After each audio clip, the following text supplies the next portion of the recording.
What do you mean by scripture reader? Like, do Like I she read the talk scripture? like Like, are yeah, you like trying to she ask talk her if she about read the Bible? yeah, Yes, I cause she used to talk be a about Christian. Adam and Job, David. You feel me? Yeah, I used to be a Christian, so yes, I read the Bible. I read the Bible. I don't remember Hagar's story though, so I do have to rain check on that one if that's what you want to talk about. Shit. All right, hold on. I'm sorry. I'm gonna read. Guys, they just gotta help him get rid of the baby. Joe's wife done wrong. What if Adam was abusive? What if Adam was abusive? Mm-hmm. Can we? All right. Can we talk about that? I see the Jezebel one, and I feel like that's a complete lie, and I feel like we ain't gotta talk about that topic. But Okay, which one you want to talk about more, the Jezebel or if the Adam was abusive? Adam, Adam. Okay, yeah, so Adam, what if Adam was abusive was referring to the garden and the obvious bad they could have been doing before they ate from the tree of knowledge and evil. That's what that's referring to. Like, what if he was abusive? Like, what if he was popping Eve across her head? That's what that's referring to. Y'all keep nah. sharing the See, live. Adam, Hold on for a second. Keep sharing the live. We're at 70 shares. Let's get to 100 within the first 15 minutes. And just want to say what's up to the YouTube fam. I apologize for the late start, but we had technical issues with TikTok. Sorry. Go ahead, y'all. Yeah. nah. See, the Most High, the Lord gave the commandments to Adam, so Adam knew what to do. He knew right. He didn't But give them to Eve, so Eve ain't. It wasn't her responsibility to, you know what I'm saying? Because it's the husband's responsibility to keep his wife in order. So yeah, she was chasing after other guys, and she was doing like, you know what I'm saying? Like it wasn't an apple that she bit. It was the other information that was in the world that she took a bite out of. You feel me? Hebrews 12.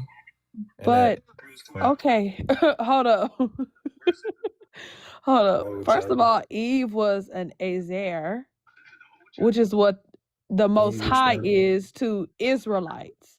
It's supposed to be a guide and support. That's what Eve is. Right. And if Adam was already over her, why would her punishment be from eating from the apple that Adam would be over her? That doesn't make any logical sense. How could I punish you with something that was already happening? If you get what I'm saying. And that's Eve. also like Okay. I feel like you kind of went like left and I'm going right, if you get what I'm saying. Go straight. Okay. Follow the straight and narrow path. That Right, it but if talks about I'm in the going scripture. straight, you're like driving on and off the road like you're what they call that shit? You like driving into the woods on some shit like you're not on the road, off-roading. Yeah, that's what you're doing. We're going So, into the wilderness. You feel me? yeah, that's what I'm saying. Like I'm listen, I get what you're saying, but like you said it and it's not correct and like it's not. Have you read it? It's been a minute, and the scriptures is a mystery. There's mysteries in the I scriptures. but So, I you I know what I'm have saying? read it, right? I have read it. So Adam was already like I'm gonna tell you how it doesn't make sense for you to be like, oh, Adam was already over Eve. No, that's not what I said.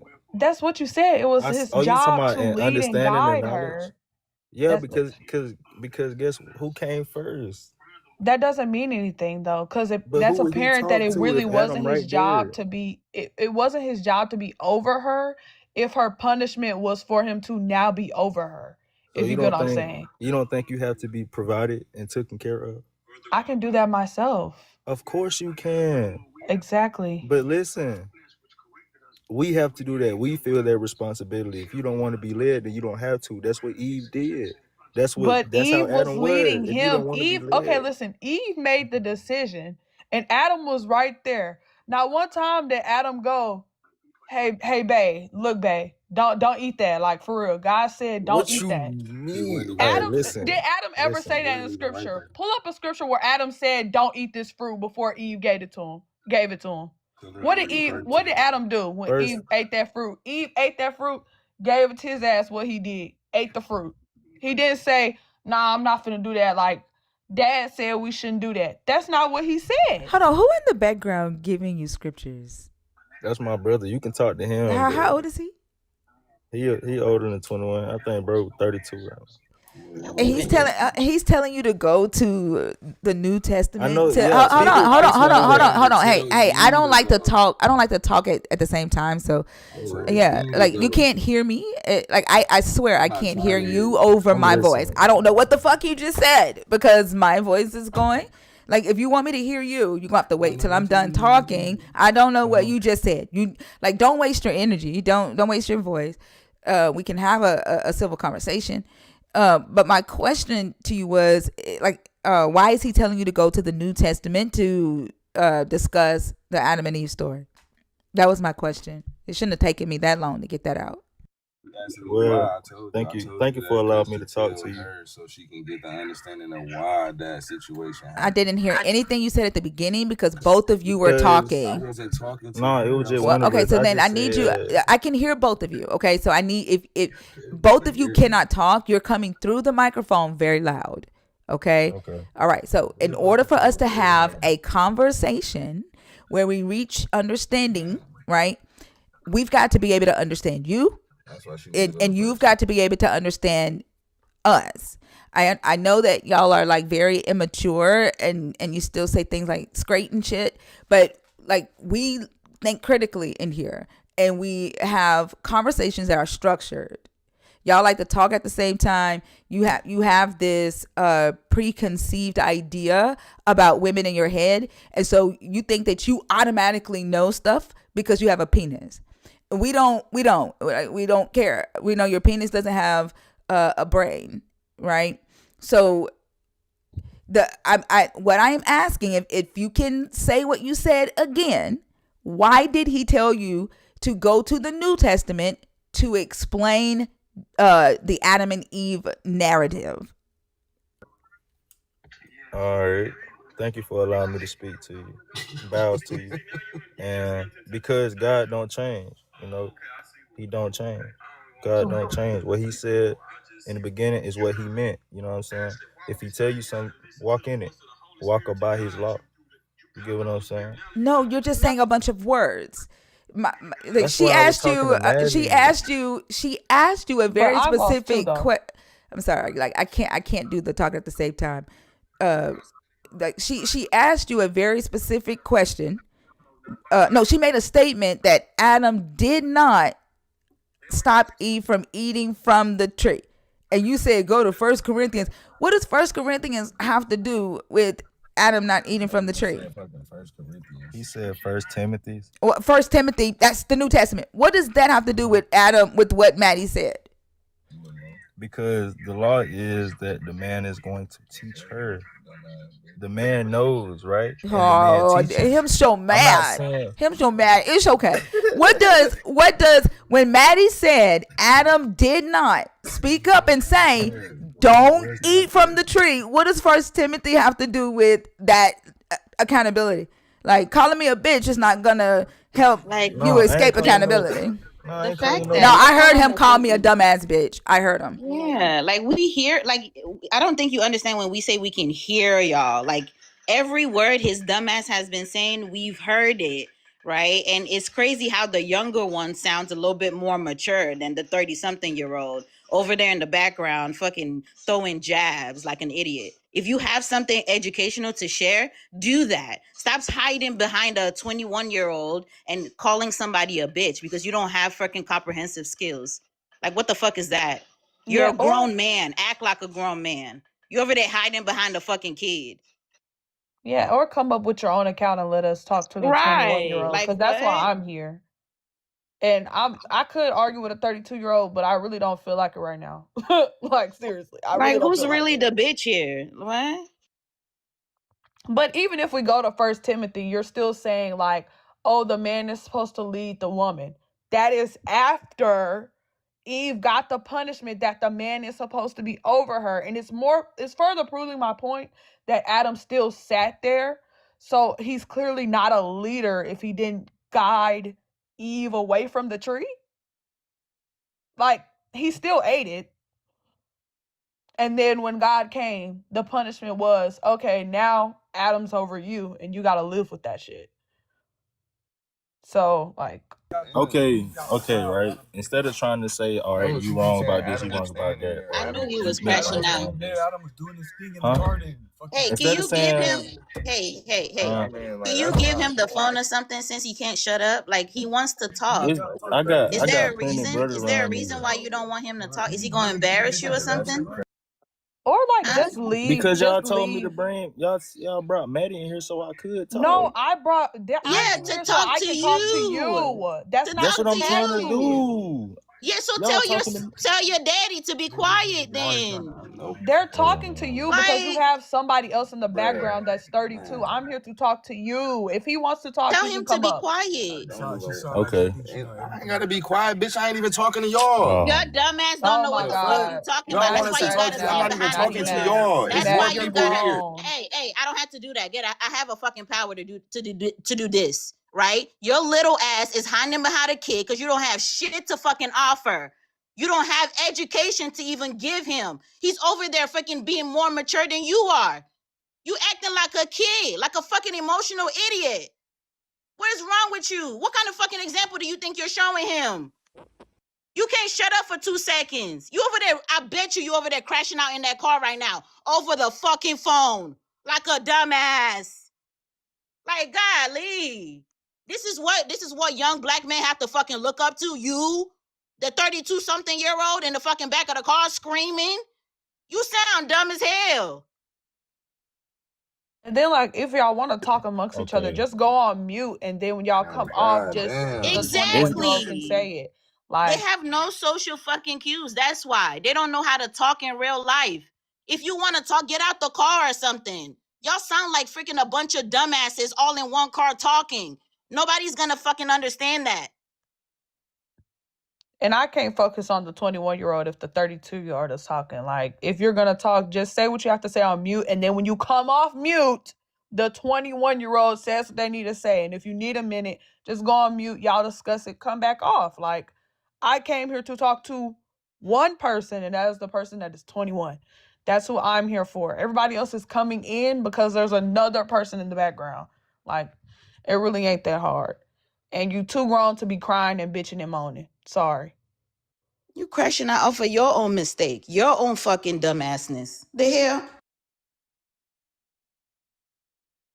Bruh, All right, so boom. Even if you do want to say he was there, which he was not, she has Man, the you need, power over her you own need to flesh. walk out the car or something, man. You need to step out the car or something, or tell him to shut the fuck up, because can't nobody hear you. You need to step out the car, do something. I don't know what kind of conversation you think you're about to have. And I want to talk to you. Like, you seem respectful. He been crashing out and calling everybody a bitch, and you've been trying to Right. follow the conversation. I want to talk to you. Like, oh, well, I'm sorry. He's 20. A 20-year-old has God better damn. respect.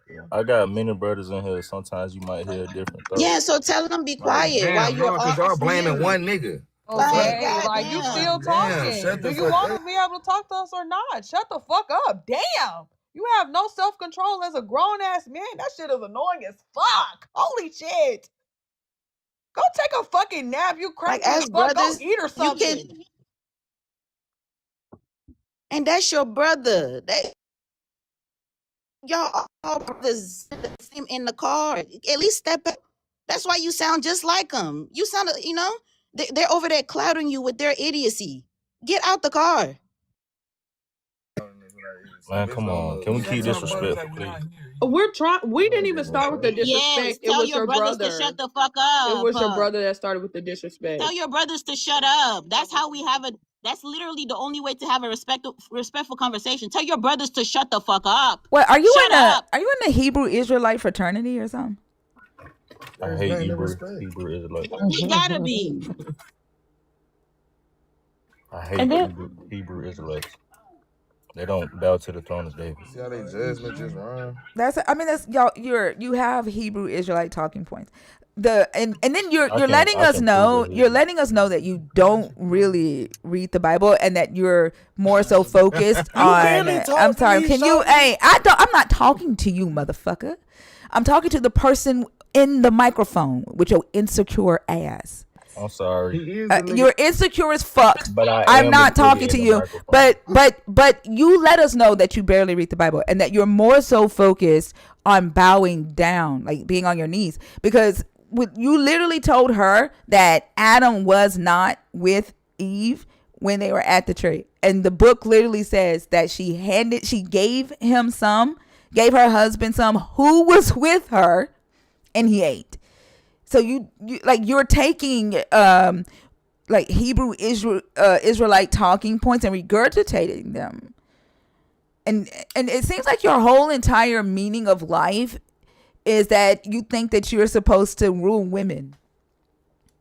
Can I do a joke real quick? No, Maybe it'll be an no, understanding. It's something No, I'm what no. we I'm want you to do is serious. step out the car and try to have a conversation. That'd be Ain't nobody nice. talking right now. Can I Address what please? I just said. All right. Address the point I just brought up about him being with her. God damn. Address that point. Do you? Only reason why my brothers don't like the way y'all talking I to don't me give Can you a is that address fuck. what Adam you and talking Eve? I don't. about? We How you don't want give an a fuck. explanation? Listen. Address Adam and Listen. Eve. I don't give a fuck about what your brother like. Okay. I don't give a fuck about what you like. None of us up here plan on fucking either of you. This is a conversation.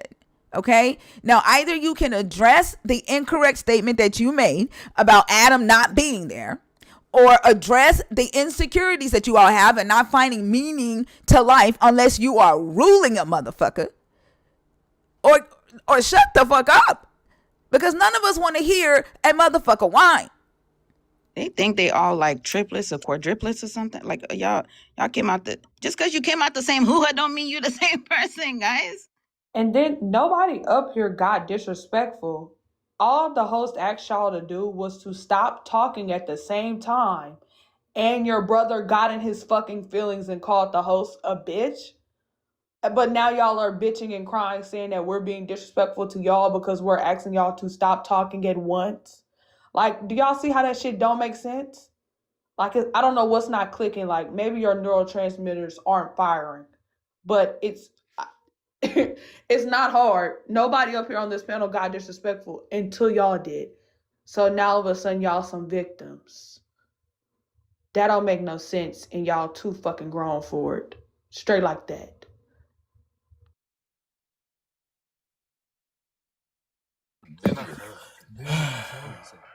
I was asking why you. She didn't want to submit to Adam. Get my brothers in the back. She most Like definitely. hey, do they have like are they gonna do something to you if you step out the car or something? Like they're gonna do something to you?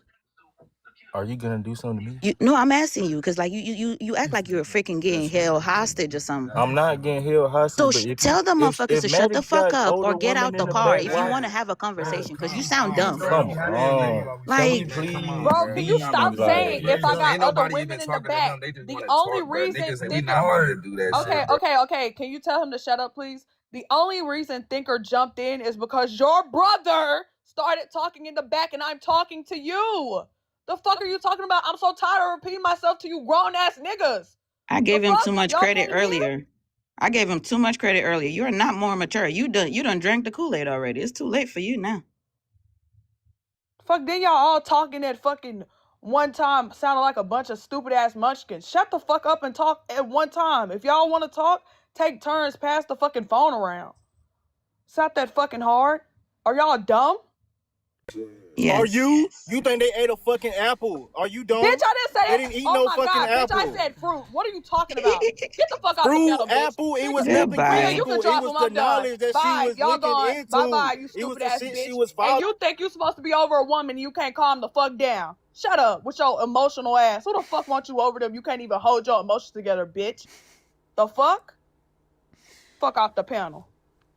Oh my god, they sound like they all sitting in one car, sharing one phone, Yep. and talking about she didn't want to submit. I bet I that's don't how have my own phone because she didn't want to submit. Like that's what they sound like. I literally all I'm thinking is this probably how they talk to people in real life too. This how they talk to girls. They probably all be on the phone at the same time. Yeah, you remember when we well, you're not as old as I am, but back in the day we had those chat rooms where we would call a number, and we would be on like a chat room line, like a 3-way phone call. But that's what it sounds like they're doing, because they can't afford their own phones. And then I'm trying to figure out what they getting confused about. The fact I was talking to him and then another person jumped in, and that's why Thinker jumped in. Like, the fuck? Again, it's like their brains ain't working, but they met the right ones today. The fuck? Yeah, it was a party line, and you could hop from room to room on the party line through fucking landline. And that's what it sounds like they're doing. With random people? Yeah, with random people. Yeah.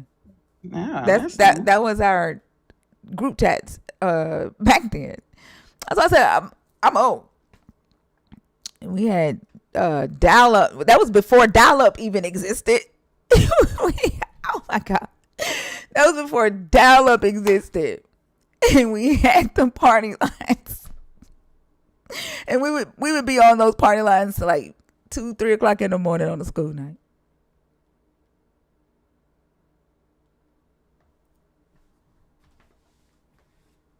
Actually, That sounds was wild. What you say? I said that was just crazy conversation. I didn't even understand that at all. His whatever 32-year-old he has by his side, he's leading him wrong. Like whatever the hell, like he's being led by that 32-year-old who has never corrected him from saying straight to straight, but he's teaching him bad communication skills, and he's just gonna have a lot of issues. Yeah, growing up. Definitely. Yeah, unfortunately. and you could tell that's why they're getting frustrated. They're like, man, you're not repeating the thing right. You're not saying the script right. Like you could tell he's just like trying to not only maybe impress them by parroting the things that he's been taught, but it's a show now. They have to like show each other how they can go and quote unquote explain this to other people. This is ridiculous. Yeah. What was I getting ready to say? Damn, it had to do. I saw Nina's comment about the dating pool, and it threw me off. It had to do with. Oh yeah, he said that he don't like the Hebrew Israelites because they don't bow down to the throne of David. Did y'all hear him when he said that? He said what? I did. He said they don't like the Hebrew Israelites because they don't bow down to the throne of David. Them motherfuckers think David is their great uncle. What? Like, was he trying to say they don't bow down to Jesus? Because is this for women only? Is this no, I know. I will introduce you in just a second. Like I brought you up. I see you there. I don't know what it is with men thinking that. I don't understand. But I think what he meant is that they don't worship Jesus, not that they don't bow down to the throne of David. And that's another thing that he had incorrect. Oh, there is Mr. Nelson. Oh God, get the fuck off. Get the fuck off. Bye. You fucked up. You messed it up. I was just about to bring you in. Get the fuck off my stage. Mind you, Mr. Nelson is above me, so this clearly isn't an all-woman panel, but I guess. Like, it's just ridiculous. They have no patience. They swear up and down that they have this spirit of Jesus. There was a video that came on my FYP before I went live, and the lady was like, "Do you want to know how you know you have the Holy Spirit?" And she said, "It's not about signs and wonders." And then she just started saying, "It's about being able to be quiet and be patient and sit and wait. And it's about impact versus blah blah." Like just trying to be charismatic, like she was a white lady. You could tell she was mimicking a black preacher, but she was saying that having the Holy Spirit is not being able to do magic tricks. It's about being patient, right? Y'all don't have that shit. Y'all don't have neither. You can't do magic tricks, and your ass ain't got no patience. Y'all don't have any self-control. Because either your Holy Spirit is a lie or it's a fucking dud. And a lot of y'all scary. Reese, are you in the box on purpose? I don't know why you back in the request. You don't, unless you can let me know in the comments that you know how to not talk over people. I'm not bringing your ass back up here. I asked you to wait and you couldn't even fucking do that. Like, you're disrespectful already.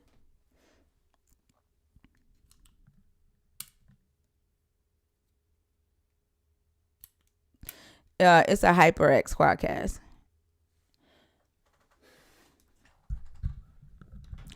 I know this better not be your ass requesting again and you haven't commented to let me know that you know how to be respectful.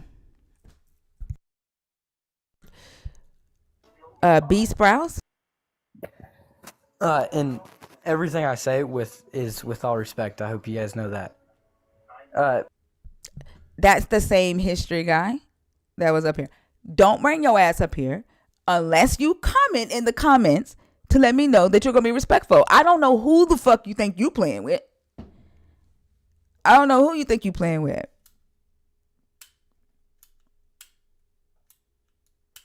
These people super slow.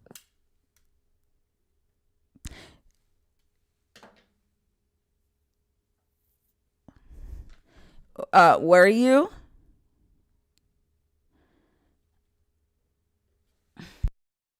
I had an experience that I'm never gonna forget, and something I would tell everybody that I meet.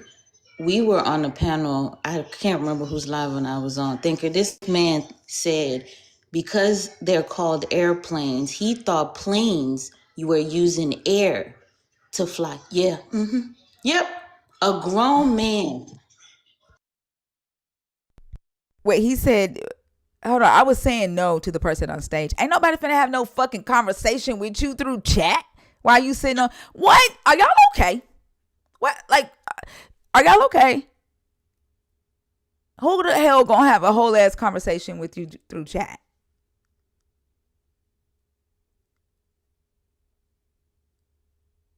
Planes use air to fly. What? No, who the fuck is telling y'all that? He said they do use air to fly. Oh my God.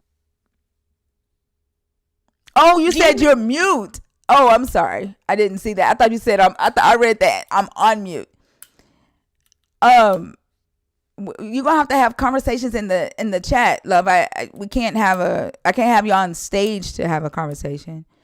We can discuss back and forth through the chat.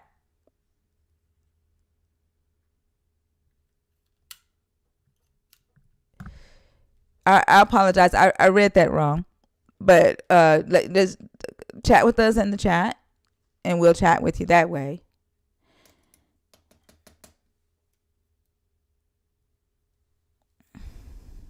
Did it send somebody an invite? I didn't ask for that.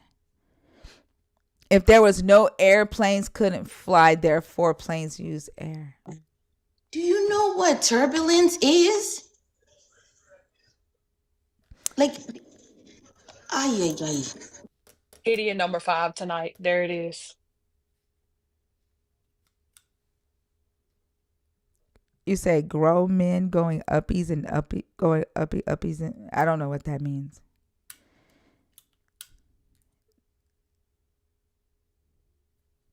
They need air to fly though. You mean space to fly? Like an area to fly, and you don't need air? Like, it can still move? They are Okay, literally wait. created to fly against the wind. Like, how are they? To defy gravity. I have a question for everybody saying it needs air to fly. What does a spaceship use then when it goes to outer space? What does it use? You know they do need. Oh damn! Okay, Guess what's gonna happen? interrupted you. Guess what's gonna Nobody happen? talked to you. You interrupted her again. Now guess what? Back to the comments you go. I fucking told you. Do not come up here interrupting people while they're speaking. Don't speak unless you've been introduced. This is your third time on stage and you've been dropped. Until you learn that shit, you will not come up here and you will not talk. And then he's saying more shit that's wrong. You need space to fly. You don't need air. And if you need air to move in the sky, how does a spaceship fly in outer space? Because there's no air in space, like there's no oxygen. So like, are you talking about space, like area, like an area to fly? Because you don't need air because it Like, goes where's the air against the gonna go? air.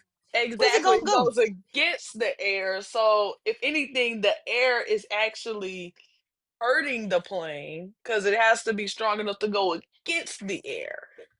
Like, these are people that probably think like turbulence is like a demon flying on the plane or something. I don't understand what y'all think is happening.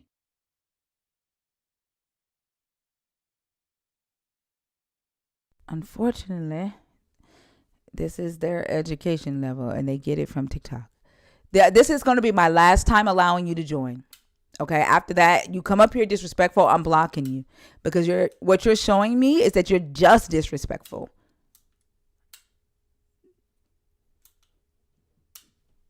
This is gonna be my last time. Actually, somebody got to it before your ass did. Remy, hi, how are you? I'm fine. How are you? I'm good. How old are you?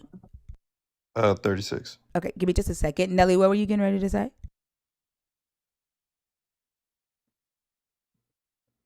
Nelly, were you getting ready to say something? Yeah, my phone jacked up. Well, I was gonna touch on that little conversation. I'm not absolutely sure if that's correct. I was reading up on it, and it says yes, airplanes absolutely need air to fly because they rely on air moving over their wings to create lift. Without the air, they can't fly. Read that again. It says yes, airplanes absolutely need air to fly because they rely on the air moving over their wings to create lift, and their engines need The oxygen from the air There, resistance to yeah, too. that. but you skipped what's in parentheses, Right. Nelly. It What? says wings pushing air down to go up. They don't use air to fly. Oh, mine don't say that. This is the AI overview. It says yes, Mhm, airplanes absolutely need air to fly, as they mhm. rely on it for both the lift, the wings pushing the air down to go up, and the propulsion, the engine burning fuel with the oxygen. But it Right. does There's not a use motor. air. Yeah, it doesn't use air to fly. Like, the air is not Mm. what's pushing the fans, guys. Well, yeah, It's I a know that. motor. I'm just reading. There's an engine. Yeah, I'm just reading what I mean. This actually, I mean, I'm just reading what it says. I don't know because I'm not an airplane guy. I'm not a pilot or anything. But it does say, um, engines need oxygen from the air for combustion, making flight impossible in the vacuum of space where there is no air to push against or breathe. Right, like That's what Rhea it says. said, it I needs don't know. space. Right, it doesn't use air. Right, and Mm. then apple cakes, stop fucking spamming my chat. And if you think like laughing about artificial intelligence, I would like to see your ass in 2 years laugh about AI taking your fucking job, because it probably already has. It probably already has taken your job. But if it hasn't yet, it is. Laugh about that shit. Like you one of those dumb motherfuckers that won't even get involved with AI. Learn how to use it. Learn how to maintain it so that you can still be relevant to the workforce. You're going to get left behind because you think it's a fucking joke.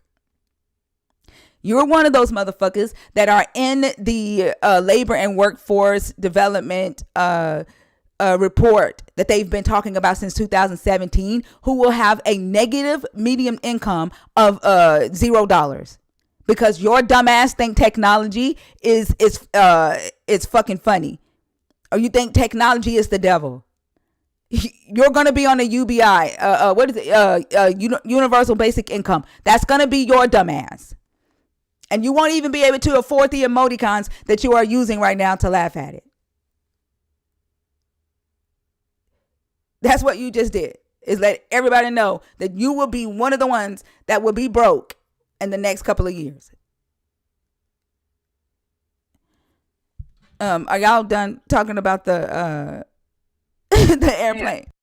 I was just reading it. I mean, like I said, I don't understand a lot of it, but I was just when he said that, I said, "Wait a minute," So I had to go read it and So, see where they can probably get that mixed up, or maybe I don't know, but it definitely says it. it doesn't use air. Somebody on YouTube said, I don't want AI to ruin anyone's life, even if they're rude.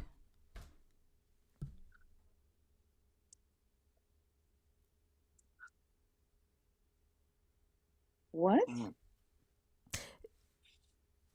They said, I don't want AI to ruin anyone's life, even if they're rude. I don't even know where that even came From me telling the dumb motherfucker that was spamming my chat that because he thinks that AI is funny, like it's useless, that he'll probably be one of the ones that be broke in the next 2 years because AI is going to take his job. And instead of that person looking at it like she's giving that person game, she's warning that person that AI ain't going anywhere. They see it as me saying that I want AI to ruin that motherfucker's life. But AI is gonna take most It people's ain't jobs, going. right? It ain't going anywhere. It's going nowhere. It's one of the biggest data collections than any fucking platform that we have out there. It's going nowhere. And we can complain about it. You can boycott it. It still ain't going nowhere. Your government has already implemented it. You're using it right now on TikTok without you even knowing it. Any apps that you have is using it. Your bank is using it. The hospitals are using it. Even the police are getting ready to start using it. It's going nowhere. Y'all can laugh and complain about it, but if you don't learn how to use it so that it is relevant to your job skills, you will be without a job. And the Labor and Workforce Development has been talking about this since 2017. And they said that the community that is going to get left behind is the black community. And by 2035, their original prediction was 2043.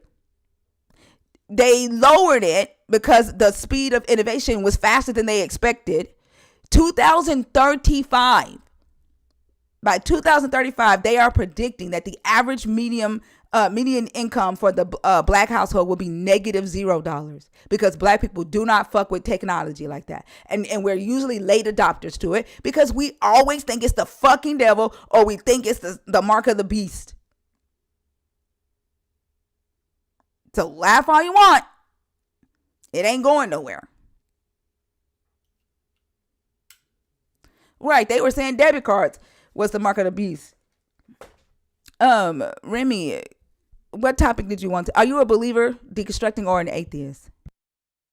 Oh yeah, I'm a believer. I just wanted to hear your take on Jezebel was innocent. I just thought that was funny. I just wanted to hear your take on that. What's funny about it? That she's not known for being innocent. So for somebody to say she's innocent is like, it's that's not normal. Yeah, like somebody that reads the book, right? It doesn't matter what she's known for.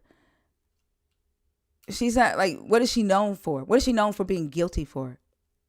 Well, conspiracy to commit murder, stealing people's property, stuff like that. Yeah, can you show me where she stole or she conspired to commit murder in the text? Well, Naboth, Yeah. right? Uh-huh. Yeah. Yeah, what about it? Yeah, well, he had a property. Mm-hmm. His husband wanted it. Yeah. I mean, her husband wanted it, Mm-hmm.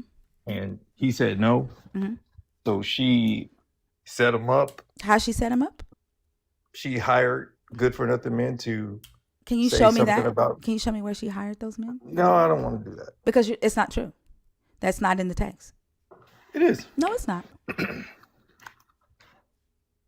It's not. Why do y'all come up here and just say shit, and then when we ask you to back it up, I just you said I don't won't feel back like it it. up? Well, I then get the mean, fuck down. We're up here to have a discussion. Just get the fuck down. I I don't ain't feel got like time doing for it. your bullshit. Well, I still Dumb haven't heard how she's motherfucker. innocent.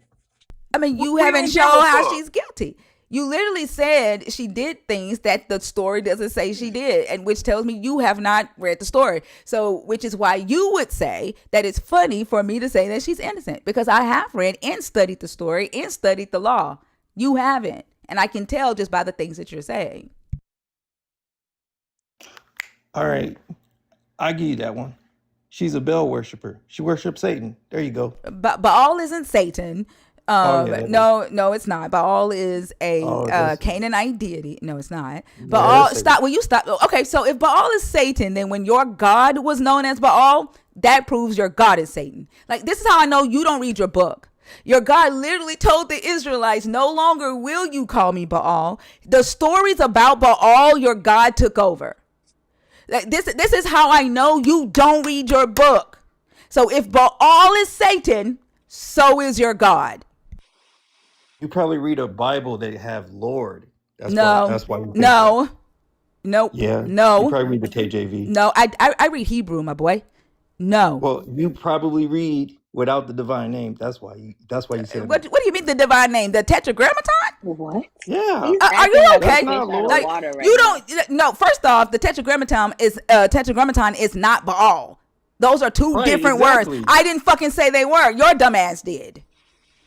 So why are you saying Lord is the I tetragrammaton? didn't say Lord was the Tetragrammaton. So Again, why? stop talking while I'm talking.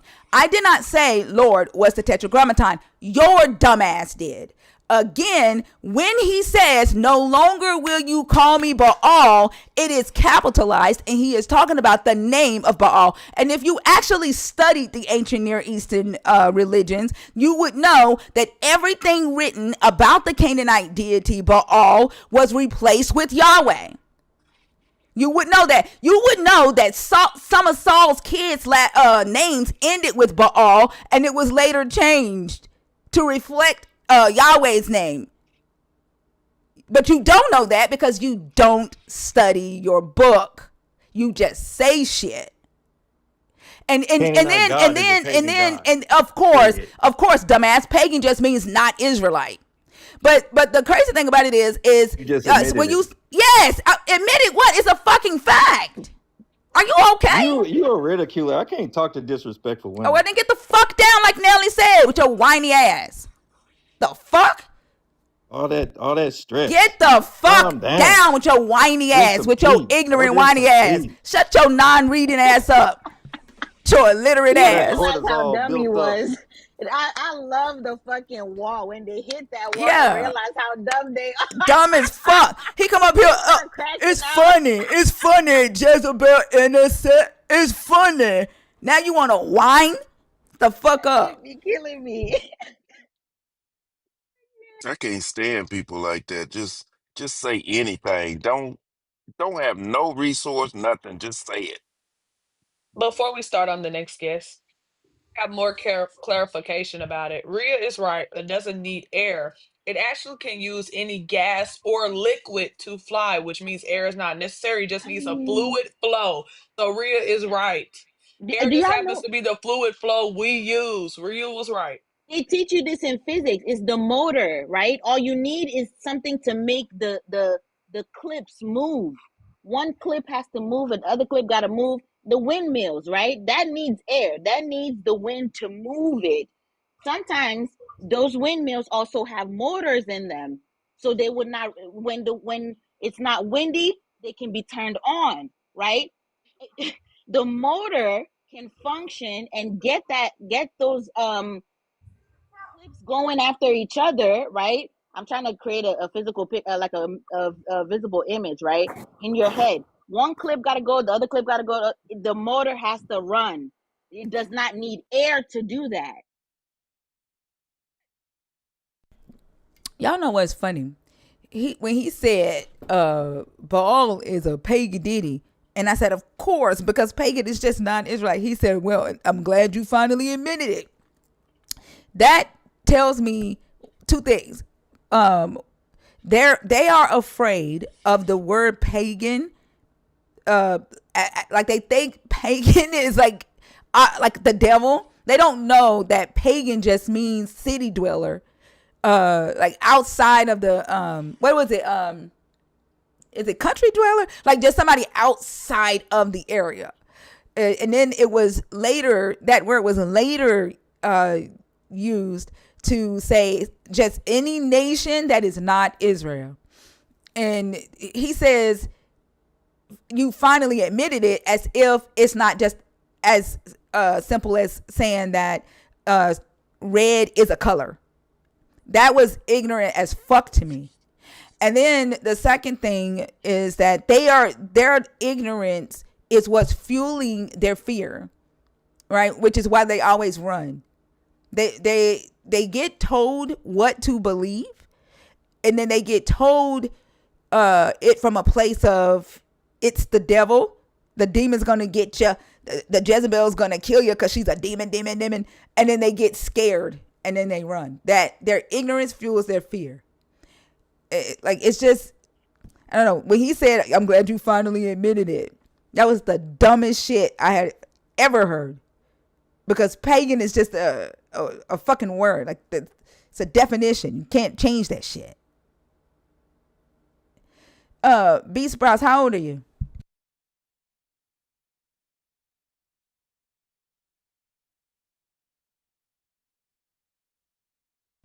How old are you? You're on mute. You have to come off mute yourself. You know how to do it. I am 19. Okay. And I assume you are a Christian because of your No. rude behavior. Are you a believer in the God of the Bible? No. Okay, then what are you up here for? With the, I mean, you guys already talked about it, and supposedly you have your answer. With the airplane needing air. No. I am an What? engineer. No. I am an engineer. No. The Look, there hell? you Go go. away. Get the fuck down. Like, No. the fuck?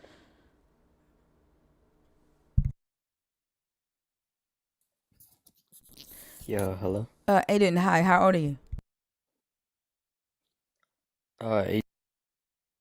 We can't hear you. You're going in and out. Like, how old are you? 18. Are you a believer, deconstructing, or an atheist? A John Porkian. Okay, bye. Maddie, you see why I don't do 18-year-olds? Yeah, I do. Yeah. I do. Look, now he's trying to be racist stereotypes on make themselves. I literally got my information from an engineer that's been in the field for 30 years. That's literally where I got it from. Like, what the fuck are Hold we on. talking about? Who just made that noise? The person that came up on stage. Okay. Yep. That 19-year-old engineer. Where'd you get your degree from? He ain't no fucking engineer. His lying ass. Yeah. Terrence.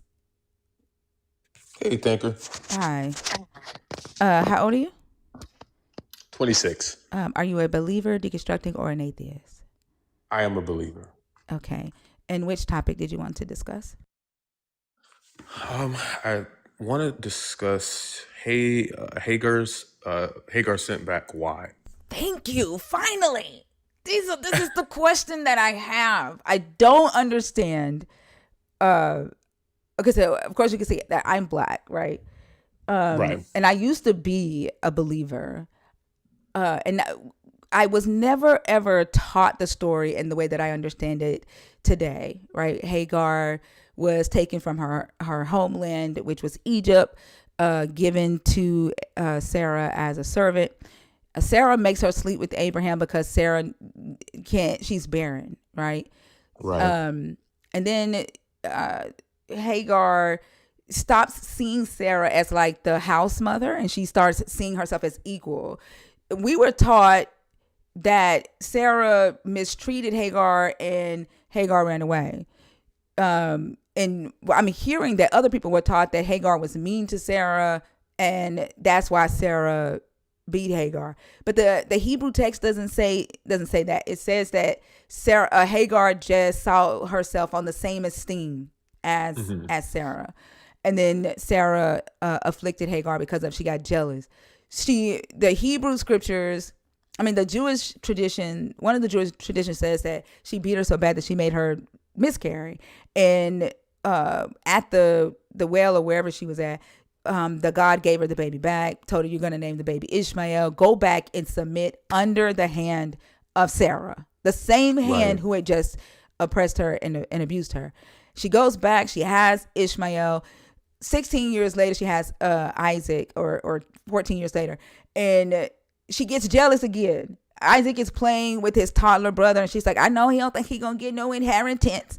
And she goes to Abraham and kick your whore out. And Abraham's like, I don't care about that motherfucker. That's your slave. And they kick her out. And the God is like, do what Sarah wants. I know y'all say, oh, he blessed her anyway with kids, with strong men. So Hagar had to go through stuff. I don't understand why he sent her back, knowing that he was going to give Sarah a child, and that whatever promise he had, he was going to send through Isaac. And he just like tells Abraham, I'm going to bless Ishmael since that's the fruit of your seed anyway. It's like a side blessing, right? Right. I don't see the point. And I don't see how black people can see this story and be like, oh, he blessed her. He loved her so much. Where? Right. And I agree. So I'll be honest. I'm fresh to Christianity, right? Like I'm only doing my due diligence, following the faith, because I promised my damn mother this. So I started reading the Bible, and I got to Genesis, the story of Hagar, and it did kind of throw me off because, before all of this, you hear that God is just and all of these good things, but then you see, she tries to get away from her oppression, like you were saying. And then God, he waits till she get to her lowest and then helps her and tell her to go back to her oppressor. And I didn't understand. That's like, who tells somebody to go back to the abuser? That sounds like a relationship, like relationships you see today. Like when, like the mom is like, oh, the husband has so much of this, so you can just go back because it's better to be there, I guess, than to struggle and survive. And like you said, they kicked them out again. And at that point, I believe that's when God gives her. I don't even think he cares about her in that moment. He cares about Ishmael getting water. If I'm correct. No, yeah, you're correct. And it's always about the man. Like, what about her and what her body had to go through, where her life, right? It's always about the male child or the man getting blessed. So yeah, you're correct. Yeah, and what's crazy? I was coming up here because I went to my church, right? I just wanted to talk to my pastor about this situation with Hagar, because I'm reading the Bible, and I told him, hey, when I have questions, I'm going to come to you. And I asked him, I said, hey, can you give me like a quick breakdown of Hagar? He was like, I'll tell you about him. And I was like, him? So that threw me off. I'm like, I said, Hagar's a she. And he's like, give me 1 second, right? And he didn't finish the conversation. I got to get I was like, oh, he don't know. But I heard you talk about Hagar. I scrolled through TikTok here and there, and this is a burner account. Be honest, I don't even think I can go to an atheist live on my regular account, and my church members see it and whatnot. But I saw you talking about it. I was like, okay, here's somebody I can actually have the conversation with and maybe have more information. So I actually wrote down a couple of things that you may have answers to, so I can understand the story a little better, because I've been back and forth. I've read Galatians where, Paul briefly speaks about Hagar, but he kind of degrades her. Like he's essentially trying to eliminate her. He turns her into an allegory. Right. Yeah. Yeah. Yeah, and that threw me off too, because it's like, okay, they're now using her as like, oh, like, you gotta, just accept, how, what I gather in when Paul was speaking about her, it was kind of like, oh, she has to repent, or like take away her humanity, essentially, like, oh, like, don't be like Hagar, pretty much. And then like he talks about Ishmael, how he's like the flesh, and Isaac, how he's like the promise, right? And if I remember, God promises Ishmael, like he promises Hagar that, hey, like, Ishmael's gonna be straight. He's gonna have his own nation and all of this. But really, Ishmael just has kids, and he got like some little plot of land, and you don't hear nothing else about him. And I was like, okay, so God just lied, right? Because he gave everything to Isaac. I had one question. I was reading. Can I address that part right Go there? ahead. So he wasn't telling Hagar that Ishmael was going to get part of Abraham's inheritance. He was just saying he was going to bless Ishmael separately from the inheritance. Because remember, what the God wanted Abraham to do was build his kingdom on earth. And so he wasn't telling Abraham that telling Hagar that Ishmael was going to get any of that. And then if we look at it, he actually talks negative. Like the first thing he says about what Ishmael would be is wild and untamed. Like he will fight, he will live amongst his brothers. His brothers will have his back, but he'll be wild and untamed. Not loved. So that's the first thing he tells him. Tells Hagar. Hold on, I'm gonna read it word for word. Okay. And I'm writing while you're talking too, so I'm trying to piece all this together. Let's see.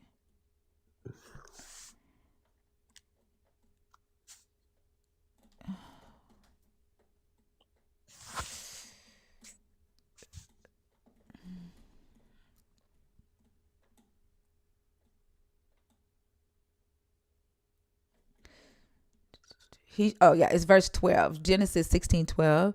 He says, he shall be a wild ass of a man, with his hand against everyone, and everyone's hand against him, and he shall live at odds with all his kin. And that's so he actually was verse 11 is when he says, you shall conceive a son, and you shall call his name Ishmael. It's crazy because I'm thinking about how Jesus got his message. Hagar kind of got it the same way, right, with Ishmael. And so what the Talmud is saying is, because the message came to her this way, she wasn't pregnant here. Sarah had made her miscarry, and this is the God giving her the child back and telling her what to name the child. Oh, okay. Yeah, and it says because her name means. I forgot what they say her name means, but it reflects the fact that she had miscarried. And it says, for the Lord has given heed to your affliction. That part right there. So it's like, okay, I see your affliction. So go back. I'm going to give you a son, and you shall name him Ishmael. He's going to be a wild ass of a man. Everybody's hand's gonna be against him. He's gonna be against everybody, and even his own kin. So, like, what kind of blessing is that? Right. Yeah. Wow. I didn't know that. It's like he almost crapping on him before he even. It's like, what's the point of that? It's like that's demeaning. I even tell a mom, like, hey, you're gonna just birth like this asshole. It's like, what? Like, that's just weird. It makes sense I'm sorry, why he let them kick her out. Like, he told Abraham to listen to Sarah. They literally kicked her out with a loaf of bread and a kind of water. That's it. Like, she had nothing. He asked his concubine, and literally she's actually listed as a Laisha, which is wife, the same thing that Sarah was. She's not even listed as a concubine. I think concubine is Pilfesh, and she's not even listed as that in the text. Like that word isn't used for her in the text. The word that's used to describe her is woman or wife, right? And so Right. even with that, she was not given anything to even as the second wife. Wow. She was sent out with bread and a kind of water, not even something that could be replenished. Right. Wow.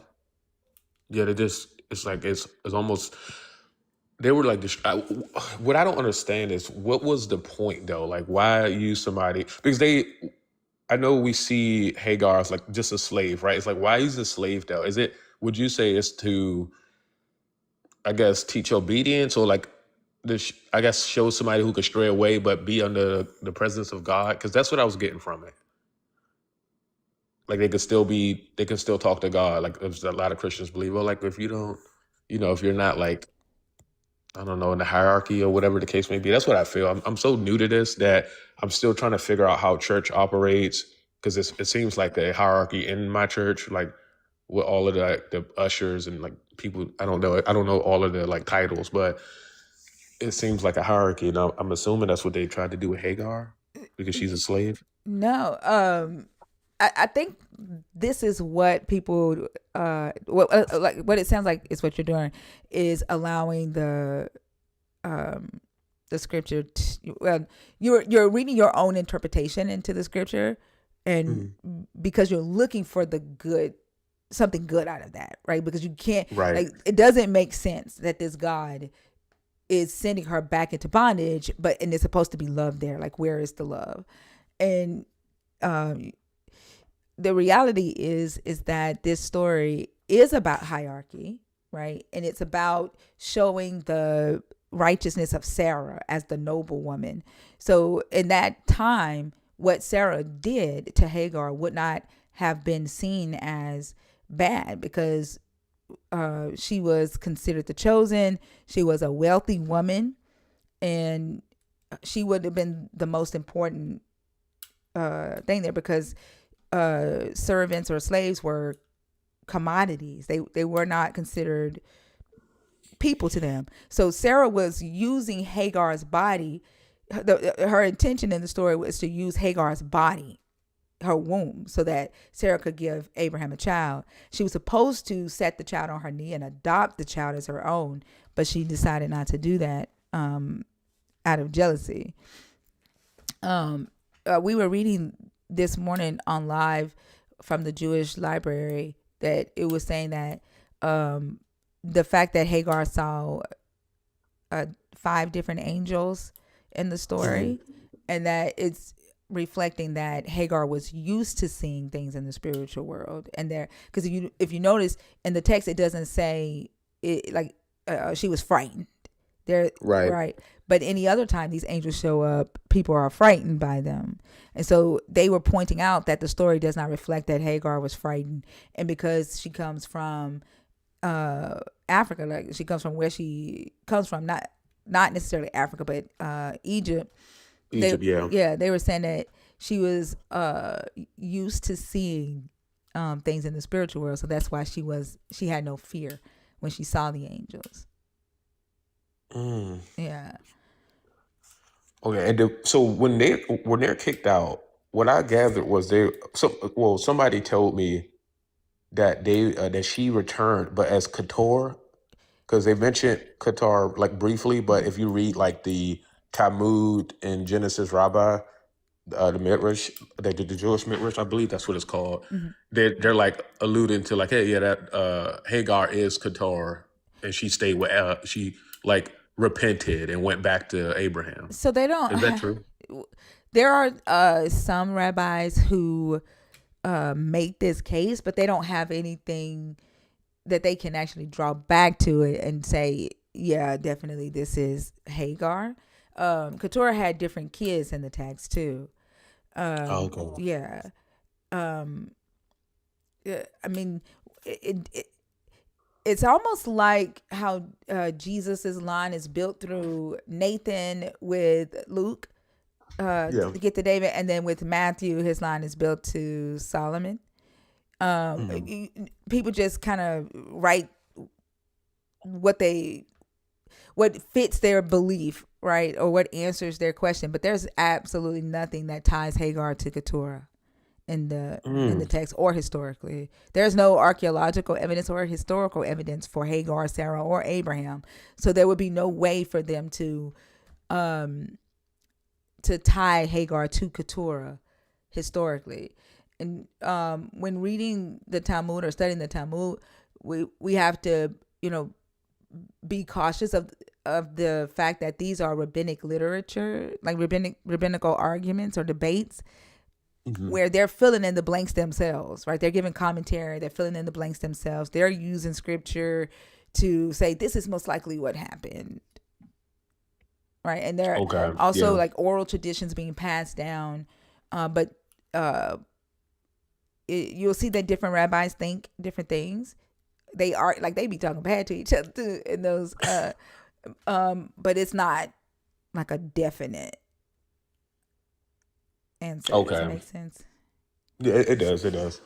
So, I mean, I guess when it comes down to like just understanding God in this story, I mean, I'd have to just say it's unjust. I can't. I'm on this part of the Bible, and I'm like, I just can't find the just in it, and because it makes no sense. Definitely an all-knowing God, because that's what I hear now. It's like God is, all-knowing, all-loving, and it's like, well, He knows if she goes back, she's just gonna get treated like crap again. So like why tell her to go back to that, knowing that hey, she's gonna get kicked out again.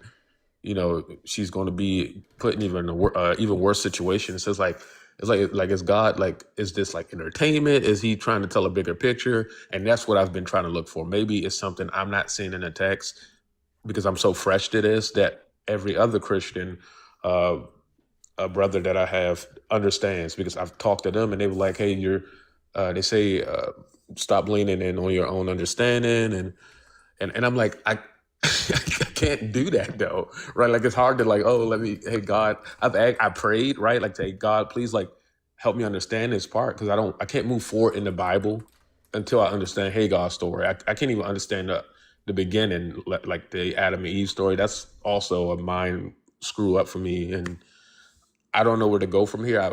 But I promised my mother that I would continue this to search for God, but it's not.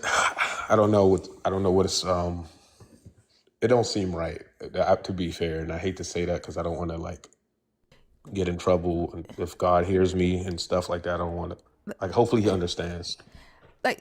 So I have a couple of questions for you, about do you think that the God that you believe in wants you to get an understanding? Like, do you feel like the God that you are searching for, a God that would want you to lean on that person's understanding who told you to stop asking questions or told you to stop?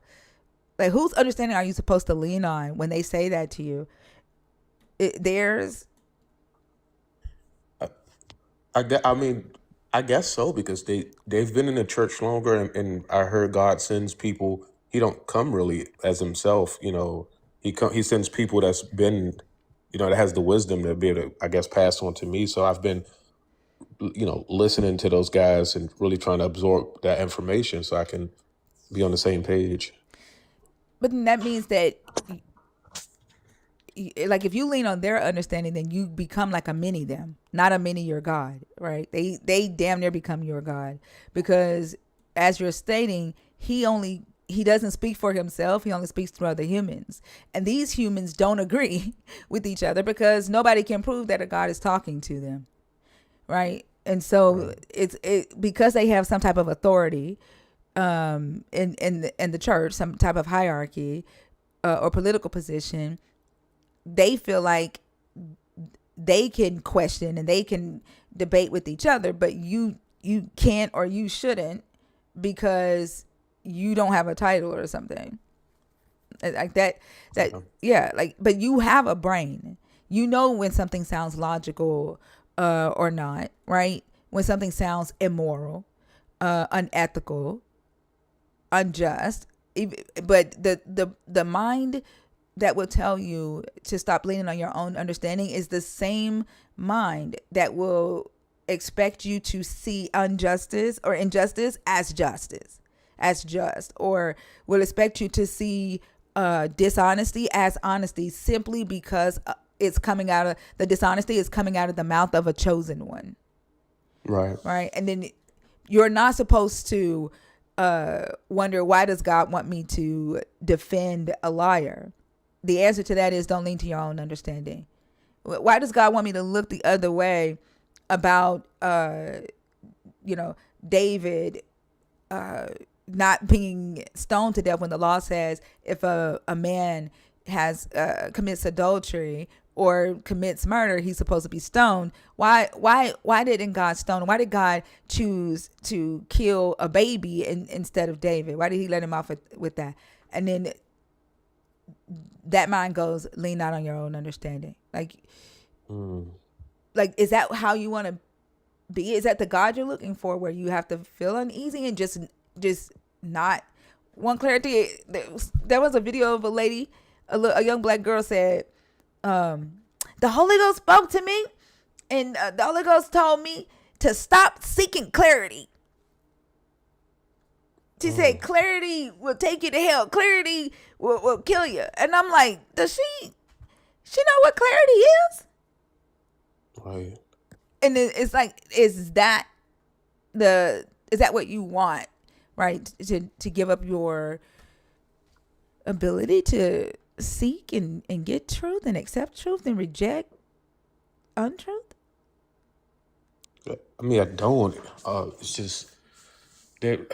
I mean, from the people I've been around so far in the church, they seem to like have things figured out. Like I mean, like they make like walking in this faith so easy. Like they're like God has reached them, and I'm like, maybe I'm just like, since I'm so new, I'm like, it is like a level up type of thing, like a video game. Like I need to be in it in order for me to understand. Like the men are saying like they hear God's voice and all of that, and I'm like, I want to get to that point too, right? Like 'cause I haven't heard from God or had like the Holy Ghost. That's what I keep hearing, that I got to read the scripture with the Holy Ghost, and I can't. I'm trying to do that, and it's really hard because I see like like Hagar's story, and I'm like, I can't. Like, what am I supposed to get from that? I've looked everywhere. I've looked at the Rashi. I looked in Galatians to see what Paul was talking about. He said he made it worse, and it's really bothering me. But my mom, she was a good woman, and she was, she was Christian, and she seemed like she had it figured out too before she passed. And I told her, hey, like I'll look into this. I don't want to just like, oh, like since it don't make sense, I'm gonna walk away. Maybe I'm just, people like I may be like a non-believer like you guys, and me too. At one point in my life, I don't get it. I just I'm trying to get it, and I don't see what steps to take. So I don't want to be like delusional or you know what I mean, like ignore certain things. But maybe like when God gets in me, He'll be like, hey, like this is why I did this, and then I can be like, okay, now I understand this story. It sounds so funny when you say when God gets in me. Because if he's God, like believers tell me all the time that I'm able to do the things that I do, right? Have success and happy in life because their God helped me do it, even though I'm a non-believer, right? So they give their God credit for what they want to give their God credit for. If it's good, their God did it, even if you the devil himself, right? And so this expectation or this requirement that they're putting on you, that you have to be at some hierarchical level in order for this God to speak to you, like the way he speaks to the other people who are actually just on the same damn level with you, they're mortals, is a form of manipulation and just their way of being able to control and influence you. Right. And so I think the best way for you to do, you have to just ask yourself what it is that you are actually seeking for. Like, are you seeking for a God that will speak to you through other people? Or are you seeking truth? Right. And that truth could very well lead you to, know God, or it could lead you to a reconstructed idea of a God. Right. But You know what? I'm sorry, I didn't mean to cut you off. no, I was just gonna summarize and say, like, you have to, first know where you want to go before you can create that plan. Yeah. No, I know, I agree. And I guess my point, what I really want from this, being a Christian, because I keep hearing this, like the one true, like it's so many people Christian. Like I think it's like half the world, half the population or something, like 2.5 billion people. Well, it's not half the population, but it's like, why does everybody fall on this thing if it's not true? And then two, I was reading a story. They were telling me the story of Jesus and how like his disciples are able to heal people like their shadows by just walking past people. And I'm like, if I can go to a hospital, like a children's cancer hospital, and I could just heal someone with the power of Jesus, like that would be amazing. Like why aren't they doing that? And I do ask that question. Like hospitals should be cleared out to me, right? Like it shouldn't be no one in the hospital. There should be no cancer. And I want to get to that point where I can go through a hospital and literally heal, sick children, because it's unfair. And that's really why I want it. I don't necessarily really care about heaven yet because I don't understand it too much. But if I can do something here and then get my reward as heaven, if that makes sense, then so be it. But like I want to start here, if that makes sense. I mean, that's noble, right? I think the reality is that if there were people who had magical powers that could heal, one, as much as the Jesus makes through the hospitals, he wouldn't allow it anyway. Like, it was literally the Catholic Church that started the hospitals. Jesus started the hospitals in the church, and most hospitals, a lot of the hospitals have bishops and priests and popes that sit on their board, and a lot of people, including Christians, are priced out of being able to get that, right? So I don't think Jesus, even if you did have the superpower, Jesus wouldn't allow it, because he's not allowing it now, because they're making money through the church and they're making money through the hospital. And Christians will say all the time, they'll brag all the time about how Jesus told the early Catholic Church to start hospitals. But then when I bring this up, they don't want to take credit for that. Because if Jesus says, hey, go start a hospital, then either Jesus doubted his own spiritual ability to heal through humans. Because why is he telling them to do that? I think it's the book of Jasher or Sirach, where Jesus is telling the people, hey, you need doctors, bro. I can't heal everything. He's literally saying, don't forget the physicians. They have their place. They go to school. They have the knowledge. They use herbs. He says, say a prayer for the physicians because they have their place and they heal. But they took that out of the Bible, or they didn't add Sirach. Did I say Sriracha? Did I call that man Sriracha? I think so. Oh my God. Sirach. But so in that book, he's, advocating for physicians. And so I think having the expectation or the hope that you can lay hands on the sick and they just heal, because this is something that the same people who are telling you to lean not on your own understanding is telling you, it's a, I don't know what word to use because I'm not trying to offend you, but to me it's an immature hope. No, it's fine. Okay. No, you're good. Yeah, I'm not trying to offend you, but it's not logical, right? And it's harmful. And the reason I'm telling you, my niece died on the altar. She was 9, and she had diabetes. And her pastor, when she had gotten a hold of a other half of a honey bun that her mom had put on top of the refrigerator because she would let her eat half a day. She climbed up on the refrigerator after school and snuck and ate the other half after eating the first half. And she went into a diabetic shock.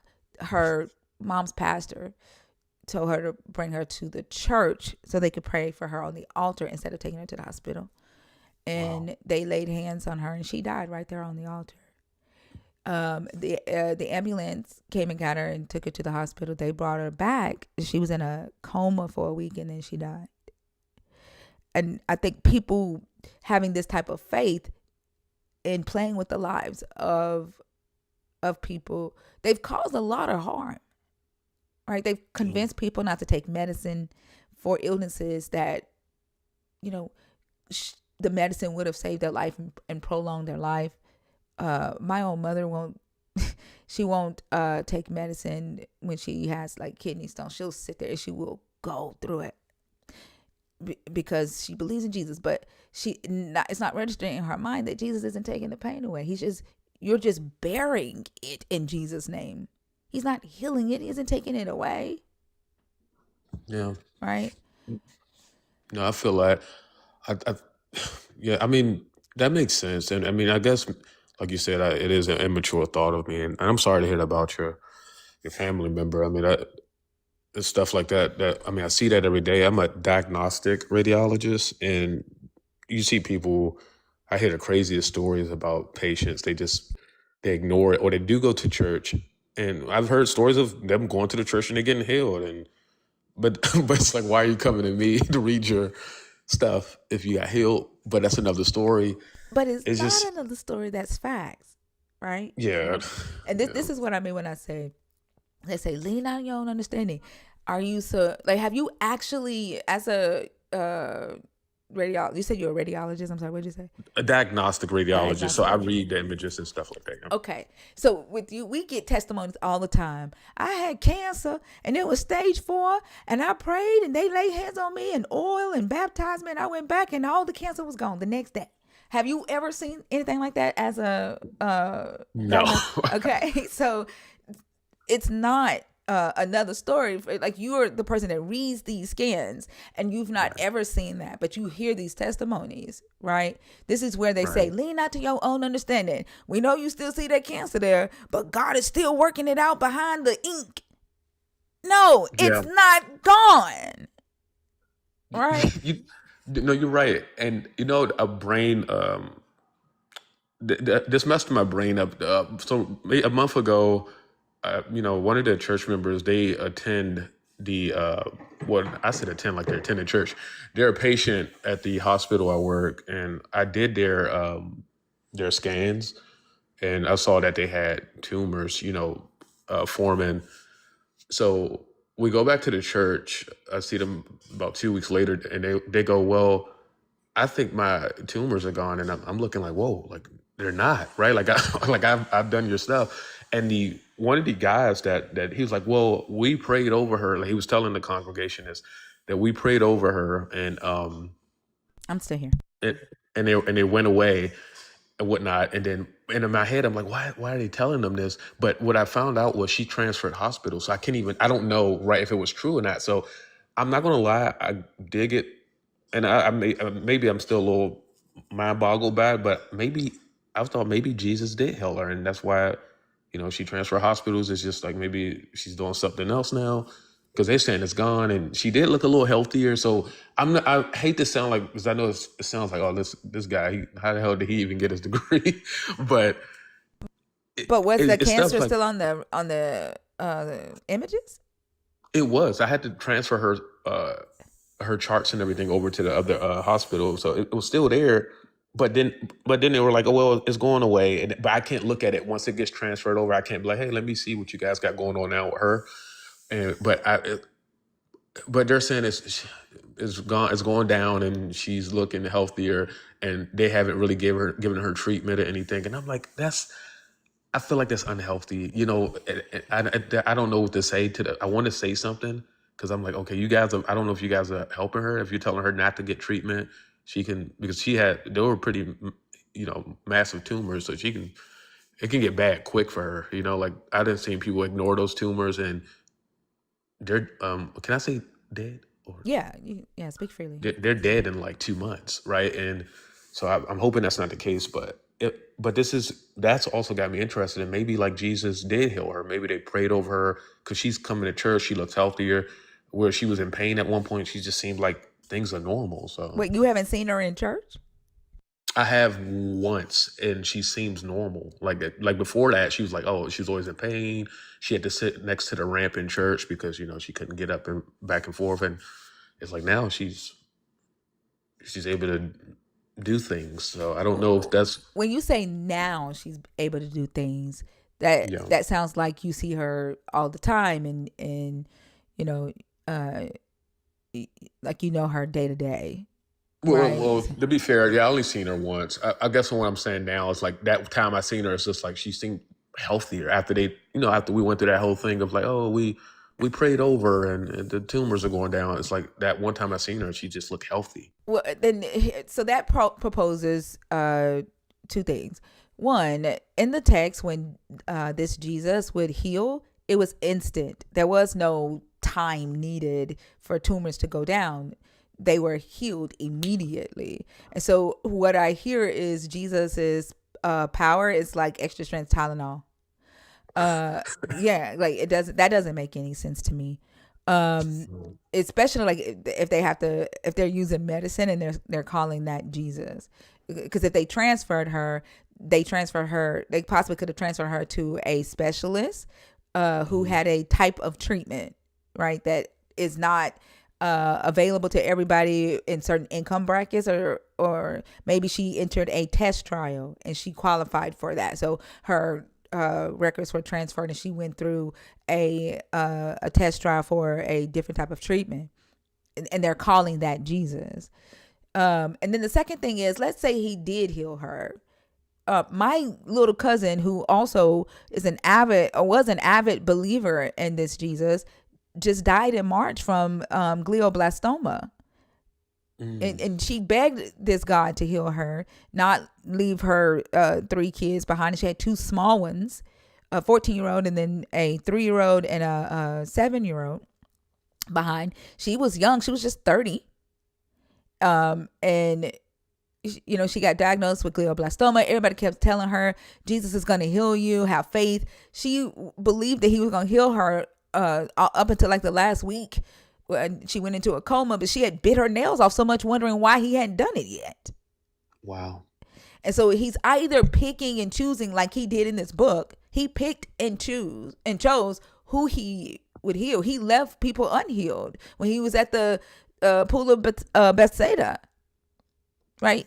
He left all those people in that water who had faith that the water would heal them, pointed out the Israelite man there, right? Healed him and then left.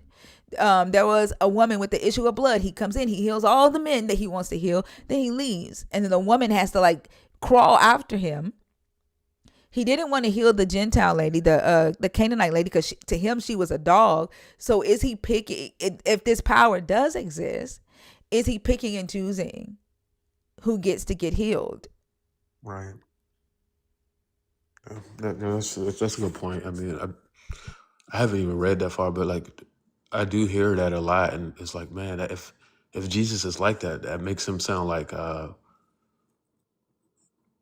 hate to say this, but like an asshole. Can I say that on on this? I don't know what I can say. Speak freely. I just don't Okay. say self-unaliving. Like don't say the word for self-unaliving. You know what I mean? Yeah, I got you. Yeah, that's about the only one you cannot say. Okay. Yeah. Yeah, and I do hear a lot of the stories about God has like a favorite group of people called the Black Hebrew Israelites. Is that if I'm correct? Not 'Cause, Black Hebrew Israelites, no.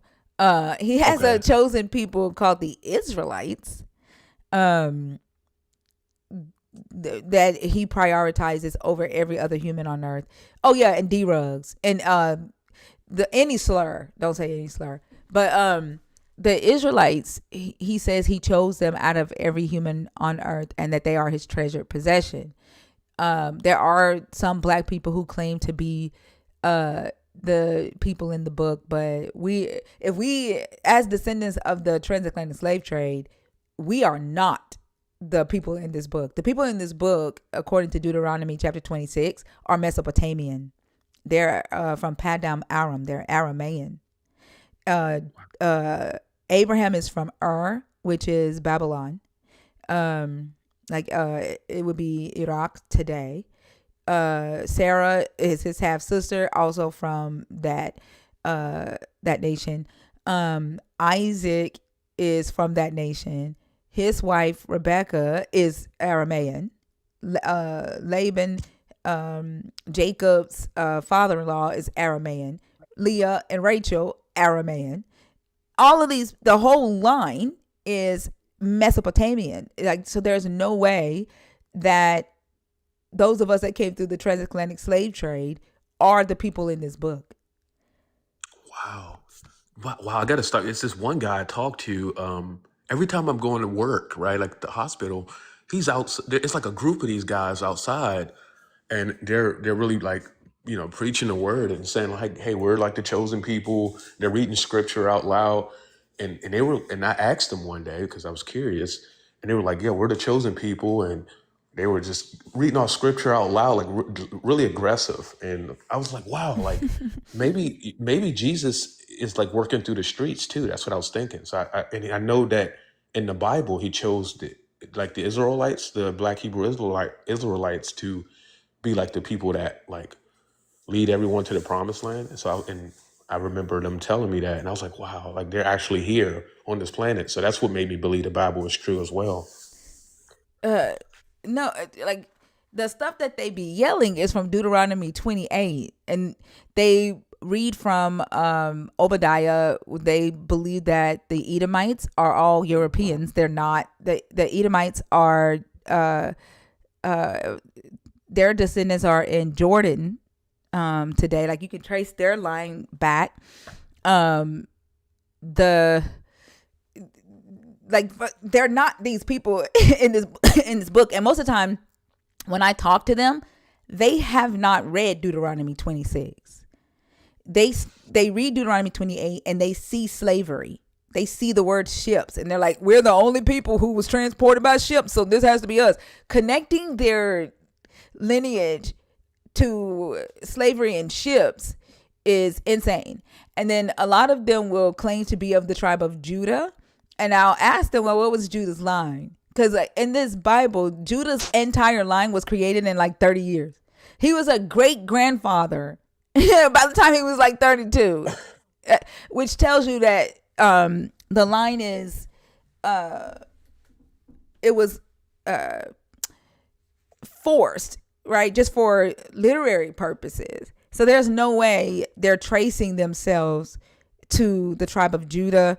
Some of them claim to be the sons of Aaron because the sons of Aaron were the wealthiest in the land, and they were the land lords of the land that basically y'all. If you look at it like this, the government has eminent domain in North America, right? Right. When they came in and they took over this land, they called this New Jerusalem. They called this the Promised Land because they were the new chosen under the new covenant with Jesus. The Europeans in Rome. So when they came here, they said that this was the land that their God promised them, and they took over. To them, they were like the sons of Aaron. They were the stewards or the landlords of Yahweh's land. So as the government, they always have eminent domain. They collect property taxes. They're allowed to sell it. They're allowed to go back and get it. It doesn't matter if you own it. Right? They always have claim to this land because the land belongs to their God. Wow. That's the same way the land was in Israel. The land belonged to Yahweh, and the Israelites were just given portions of the land to be stewards over it. In the Homestead Act, they did the same thing. They gave land to white males 21 and up who had to live on the land for 5 years, take care of it, and then they got the deed to it. But the government still owned the land. The government still had eminent domain over it. Wow. Well, that makes a lot of sense now. I mean, gosh, I'm so out of the loop. Can I ask you something? Like, am I wrong for, because I promised my mom this before she passed, and I kind of felt like I shouldn't have, because it's been it's been mental gymnastics for me. Like, right, I work at the hospital. That's enough going on there already. And then since I started going to the church, I felt like my life got harder. I'm gonna be honest.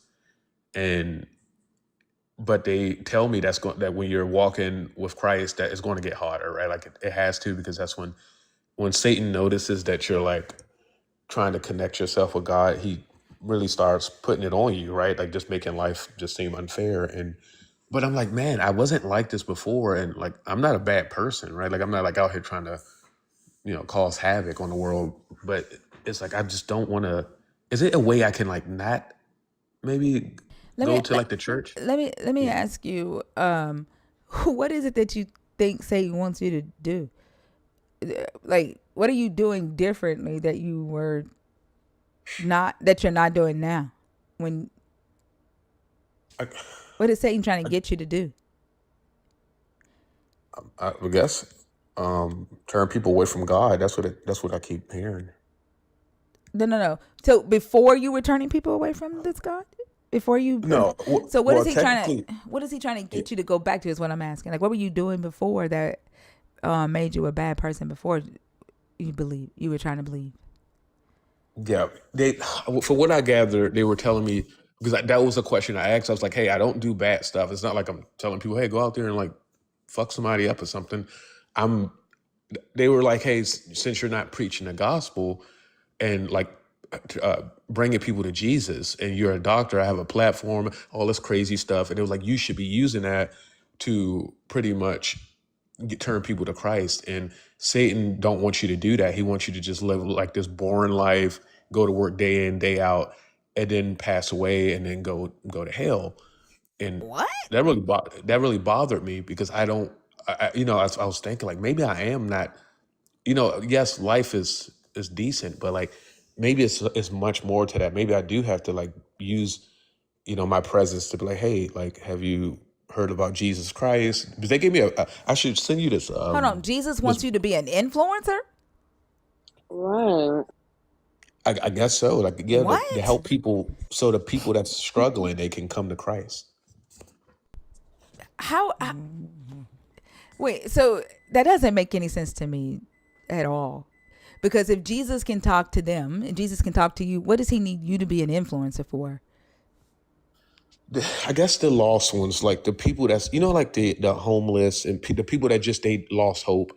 Like maybe he wants me out there to say, hey, like if you turn to Jesus and like give this a shot, he can like make things better for you, like So stuff they're like not that. gonna be so they're not gonna be homeless anymore if they give their life to Jesus? You gonna give them a house? I don't know. I would hope so. Oh, he just needs you to tell them, but not really do anything else? Uh, Like I what is get, that gonna do for them? Like what um, what is you telling them not gonna do? I I guess so. What I can do, if in that case, I can probably like give them resources too, so they can get help. Like, 'cause, we do get Why can't you resources. do that as a non-believer? I'm confused. Are the resources Right. different as a Well, believer? well, because from what I heard, Satan rules this world. So maybe, like, let's say I don't believe, and I give somebody a resource, I can be sending them to like the wrong resource. If Well, let me and ask you this: what hospitals did Satan start? I don't know.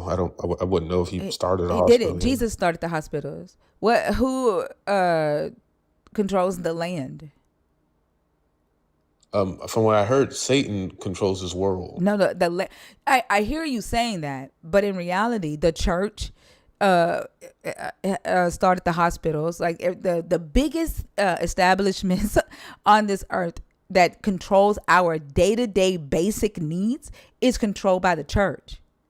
It's controlled by this God, the people who believe in this God, like his stewards. It's not controlled by a Satan, by a devil. Like that's why I'm asking. Like, what does the devil so called own on this earth and control that you need every day? Um, I mean, he does control like the money. If you look How? at the How? If the um, church has the majority of the money. How does? Well, that's the thing. The church is doing with the money that church has. They're doing good things like feeding the community. But I'm not talking They're, about what they're doing with it. You're saying the devil controls most of the money, and I'm asking how if the church has the majority of the money, and that's a fact. So how does the um, devil control most of the money? let's see if well,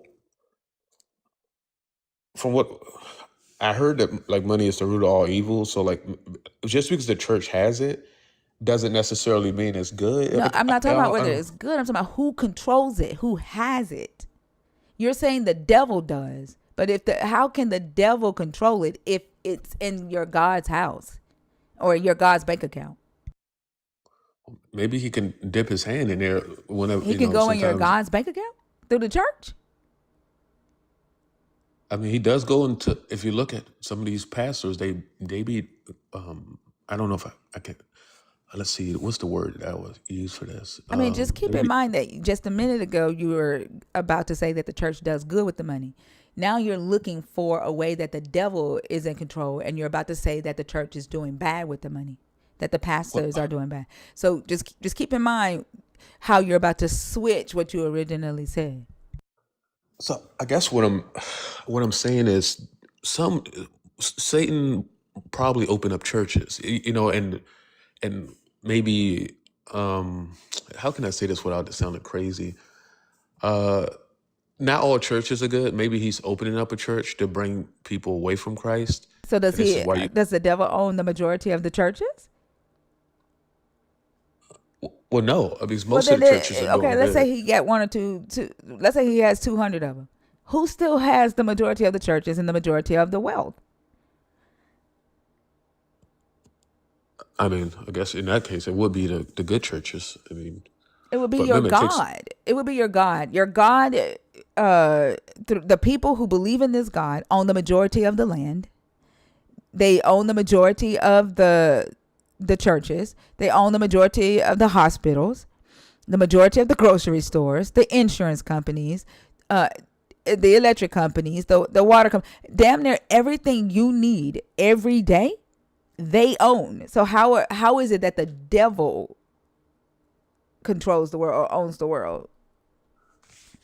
You know, that's a good point. I said I'm not there yet. Like I'm slowly learning. I know that they teach this. Like definitely at Bible study and stuff. They give me ways of how like Satan he's like a really like a master manipulator. Like he know like things I don't even think of, right? That he just knows how to bend and twist. So I mean, I'm maybe he trying did. to get you to show me how he's doing that with what you're saying right now, though. Like it's just facts that this so-called devil, the majority of the things that you own is your God started, not the devil. So that's just facts. That's not twisting anything. What it sounds like you would have to twist, right, in order to make it that true that the devil is the one controlling this, although it's in your God's hands. It's in your God's people's bank accounts. Okay, now I get what you're saying. I'll be honest. I don't know, and I don't know. They say Satan is very like you know cunning and he's wicked and smart. So like maybe I'm just not there yet to understand how he moves to explain it. To you guys. I mean, but show me like where this devil is doing that. That's why I'm trying to Show you you've like not been you've not been able to show me where this devil owns the world, like what he owns of the world. The majority of the world is owned by your God's people, right? That's how they spread your Jesus's religion, is by going into different parts of the world with and colonizing it with missionaries and military. Okay, what about the current administration? I mean, that guy's clearly that guy's Do you not see him pushing Christian agenda? It's Christian nationalists that are behind him. well. I mean, we can't call everyone a Christian, though. But You know what I mean? Like, we can't say they're not. They are Christian and they're using your God's Bible and they don't have to twist it. They don't have to reinterpret it the way y'all do. Y'all can't take the Bible for what it is because it doesn't fit you as the oppressed. For you as the oppressed, you have to find some inspiration in it. The way you said that, oh, maybe God sent Hagar back because it's supposed to teach you that you can still be a slave or still be in a bad place and God still see you. No, they see that as this is a hierarchy, right? All they got to do is read the text as is. They don't have to reinterpret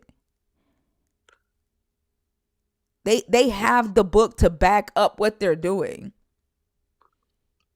I mean, I wouldn't know. I haven't read it all, but I mean, it just seems. I mean, if that's the case, then I mean, that what you're saying is that God is evil and that they're evil minions essentially. That I I don't know. I mean, it depends on if you think the stuff in the book is evil. I mean, so Yeah, far it's Hannah. confusing. I mean, it is. Hagar's story is definitely evil. I don't see how it's not. But I maybe, mean, like your God established slavery in this book, and most of you that believe in this God, especially like that are of the Black community, y'all reject that. Y'all refuse to accept that the same slave system that was established in North America through the transatlantic slave trade was established in ancient Israel. And that this God is the only God in the ancient Near East who established lifetime chattel slavery on the basis of discrimination and a chosen people. The chosen people were to be debt slaves or indentured servants, and then the non-chosen people were lifetime chattel slaves with no route to freedom, and they were treated as property. They were treated as money. But y'all refuse to accept that. The white supremacists or the Christian nationalists, they don't have to reinterpret this book. The book says what they say it says. If they were to enslave and say God said, they wouldn't be lying. The book had to be reinterpreted to convince people that slavery was against Jesus's will. But the reality is that Jesus never condemned slavery. He actually uses the institution of slavery in his teachings, and he doesn't talk about it in a negative way. what do you mean? Like God, like you're saying like he wants slavery, or like he said, hey, you can like own, like He another human did. being. It's like in the Bible, or like you Yes. mean that like people, because man will say a whole bunch of shit to No, get their yes, way. it's in the Bible. No, it like the fact that you're saying man will say a bunch of shit to get their way, but we started this conversation off with you admitting that your God speaks to man and that you can't lean to your own understanding. But in the Bible, in Leviticus chapter 25, starting at verses 39 through 46, the slave system that your God established in ancient Israel is the same structure as the slave system that was established during the transatlantic slave trade, word for word. Leviticus. Like, and I hate to sound like I probably sound like dumb. I mean, I do because I don't know what the hell I'm talking about. But okay, so like in Leviticus, God is saying he's telling people, hey, like you can do this. Like it's Yes. like you can Yes.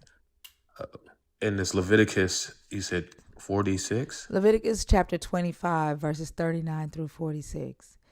I'm writing it down. I know I don't want to take up your time trying to read it on your show.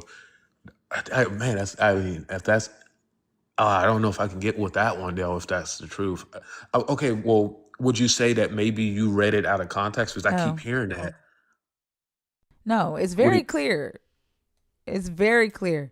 He's talking to them about how to establish the system. He establishes slavery on the basis of ethnicity. Israelites, debt slaves, or hired workers. You cannot enslave an Israelite. You cannot sell an Israelite as a slave. You cannot treat an Israelite as a slave. They are to be, if they sell themselves to you because they run on hard times, you can only allow them in that position until Jubilee. and Jubilee was either every 7 years or every 50 years. But you must restore them back to their ancestral property.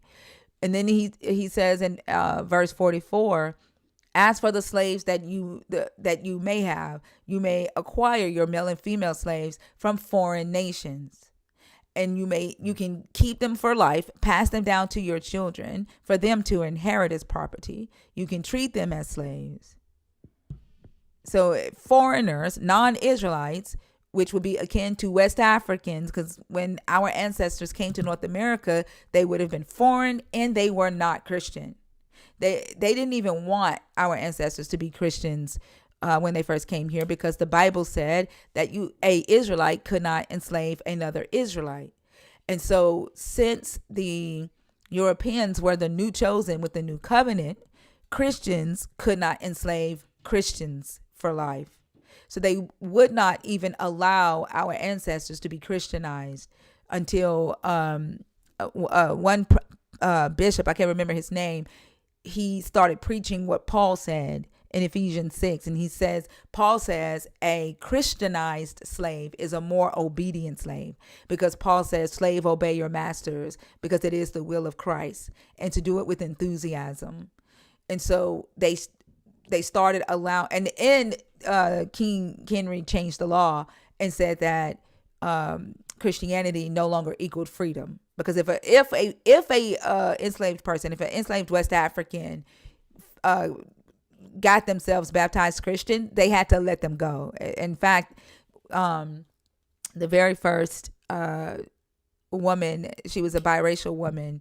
Her father had baptized her as Christian. He was a European slave owner. He had baptized her Christian, and when he died, he emancipated her. But they didn't want her to let her go. She had to fight in court for her freedom, and because he had Christianized her, they had to let her go.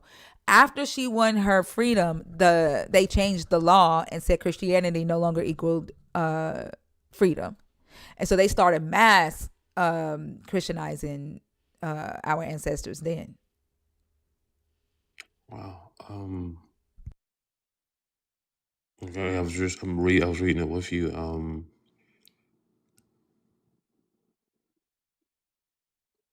I don't know.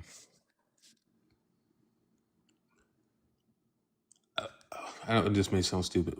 So if I went to church and asked them this, like, how would they interpret it? I mean, because they're not gonna read verse 44 through 46. They're gonna tell you that it was like employment. It was only for 7 years. Black Christians reject what's in the book. A lot of black believers will say, "Oh, King James added that to the Bible just so they can justify slavery." No, he didn't. That's in the Hebrew text. Like, I learned how to read Hebrew just so that I would know that what was added and what was not, what was in the Hebrew scriptures and what was not. That has always been in the Hebrew scriptures. That was not added. They didn't have to twist the Bible to justify slavery. They had to twist the Bible to condemn it. Right. Okay. And this is my thing. If let's say someone, I mean, a pastor would have to read. Because I would think if you go to theology school that you read the whole Bible. Why would you still follow somebody that would say, like, hey, own other people? That's what I'm thinking. Like, I mean, they follow a God who commanded the raping of women as a punishment. They don't care that this God is immoral. Honestly, I think Jesus died for Yahweh's sins so that you all would see what this God does in the Old Testament and forgive him for the things that they did in the Old Testament. Because most of you look at Yahweh through Jesus's blood and you shrug it off. Like, he literally commands the raping of women as a punishment in this book multiple times.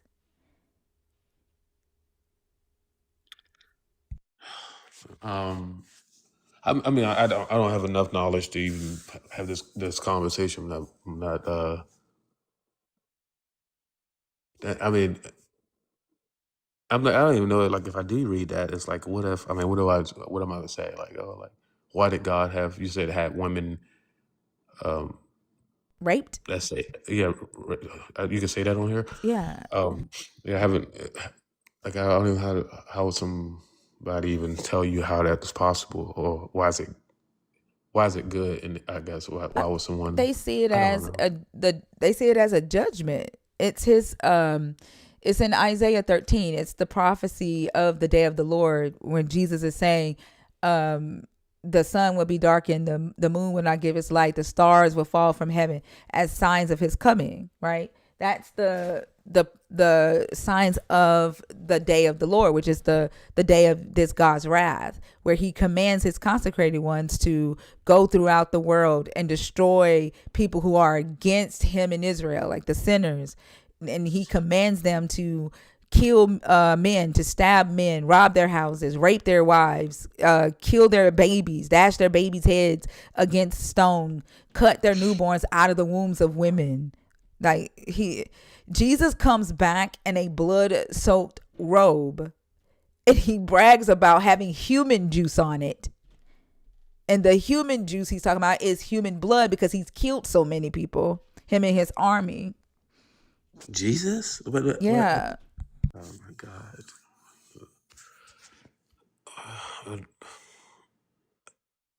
I mean, I'm just not capable of having this conversation, to be honest, Thinker. What I am going to do is read more, but I don't want to, hold up the line anymore too right now, because I know that it's getting late and there's probably people that could have this conversation waiting. So I'm gonna probably call it a night. All right. I definitely thank you for coming. I suggest that when you are reading, that you use a Hebrew lexicon, not the Strong's Concordance. The Strong's Concordance is just a concordance that helps you understand how the King James translation team translated the text. So grab yourself a Driver Briggs lexicon. That is a real Hebrew lexicon, so you can understand the context of if you're going to look up Hebrew words. And then that same lexicon will help you with the Koine Greek. Another site that you can use, that you can examine the oldest New Testament documents that we have in history, and it's called GreekCenter.org. And you can see how the text has been manipulated in the New Testament in order to get this westernized Christianity that we have today. You can see the images of the text, when how old each copy is, like when it was written, when each verse was added, right? And so that website is Greek Center, and center is spelled CNTR .org. And I honestly suggest that you use these resources as you're reading and as you're studying, and try to cross-reference with archaeology and the other nations that are mentioned in this book. They have records too. They have archaeological records too, to help you put a picture together of what the text is actually saying, and what's true and what's not. Okay. I'm writing that down, and I guess for the well, I guess that don't matter. I need to read first. But all right. I appreciate you for the resources. I'm definitely going to study up and hopefully run into you guys again. All right. Good luck, and I hope you have a great one. You too.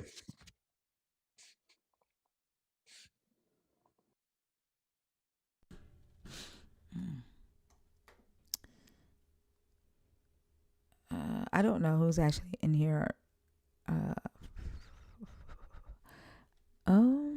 don't know. Nope, that person's not here. Not here. I don't know who's actually here. Nope. Nope. I bet this whole box is empty, except for Theo. Theo's here. Hey, Theo. And Oso. Yeah, Hey, how are you? I'm fine. I'm just waiting for the holidays to come. Yeah. Waiting for them to come Yeah, and go. yeah. Although I do not like the Christ part because and because in the Philippines there's the tradition of simbang gabi, which is going to church at night for 12 days, 12 days Oh, is straight. that how And y'all celebrating? Where are you at in the Philistine? yeah, the Yeah, Philippines. Philippines. You're in the Philippines. That's how y'all celebrate over there. Yeah, yeah, but it's sort of tradition, but some people do not go to simbang gabi, like because they're busy planning and preparing, but some do go.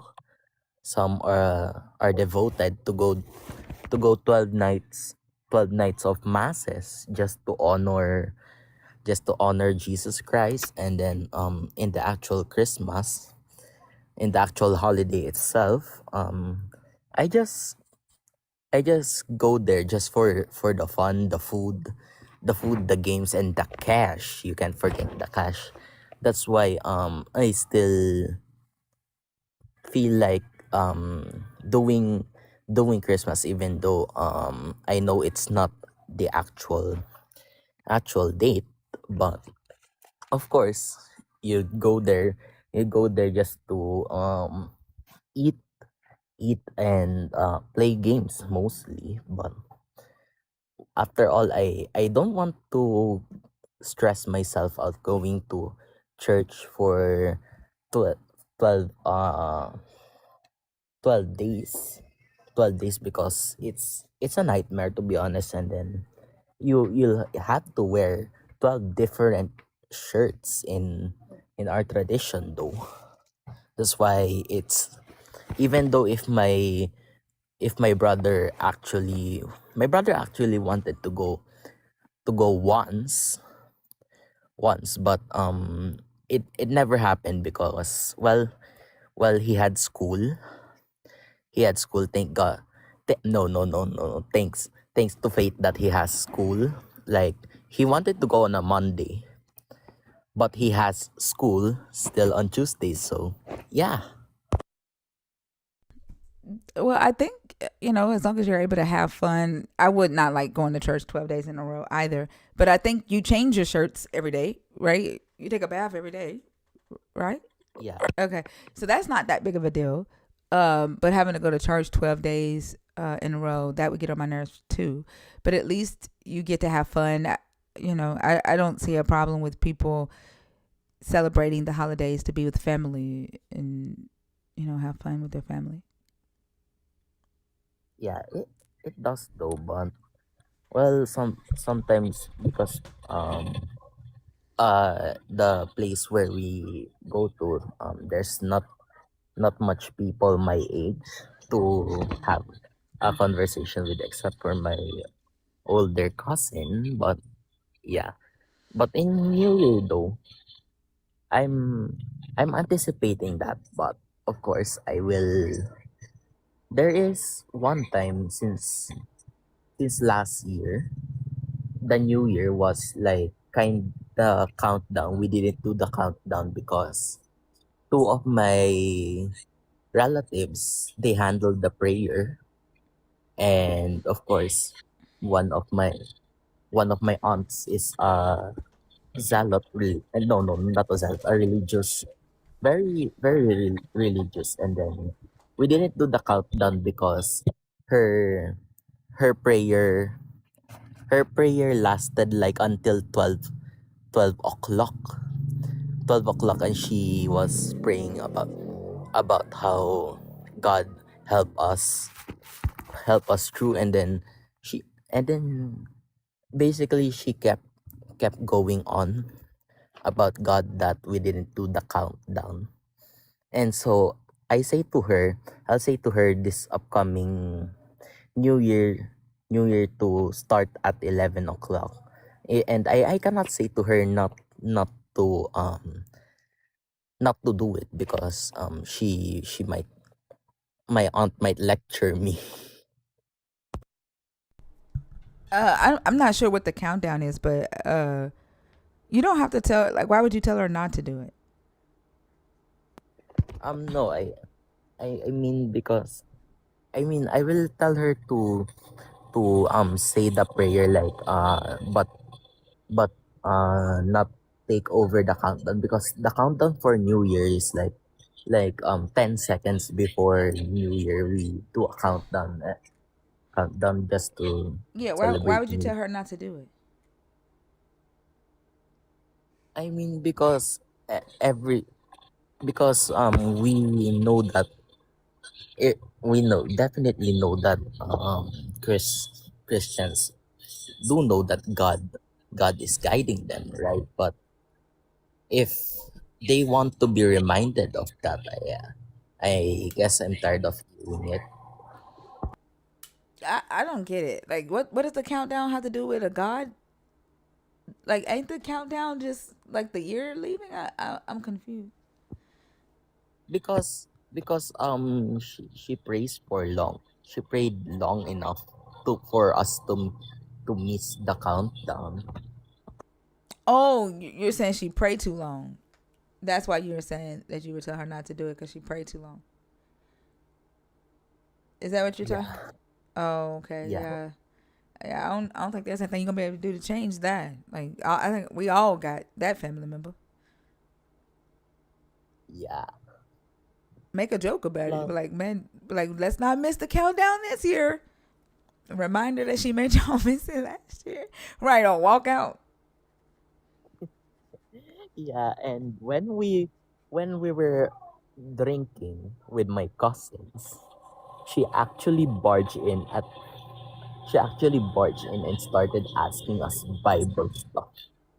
She gave us a Bible study and asked us what what did God bless you with during 2024. And I just walked out and just went to sleep because I was too tired and drunk. Maybe I had to sleep, and it was 5 a.m.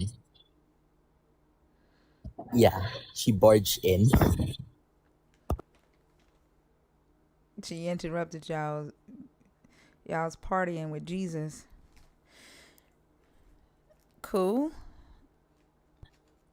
Yeah. I, imagine if you're having a meeting and then like one of your coworkers just barges in and just randomly says what what Jesus bless us with this meeting and with you guys, like she's they start giving a random speech about Jesus in the meeting. Oh my god. What would you do though, Miss Tinker? You already know what I would do, Theo. I would either. It depends on, like, if they did it, in my house. Um, like, if it's in somebody else's house and I don't want to be there, I would just walk away. But if they did it in my house while I'm, having a meeting or having a party and they just bust out Jesus, I'm gonna cuss their asses out and tell them that if they can't, respect that, then they need to leave. Yeah. And I don't know, but I felt awkward during the time because yeah, I didn't want a sermon during when I was about when I wanted to get blacked out. So yeah. Yeah, just leave. Don't And don't let them say and do whatever they want to you. You're an adult. Just leave. yeah. And even though even though my other relatives tried to stop her, she didn't listen and just barge in. And a lot of my cousins was starting to go away when it was 5 minutes in the conversation. And that's probably one of the funniest New Year's I ever had. And ever since then, we, we, me and my cousins were trying to, are hoping that he won't do that next time because we're planning to have another drinking session. And then, to be honest, we're going to do it again, but this time, uh, we keep it a secret. Like we don't do it out where my other relatives are. Yeah, and that's all. Okay. Well, I hope you have a lot of fun and happy Yeah, holidays to you. Did you happy did you pass holidays. your finals? No, sadly, I failed 2 subjects. Is it because you be on live and not studying? No, but ano ba? Hey, Well, hopefully you're able to make them up. Because remember, your education comes first before TikTok. Okay. yeah, okay. Are you able to make them up? No, but I have to retake something. Huh? You gonna make me ground you and keep you from coming on stage until you get your grades up.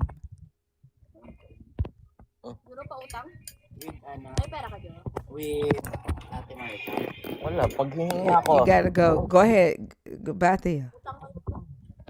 Hindi, hindi. He done got in trouble. He done got in trouble.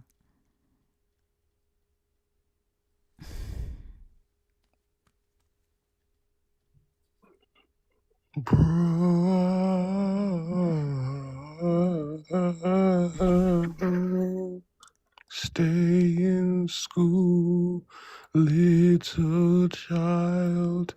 If you fail, you'll be a dumb child. It's like you wanna go, Mary, did you know?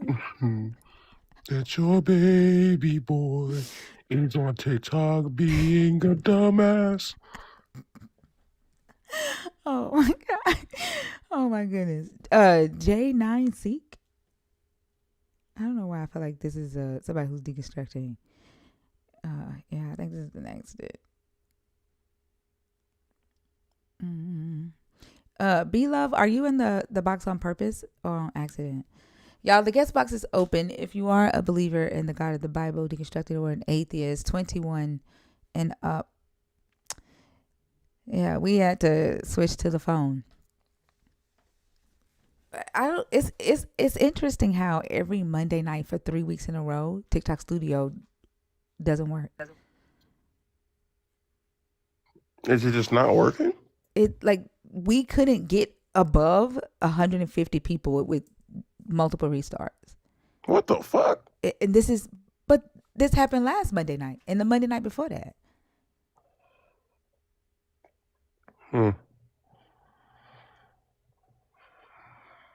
Something I don't know.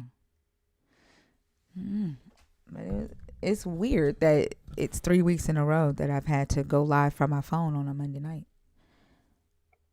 Maybe it's just like your computer going through a case of the Mondays. Or TikTok. Mm. Yep.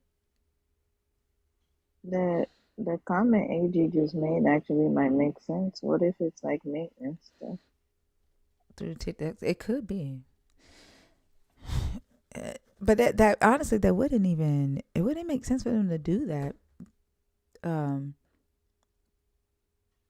Because how are people gonna go do I don't know if everybody's having that issue like with not being able to get to the FYP on live.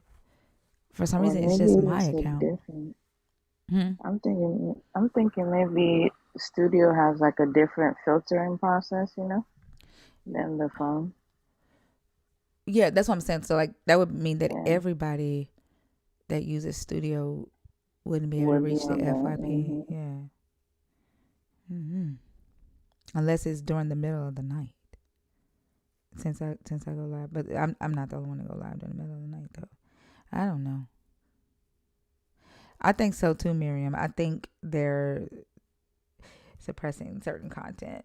When I posted my video today about Delilah responding to that guy, it took hours for it to get 300 views. So it's back to doing that bullshit.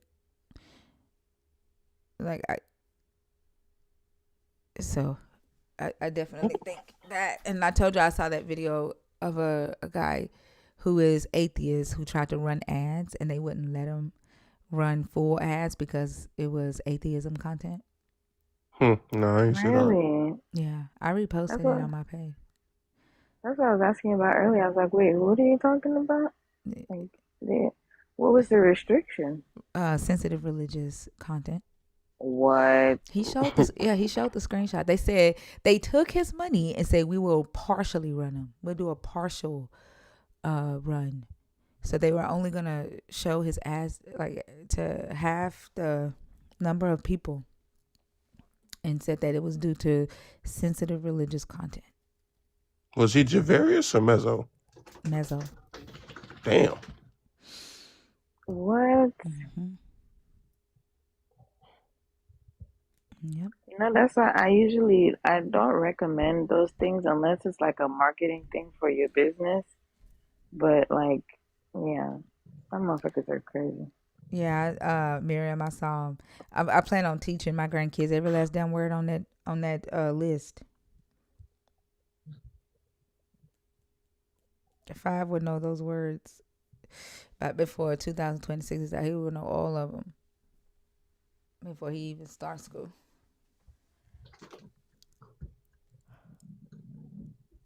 Like, how do you ban the word black being taught to preschoolers?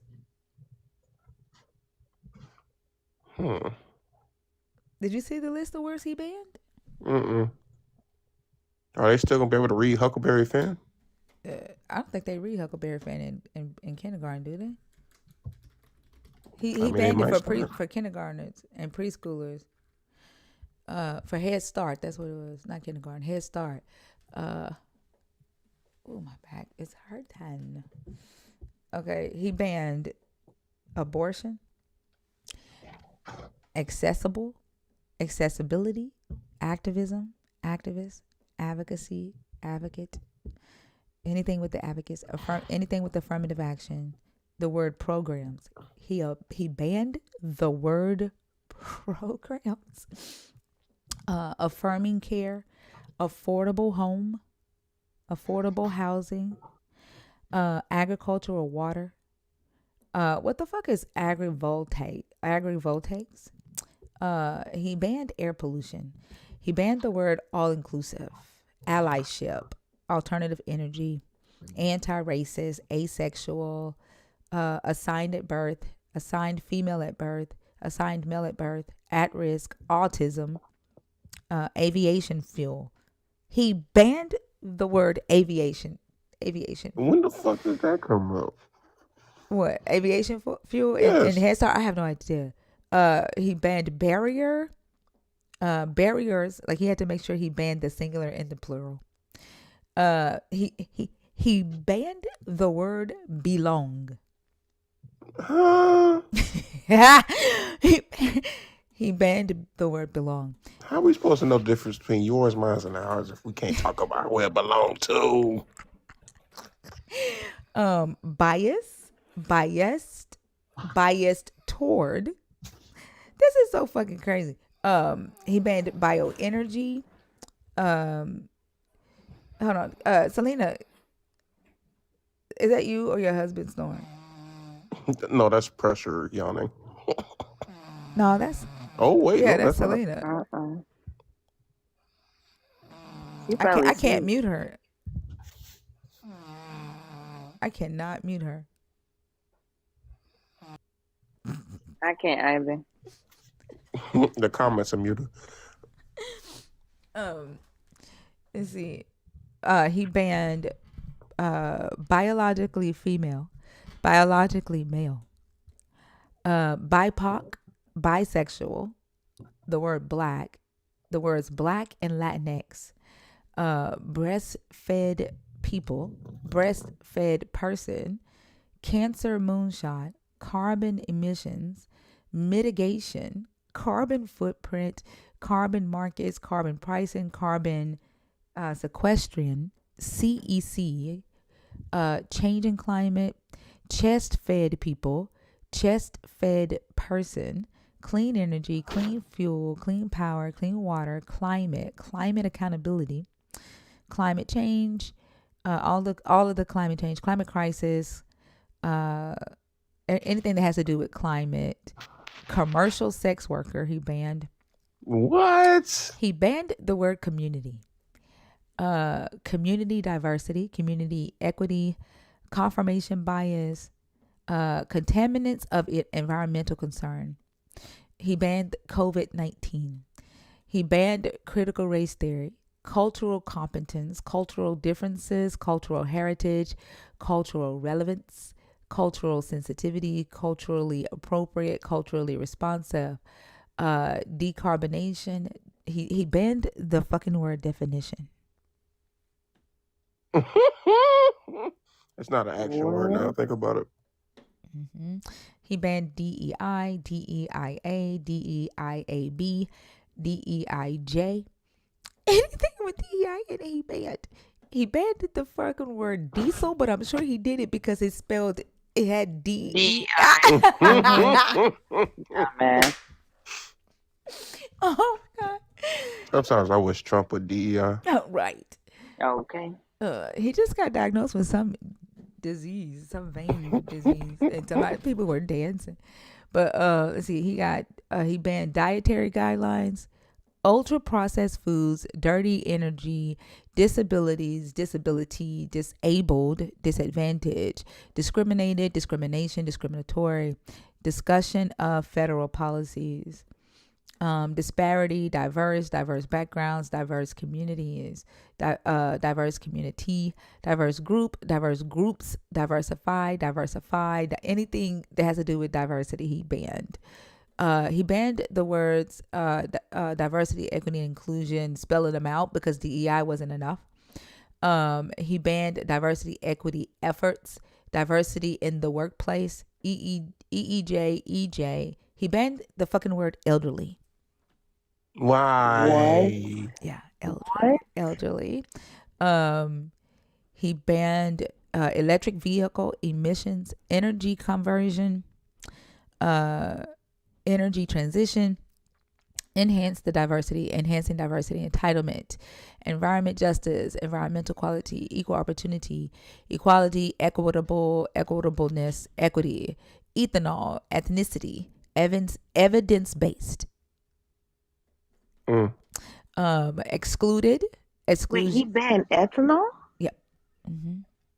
Like ethanol gas? Yeah. Yeah, like the corn gas? Yeah. What the fuck? Mm-hmm. He banned exclusion, expression, females, feminism, fetus, field drainage, fluoride, fostering inclusivity, fuel cell, GBV. You know what that is, right?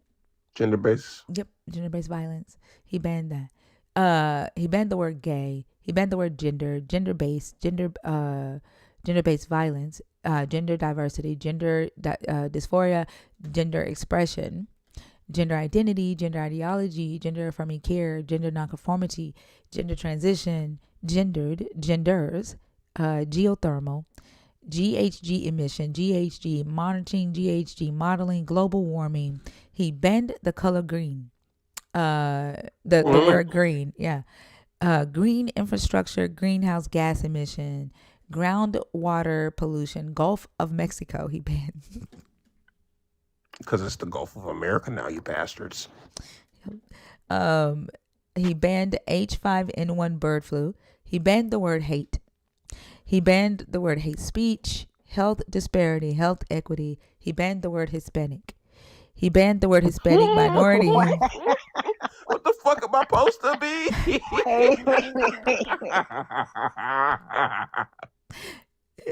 No, I'm on pen.org, banned word list.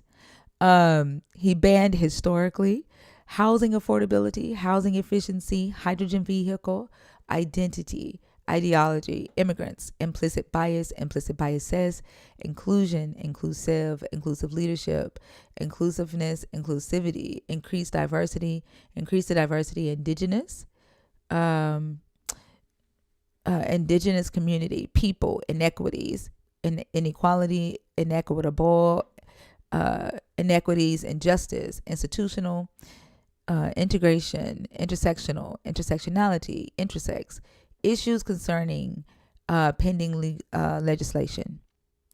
I don't know if this is one thing. Issues concerning and then pending legislation. Justice 40, key groups, key people, key population, Latinx, lesbian, LGBT, LGBTQ, low emission vehicle, low income housing, male dominated, marginalized, marana, measles, membrane filtration, men who have sex with men. Wait, did you say membrane? Huh? You said membrane? Membrane filtration. Oh, okay. He banned men who sleep with men. Yeah, he did not notice he banned the word female. He did not ban the word male. Male. Yeah. So he also banned gay and dude on dude action. Yeah. Yep. He banned lesbianism too. Yeah. Mental, My life is over. Mental health, methane emissions, microplastics, migrant, minorities, minority serving institution, most risk, MSM, multicultural, MX, MSI, Native American. NCI budget, net zero, non-binary, with the hyphen and without, non-citizen, non-conforming, non-point source pollution, nuclear energy, nuclear power, obesity. What is going on? He banned the word obesity. Oh my goodness. He banned the word opioids. He banned the word oppression. Oppressive. What? Orientation, pansexual, PCB, peanut allergies. People of Nigga, what? What? Peanut what? Peanut allergies. So what is the teacher supposed to say if they gotta be like, hey, do you have a peanut allergy? What they gonna say? Do you have one of the forbidden words? The fuck? I can't tell which one, but let me know if you have a forbidden word. It's crazy. He banned orientation, pansexual. Or did I say that already? People of color, people plus uterus, people-centered care, person-centered care, photovoltaic, I don't know what that is, PFAS, PFOA, polarization, political, pollution abatement, pollution remediation, prefabricated housing, I don't know what that is, pregnant people. What? He banned the words pregnant people, pregnant person, pregnant persons.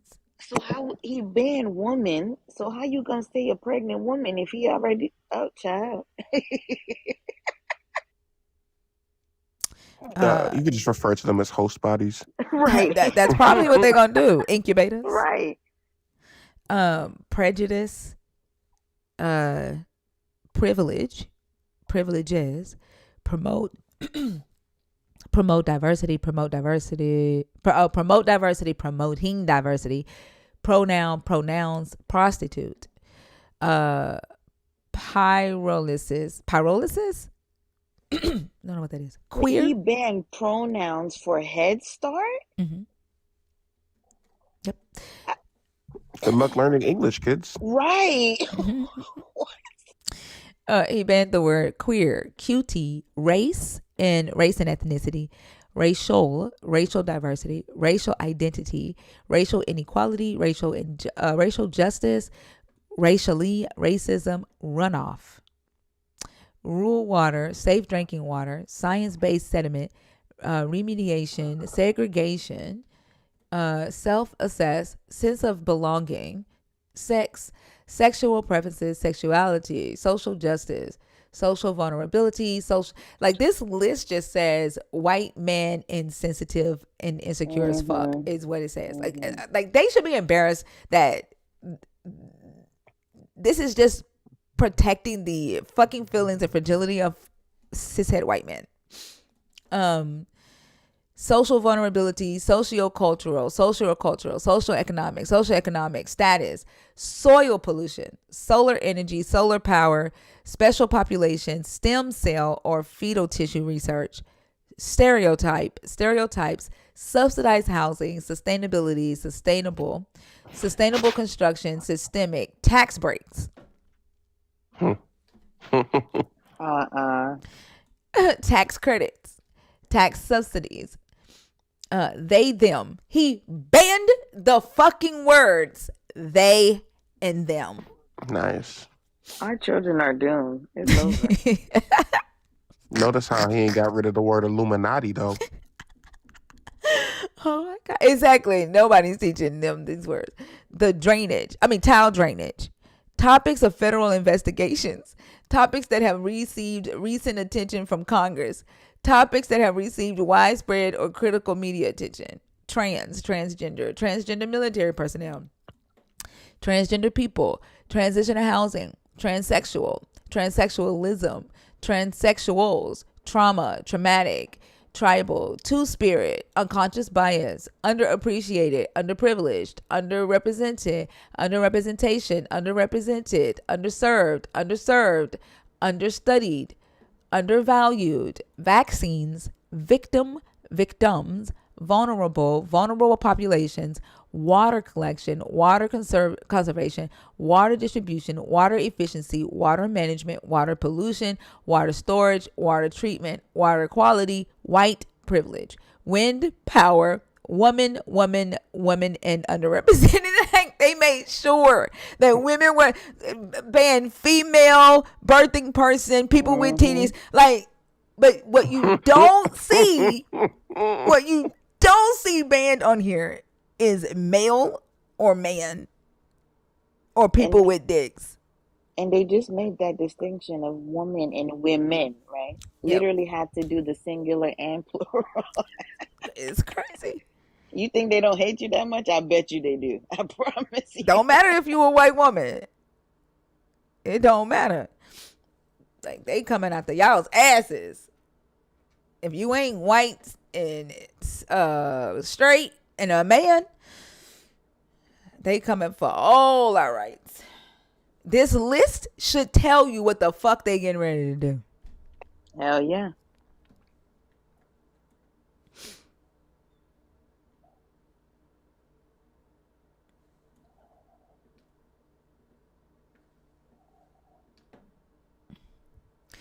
I don't know if TikTok is just throwing y'all up here, or I'm trying to. Hey, what's up? What's your name? My name is Jamal. Jamal, hi. How are you? I'm great. How old are you? Quick question. I am 18. 18. You gotta be 21, Jamal. I don't think. Maddie, are you still in All here? right, quick question. No. Can you say one thing? No, Can you say as no, my income backwards? No. Oh, God damn. He's up here to be a fucking stupid bitch. His name is not Jamal, clearly. Huh. You know what? Sorry, thinker, just really quick. Sean, I want you to like just think about that comment that you just made and realize that this motherfucker has been putting through executive orders while looking these judges in the face that told him no. I don't know why y'all think he's not gonna do what the fuck he's won.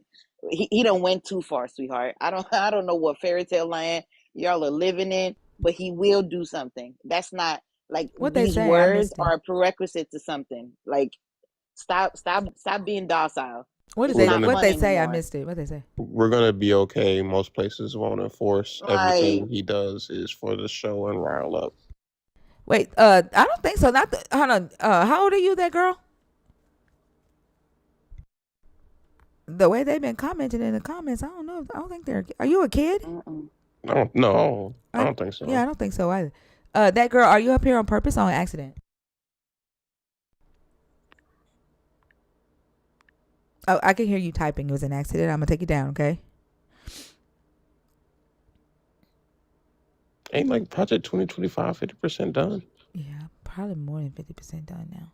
Yeah, they talking about, oh, I'm in trouble. Are you okay? Like, y'all are, what? Like, this is real life stuff. Like, just because people don't tell you about their lives doesn't mean like these quote unquote things that you say, oh, it's not that bad. They're affecting people in real life. Those words, literally children, like, what is my daughter going to describe my family as? We're lesbians. What the fuck is she going to say? Like, you don't think he will go as far as like trying to get children in fucking prison? He's doing that right now. Did y'all see the He's like wooden getting box in the teachers. school? Yes. That shit is crazy. Like, the fuck? Teacher had a whole ass wooden box in the classroom that was padded with mats that they were putting kids in. But the principal tried to claim that no child has been put in it yet. That motherfucking box shouldn't be in the classroom. That's the type of stuff they want to champion. And the more we think, oh, nothing's gonna happen, somebody's gonna stop Hey, him. It's what's up, not gonna guys? be How's your that day bad. going?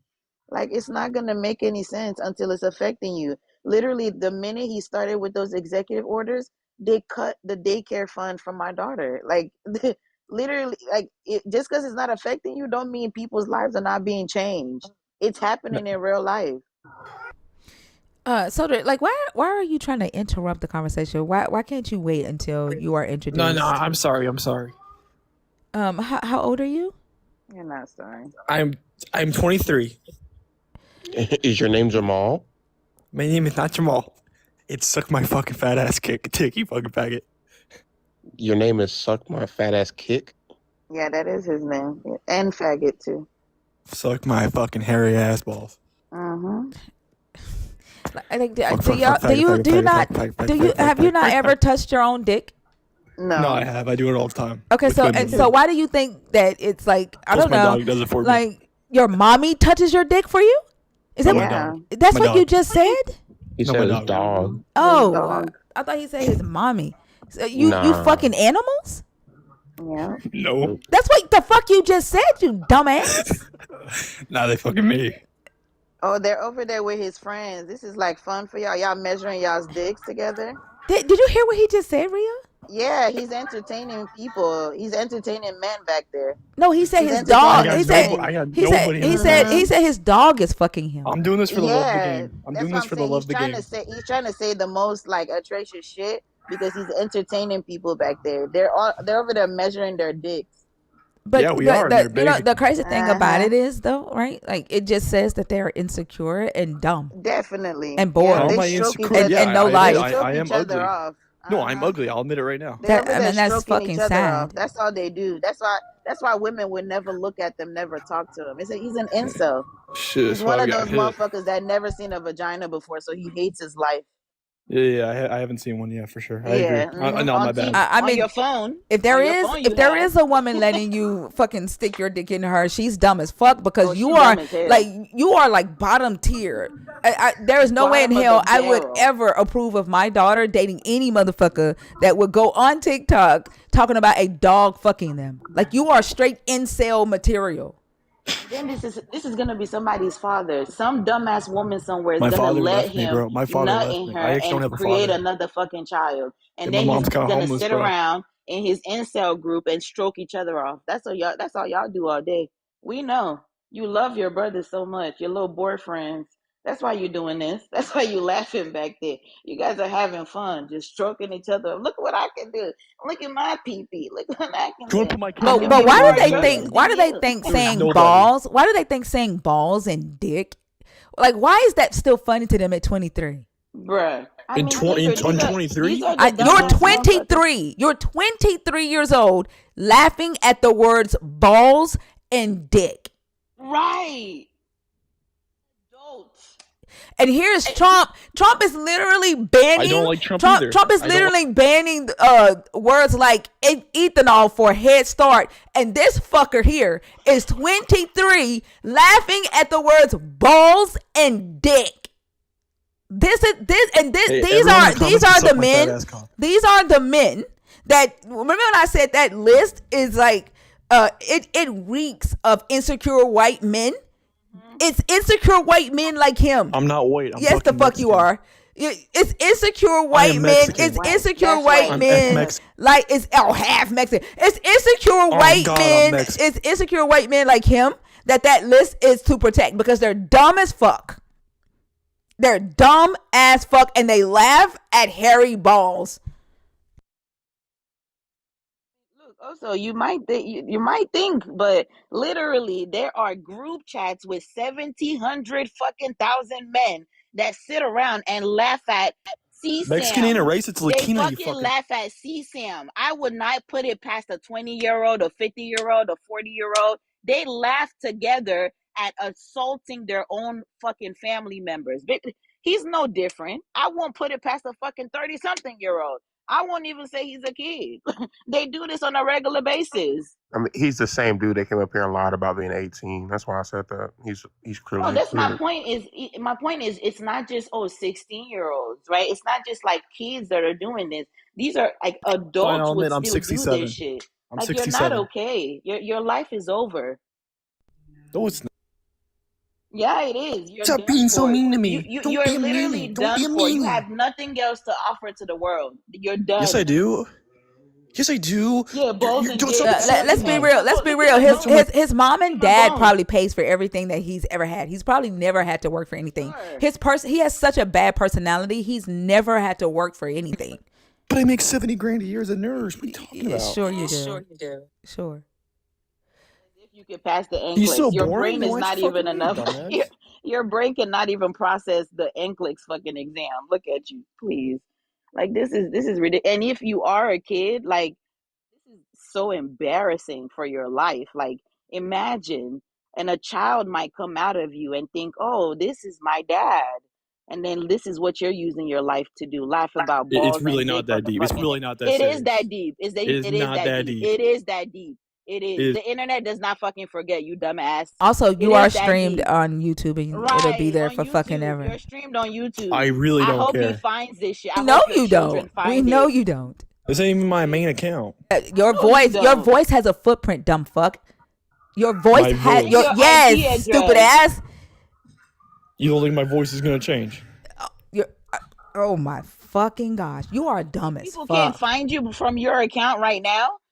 Are you that dumb? You think people can't find you from a burner fucking account? Do you know what an IP address is? It's really not that deep. It's that deep. You come up here trying to be stupid and funny. It is that deep. People will find your ass, and you will live this. You will never live it down. Your kids gonna hear about it. Everybody's gonna hear about it, dummy. I don't know why they think the internet. I don't know why these young dumb motherfuckers like they think the internet is a safe place. Like, and there a lot of them will fucking ruin their fucking lives for the dumb shit they do on the internet. It's fucking dumb. No, let me say something. So in 10 years, no, get the fuck off my stage, you fucking incel. But no, again, this is another thing. This is another assumption y'all had. He would have kids. There's a woman out there that will let motherfuckers like that nut in her. She will have kids. I promise you. Bro, motherfuckers like that have multiple children. Bro, can I his mama gonna be the one taking care of his kids. How old are you? Yes, ma'am. My age is 30. Are you a believer in the God of the Bible, deconstructing, or an atheist? I am a believer in Christ. Okay. Which one of the topics on the board did you want to discuss? The Jezebel. Is that the one that talks about like slut women? If that's what you want to call it. Rhea, you want to do this one? Yeah, I can. Jezebel, he said the one with Jezebel was innocent. Oh, I'm sorry. I did not mean to come across that way. I would love to No, we don't give a hear. damn. Just go ahead. Like Wait, there's what Okay, nothing you're way? gonna be able to say that's going to offend us because you don't okay, mean anything to us. So go yeah, ahead. no. Oh, okay. I What? don't mean anything to you. I think that my black brothers and sisters are amazing, but I think that a lot of people got it Nobody twisted asked you because. that, and we don't give a Yeah, damn. that's Talk not Wait, about the Jezebel. topic. I thought you said No, you I mean I it. don't give a damn about No, anything but that you you. were slapping. Hey. Talk about Jezebel or get the fuck down. Yeah, that's not a topic. Like, what are you Yeah, talking about? Like, but you were slapping push just now, right? can So you you Man, can can't. you do get it. a Last topic? time. Which Yeah, topic? hey, black. Okay, bye. Dumbass, You bruh. attention Get seeking the fuck off. motherfucker. Like y'all need attention so fucking bad. Nobody gives a damn if you don't like black people. Good. Stay the fuck away from us. Guess who's back? Not Look not at you. not your And you think you're motherfucking not gonna ass. be found? You think like, how dumb are you? Doing multiple accounts makes you even more fucking. But this But is I'll how you do a know. different voice. Yeah. I'll tell you who I am, though. This is how you know we get under their skin. Like they're fucking jealous of us.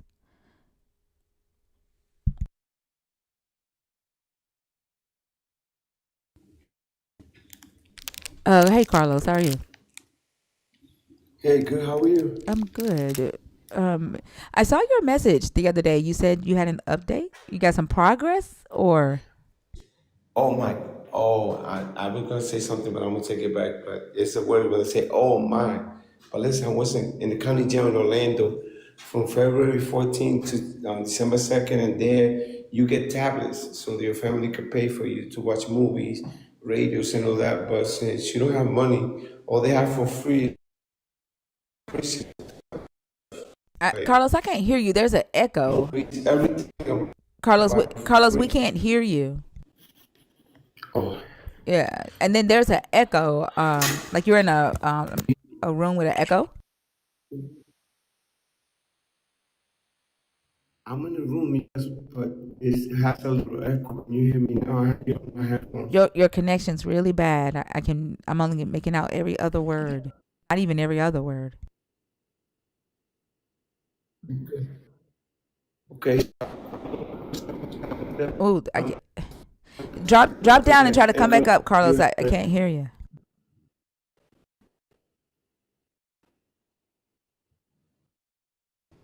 Drop down and try to come back up.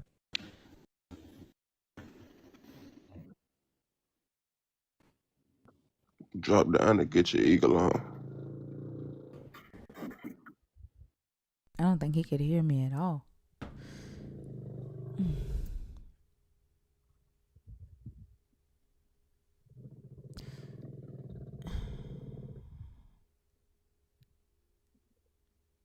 Joshua, are you in the box on purpose or on accident? The request. Oh, never mind. It took you out. I think that dude tried to come back on a different account too. Yeah.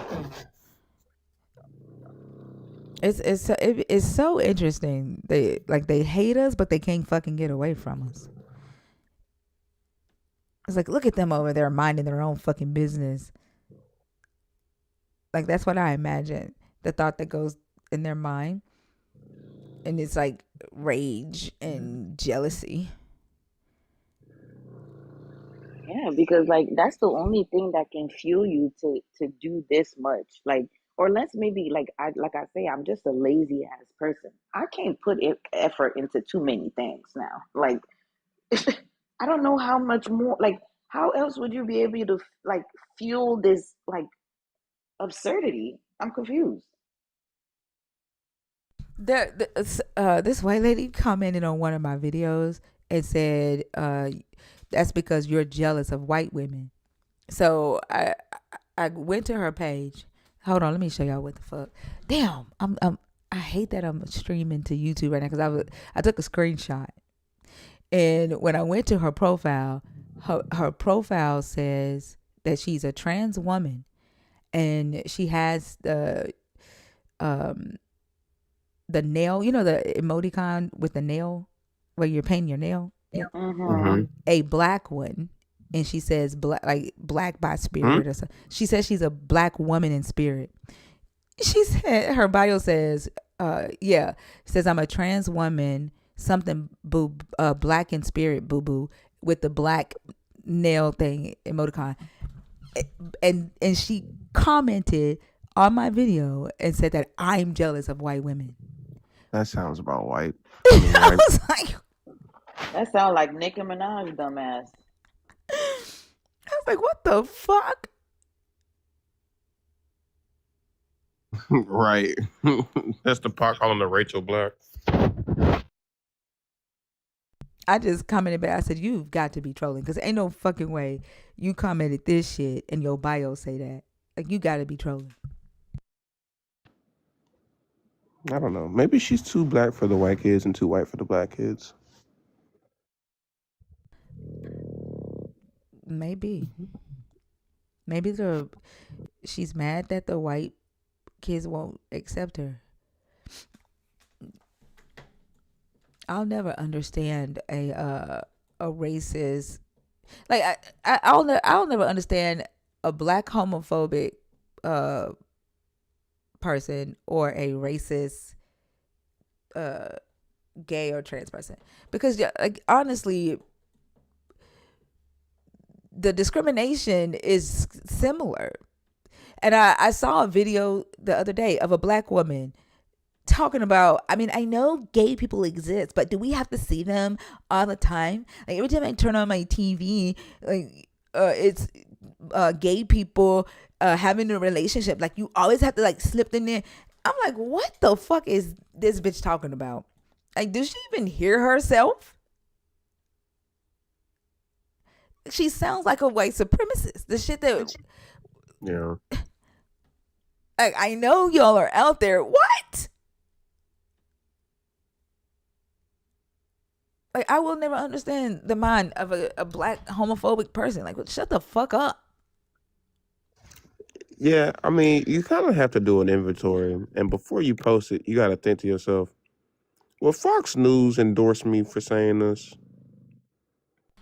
You think she was trying to get picked up by Fox News? She's trying to be a Candace Owens. I mean, Candace on her way out. She finna get sued the fuck by France. So by who? By France. Why? What'd she do? I have her blocked. She kept I don't calling I forget who I don't know. I guess the president of France. The prime minister. Yeah, she kept calling his wife transgender. So now they finna fuck her over. Wow, good. Yeah. Yeah. She called on Trump to help get her out of it. He's like, "You're black." Wait, did he say that to her for real? No, he didn't say that at all. He but, would. He would. Didn't he say that to somebody? It was somebody. He said, "Yeah, something about Central he Park don't help 5, black for people sure. or something." Huh? He said that to the Central Park 5 for sure. Yeah. Like, I don't put anything past his ass. He called a reporter a pig the other day. Yeah, I saw that. Yeah. Candace Owens. Candace Owens is crazy. Y'all seen Nicki Minaj making her runs? Yeah, what'd she do? Erica Kirk. What? Yeah, girl. she called JD Oh, Vance girl. an assassin They're at the best fucking friends now. convention. Mm-hmm. She called him an assassin. Oh, that quiet moment. I said, "Oh, look at you." Yep, Slipped already up, fucking huh? up the bag. You fucking up already. You gotta memorize the script, girl, when you come on stage. The assassin, JD Vance. Like, okay, so he killed Charlie? Like, what are you trying to say? This is why I say, nobody's gonna be able to convince me that it's a race thing. Like, yes, white supremacy is a whole ass problem. Whiteness is a disease, or an idea, right? But it's not a race thing. Exactly, because there are people of all ethnicities in that fellowship that they train to do certain things, right? Race is secondary to that group. They want you to think that it's about race. And absolutely. It'd be dumb motherfuckers like Soldier Boy that just brought his ass up here that they use in the public eye. The outer layer of Jesus is playing to perpetuate the bullshit. But them motherfuckers in the middle layer, that inner layer, is people of all races and ethnicities who have wealth that are benefiting from all the rest of us uh fighting and the confusion. Like it's ridiculous. It's so profound that you said that because while watching that interview, that's all I kept thinking about. I'm like, it's really not about that. You should watch it. Like she even goes in, like it's such a puppet show. She talks about black women, thinker. She says that why do I need to be as a black woman? Why do I need to dwindle a white woman with blue eyes and blonde hair to affirm my beauty? I can still be beautiful without putting down like a white woman with blue But who eyes do and that? blonde hair. Girl, We don't do that. girl, We don't be. What the fuck? like you just said, it's a fucking show. It's really not about race, is it? Girl, they're That letting is you crazy. in though. They're letting you sit at the stage though. Okay, Nikki. Well, I will never be playing her Entertainment. music ever again. Oh yeah, girl. I'm Yeah, deleting no. every fucking thing out of my library. Yeah, no. Yeah, there's a movement right now to stop her music from popping up on Spotify. So you can turn it off. You can say do not recommend this artist on Spotify. Yeah, I can't fuck with that. they're just puppets for the ultra wealthy, trying to get their way up there. But uh, Vince Staples said something in an interview with Z-Way recently that, I mean, it's played for jokes because it's kind of like a funny platform. But I don't think a lot of people understood what he was saying because she was talking about how she asked him if he's one of those black entertainers that only date light skinned women.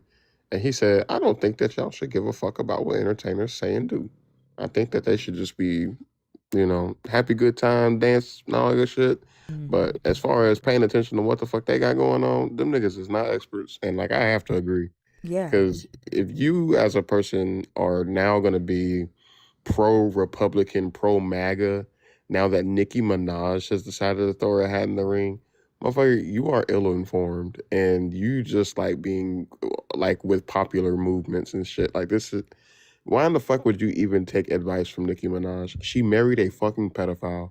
What is she gonna say to make your life better?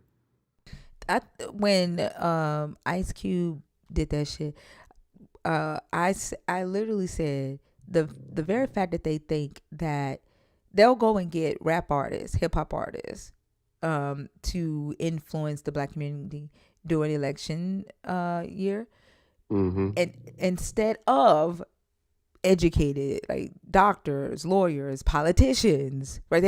They'll go get musicians. Not saying that they're not, that they can't be smart, or that their talent, just because it's art, it has any less effect. But it says a lot about what they think about the black community and the type of conversations they can have with the black community, that Mm-hmm. they only go to rap artists or hip hop artists to use as influencers for their fucking agendas.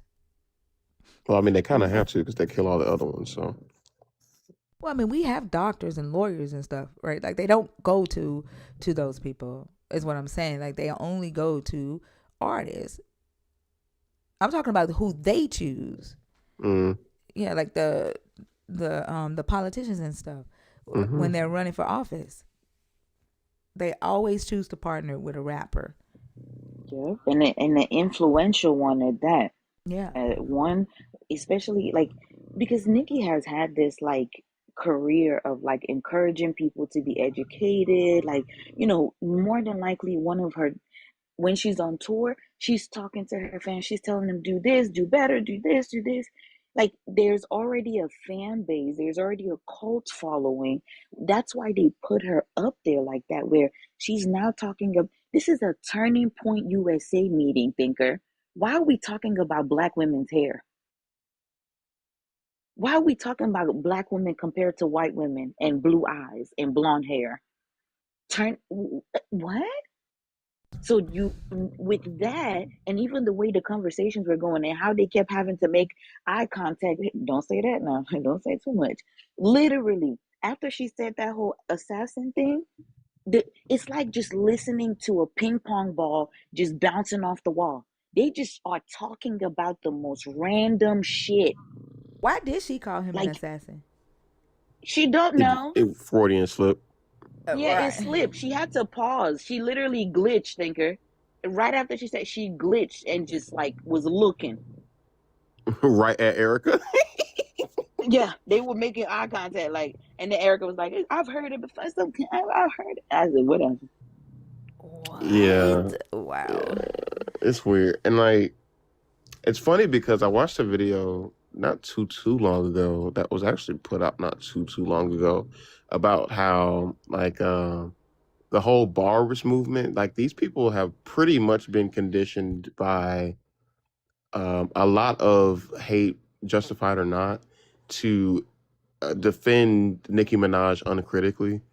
And it's because starting out in her career, it was justifiable. Like they had a lot of justifiable crash outs over people being, misogynist and all kinds of negative, like just dumb shit toward her. But as her fame has grown, like they've been still so staunchly like defending her no matter what the situation is, to the point where she's at now, and there's a significant amount of people that still defend her ass, and it's just like are you like is there a line that's gonna make you look at this differently? No, there's no line. That's crazy. And then, like, literally, when I say a ping pong ball, remember, we went from JD Vance assassin to black women. Mind you, this is not chronological how it goes, right? But I done talked about three different. I'm about to add another one, right? And then she goes on to start mentioning the Christians in Africa. For in Like, Nigeria? yeah, like you shouldn't be persecuted for your religion. We're not going to talk about ICE. She said people are being kidnapped, people are doing this just because of their religion. We shouldn't do that. What are we But talking how about? long has this been happening in Nigeria? And now all of a sudden America wants to like make it their Girl, primary time. Like they're literally doing persecution by proxy. They're using literally. the suffering of Nigerians so that they can claim that they are being persecuted when nothing's fucking happening to Christians in fucking America. Thinker, mind you, right? The same area where they're quote unquote saying there's a genocide of Christians, right? That area has already been declared in famine. Nigeria has been that the north of Nigeria has been going through famine for over a decade. Babies, kids have been dying. That is child marriage capital. That's where child marriage, you want these dumbasses that go find children to go marry, that's where they go. All of this has been happening this whole time. All of a sudden people are killing Christians. You're crazy. Then I was reading, Shaky had shown an interview that it's not just Christians being killed or No, kidnapped. It's not it's about just Christians. it's not. It's just the people occupying the land that they want. They have no fucking conscience or remorse that they're fucking using this to push their agenda. Lacey? Is it Lacey? Lacey Renee?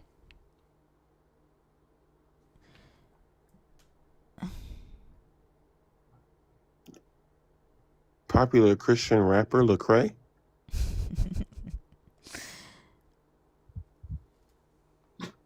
I guess he's not really Christian anymore. Somebody, y'all know that pastor that did the video saying that the day of the Lord is a day of judgment for believers, and he remember I stitched his video. The day of the Lord is the judgment for. Yeah, hold on, I'm gonna show y'all which one I'm talking about.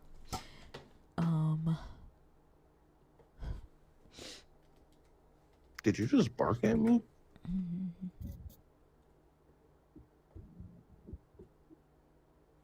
Yeah, there's definitely something going on with my profile. Like this, the video I did with Delilah has been up for over 7 hours. It's only at 700 views. I have no idea why I'm being suppressed right now. That's why I be telling people, like, but even consistency, yeah, but TikTok gonna do what it want to do. Yeah, cause I broke out of the whatever jail they had me in when I wrote and posted the Aikens had a name. My views had Mm. skyrocketed, but somehow, I mean, they've taken me back down. They're suppressing me again. Yeah, that's what I've noticed is usually right after a viral video, you don't get like, it's not like viral back to back. The next one usually is gonna be low or something. I don't know what the fuck they be doing. Mine ain't never been like that though. Like what before I reached out to you, damn near every video I did was viral. And then Really? then they started mass reporting me because I was talking about Israel and Palestine. And so I was like, okay, I left the creator fund, and when I saw your video, I was like, fuck it, I'm just gonna go live. Since they trying to, shut me up on my page, so I stopped posting regularly on my page and was just doing the lives. And then when I posted the A Cat a name, I went that video went viral. Every video after that was doing numbers, and for some reason, this past Sunday, that's when it started going low. Yeah, I'm not on camera night. It's this past Sunday is when it started being suppressed. But this is the pastor I'm talking about. Can y'all hear this? I don't know.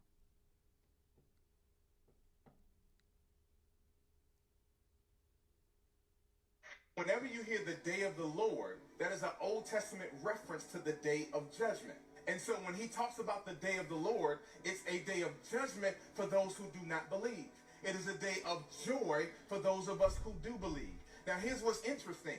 Those who make fun of us Christians for believing and the fact that he has not come back yet, they don't understand that if he did come back, that would be a day of judgment for them. So rather than making fun of us, they should be thanking him for grace. Okay. Somebody commented yesterday on this video and said that they just watched a video and he's saying that he is now an atheist. Oh wow! I wonder what started that. Right. He said that he was what? He's an atheist now. What? Right? Well, that's quick. Yep, because that was November 24th. All the way to atheist, huh? Mm-hmm. Right. You just skipped to graduation, all right? Speed running Jesus consciousness, Christ consciousness. Interesting. Right. Spirituality. He bypassed everything. He must think he me or something.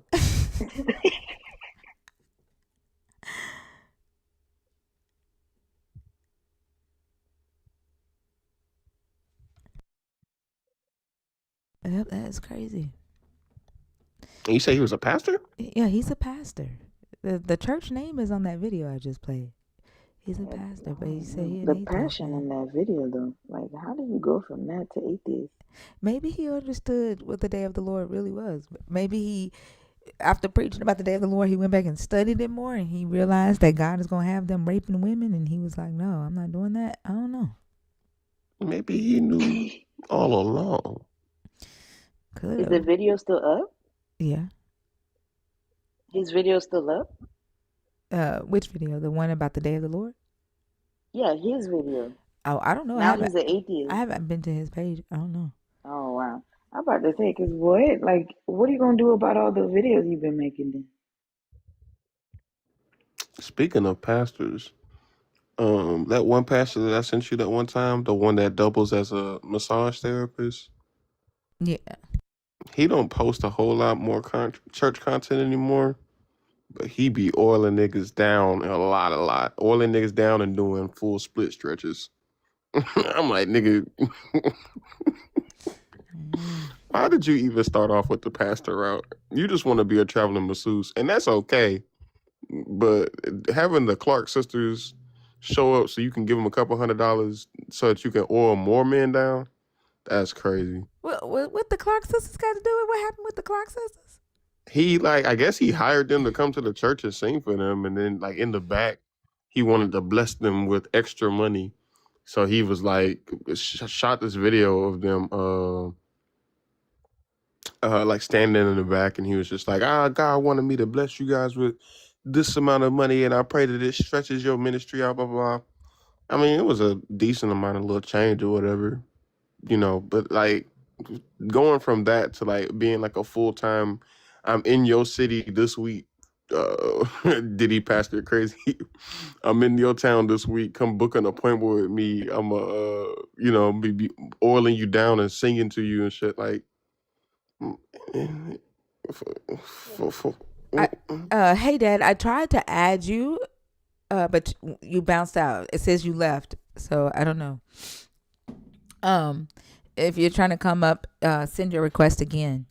I saw a video of a guy who claims to be a Christian, and he, Omnius Rome, did a video like stitching his video. He claims to be a Christian who is celibate for 3 years, and he was celebrating with a cake, and he was shirtless, all down in the video, and then Rome went to his page and just showed like damn near every video was like, I got this bitch to suck my dick and blah, and you hoes looking fine. He's like, bro, you on Instagram. He like showed a image of his Instagram profile where he's on Instagram talking about quoting scriptures, like fully dressed, looking like a Christian man. But on TikTok, every other video is him shirtless, all down, or in his car, thirst trapping. Yeah, that's like that. Gosh, I can't remember his name. He's like Korean creator. That's like using this whole I've been saved by God, I'm doing celibacy now, to like meet a bunch of girls and fuck in LA. That's crazy. Yeah. And you can always tell when a guy's lying about being celibate, because celibacy, when you don't have sex with another person, it has this effect on you and your mind and like your self-awareness. You know what I'm saying? Mm-hmm. And you're not constantly rapping about a bitch sucking your dick, or you know what I'm saying? Like, you're lying, homeboy. You are not celibate. You're fucking lying. Hey, Dad, how are you? Hey, I'm good. Thanks for having me up. Thank you for coming up. Can I get your age, please? Yeah, I'm 44. And Rhea, do you want to do this one since the last one was a fucking troll? Yeah, that's right, Kim. Okay. What topic do you want to do? I'm sorry, I can't. She's really quiet. I'm sorry. Also, like, there's some bad weather, so I don't know. It might be on my side, but what'd you say? I said, what topic did you want to talk about? I think they're all really interesting. I think I just start at the top, if that's okay, about Jezebel. But the top one is in green. Oh, okay. The Jezebel one. I didn't read the green one. I'm sorry.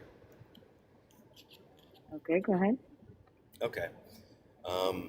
It's kind of small on my screen, but it just says Jezebel was innocent. Is that accurate? That's the argument? Mm-hmm.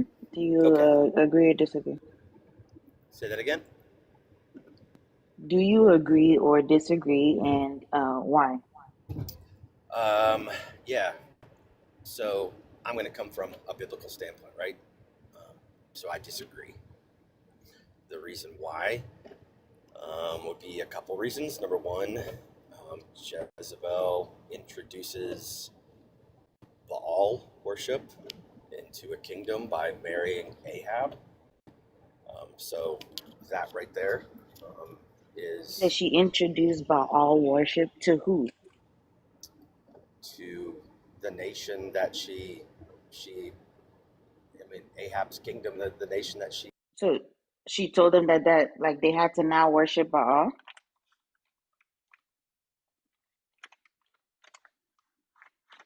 Hello? Am I tripping? Can y'all hear me? Yeah.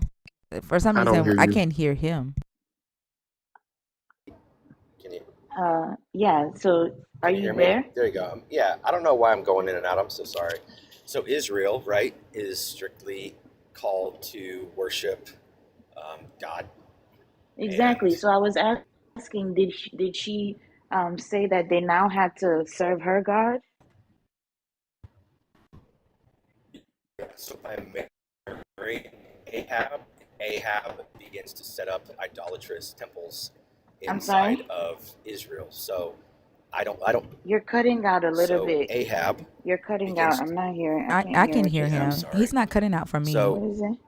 He said he's He's not cutting cutting out out for for me. me. okay, so He said Ahab set up idolatrous temples.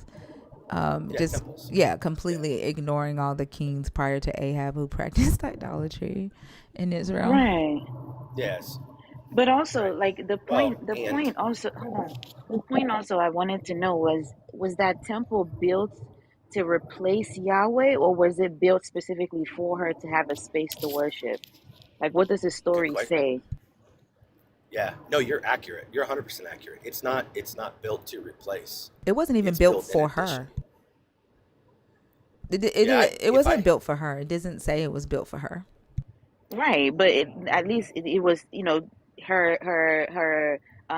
her cultural belief is it makes sense that it's following her into the new place that she's getting married into, no? yeah, 100% it does. Right. But So there's that's no not the like but there's that's not the no question. right. The question was like how is she introducing it to them? Like at what point does she say, "Hey, this is what you now have to do," or like, "Oh, this is the new worship." Like that's Yeah. what you were claiming. No, that's not the claim I'm making. I'm not claiming that she says now you must exclusively. I'm not even claiming that she puts strong emphasis on that worship. The Okay, so only they could have kept worshiping Yahweh even though like the queen had a different god. Yeah, the claim that I'm making is that the temples were built after she marries Ahab, who classically would not have had anything to do regionally with Baal or Baal. Let's just say Baal because it just is easier to Yeah, But say. as a how is that her single man, fault? right? I'm sorry? The sins of a man? No, how is it her fault? So so she introduces, right? She comes from a lineage of Baal worship. Okay. Okay, right. So his dedication to Yahweh is him as like without a wife, or is it like I'm confused. Is he under duress? Like No, I don't. is she does she have a pew pew to his head and says marry me, or does he make this conscious decision himself? So I can only infer like what Scripture says, right? Right, which would I be that he knew her belief system and married her anyway. right. I'm not claiming Ahab is innocent either. No, you're blaming her. So no, no, I'm giving one. I've got like 5 or 6 different points that kind of Yeah, but in really. this point, you're blaming Jezebel for Ahab marrying her. Like you're No, blaming Jezebel for the fact that like she's now married to the king. Like, does Ahab change his religion? Does he change his belief system? I would say yes because he opens up. See, when you think about Israel, right? So they were Does commanded. Ahab change his belief system? Was my Yeah. question. Yes, my answer would be once Okay, again would can be you give yes. me scripture, please? Yes. So by the very nature that he builds No, temples, not nature. He built a temple. That does not mean he changed his belief system. but Like it does. I need to see that in the text. It You just because I build a sandcastle doesn't mean I'm now a queen of that sandcastle. Like you're not right, making but sense. But hold on. right, So but if you no, hold on, hey dad. yeah, In the yeah, north, which is where Ahab ruled, they were always polytheistic. They were never monotheistic. So for you saying that he changed his belief system isn't true. The south was monotheistic. The north was polytheistic. which is why the text says that Ahab followed the kings before him and practiced idolatry. Idolatry Right. wasn't new to the north. Right. I, and there's really strong evidence to believe that Israel, there was a split in that tribe or that country, whatever, however, people group, that they actually believed and followed like a polytheistic version of Yahweh, right, of God Most High. So some would hold to like a polytheistic view of God, others held to a monotheistic. No, in And the so, south it was monotheistic. In Judah it was monotheistic. They yeah, were the Yahwehist. In the north they were polytheistic. yeah, but that's my point, right? Like, if you want to say Yahwehist, which is actually a super cool way to say that, they would have held more to a Yahwehism that was ascribed more to a polytheistic view of Yahweh. No, they actually added Yahweh to their pantheon. Right. I'm about to say Yeah, that He would was be added more of an later. addition. yeah, Right, but and again, right, that I'm still not seeing the deviation from the I mean, worship of Yahweh, yeah, right? Like in the pot of all the gods that he probably believed in, right, Yahweh is still in the pot. I'm looking for the deviation that you said was happening. yeah. So God says, right, you shall have no other gods before me. The introduction The of and polytheistic Yahweh said that? correct. No, no, no, no. I'm sorry. No, no, no, no. God Right, so we're Himself. talking about the polytheistic Ahab, remember? Right. But I think we're kind of changing into something else. I'm not, and I'm happy to talk about Ahab. No, we're not My point changing. is You are that Jezebel. blaming, right? The Okay. point was you blamed her and said she came and introduced a new way of worship to the people. That is categorically wrong. Not a new way. No. She didn't even do any introduction whatsoever. Where would that be at? What we see in 1 Kings 16, Ahab beginning to build these Builds a temples. temple. How does that now give them like a introduction to her belief system? Like, how does that say, hey, come in here and come worship in here, this is what I believe? I think I think the very building of the temple demonstrates that, right? So, like as an example, to give you an example, Okay, if hold I on. Oh, hey, Dad, no, are you realizing that's why I said we're still talking about polytheistic Ahab here? and So that's you already wrong, realize right? that with all of the gods that they would have believed in, even with the past kings, there would have been more than likely other temples as well. I don't disagree with that fact, Exactly. but So that's not just my a point. new temple being built, how does Yeah. that make her not innocent? Well, Also, I want to address what you said about not having other gods before me. So in yeah. English, you translate that to mean um, like don't have any other god, but in Hebrew it reads Lo Adonai Leka Elohim Elohim Al Panai. And what that means is no other god in my face or in my presence, not no other god, period. That's not how the ancient Hebrews understood that text. And any Jewish person can tell you that. Going, I don't know why I keep like going in and out. I'm so sorry. So, with respect to that question, how would you define what that means in terms of in my presence? In his What defines presence, where the Ark of Yeah, the what's that Covenant mean? is, in his temple, uh, like where they worship him. They were not to worship any other god in his presence. Again, in the north, they were polytheistic. Actually, in ancient Israel, they had different sects of Israelites within the cult of Israel.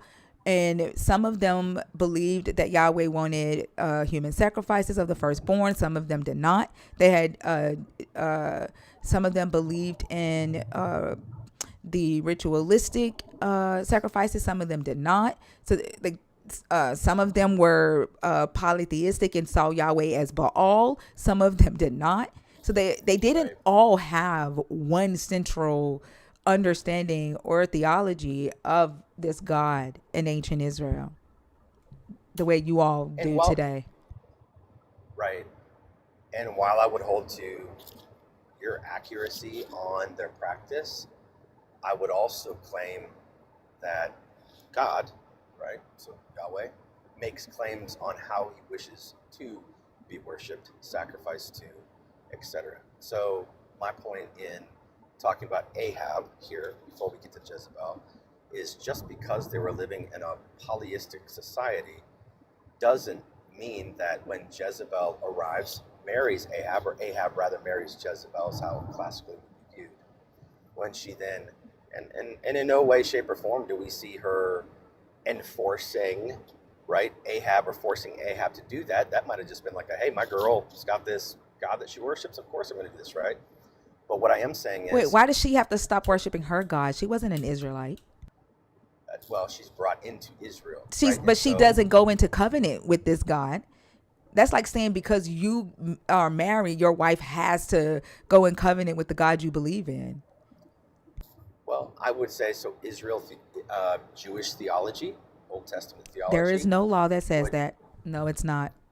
it's There is no law that says when you marry a foreign woman, she has to go into covenant with Yahweh. And in fact, a lot of foreigners wasn't even allowed to go into covenant with Yahweh. If they lived in the land of Israel, they could do a civil covenant with Yahweh. But most foreigners couldn't go into covenant with Yahweh the way the Israelites were.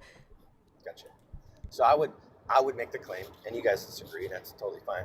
I would assert though, classically it would be viewed that by Ahab marrying Jezebel, Jezebel then introduces Baal worship in these temples being built, which I would say is classically viewed as not being innocent. So whether there were already gods Nope. being worshipped, Nope. yeah, I mean, That's like What? saying because you marry a Muslim, and she practices her religion, she practices Islam and keeps to the Quran, that she's responsible for you picking up what you see her do and you liking it. That's no, she's not responsible for that. If she doesn't say to you, you must worship my God, or you must worship the way that I worship, or you can't worship your God. If you decide that you like what you see in her and her God, that's your decision. That's not her fault. Right. Like that's what I've been trying to get this whole time. I'm like, you're not making any sense to automatically start like, oh, she's not innocent because she introduced blah blah blah. Then we would have to go back to every other king that must have married in and had a foreign wife, and now we're gonna say, oh, those people are no longer innocent anymore. Like that, like what law would she be going against? well, once again, we can disagree. I totally respect your point of view.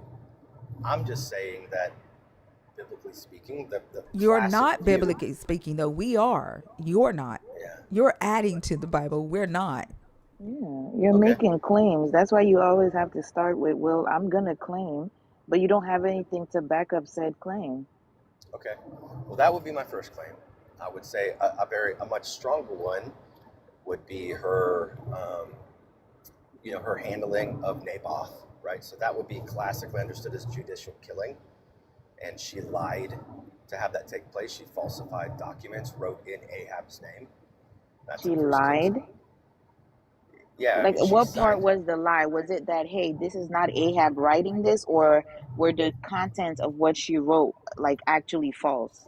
Which Also, one was the lie? I yeah. would say Also, I want First to Kings 21 hold on, states that. hold on. Also, what I would like for you to do is to pull up resources that says the queens or the children of the king never used the king's signet, and that Right. the queen did not have authority to write letters in the king's name in antiquity.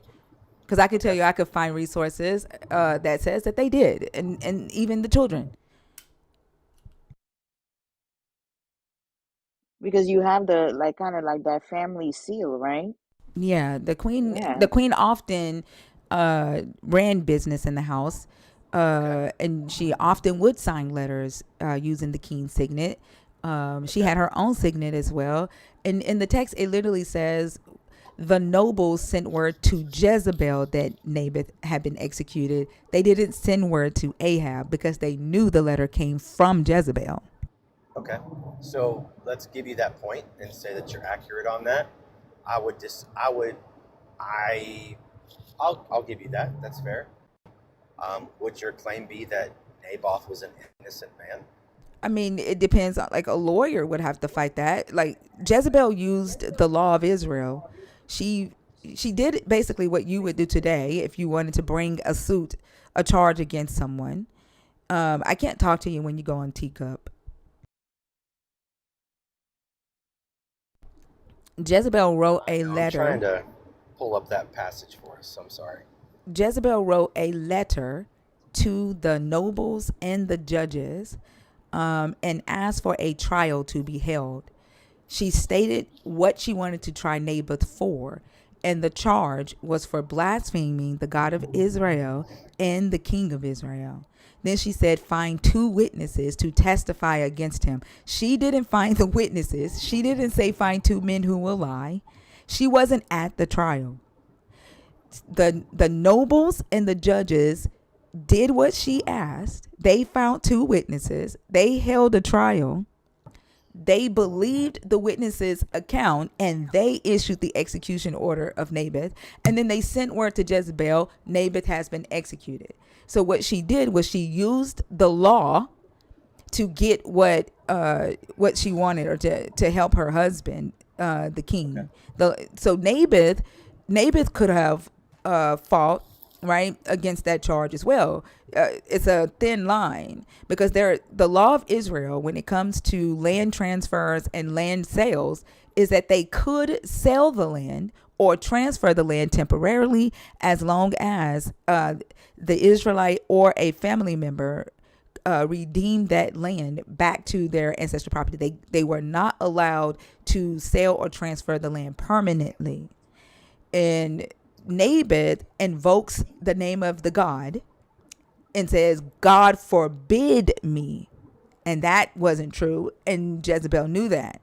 So she used that to her advantage. He had lied. He had blasphemed the name of God by invoking the holy name of God in a lie, according to Jezebel. Now, Naboth could have understood the law differently. Naboth could have thought, I'm not allowed to transfer the land, because Yahweh said we have to keep the land in our ancestral family. That part of the law is true, but they were allowed to do temporary sales and temporary transfers. So if this were a legal case today, whoever had the best lawyer, whoever understood the law of Israel the best, would win. And all she did was use the justice system to get to help her husband. And so I would utilize. So can I make a counterpoint to that? Am I able to? Yeah, go ahead. Okay, cool. So 2 things. Once again, I can only know, right, what is told for me, and then context of scripture, and outside of outside of this context, in other context of scripture, right? And so there's 2 things. Number one, I mean, if we read that passage, I think that First Kings pretty much makes it really clear that Naboth is falsely accused. That's number one. It doesn't say he was falsely accused. Okay. It doesn't say that. Like the nobles and the nobles and the elders held the trial.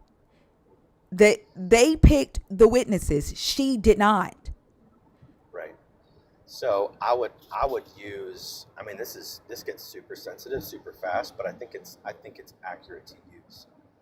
I would point to the judicial system in America today, and I would go back about 30 to 50 years ago, and I would say that there have been a lot of people, even to this day, sectors of our society that are incredibly systemically marginalized, and a lot of, quote, good. What the fuck does that have to do with anything? I'll tell you. What a revelation. Yeah. I never knew. I'll tell you. I can tell you if I can finish. Let me finish. Nope, it has. What you're saying right now has absolutely nothing to do with the fact. No, it doesn't. No, it doesn't. Well, let me finish. Hold How on. would you know? Wait, it doesn't. How would you know? It does because It does. because the nobles and the judges held a trial. They issued the execution order. It was on the judges and the nobles to be impartial. It was on them to hold a fair trial and to do a thorough inquiry according to the law of Israel. The law of Israel says that the judges hold the power with the justice system in Israel, not the king. And your God set it up that way so that the king couldn't use his power to do what you are saying Jezebel did. So if the judges and the nobles found Naboth guilty after the witnesses testified, because they found their own witnesses, not Jezebel, if they found Naboth guilty and they executed Naboth, it is on them, because it was up to the judges and the nobles to find a someone who was bearing false witness. Gotcha. So can I share what I was going to say, because I'm not here to argue with you. I mean, you're trying to bring up marginalization as if we're gonna like feel some type of way about that shit. It's not gonna change not our feel viewpoint. some type of way, but Who would be Jezebel is known. in the Jezebel conversation? is known. Hey, hold on. In the conversation Oh that man, we're having, who would be the minority here? who would be the minority? Anybody that doesn't agree with Jezebel. She has them executed. The same. Do you remember that you were literally trying to make a case to say that the majority was Israelites and she came with her own religion? Do you remember that? I my claim was that temples were built after she married. That was not your claim. Initially, you said typically they would have all been Israelites. Do you remember that? That was the claim you were trying to make. That's how you started it, to say they Typically, were what would already majority worshiping Yahweh. Israel? She came into Israel. Yeah. And now you're calling them the minority? No. Maybe I misstated that. No. What I'm saying is Naboth was the one who was marginalized. That's my point. And my whole point, which I didn't get to finish, Is he marginalized? Did he do the Can I thing? tell you? Yeah, Can I did tell he you? do that? You might not understand what the word No, marginalized means. no, I do. Does You he just don't want me to get actually my do point the out. thing that he's accused of? Did he use the God's He name is in vain? falsely accused. No, I'm asking, And what did he happens? do And I'm that? Were trying there to, witnesses? Were there witnesses ma'am. that said he did that? Yeah, my question Yes, is, so there were witnesses no, that said ma'am. he did that. So Okay. how would he be a minority? Like how would he So like I'm confused can where I the answer minority you? part comes in. Can I answer you respectfully? Yeah, Can I after answer your you answer question? the first questions I asked you, we're I going didn't get down the to because you line. continue to argue So against now I'm every 5 words asking, I how say. does somebody that actually committed a crime become a minority? How are we categorizing that as a minority? I don't like him using that because I think he's only using Exactly. that because we're black. Thank you. Where is the minority coming from? What qualifies him as a minority? It's kind of racist, honestly. Yeah. Say people in jail are all like it's only minorities in jail. Like that's literally what you're about to say. Like only minorities go through the fucking judicial system.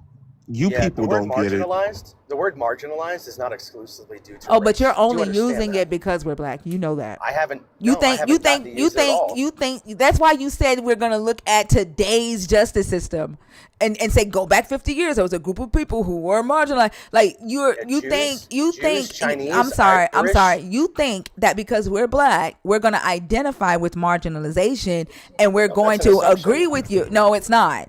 And that we're going to agree with you. We're not, because for one, Naboth was not marginalized here. Again, Jezebel simply brought a charge. It was up to the elders and the nobles to determine whether Naboth was guilty or innocent. And they would have been executed if they said he was innocent. Who would have executed him? Jezebel. Okay, show me the law that says Jezebel had the power to execute the judges. Show me that law in the Bible. She brought judgment against. Show me the law in the Bible that said. Show me the law in the Bible that says they would have been executed. That she had the power to do that.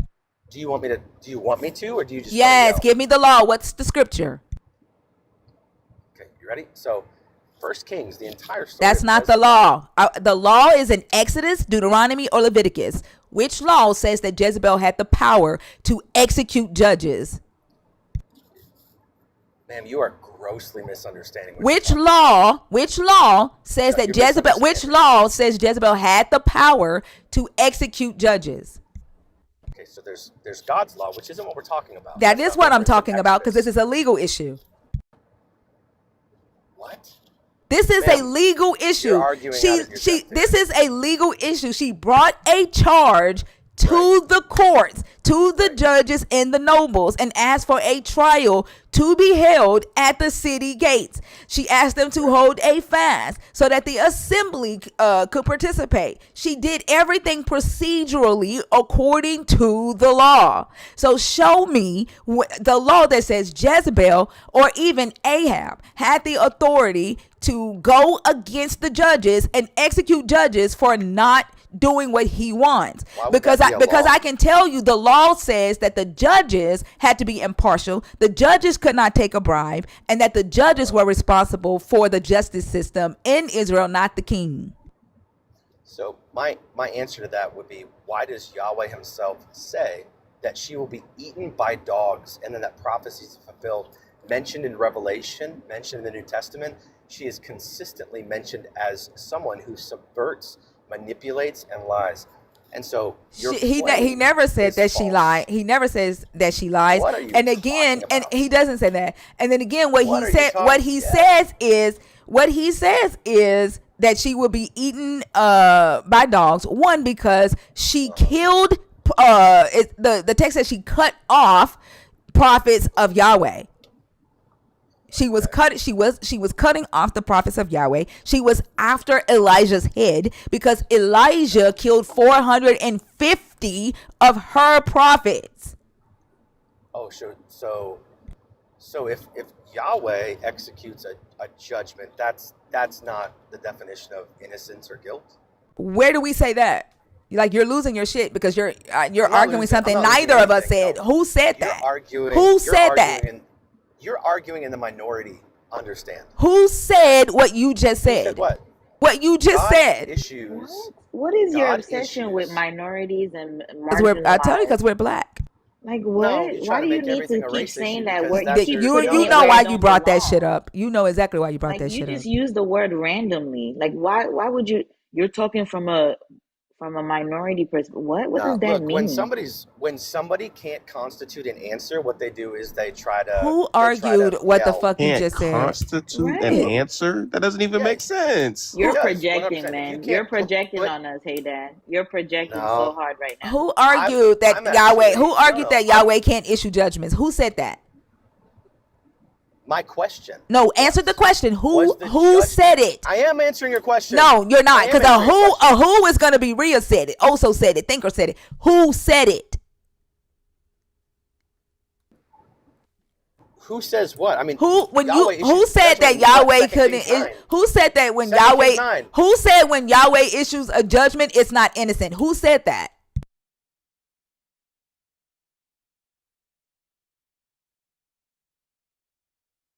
Which one of us said that? I'll give you a hint. It wasn't me. Wasn't me either. Wasn't me either. Shit. It's interesting he won't answer that. Neither of us said that. So you arguing that, it makes no fucking sense.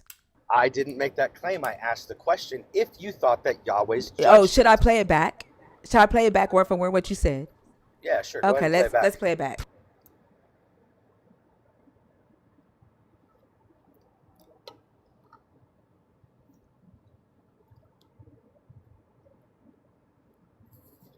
Because I believe I asked it in the form of a question. Is Yahweh's judgment just? That's not what you said.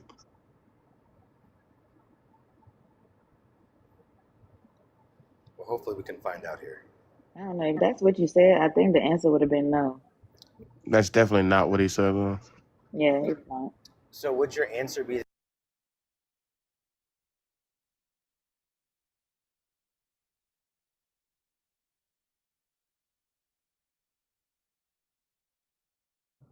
How much does 150,000 followers cost?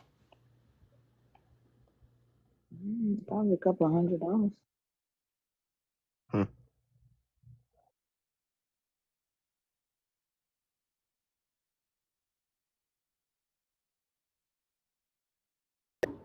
It cost 7 months of conversations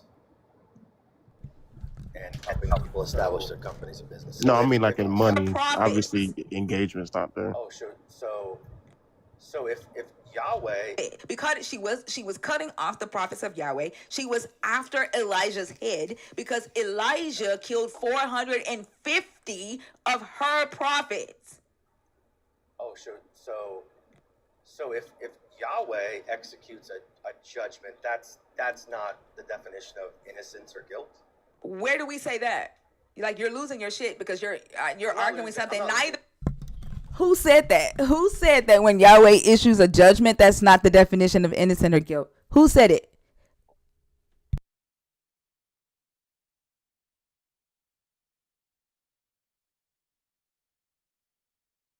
Hey, Dad. You keep asking me questions and put me on mute. I put you on mute. Question.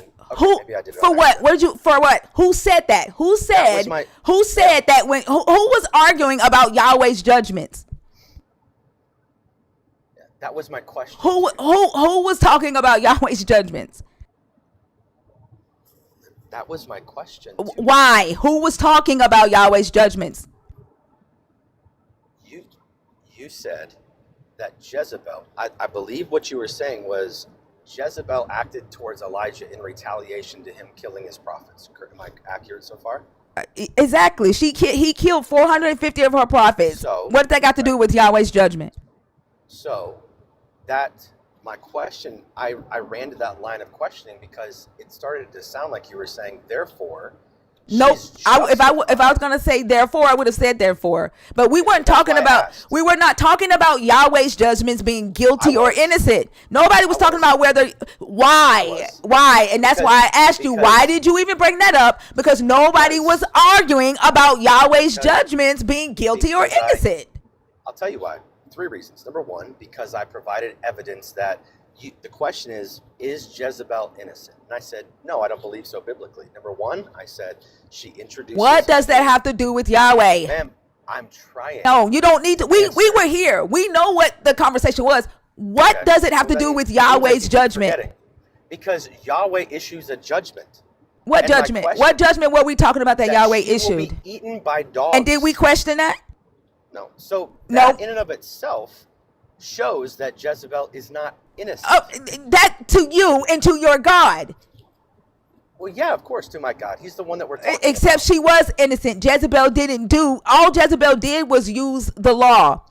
That's all she did. Your God doesn't like anybody that is not an Israelite. And in this same story, Ahab is the one who put up the statue to Baal. Ahab is the one who was in covenant with your God. Your God forgave Ahab for what Ahab did. Jezebel is a woman being blamed for the actions of a man and for the decisions of other men. Men made the decision to execute Naboth. Jezebel made a request like going to the courthouse. Men carried them out. Your God's chosen elders, your God's chosen noblemen carried it out. They held the trial. Ahab was the king. Ahab put up the statue to Baal, the temple to Baal. Ahab was in covenant, not Jezebel. She didn't owe Yahweh. She didn't owe Yahweh shit. That's not true. She came into Israel. That don't mean she owed him shit. There were foreigners who lived in Israel that did not worship your God.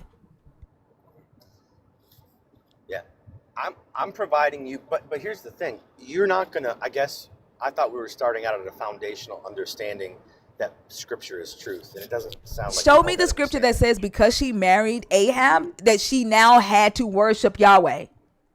Like, you don't realize that you're in this pretzel because you're starting off with the conclusion that quote unquote Yahweh's judgment is true and it's right.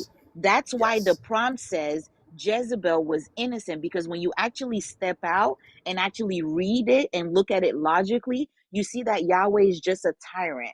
You see that Yahweh is just a dumbass that doesn't like anybody that's not Israelite. He's Right? But misogynistic too. exactly, he's misogynistic and he's just on a power fucking trip. So when you're saying, "Oh, we thought we were on the fundamental," that's your delusions talking.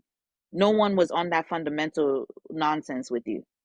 And the thing is, like, you can't even go to the law and say, here's how Jezebel violated the law. There Exactly. is no law in Israel. There is no law. I let me get asked you out. for the law. I asked Just you for yet. I asked you for the law that said Jezebel could have beheaded or executed the judges for not agreeing with her.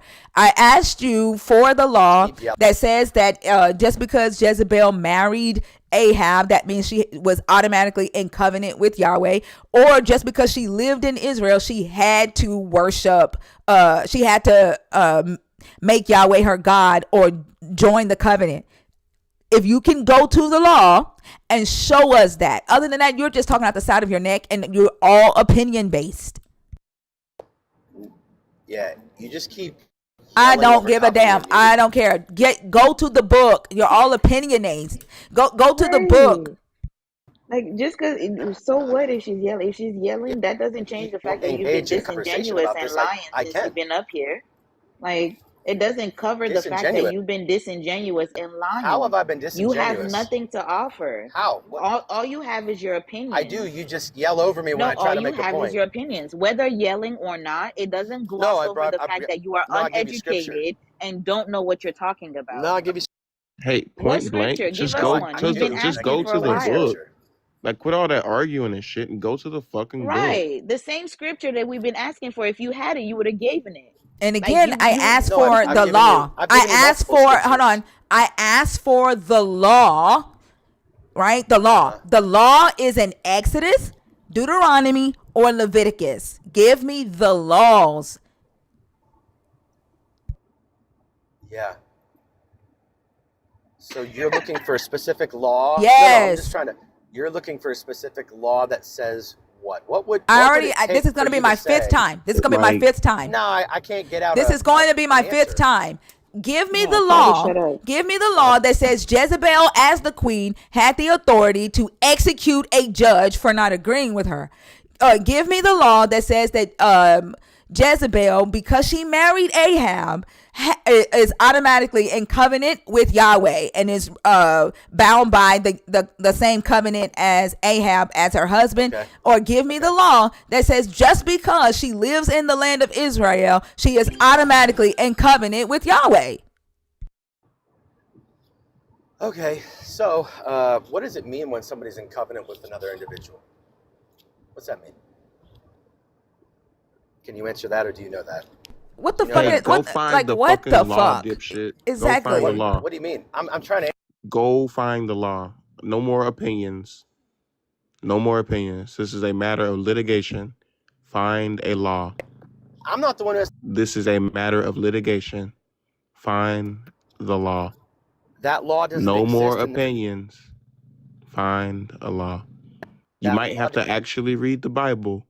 That law doesn't. You might sound like a Muslim, but find a law. I think he's trying to say. I think he's trying to say it doesn't exist. Mm-hmm. That law. You just mute me every 2 seconds. Yeah, it doesn't exist. So you should probably stop talking about it. Behavior, so that's fine. Right. So if it doesn't my point exist, is why the do you law think it doesn't. makes That sense law to bring up something doesn't that doesn't exist? which is my point, ma'am. Oh, that's our point. She was under no obligation to worship your God. She's not bound by it. She isn't bound by it. A covenant is an agreement. She was not in covenant. She was not in agreement with your God. The Israelites, that doesn't mean she has to worship your God. Her loyalty was to her husband, not her husband's God. And his loyalty was to God. That's his loyalty. She don't have nothing to do with that. That's like saying that just because you marry somebody, she's in covenant with Jesus. He's not okay. I bet you he probably does that in real life. Yeah. So I would say that this entire conversation, you just yelling, muting, moving left and right. So like So what? Who complaining I about the mean, cares? yelling like a baby. Just admit that you don't know what you're talking about. no, The I yelling do, and I doesn't brought change the receipts. fact that you are disingenuous, misogynistic, and a waste of Misogynistic. time. Like Misogynistic. just because somebody raises their voice doesn't change how just incompetent you are. This is ridiculous. You're crying off of I'm somebody's not crying. voice. If you No, have I'm not something to crying. offer, do that. Stop I crying keep off of trying to. somebody's tone. You sound like a baby. Only Yeah, kids I keep. get mad at somebody yelling at them. Like, what is wrong with you? Uh, Just because you hear an okay. elevated voice, now you don't know anything else? Then on top of that, your No, I whole mean, claim is she married Ahab and Ahab loved God. So therefore, because she was married Right. to Ahab, she was supposed to love God too.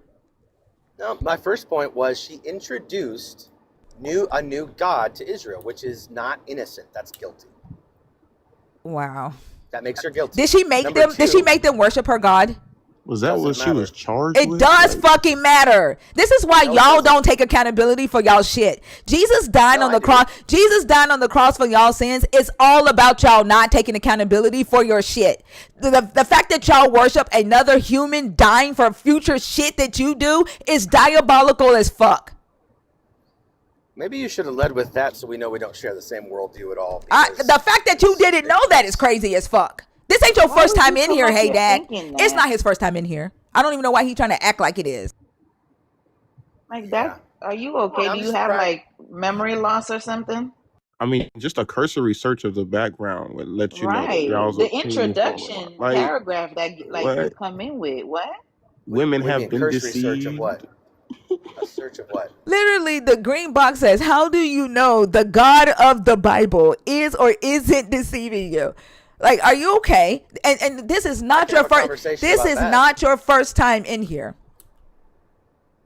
Oh, Like okay. you thought you were gonna come and just say things and we were never gonna ask you where you got it from, how you make that up or No, nothing? I thought we could have a Is that civil what it means to be conversation on the same without ground? being. No, I thought we could have a civil conversation without being called misogynistic and If you're being ignorant. Oh, misogynistic, we gotta call you misogynistic. I mean, how is that disrespectful? Labeling something as you see it is disrespect.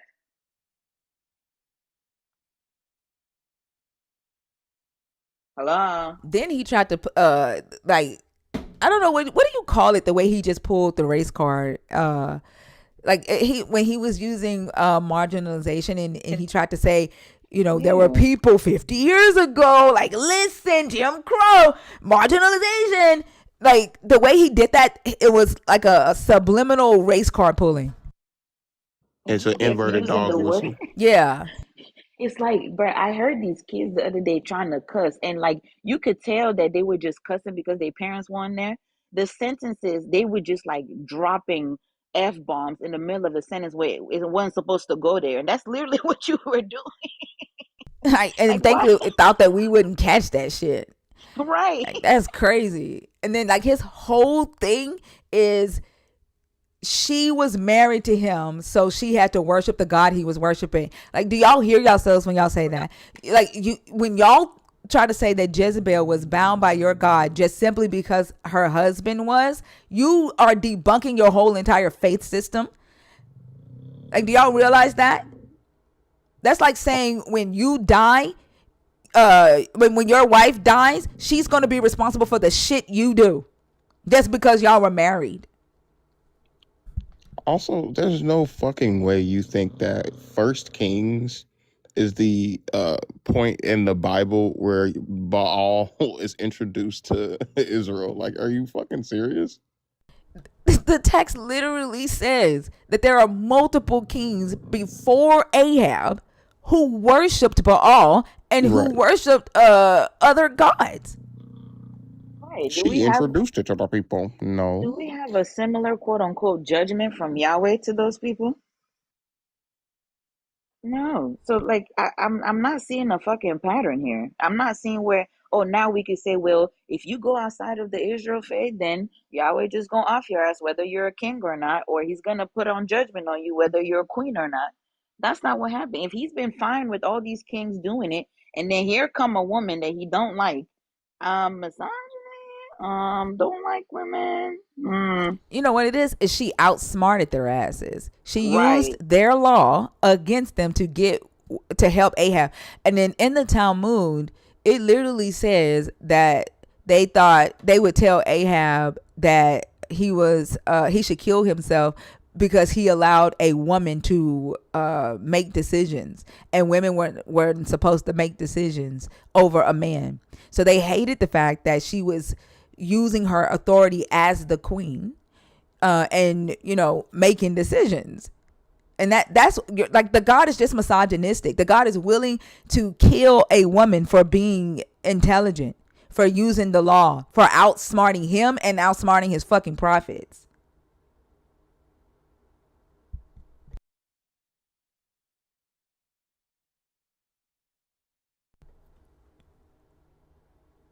No different than this God being willing to kill the Abimelech king who acted in integrity. Like, the God does not give a damn about innocence. He don't give a damn about integrity. He don't give a damn about right or wrong. The God prioritizes himself and his chosen. That's it. There is no moral high ground with this God. Morality is not this God's priority. And then those of you that think that just because the God said it's okay, it's moral, it's ethical, it's just.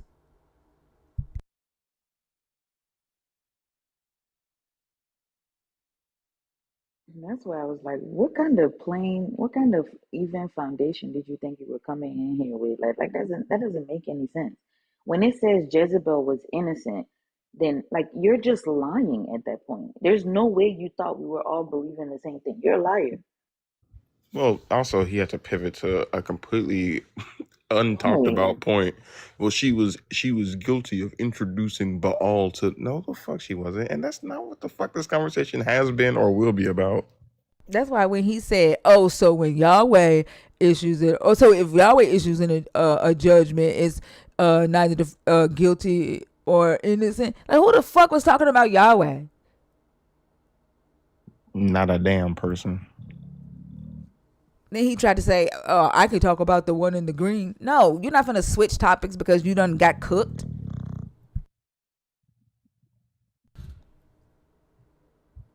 It was something else I was gonna say about.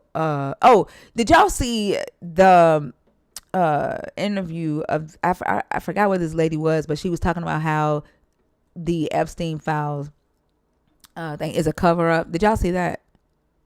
Mm-mm. Yeah, she was saying that the government is covering it up for the powerful and the elite.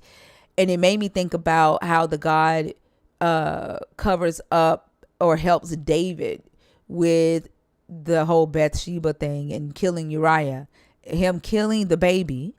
It, like, if you watch the documentary on Netflix called The Family, and how this group called the Fellowship uses Jesus and this text to basically rule the world and do whatever the fuck they want to do, and they use these stories as guides to help them know when and how to cover up shit, to cover up the crimes and or the unethical behaviors of those in power. And they quote David's story for a governor in North Carolina who had an affair on his wife, and he just disappeared from North Carolina for like a year. He went and traveled with the lady he was having an affair with, and then when he came back, the fellowship said they all looked at each other and was like, well, we got to confront him. So they went to him and confronted him about the affair, and he was like, I will confess. He said, I'll step down and I'll confess. And they were like, no, we're not telling you to do that. Like, we're not judging you. We have to fix it. And they started telling him about David and how the elite, the chosen, don't have to suffer the same consequences for their crimes as everybody else. And the story of David teaches them that.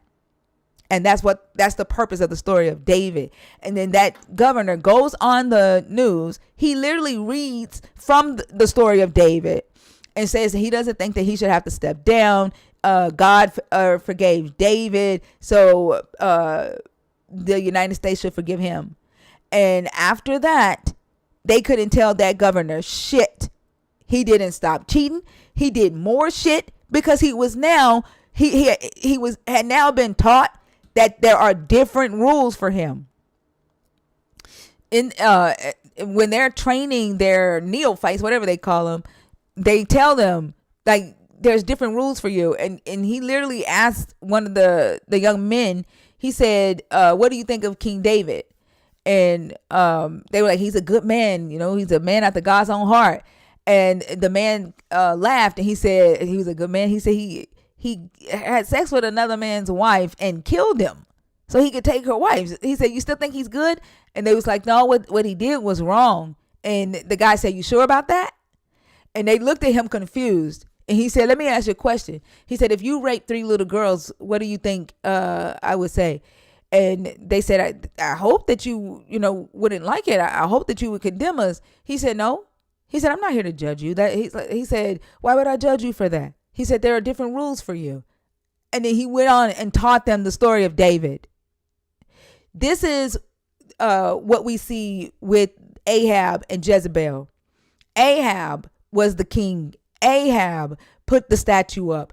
Ahab was in covenant. The men, the judges were bound by this God, by law, to hold impartial trials. They could not take brides from the king, or they would be put to death by Yahweh according to his law. They had to do a thorough inquiry. They could not issue a sentencing of capital punishment without 2 witnesses testifying, and the judges and the nobles had to believe the witness testimony in order to issue a capital punishment. And so in this case, because Jezebel sent a letter asking for a trial, she did what any of us would do today that wanted to bring charges against somebody. They found Naboth guilty. They executed Naboth. If the witnesses lied on Naboth, it was on the judges and the nobles to call check that false witnessing and stone the witnesses who were lying against Naboth. So men did fuck shit, and y'all fight hard to blame a woman for it. That's what this story is about, because the chosen do not have to take accountability for the shit they do. Somebody else will always be the scapegoat. Just like Jesus is your scapegoat, and you don't have to take accountability for the shit you do. That's why y'all always saying you don't pay the consequences for your sins, while still paying the consequences for your fucking sins is crazy as hell to me. But that's what y'all believe.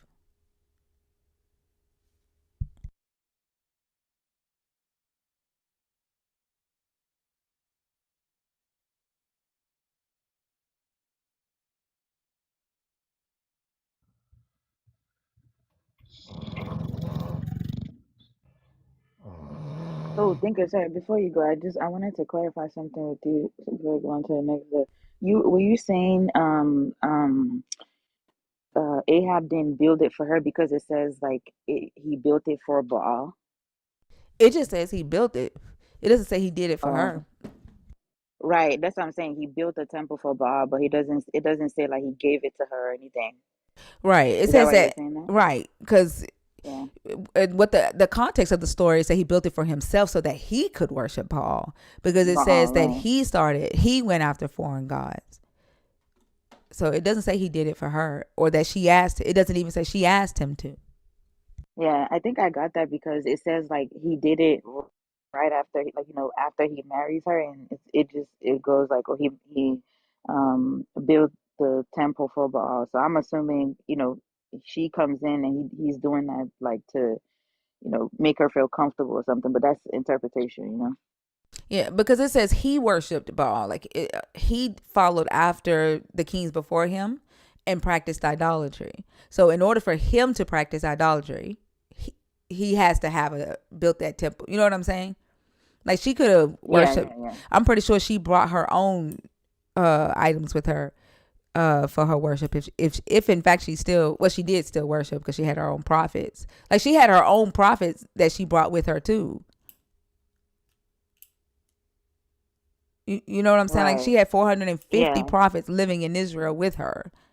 So So it's not like she needed it, right, really. yeah. Right. So it would have been I for get. him. Okay, yeah. I guess that was, I've always kind of assumed that, you marry a wife and you kind of trying to make them feel comfortable. But I see verbatim, like when you read the book, it's more showing like he just kind of built a temple for Baal to serve Baal, but not necessarily allotting it to her. You know what I'm saying? Yeah, well, and if you the Talmud says that it was built in the king's court. It wasn't even in the city where anybody else could see it. Oh, the only people that would have seen it would have been diplomats visiting the king. Nobody Right. else could see it, so it was just either for him and her.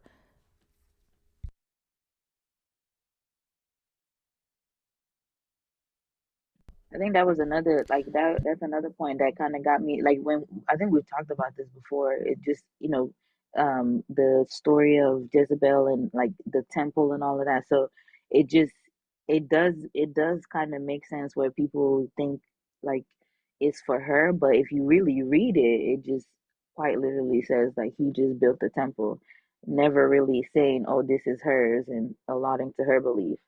So I just wanted to clarify that because I was like, wait, didn't he do it right after he got married? But I get what you're saying. Kathy married Christ. First off, I think that's a sad username. Second, of course she tried to kill Elijah. Elijah killed 450 of her friends. I also find it interesting that we don't know. It says Jezebel was cutting off the prophets of Yahweh. We don't know how many prophets she cut off. It could have been 2. It could have been 5. We don't know, and we also don't know why, because we know that the Israelites was doing fuck shit in Israel during the time of Judges. We see the fuck shit that they were doing. They were kidnapping little girls. They were raping women. They were going into other towns and causing wars. They were sacrificing their kids. We don't know what the fuck they were doing that she was trying to prevent, or if she was. It just says she cut off the prophets of Yahweh. But what we do know is that he killed 450 of her friends. I don't blame her for telling him that she was gonna kill his ass. And then it's interesting that he goes and runs in a cave and hides. But before this, he does all of this with the power of your God. Why is he all of a sudden hiding from a mortal woman when before he called down fire from your God? Make that make sense. And then he's in the cave begging to die. He would rather die by your God's hand than by the hand of a woman. This is a story about a woman being intelligent enough to fucking make decisions, to fight back, and about a man not being put down by a woman.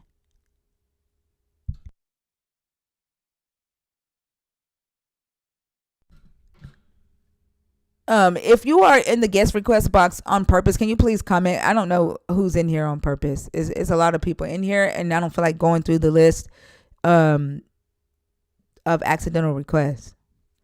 Yeah, there's a lot of motherfuckers in this motherfucker. Like TikTok, this is what I'm talking about. Like TikTok just be throwing people in there. Whenever I'm on my phone, it's like at a high number.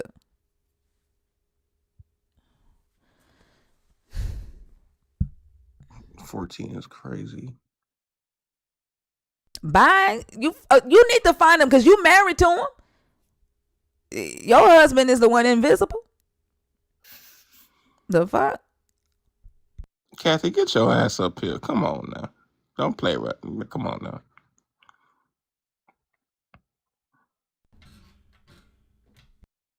Being married to a dead man or to a ghost is quite sad, Kathy.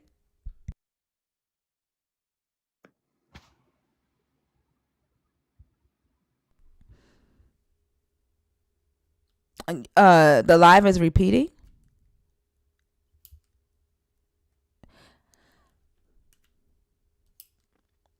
The point of the announcement is so that they can feel morally superior. But it would make sense, right, for them to leave because I don't cast my pearls before swine anyway. Ooh. I don't cast my pearls before pigs. So it would make sense for Kathy to leave. I'm doing good. Breaks, how are you?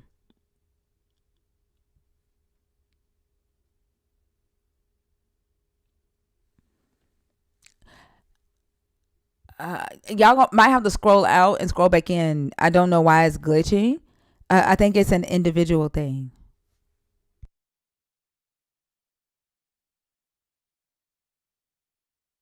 Yeah, if your app is glitching, it's because God don't love you. I've been calling you Bricks forever because the last wording of username is Bricks. You go by Aces? It's still doing it? I don't know. It hadn't been doing that all night. It just started when a lot of people came in here, so I don't know. We haven't had the live glitching for a long time because I don't know. God judging y'all. Y'all gotta make sure y'all's apps are updated too, and like close it all the way out and come back, not just swipe out. Make sure your app is updated because it might be glitching because of that. Yeah, update the app is would be good too. Okay, Bricks, I get you. You were saying you're good. I thought you were saying your name is you go by Aces. Coochie said it worked for her when she scrolled out and came back in. If you are in the request and you're trying to come up, can you please either put a 1 or say on purpose in the comments so I can bring you up so that we bypass the accidental request? Thinker, did you see my DM on I haven't been on Discord in probably 2 days, but I'll take it. When did you send it? yesterday Hold on. or the day before? I'd say.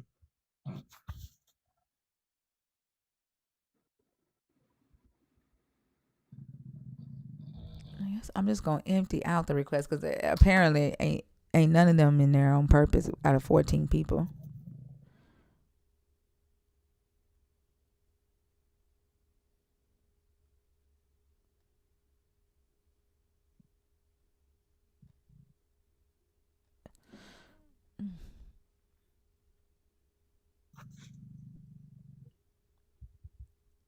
It's also interesting how though none of them know that there were two kingdoms. You hear how he said that there is this belief that there was a split.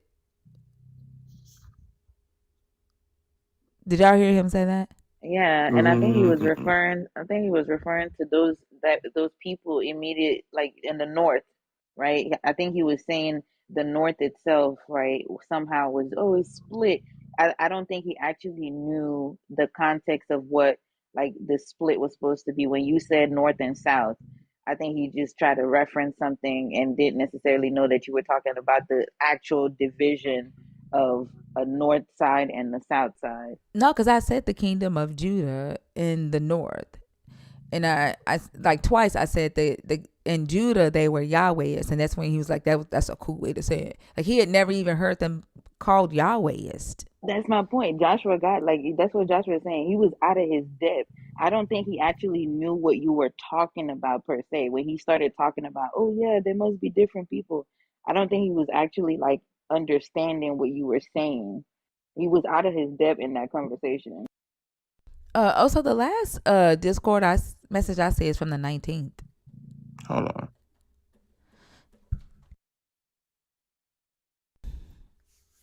Yeah, but a lot of them don't know that there were two kingdoms and that they had two different theologies. Like, and then they don't know that Samaria is Israel and that Ahab and Ahaz and Omri and Jezebel and Jeroboam, all of them were not of the south, and that the north and the south warred against each other. Like the south was jealous of the north because they felt like they were the chosen of Yahweh out of the two brothers, like Cain and Abel. Abel represents Judah. Cain represents the north. Same thing with Jacob and Esau, and that's why you see two brothers in this text. You see two brothers added all the damn time, and the first shall be last, and the last shall be first, because it's the two kingdoms competing with each other.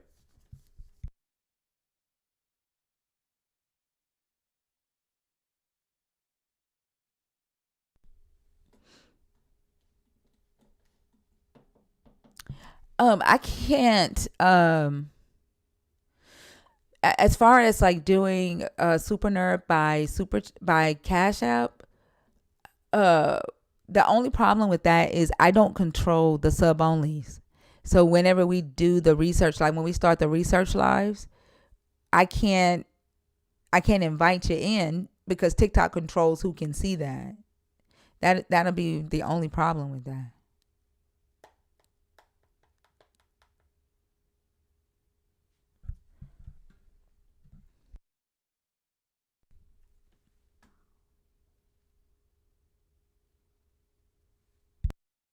That being said, if you want to just follow the links in the bio and just give, ain't nothing wrong with that, nigga. Sarah, I've already debated Hebrew Israelites. I don't know how many times, and it is not fun. They are irritating as hell, and most of them are ignorant as fuck, thinking they're reading or speaking Paleo Hebrew. Sarah, I think she gave up on accident. Say it in Times New Roman for me. One of the Hebrew Israelite, what do you call a female Hebrew Israelite? Hebrew Israelite. Tess. Hebrew Israelite Tess. Tess. Yeah, she commented on the Job thing, the Job song, and this was the one that was like, have you ever thought Yahuwah didn't want us to know her name? Have you ever thought that it's just our job is to just shut up and be submissive to our husbands? And like she was going back and forth with a lot of people in the comments, and she said, somebody responded to her and said, a Hebrew Israelite. That's a good one. Somebody responded to her. No, I like I that. said that. I said that out loud. When? I said Hebrew Israelite, and you. I heard Hebrew Israelite. I didn't hear you. I thought he said Hebrew Israelite. I'm finna fucking But do yeah, it, I like man. Hebrew. Yeah. Yeah, Fuck Hebrew. this shit, man. I'm out of here. I didn't hear you. You'll be okay. We didn't hear the first part. I think you cut out of something. I heard Hebrew. Yeah, that's all I heard was Hebrew. But like a lot of women was going back and forth with her, and she was talking. She said, "I know what I'm talking about." She said, "I don't just read the King James Bible." She said, I read other resources written in Paleo Hebrew, and I could tell you her whole story. I was like, you don't have nothing in no damn Paleo Hebrew. I said, and if the man that you are saying Yahweh is telling you to follow and shut up and sit down has you out here talking about you reading and speaking Paleo Hebrew, he might as well be telling you that you are fucking speaking block letters and Times New Roman. I said, and that is fucking embarrassing. How do you convince somebody they're speaking a language? Like, God, do you know the kind of like brain? Straight brainwashing because she ain't read shit in Paleo Hebrew. What? Just out here lying. Oh my I God. just know Also, that. get over it. We No, didn't I hear will never. you. I will never. Oh I my know that God. tomorrow is the biggest day in American history. What's tomorrow? And Shebrew is great. We already agree. Shebrew is amazing. She Such an Messiah. amazing brain. You're so Okay, smart. I'm over it now, real Also, fuck. She oh my Messiah is dropping her God. first movie tomorrow. A movie? Yes, she's been doing all kinds of promotion, and I fight the urge to screenshot it and send it to you every time. But this is promising to be the most amazing piece of cinema ever. It's probably 99% Sora AI. What happened to her album? I thought she was working on an album. She is the entertainment business now, like the whole thing. Interesting. Okay. Is it about Yeah. I like the Jesus? versatility though. Yeah. Well, the last commercial I saw was her with a large staff, reminiscent of Moses. Like Moses? Mm-hmm. She slams it into the ground, and an army of cloud people rush behind her to signify the last battle on Earth. Wow. Wow. I'm at this point. I'm kind of glad she blocked me. It's kind of crazy. Yeah. Black Lander. Yeah. Also, you want to do this one? No. I just have one question. Are you a believer? Yeah. How old are you? 21. That's it? All right. So You're only on 21 what? for real? What? You only 21? Yeah. Why? I don't know. Anyways, on what historical basis do you classify? Why? Why are you 21? Why you couldn't be a little bit older? Not the historical basis. We are in So, trouble. on what historical basis do you classify? What topic are you picking since you want to be fucking boring? The first one. What's the first Jezebel. I just want to know. That's actually the second one. Did you know that? I just want to know on what historical basis do you classify Jezebel as innocent? Based on the history of historicity. You? So what historical basis? What do you mean by historical basis? So it could What be do you like think that means? any secular, religious, historical text that ever described Jezebel as innocent. Any secular or Historical religious text, historical test that calls her innocent? You think this is based on a No, historical it doesn't text that have to calls her be. innocent? It doesn't. I never said calls it. I Well, said you this. just asked for a historical text that calls her innocent, though, right? No, I didn't say that. Oh, I what'd you said ask for? I'll tell you what I said verbatim. Yeah, The what'd you first ask for? question I said is, on what historical basis do you classify Jezebel as innocent? And then Sure. I told you, it can be any historical text, secular or religious, that ever describes. So Which would I'm not describes is giving. a synonym for what word calls, right? What do you mean? She can be described as gentle, peaceful. She can Right. That would also be do calling her gentle, peaceful. like it's anything that describes Right. her as innocent. Right. So calling her innocent. This was Okay. a Anyways, meaningless. no, that's a verbatim fallacy. I'm not saying it has to say verbatim she was innocent. It can describe her as doing something. If it gentle, describes her as peaceful, innocent, fair. would it not be calling her innocent? What? Anyways, Huh? so does anybody have any historical basis? Yeah, the Bible. Oh, the Bible. All right. Can you tell me any verses? Name Any one what? verse where Jezebel does something righteous Yeah, or Ezekiel chapter merciful, 23, verse 20. godly or innocent. Yeah. Ezekiel chapter 23, verse 20. Yeah. How is she doing anything righteous there? You should read it for us. Tell us. Oh, so you don't know. I mean, I just gave you the specific reference point Yeah, and I'm because I asking, don't can know. you clarify what she does that's righteous there? I'm saying you should read it out loud. So Hey, we can all also, hear what does righteous mean? All right, man. Whatever he wants it to mean. Like righteous is just whatever Yahweh says. I think that's what I was I don't gonna know ask. I don't know if you're keeping up with the conversation. What does righteous mean?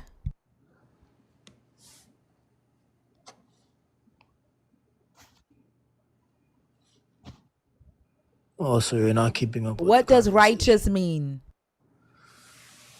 Oh man. So there's no historical basis. What does righteous mean? I am very rude, Max. Shut the fuck up. What does righteous mean? Nice. Especially rude to So whiny there's ass no. men. God damn, y'all's fucking insecurities is just irritating as fuck. Okay, so if I answer, you're gonna give me a historical basis. Yeah, what the fuck does righteous mean?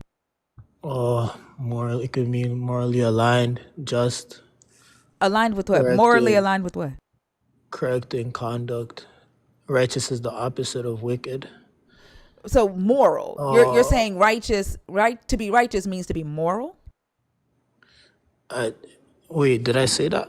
I'm asking. I'm trying to clarify. Morally What morally aligned. aligned with what? I mean, it's pretty obvious. Here, actually, I won't go that route because I know that where that's gonna pivot. So I'll just tell you Oh, answer. simply, Morally aligned with what? simply, um, righteous is the opposite of wicked. Well, what is wicked? Oh man, wicked is corrupt, Corrupt. deceptive, etc., Deceptive. etc. Deceptive. Okay, good. So we have a baseline on what you see as righteous. Something that is Okay. not deceptive. Is that right? hmm Okay. And so you're asking on what foundation do we have to say that Jezebel was not deceptive? No, I didn't say You that, man. said what basis do we have to say that Nope. Jezebel did something righteous? Is that and I'm righteous to a, you is not deceptive? Are you okay? Nah, you're obviously not thinking. I said on what historical basis What you do also you asked, what did classify? Jezebel do that was righteous? Did you not say that? When I was talking to Mr. L and So he the brought answer up is the yes. You verse, said so. The answer is yes. You said that, correct? oh, sure, sure. Okay. And so righteous to you is not deceptive, correct? Oh, sure. Okay. And so you want to know what Jezebel did that was not deceptive, correct? I mean, no, if you want to pivot, my original God, he's question too is fucking what dumb. He's too historical, fucking That's why I dumb. haven't tried it all. Like because he's you a can't give me troll. a historical basis on He's just how you saying shit. classify. It doesn't even have any actual meaning to it. Also, Mac, I'm sorry. I read that as she's rude. So I Wait, so apologize. I can give you historical basis, and it's not the Bible. I don't need the Bible to prove Jezebel. You can't. So there's ancient To Near prove Eastern Jezebel? political traditions Is that that what we're mention doing? We're Jezebel. proving There's Jezebel? Phoenician royal customs. That's not the Phoenician? There's question. Assyrian records on royal Can you stop marriages reading? Can you that. stop reading for just a second? Because nobody's trying to prove Jezebel. And I think part of the reason this conversation is going off the rails is because who needs a historical basis for an observation after reading a story? Like Right. I don't know if y'all think through the things that you say. Right. Jezebel is a character in a story. There are details of the story that were given that we've read. And from the details of the story that were given that we've read, the prompt was created. How do you have a historical basis for an opinion? Y'all are So it's seriously just an not. opinion. Oh, so it's not a fact. Oh, so why am I here I'm then? sorry. I'm Thank you. sorry. I'm sorry. He's too Can you fucking dumb to even Yeah. to Right. participate. Like he's nowhere near our level of intellect. like not He at did not all? And it's so comprehend nothing you said, Fee. and it's crazy because he came up here like I don't know, droopy, thinking that you're supposed to be sounding more I don't This enlightened. is his Biden impression. Fee. Oh, that's what it is. Yeah. No, it's his Holy Ghost impression. Wait, so is it a fact or a fact or opinion? It's not When what we you were talking about. when you read a sentence, how do you know what? Never mind. I'm not going to even go down that Well, road so because it's I just think an it was going to opinion, be. so it's not a fact. Then I don't need to It's a argue what you. sentence. A fact that the Wait, so it's story It's in a the just book. sentence. It What? has a period. Like, are you okay? Historical basis is killing me. Right? That's what was getting me from the beginning because I was like, "Do you hear yourself?" I have historical facts that back up Barney's existence. What do you mean? Was he good? What historical basis do y'all have for Voldemort? Yes, I said his name.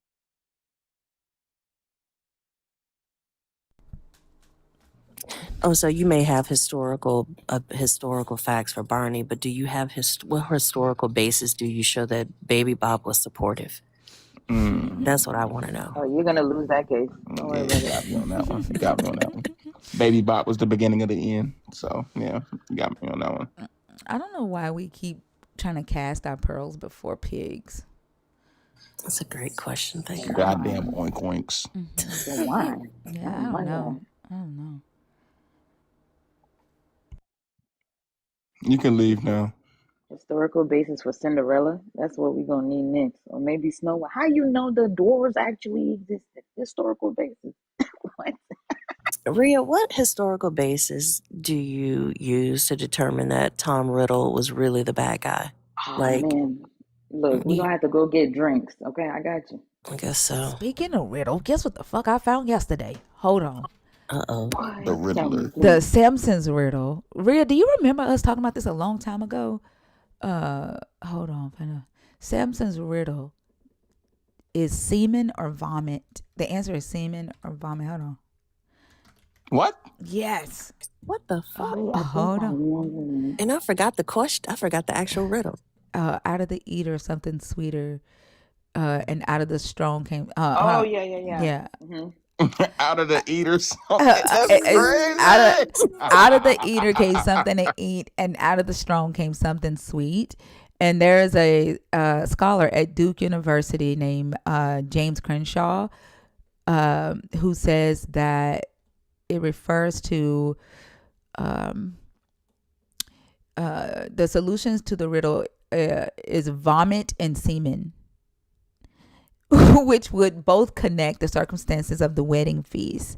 In support of the semen interpretation, Crenshaw cites several other passages and biblical writings in which eating and drinking are used as metaphors for sexual intercourse.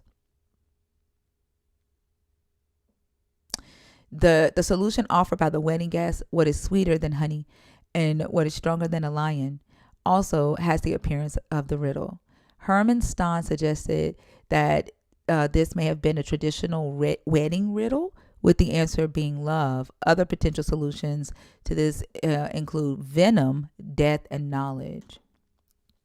So when they're singing, he's sweeter, sweeter than a honeycomb. Y'all know that song, sweeter, sweeter than a honeycomb.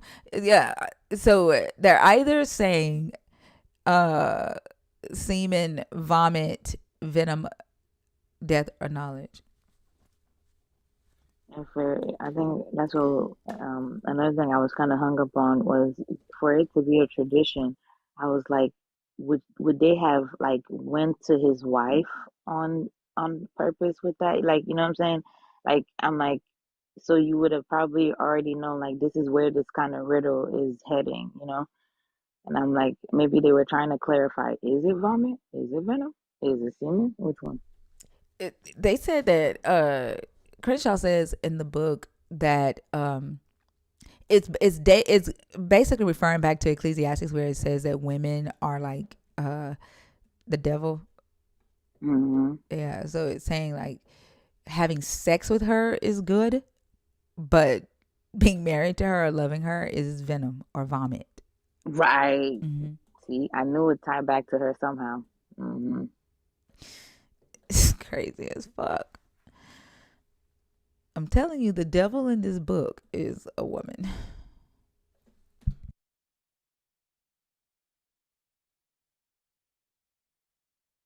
What is that, Oso? It's so small, I can't see it.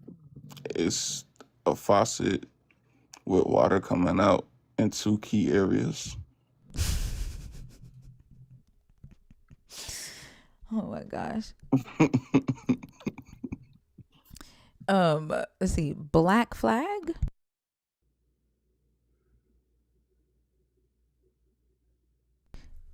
One more time. Black flag. Hashtag drain me is insane. Somebody get it. Oh my gosh. Of course it would be Kalu. You know, at one point I said Kalu was on a panel with Oso and I can't remember who else, and he put something in the chat. I was like, "Oh my God, they've corrupted Kalu." He's like, "No, I guarantee you these were my default settings." I'm starting to believe him now. Kalu understands the mind of Oso when I nobody guess so. understands the mind of Oso. Kalu's hashtags be having me weak over here. I'm not gonna lie. You put him in the comments, but then sometimes he'll say him slick out the side of his mouth on panel. I have me cracking up. Kalu is Oso's Elijah. That's really good.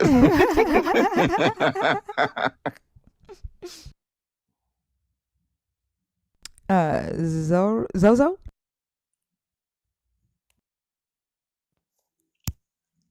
Hello? Yep. Hi, how are you? Yeah, I'm alright. Okay. Fee? Yeah. Hey, good morning, Zozo. Which topic did you want to choose? Oh, are you a Christian? Let me start with that. And over 21? Yes. Okay. Which topic did you want to choose?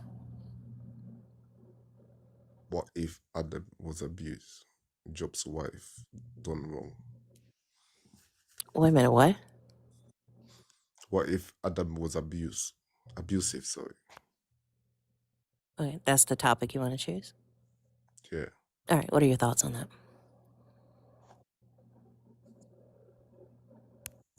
Sorry, 2-6. What did he say? 2-6. He's saying 2 seconds. Oh.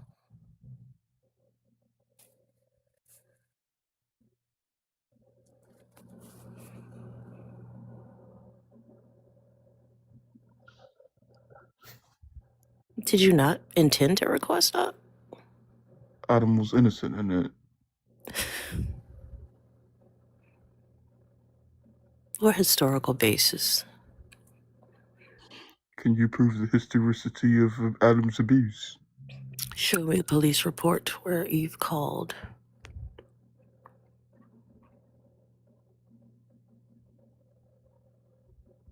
Zoolander, are you with us? He says Zoolander. Sorry about that. I just had a phone call. All right, what are your I'm thoughts just on? Yeah, what are your thoughts on the like topic? I said, I'm a Christian. Anyway, I'm very confused about how you formulate conditions or speculation that what if Adam was abusive? What was your premises of saying that? I don't even understand. What if Adam was abusive? Do other hypotheticals confuse you equally as much as this one? That's not. Oh my days. I mean, it Yeah, literally is a hypothetical. Like, what if kind of gave that part away. So, what about? That's exactly the tactic that you guys keep using, I'm insulting. I'm sorry, I didn't hear you. That's exactly the tactic that you guys been using to everybody, insulting. I'm not insulting you. I asked you, did you? That it's a hypothetical. I'm not. Yeah, What's that's a insulting? but the thing is, like, it's only in one sentence. And that When you because give that's it that's the yeah, sentence you say it. chose, though, friend. Like, you chose the topic. What if Adam was abusive? That sentence is a hypothetical. When you asked me Yeah, where we got it abuse. from, hang on a second. Let me explain it to you. You chose the topic. What if Adam was abusive? That sentence is a hypothetical sentence, which is why it starts with what if. You expressed confusion as to where it came from, so I think it's logical for me to ask you, do you know how hypotheticals work? That's not insulting. That's linguistics. He probably thinks hypotheticals are always like in a story form or something. You go ahead and Hypothetically respond. speaking, you're on mute. Also. Oh, my bad. You can go ahead and respond. Okay, the reason why I'm saying is that it's incomplete. That basically, that's what I'm saying. You say what if Adam was abusive for what? Even if he was abusive, and then what? Like what are the premises that you're saying that for? That's what I'm trying to say. That's the point of the hypothetical, though, right? Right. That's the point of a hypothetical. Like, the point of a hypothetical is to prompt and promote thought, right? Think through Let me finish. Like, you keep interrupting me for some reason. Stop doing that, please. The point of a hypothetical is to engage your brain, right? To think through the details of the story that we do know and think through it from a different perspective. That's all it is. Nobody's saying, oh, you missed chapter, 1.5 in verse 3.8 where it says Adam went upside her head. No, it's saying, what if Adam was abusive? Think through the story from that perspective and share your Okay. thoughts. That's all this is. All right.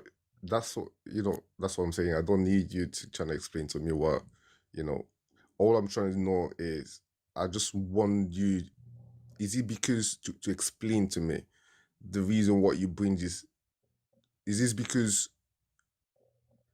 of what it did?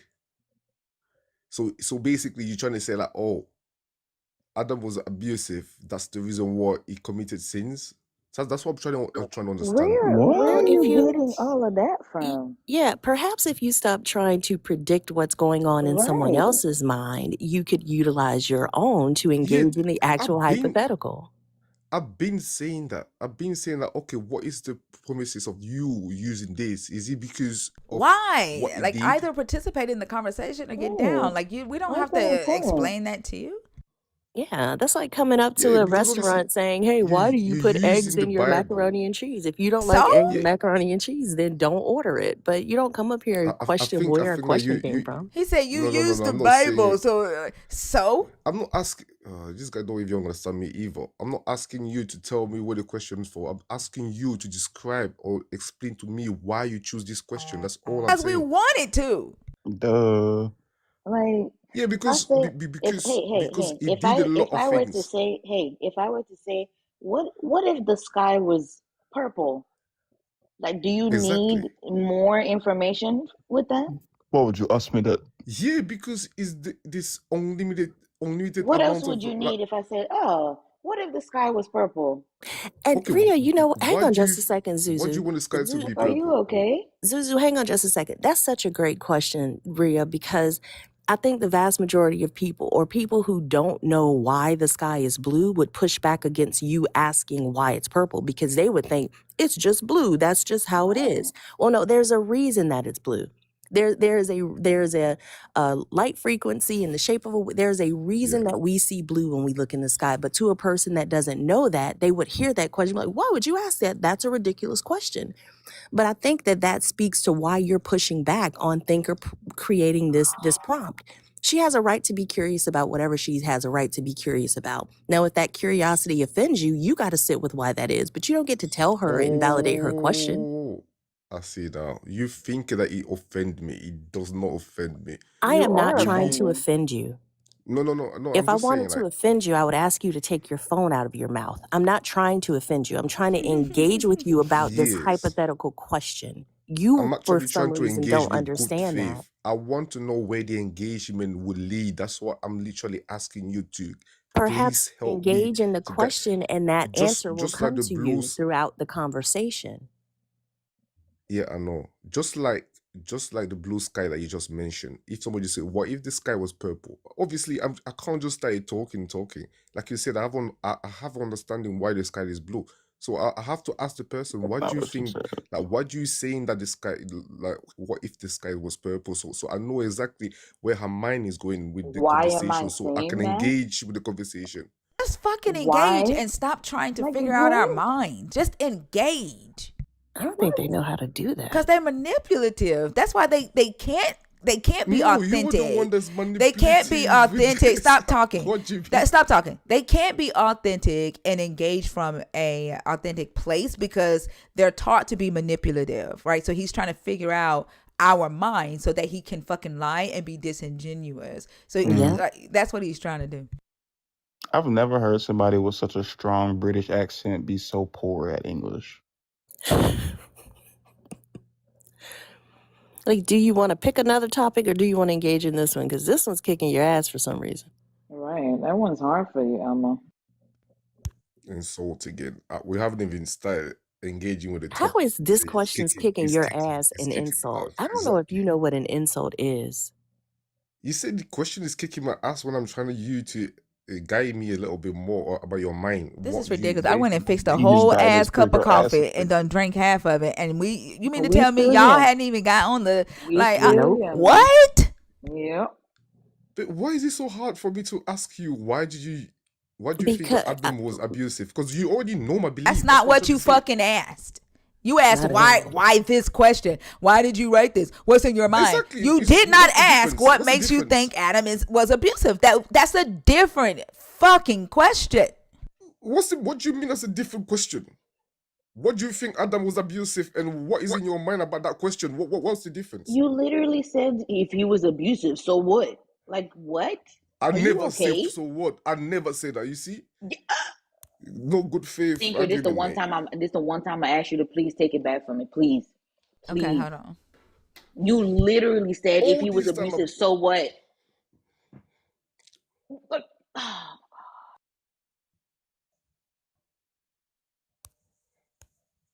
When was it? Like, it was like in the why'd He you left. leave? It was in the beginning. he left because he knew that his ass was lying. Man. Let me see. Call us a question. abusive for what? Even if it was abusive, and then what? Like Y'all hear it? what are the premises are you saying that for? No, Abusive, it's and a then bit what? low for me. Like what are the premises are you saying that? If it was basically that's what I'm saying. You say what if Adam was abusive for what? Even if he was abusive, and then what? Like what are the premises are you saying that for? That's what I'm trying. They lie so fucking easy. And I think that the pushback on this particular question, in particular, and any of the other hypotheticals that you've had as prompts, show the limitations of their mind. They don't know how to think about the story beyond what they've been told about the story. And the fact that a person would put up a prompt that doesn't follow that narrative, I think it glitches their brain. Like, what do you mean by that? I don't understand that. They can't compute it. And I think he demonstrated that. He couldn't get past it because he thought I was insulting him. I'm like, I'm trying to understand if you understand hypotheticals, because people who understand hypothetical questions can dive right into a hypothetical, move positions and talk about it from a different position. But I do think that this kind of highlights the fact that they're cemented into one perspective and they can't move from that. We don't owe them an explanation. I'm responding to Lome. We don't owe them an explanation for why the hypothetical is being presented. They could want to know all they want to. They're not entitled to that. That's up to me if I want to explain that. But I don't owe them that. He wanted the historical documentation for your question. That was 2 in a row. Sarah, you keep accidentally requesting. There was a guy that commented on Saturday on the song that ACAT had a name, and he was like, this is biblically incorrect and blah blah blah. So I said, if you could show me how it's biblically incorrect, I said, can you give me the scriptures that proves that it's biblically incorrect? He goes, I need to voice chat you because that's a lot. And I said, at first I said, cool. Then I said, better yet, I go live at 3:30 Central if you want to come on and present it then and discuss it. He responded back, I don't debate the Bible. What? Like, why is that y'all's response? Because the fact that you even responded, the fact that you even commented on my video to say that the song that I wrote or the question that I'm asking is wrong. First off, I don't debate, but you literally are. You're doing the thing that you say that you don't do. And I actually think that they're like afraid. Like they rather go back and forth in comments or in DM than actually hear their voice saying the things that they're saying for some odd reason. I don't know. I think it's because they know they don't have a leg to stand on. Like, and they're committed to protecting the position. Like, if I'm wrong on something and I don't have a reason to protect my position on the thing that I'm wrong, the thing that I'm wrong on, I can engage with you. I can come have conversations with it because there's nothing tied to me being wrong about it. They don't want to come have these conversations. Well, one, because they haven't really read this book. They're just realizing that everything that they know, they've been told, or it's, is just circumstantial or something anecdotal. And they don't have the ammunition behind them that they thought they did. They've been told their entire life the Bible is the only true book in the in the whole world, absolute truth, no contradictions. And then when they come across these lies and these videos that folks are making that poke holes in these stories, they don't want to get up here and embarrass themselves, one, and then two, find out something that's in this book that they didn't know. They're protecting their dishonesty. If we're being honest, like, they don't want to know that they're wrong, so they may drop something in the comments. But I think it would be too much for them to come up here, because the reality is, don't tell me you don't debate the Bible when you're responding to a comment that you put about how somebody got something wrong in the Bible. Yeah, I think he was really trying to get into my DM, because, like, who the fuck says I need to send voice notes? And then when you say that you don't want to come on the live, you still don't send. When I was like, well, then just drop the scriptures here in the chat, you don't send shit. Mm-hmm. Like, I think he was trying to get into in my DM and get like a voice conversation going back and forth, and I'm not interested in that shit. Lomaine, I wasn't saying you said that I owed anything, Love Bug. I wasn't saying that. I was responding to your statement saying, and then, like, you were saying, and then ask why the question is being presented. Even if they ask, they're not entitled to an answer to that. I don't owe them that. That's all I was saying. I wasn't saying you said I owe them anything. Thank you, girl, because I was confused. I'm like, what are you talking about? Yeah, if you go back to its original text, it says, Thinker owes them everything that they ask for, and if she does not give it, she's not being Christ-like. Oh, Oh. Signed, Lomaine. the man said, "Stop the slander." Yeah, no, like, men come in here all the time thinking that I have to explain to them why I'm asking the questions that I'm asking, or I have to tell them what I believe, or why I don't believe in God, or, like, I don't owe you that.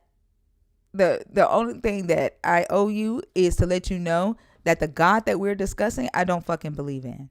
That's all you're entitled to. You're not entitled to anything else just because you fucking ask.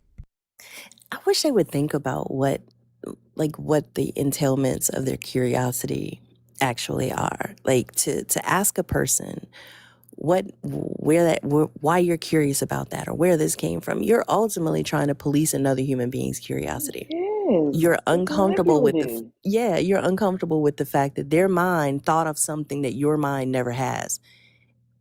That's not Thinker's fault. That's not her responsibility. And then this is definitely not to Lomaine. This is just, to all of the believers who come up here questioning the audacity of us to even speak something that doesn't align with what you've been told to believe about this book. Like, you might want to get curious as to why you are like that, like why that is your natural cognitive default state. And to feel no shame or even like resist, I don't know, just like maybe resistance a little bit to say, oh, I want to know your mind. I want to know why you're thinking about, like, we live in a society where people can say that. Like, no, the fuck, why? Answer the question or go the fuck away. Fee, did you see the video response? Oh my goodness. That dude. Where did he cut? Has he been in your comments before? I ain't never seen that man. Good My man grief. had passion, more passion, more passion. Oh, there's another one. Y'all want to hear the other one? I haven't responded to Yeah. this one. Does he still? This one, it's not him. This is a different guy. Oh, I was And about to say. this guy is responding to the question about Adam being abusive. Hold on.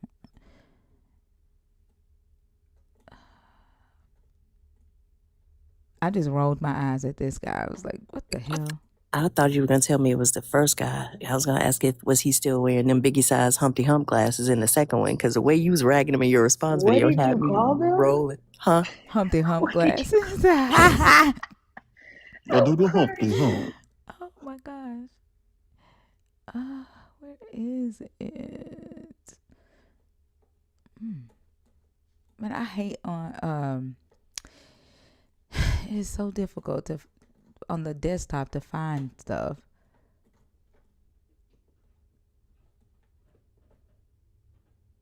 Let me see if I can go to the video and just click on stitches. Oh, you can't even click on stitches on desktop?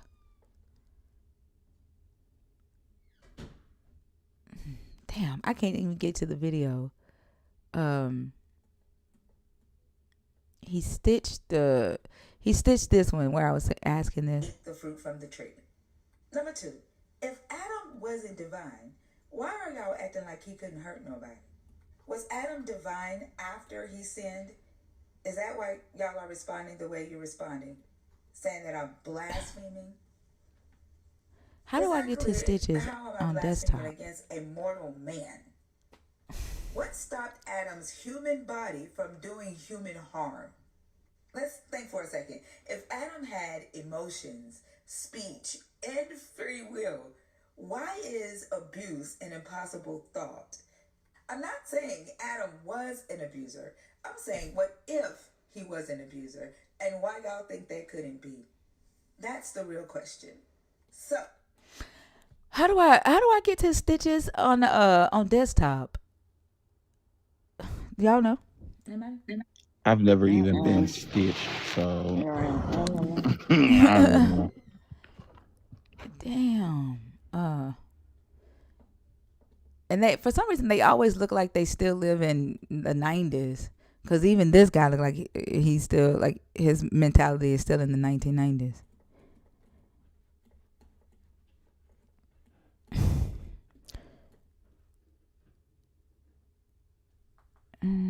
Let me see. I'm going to work on trying to find it. Here go one for y'all.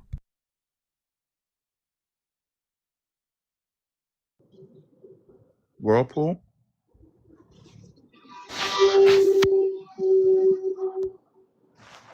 Around the world, around the world. Did you come up on accident? World of Danny? Yeah. Oh. Huh? She said yes. Okay, here go. Have I seen this one? Okay. Oh, that's a good idea. Click on the sound. So we're talking about the tree of wisdom and the fruit of good and evil. Let me start. I made him mad for asking what if Adam was abusive. So with that, how you doing, family? So we're talking about the tree of wisdom and the fruit of good and evil. What I think you're missing is the enmity. Enmity. You remember when God had 3 separate conversations. 3 separate conversations. He had one with the serpent, he had one with Eve, and then he had one with Adam. And then, mind you, whatever he said to each one, he didn't say to the other. So what he said to the serpent, he didn't say to Eve and Adam. And what he said to Eve, he didn't say to the serpent, and he didn't say to Adam. And what he said to Adam, he did not say to the serpent nor Eve. So which brings us to what he said to the serpent. When he said to the serpent, I will put enmity between the seed of the woman and your seed. Did you ever stop and think, if God mentioned a particular person or entity, they must be significant. Who are they? That seed happened to be Cain.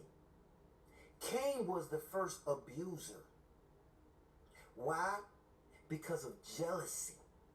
Now, we think about enmity versus the tree of wisdom and the fruit of good and evil. You don't have knowledge of good and evil if you never ate the fruit. So which means that you trust and you are gullible to anything and everything, because to you, everyone and everything is telling the truth. Nobody lies, because there was no such thing as a lie before the fruit. Now here's the catch-22 on that. The serpent didn't lie to Eve, because God said to Adam that you shouldn't eat the fruit. God didn't tell Eve not to eat the fruit.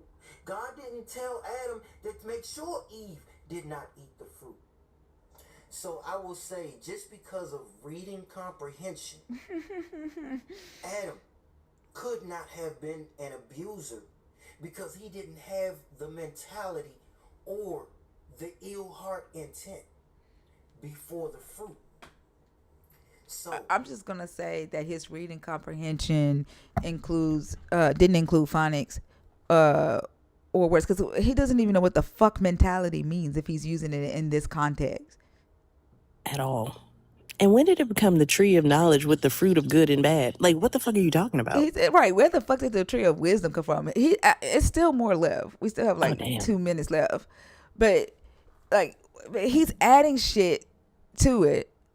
The fact that he said Cain was the first abuser just because he was jealous, like, your God is jealous. You are made from the image of your God. How are you not jealous? How is Adam not jealous? You want to talk about reading comprehension? Like, they just be saying shit. And then on the front of the video, it says 434 equals 13 equals 4. Enmity is defined as a deep-seated hate. Amen. What does the enmity have to do with whether or not Adam was abusive? Nothing. But what the fuck is 434 equals 13 equals 4? How does Right. 434 equals? Yeah. It's So called math, divine math. yeah, math and reading are difficult for them, apparently. Like, what the fuck? It equals 666 or 777. maybe it doesn't say whether or not Adam was right there or not when Eve and the serpent had that conversation. It didn't say But whether or not Adam was there to witness. But reading comprehension. And he just said the Right. text doesn't say Right. whether Adam was with her.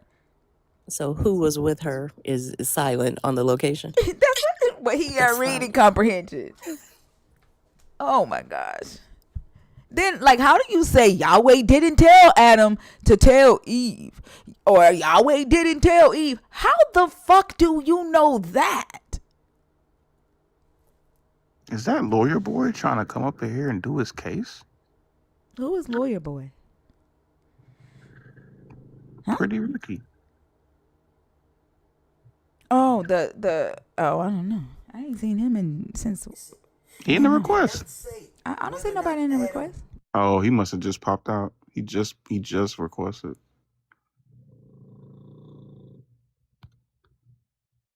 There he is. He gonna have to wait.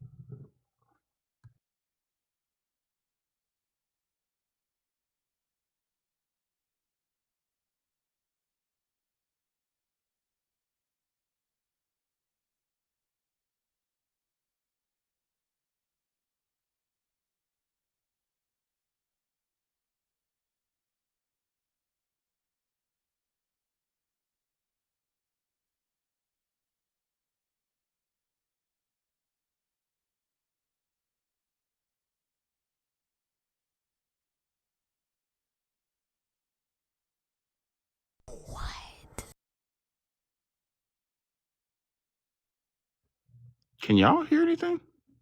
Oh shit! I was sitting on mute. I'm sorry. I'm sitting over here listening. I'm like, Like we can hear. I thought it was my Wi-Fi, y'all. I thought it was just me. I looked at my phone. I turned my volume up. I turned it down. I was like, where? Because I'm so used to being on. I'm so used to being on TikTok Studio and being able to mute the mic and y'all hear through my headphones. But y'all can't do that when I'm on the phone. My bad. Whether or not Adam was able to identify that specific fruit when she gave it to him. Who knows to say that maybe she cut it up, broke it up, or the ill heart intent before the fruit. So when Eve gave Adam the fruit, maybe it doesn't say whether or not Adam was right there or not when Eve and the serpent had that conversation. It didn't say whether or not Adam was there to witness it.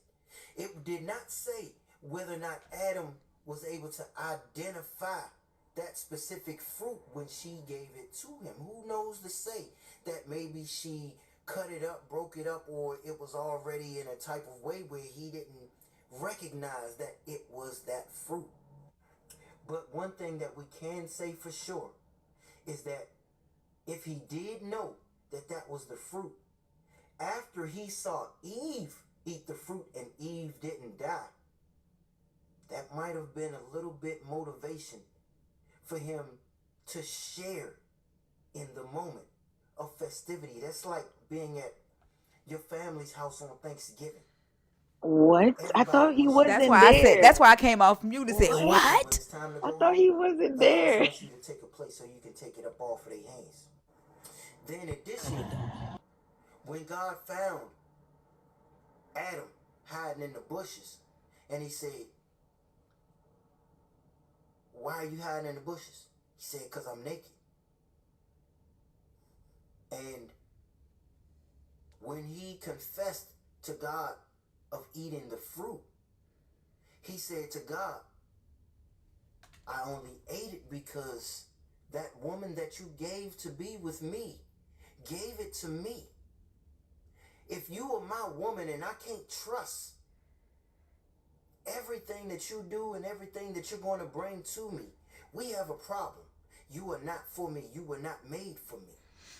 Does that make No, it don't make any fucking sense because why would he need trust if you saying he had no knowledge? No. sense? I made him mad. No, it does not make sense. He literally said that they had no knowledge. They didn't know whether somebody was lying, that they were lies didn't exist because they had no knowledge. Why would he need to trust Eve if lies didn't exist and he had no knowledge? They just say shit. And what the fuck was that Thanksgiving plate thing?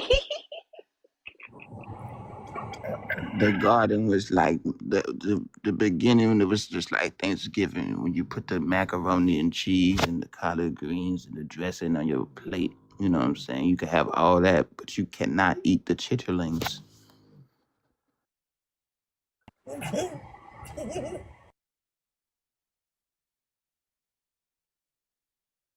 I just found a stitch. It's stitches that I didn't even know existed. But Rita, I had the same question. I was like, so you're gonna have to take that up with your God then. If he didn't make Adam for Eve or Eve for Exactly. It's so like their responses just don't make any fucking sense. And what Cain got to do with this? I don't know. And then he started talking about his woman. Girl, please. Did nobody ask you what kind of woman you want? Where you been? Working, man. For 6 months down there. I told you I opened up my own law firm this year, so it's just been flooded. So I prematurely last time gave you a date when I probably shouldn't have, but it's all good. I enjoy our conversations. I enjoy listening to y'all when I can. What topic did you want to discuss? Well, not ready for the Jezebel one yet, but I did still want to do that, hopefully in the future. But I did want to engage that second one. What if Adam was abusive? Yeah, I'm not sure what the other guy was even. I don't know why he got on here, but I guess just to engage the hypothetical, if Adam was abusive, the only thing I could really come up with conclusively was that if he was abusive, then maybe Eve would have had some type of rationale as to if, let's say, he did tell her about obviously the command that God gave to Adam, then maybe it would give her some type of rationale as to why she would listen to another voice that wasn't his. That's the only thing I could really conclusively come up with. Why would she not listen to another voice that wasn't his? Like, does your wife only listen to you? Well, no, I mean, but I think it would give her more of a, I guess, reason too. Like, okay, well, if my husband is abusive, then let me just listen to this other person, maybe. I mean, that's, again, if this is just a hypothetical, then I would say that would be a logical and rational conclusion. Like, hey, well, my husband's abusive, so there's other voices talking to me. Whether you believe it was the serpent, the devil himself, whatever it may be, it would give her maybe a logical reason to listen to another voice that wasn't her husband's. Why can't her own brain give her that reason? Why can't it be that what the serpent said to her and her process of thought that she went through, and as that we can see from the text, was enough for her? Why can't she lean on her own brain and her own logical skills, critical thinking skills? No, she could have done that too, but I think, and I'm talking like just from a human standpoint. This is a If you're human. with, That is human. yeah, no, for sure. But I think again, as humans, if you're in a relationship with somebody and that person is being abusive to you, I think you're more susceptible to want to like stray away from what That that actually, person's the telling you. opposite is actually can be actually untrue. It, a lot of times it takes more than one opportunity, more than one conversation to get a person to leave an abusive person, which would be why she turned around and gave the knowledge to Adam and took Adam with her when she left the garden. Yeah, that's true too.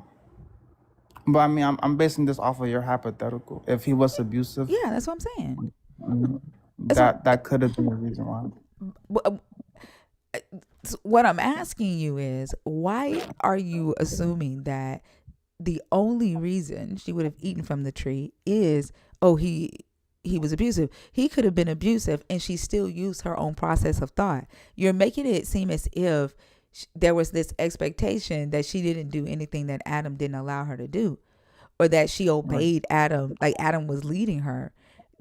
He wasn't made to rule over her until after they ate from that tree and she was punished with that. It wasn't originally like that. That's a fair point. That's a fair point. But like I said, just based off of the hypothetical, that's the only thing that I could think of. And I mean, I think two things could be true. Maybe he could have been abusive. That could have been the reason why that she listened to another voice. But also, I think we can also conclude that even if you are, let's say, a victim of abuse, your abuser, sometimes you still latch onto them. It could have just been her still being like, hey, well, you know what? Even though this person's abusing me, like I still kind of want to like share something with him, or like uh, I'm thinking about the word in Spanish. I'm sorry, but yeah, just basically share. Like, let me just offer something to them, regardless, because we do see, unfortunately, there are people who are victims and still latch onto their abuser. So could have been like, hey, well, you know what? Let me still let him know that I did this and that I would like him to partake in it.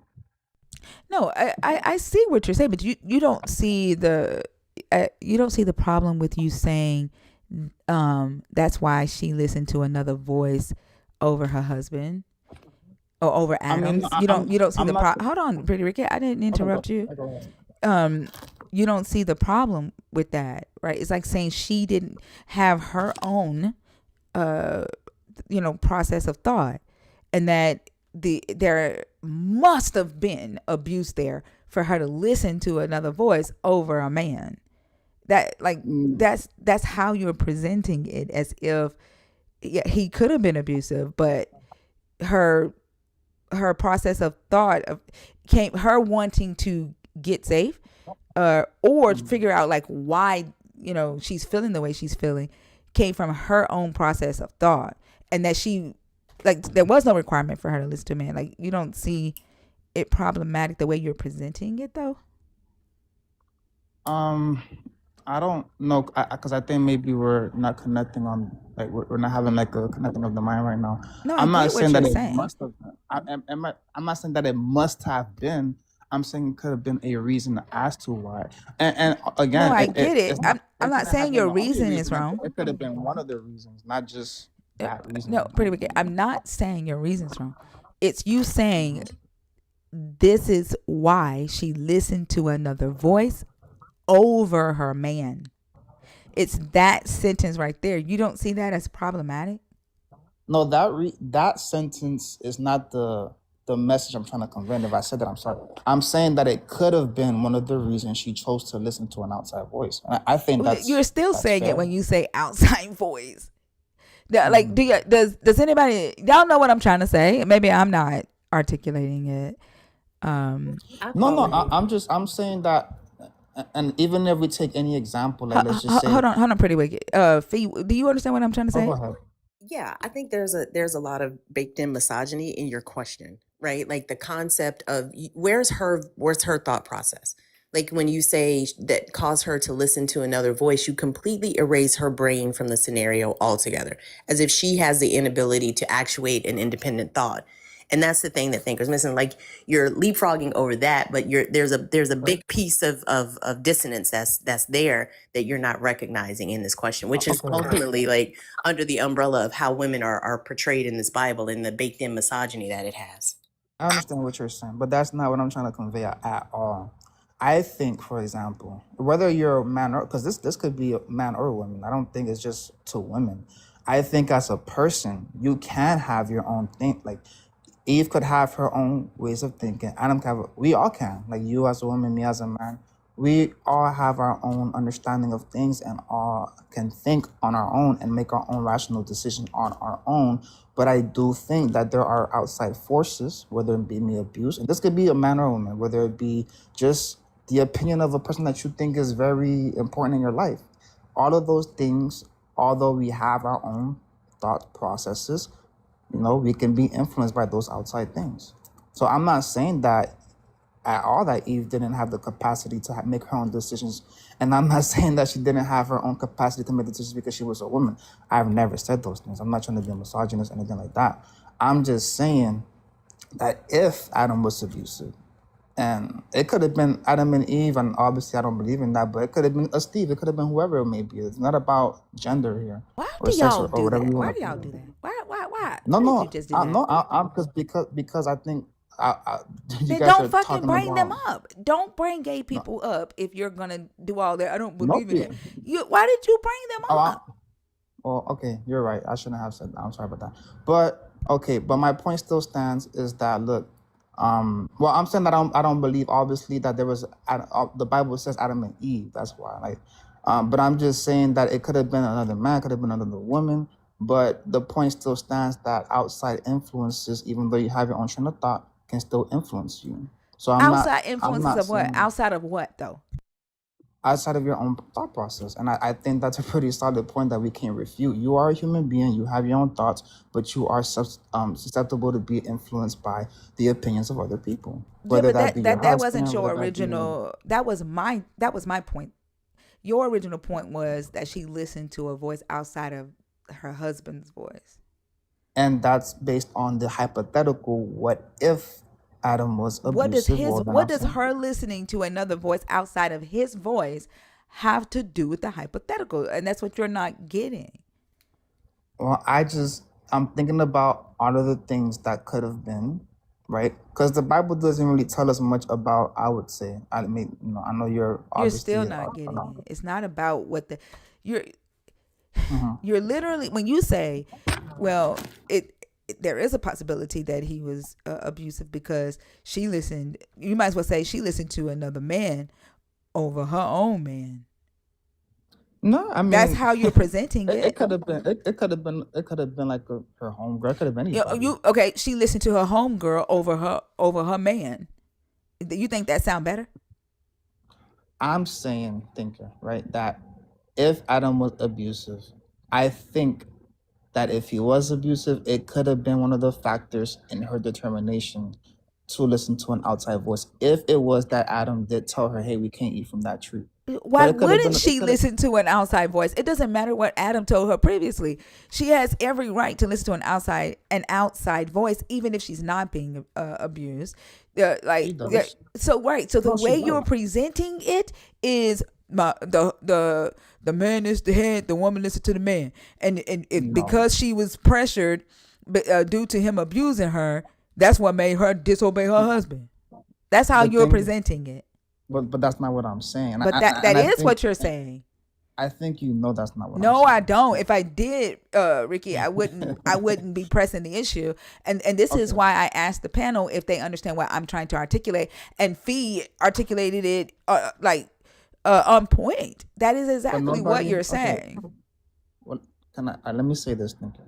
I am not saying, and I've never brought up. I never said that. That the man is the head. None of that.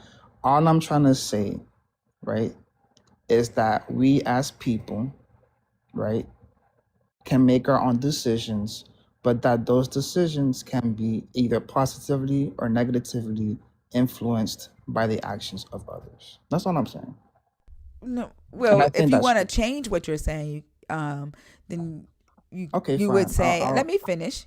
Yeah. If you want to change what you're saying, then you would say there is a possibility that Adam could have been abusive because Eve risked her life to eat the fruit, despite Mhm. being told that she would die, and she was influenced by the serpent. That's different, right? That's Eve using Okay. her process of thought, her pressure that she's in, of feeling harmed or hurt, or being harmed or hurt, and not knowing, how to describe it or explain it, and wanting relief, and she's making that decision herself. But what you said, right, was there is a possibility that Adam was abusive because Eve listened to another voice that wasn't her husband. That's what made her Okay. listen to another voice that wasn't her husband. You see the difference between the two statements? Yeah, I mean, listen, I'm all for it, but I think what I was trying to get to is maybe how you phrased it the first time. But me, I could listen. I could be wrong in how I phrased it. I don't know. Like that could that's fine. But I think You if you don't were, know? no, I said I could be wrong in how I phrased it. Obviously, we've been talking for a long time now. So, but you, What? whatever you said, Am I hold on. crazy, or am I being canceled right now? No, no, no, you're not crazy. I think we're having civil discourse. I think maybe you're correcting my phrasing of the thought that I'm trying to have, which I think you understood because you were able to correct it. So, I No, mean, no, I didn't okay. understand it. I didn't like it because the way you presented it was very misogynistic. I don't know what your intentions were. I don't know you, Well, and so and I wasn't correcting you to say this is what you should have said. What I'm the one who said she had her own process of thought, right? and I And never then and you I and never then and let denied me that. finish because this is like the fifth time that you've cut me off, and I have to say let me finish. But you're Hmm. not misogynistic, No, I'm okay. right? Like I keep having to say, hold on, let me finish, right? But you originally framed it as if the reason that she could have been abusive is that she listened to another voice that wasn't her husband's. That was your original response.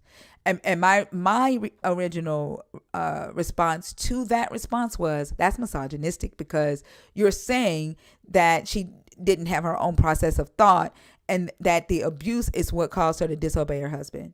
Right now you're saying, well, I meant it the way that you are saying it, and I said, okay, well then you probably should have worded it this way, right?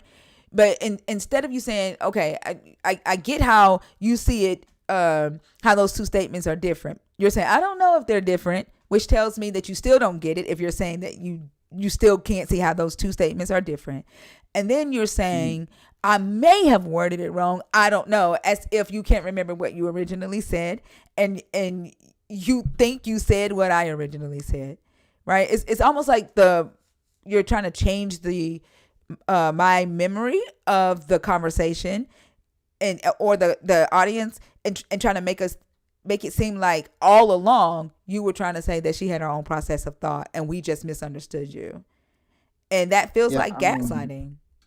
no, I'm not gaslighting you at all. Listen, I could admit that, based on what you said, I was wrong in my phrasing. But overall, my point is that I believe that you can have inform your own thoughts, but that those thoughts can be influenced by others. I never said it about her being the wife or him being the husband. All I said was that if Adam was abusive, it could have been one of the reasons as to why she listened to an outside voice that wasn't his. I never mentioned him being the husband or that she had to obey him because he was the husband. It was never about misogyny. All I said was that if Adam was abusive, and we're taking this hypothetical, obviously we know that was um Eve's husband, but that's not the point of the conversation. The point of the conversation is that anybody, whether you're married, whether you're not married, it could be friends, it could be a relative, whatever. Anybody, right, can formulate their own opinion, listen to an outside voice, whether it be again their husband, relative, wife, whatever it may be, and still have their own thought process, yet still choose to not listen to it based on Obviously, other factors, whether it may be abuse, whether it be, again, it could be something positive. It could be Okay, somebody's. hold on, because I don't want you to go back into it. Really quickly, Ria, Selena, Osofi, when he says, I never said anything about Adam being her husband or Adam Eve having to obey him. All I said was that there is a possibility that Adam could have been abusive because it caused her to listen to an outside voice that wasn't his. Not saying because they were married or whatever. When you hear that, what do y'all hear?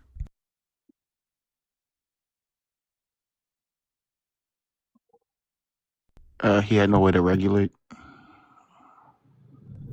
He had no what? He had no way to regulate Regulate what? What are you talking about? his actions. Who? Wait, what was the question? Yeah, Are I'm y'all even confused. listening to me? I am. What I hear is I don't hear Eve's independent thought. I still hear her decision making being predicated upon other people or other people's influences, and you're completely negating the fact that she had a whole ass experience independent herself. So I still hear excuses for why, as opposed to the understanding of a motivation. Well, I'm just talking about a hypothetical, and from the beginning, I said this is the only scenario I could think of. I mean, we can think of other things too, as to the hypothetical.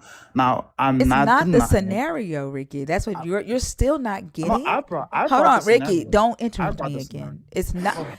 it. No, you didn't. The literally the scenario is the question, the topic. You did not bring the scenario. It's not the scenario that is the problem. And that's how I know you don't understand what we're hearing, even when you recap. You're still saying and still holding to the same uh, language or terms that created this part of the conversation in the first place. You're not understanding what we are telling you is the issue. But hold on, Ria and Selena, what do y'all hear? Are y'all there?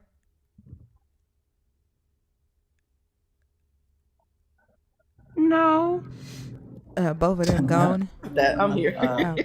I haven't met Uh, Ria Salima, but hold how on, you guys Ricky. doing? Hold on. You've met me, Ricky. Shut up. My bad. It's been so long. I just remember Yeah, also because yeah, I like his name also really, empty. yeah. I changed my name as much as you may change your underwear. That's probably why. Yeah, but yeah, it's he's not considering that Eve is a individual. That's what I was hearing from his beginning thoughts. It's like, oh, she listened to somebody else's voice. Okay, but what about her own voice? It's like he's doing the thing that this Bible does to women. Well, Yeah, no, and it's like you're I'm not not. picking up on that. But I'm saying, even when you try to correct it, you'll then do a summary, right? You'll summarize your final thoughts, and you'll go right back to the first. You'll say it again, and you're not realizing that you're doing that while at the same time saying, "I'm not saying that she didn't have her own voice. What I meant was she used her own process of thought, and that she was influenced by other people." And then you go, so all I'm saying is that Adam could have been abusive because it caused her to listen to a voice outside of his. You don't realize you're Can I ask a doing that. question?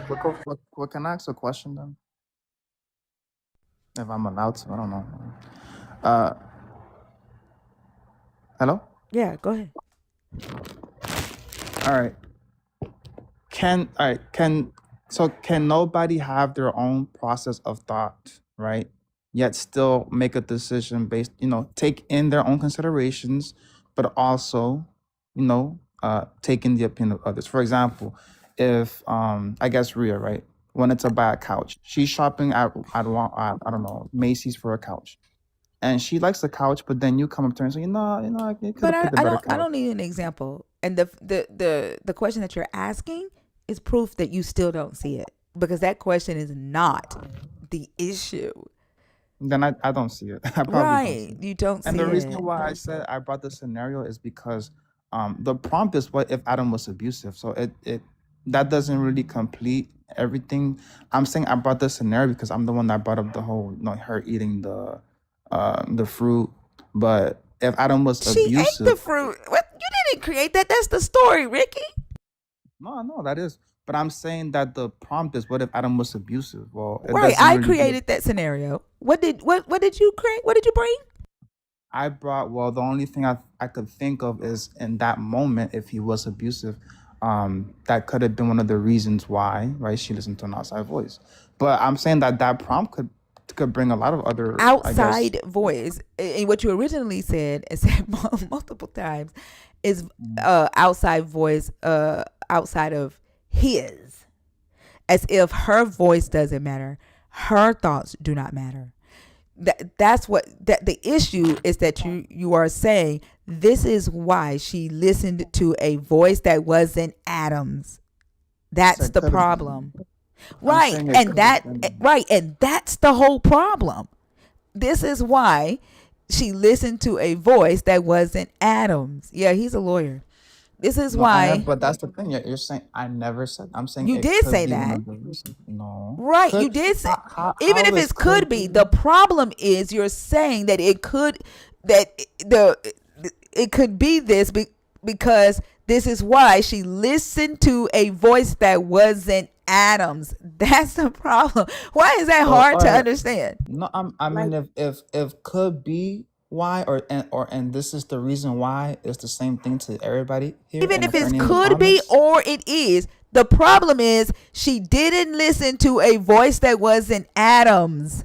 That's the Adam, problem but line. nobody, no nobody, Adam's voice is an outside voice as well. right? That's what you're not missing. You're thinking it's almost like the framing of your question makes it seem as though Adam's voice was her voice or was the only voice she should have listened to. What No, cause it could have went either way. It could have went either way. do you mean it could have went either way? I mean, she had obviously. Well, I mean, she in this scenario, for example, right? And this is all hypothetical, so I'm hypothetically assuming this, I guess. But she has her own voice. She has her own logic and reasoning, right? She probably could have had the voice of her husband, right? Which obviously her husband probably told her, hey, well, God told me not to do this. And so from him telling her that, she also had, okay, well, this is God saying this. So that's the third person, her husband, God. And now she has the serpent also saying something else, right? So we have a multiple of outside voices outside of her own head there.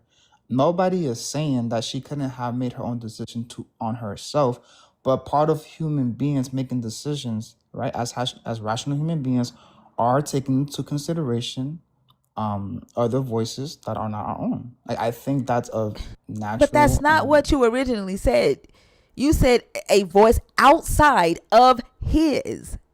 That's your original statement. And you've said it multiple times. Now, with you saying she had Adam's voice, she had the God's voice, she had her voice, and the serpent's voice. There are three outside voices there. The God is even an outside voice. right. So when you say that this could be true because she listened to a voice outside, that would have been her. If she had not done it, she would have listened to a voice outside by listening to Adam, by listening to your God. It's still outside. The issue is that you added of his. Okay, I see what you're saying. Hold on. Ya lo voy a sacar ahora mismo. I'm gonna put you on mute so that Sí. people don't hear your conversation. But I think misogyny, like, it's really difficult for people to see misogyny or I'm just gonna leave it like that. It's difficult for them to see it, and because they don't think they're being or saying anything misogynistic. Yeah. Look, you were about to cut me off again, when you, Ricky? No, I'm sorry. I was done talking to my mom. That's why. But was I still talking, Ricky? No, go ahead. I didn't. No, but was just I still came. That's talking? fine. But was I still You were. talking? Go ahead. Yeah, Go ahead. like, this is probably number 7 where I've had to ask you not to do that. Let's and not and, get and to I number think 8. and I think like it's just and it's just misogynistic, and it's just you probably don't think you're being misogynistic, and you probably don't think I'm gonna put you on mute because your background. You probably don't think that you have misogynistic ideals or behaviors or language, and so it's hard for you to see what we're saying. And I think misogyny is part of a reason for that, because it may be that, oh, she's just a woman and she's just being overly sensitive, or she's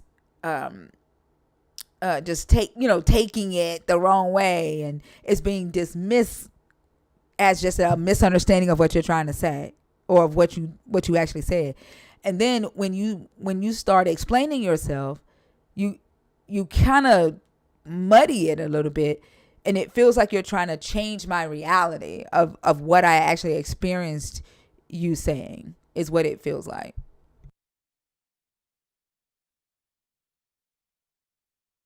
But it sounds like you finally understood what the problematic statement was.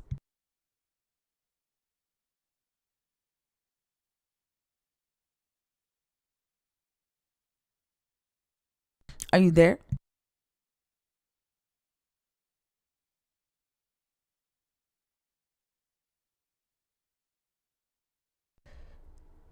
Ricky, are you there? You're on mute if you're talking. Yeah. No, no, I'm here. I just had to take out my dog. That's why. It's like my parents were tripping about the dog. But either way, I kind of missed towards the end of it, but I'm not trying to be misogynistic. I'm not saying that she didn't have her own line of thoughts or thoughts of reasoning. It's not about, for me, her being a woman at all. Like I said previously, I think this applies to anybody, whether you're a man, woman, or however you want to identify yourself. I think that we can all be, right, as human beings, people that can consider the voices and opinions of other people. And I think that and I guess let me stop saying outside, because I don't know if that's the word that's kind of triggering, but beside yourself, Like, you beside see, your you own. did it again. You think that the word Okay. outside is what's triggering? Yeah, I don't know if that's the You word still that don't I'm get using it. that's wrong. You No, literally just said you got it when I said the issue. I don't even know if I want to repeat it again, because you literally told me, oh, I get it now, when I said these two words, and I don't even want to repeat them. But now you're saying I, that the problematic word was outside. That tells me you don't get it. no, you said the of his. You said of his, like Adam. That was the. You said that was the issue. So why are you now saying that the problematic word was outside? Because that, whatever. Okay, that's correct. Let's strike that just to give the comments some I guess some hoopla there, because they always talk about me being a lawyer. But What? my point is that regardless of who you are, you can always consider different opinions, and that's it. That's all I was trying to say. Let me ask you a question. Before this scenario, take the scenario off the table about Adam being abusive. Okay. Did Eve consider somebody else's opinion in this story without Adam being abusive? And the story itself, no. Yeah. Okay. This is so. In the story itself, Eve did not listen to someone and consider someone else's information in the story. No, she did not. I mean, to make her decision, if you, well, I guess technically, hold on, let me see, I misspoke there. To make the decision to eat from the fruit of the tree of knowledge of good and evil, she did have to consider the voice of the serpent. Right. hmm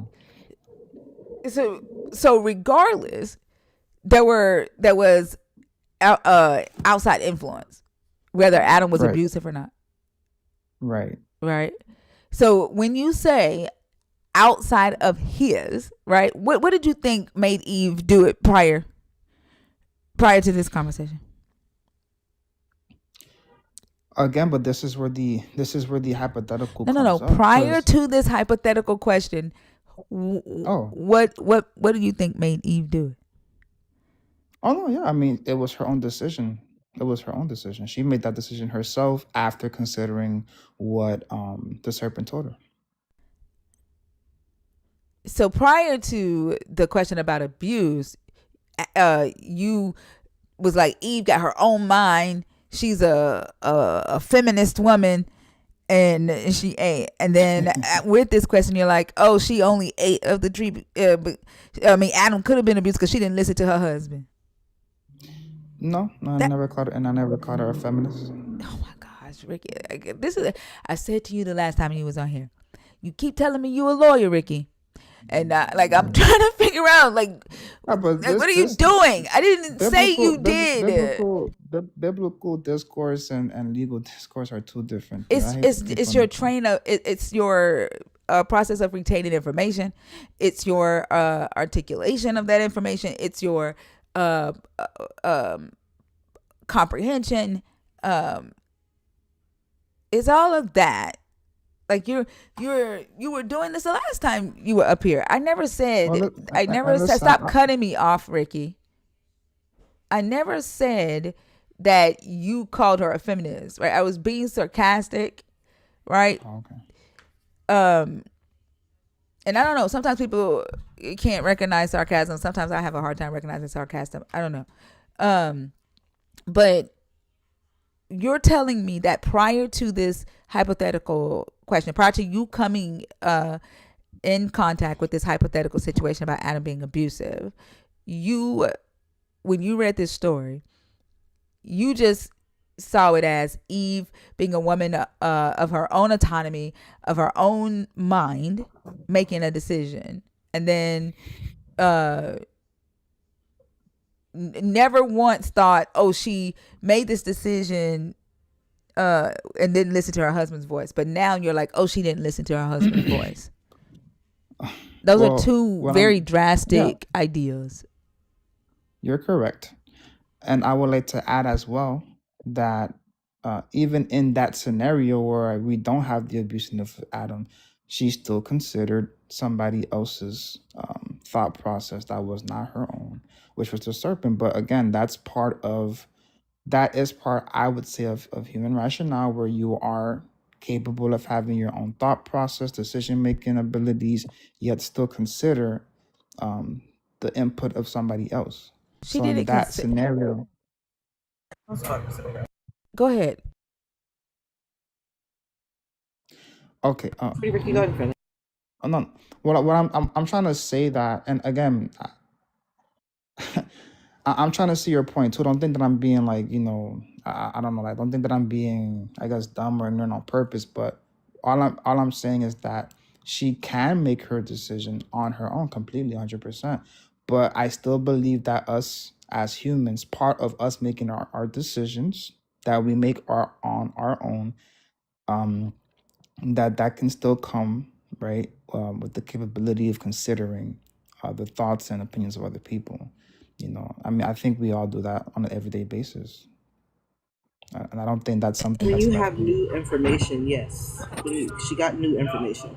Right. But I also don't think anybody's positing that Eve made an uninfluenced decision. Like, none of us can make that. Yeah, I think you're missing the point of what Thinker is saying. It seems like sometimes when we talk to men who feel as though they're not misogynistic, they're doing what white people did when we talk, what white people do when we talk about racism, as opposed to ensuring that they are moving in a way that's anti-racist, because racism is baked into absolutely every part of this country that we live in. So is misogyny. So when we talk about these stories and we have these hypothetical conversations about what else could be true, pushing back on what you are not saying, as opposed to listening to what we are hearing you say as an entailment of your position, is going to be really beneficial for you. Can I ask a question? And this is just what I guess from my own understanding, maybe you've already repeated this a million times, so I apologize. But how am I being misogynistic? Because if you're saying, and obviously you guys are women, I respect that. So I would like to correct that behavior. If you're saying I'm being misogynistic, because I really just don't see how I'm being misogynistic. I'm saying that anybody, regardless if you're a man or a woman, can be influenced by a voice that's not their own, or a thought that's not their own. Yeah, I don't think anybody's pushing back on that. Like, I agree with you. I don't think that any of us make decisions independent of influence. Like, that's what it is to have a brain. That's how our brains function. They're pattern recognizing machines. But at what point, I think a good way to determine whether or not you're considering things from a different perspective is think through the story from her perspective only. Like, not the narrative that you've been told about the story, not the thing that you've been taught to conclude about the story, but just from Eve's perspective. And in this hypothetical, only take her perspective into account, because that's never done in this book. And the moment you said she listened to someone other than her husband, that implies that she is obligated to listen to her husband. That there are some implications around that are built and brick by brick by this misogynistic world that we live in. This mindset is baked into all of us. Like, I am a woman, and I have to actively ensure that my thought processes are not unintentionally misogynistic. Got it. Well, okay. My point was not to say she was obligated to listen to Adam at all, and I think it's clear in this story that if he did tell her, we're assuming that he did tell her because God gave him the command. Clearly, she didn't listen to what Adam said, but that's not something that I would penalize How her do you know on. the God didn't tell Eve after he created her? That. Oh well, I mean, because I don't. To my understanding, the book doesn't say that It God doesn't told say her. Adam told her either. But why were It you doesn't. right? And here's the crazy thing is you gave. But that's a Why hypothetical. are you doing that again? This is number 9, Ricky. You gave a reason for why the God didn't tell Eve is because it's not in the book. But you confidently said Adam told Eve, and she still didn't listen to Adam, and that isn't even in the book either. Does that make sense to you? Right. I said I'm assuming if he did tell her. And I think I I said said, how do you know the God did it? And your answer was because it's not in the book. yeah, it's not in the book. But the same applies though. It Even if I'm doesn't. assuming I'm It doesn't. assuming This is why this is a part of the misogyny. The reason no. why you can confidently the reason why you can confidently say that you said it's not in the book when I said how do you know the God didn't tell her, is you being confident that the God didn't tell Eve because Eve is a woman, because the God told Adam. And then yes, it is. It is. You don't it stop doing that. And it literally is. Because if that's not what you were saying, Ricky, then you would have said, well, I mean, God could have told her, because neither of those answers are in the book. That's what you're like. And then you can play this game of, I don't know if I'm misogynistic, but your answer says that you are dead set against the God telling Eve. Because you gave a definite, it's not in the book. It doesn't say God told Eve. Because you there you go again. asked the Stop question. cutting me off. Stop cutting me off. Stop. But There's no but. There's no but. There's no but to that. You keep cutting. No. You keep cutting me off while you are trying to prove that you are not misogynistic. And then I've got to say 10 times, don't cut me off. And then the moment I lose my shit and I start cussing y'all out, then I'm the one that's rude. I'm the one that's aggressive. I'm the one that's angry. When I've had to say, don't do that. This is number 10. This is number 8, number 7. That is misogyny.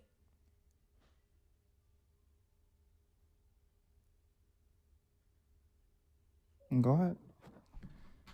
I was done. That's why there was silence.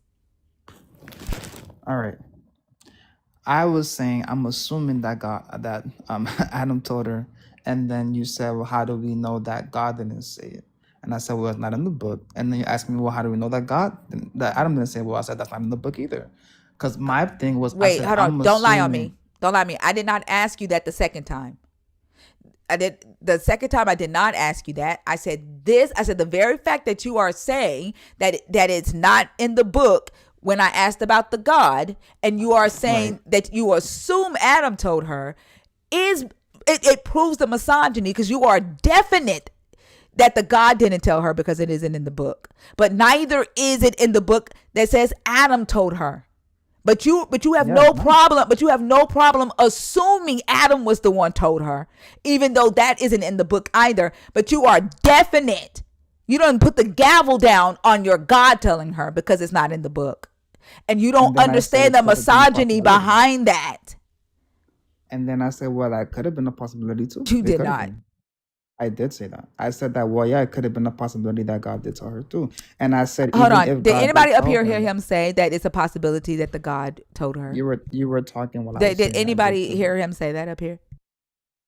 I said it. Did anybody up here hear him say that? You can rewind it. I was saying it. Did anybody up here hear him say that? Are y'all on stage with me? Where y'all at? Yeah, Did you we. hear me? I I couldn't hear was you. saying What'd you say, Elso? I said no. No, Rhea, did you hear him? Nope. well, Sorry, just the because replay. they didn't hear it, but I said it. I know I did. You Yeah, can you're rewind the it. only one that heard you, like the Holy Well, Spirit. that's Fee, fine. did you hear it? Listen. Stop! Don't you ever do that. Stop, because I swear, like you pretty cool, but I will cuss you the fuck out. Stop it. No, you're cool too. Stop. Fee, did you hear it? I did not know. No, so nobody up here heard you say it. Nobody in the comments heard you say it. You're the only Well, one who heard some yourself switch say said it. that. This is what I mean when I say like trying to change our reality. Like there would be no reason for me. There would be no reason for me even bringing this point if you said that it was possible the God told Eve. You put a definite on it and said it's not in the book, and you said that twice. It's not in the book that he said. It's not in the book that Adam said it either. I said I'm assuming Adam told her, but then I said that God could have told her too. When you asked that question, I said, but it is possible that God told her too. And I was trying to make the point that even if God did tell her, it doesn't negate my point. You can still take, right, the opinions of others and still make your own decisions. So whether it was Adam that told her, whether it was God that told her, it doesn't matter to me. My point stands that she could have listened to God's voice, she could have listened to Adam's voice, she could have listened to the serpent's voice, and still made her own rational decision to eat the fruit. Except It's that's not to not me. what you said. That isn't what you said. And I'm not gonna let you try to change our experience of what you said. And again, this is a part of the misogyny. Y'all try to make us think that we're crazy when we hear y'all say things, and when we see y'all do things, y'all try to play with our minds and try to make us second guess what we've experienced.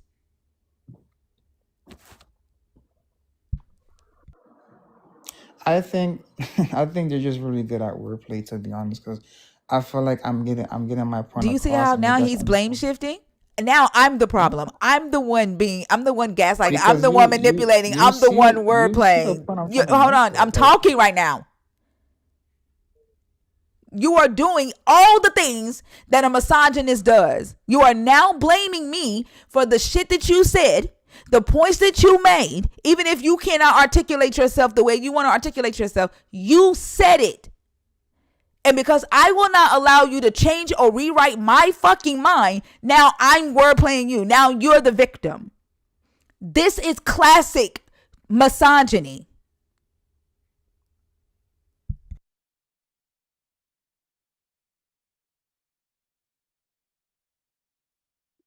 Not so pretty, Ricky. You on mute?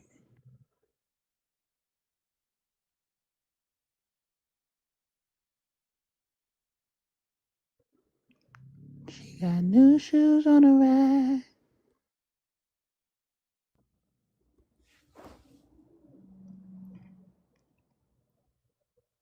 That's all.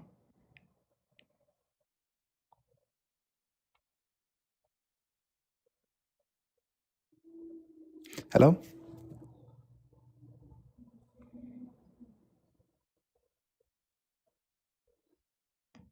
I'm not sure. I think I got muted or muted herself.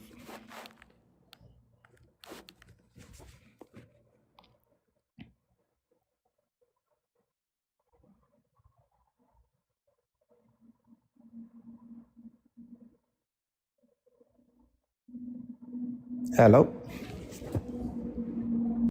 My body, Your body. Yeah, that's a good song. I don't know if anybody's here from Miami, but Pretty Ricky was a pretty a pretty big group down here.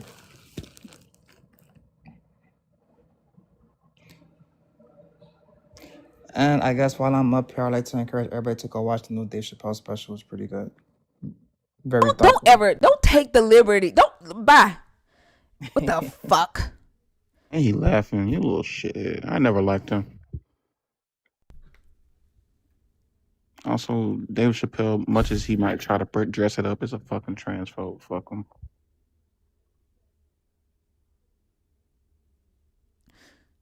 I didn't even know that shit, but I don't really watch Dave Chappelle stuff. I don't know. I haven't watched any of his specials, but I didn't even know that about him. Yeah, I don't know. Like they try to do the whole. He walked away from 50 million, but the nigga definitely came back and took more. So I don't know. It's not the same.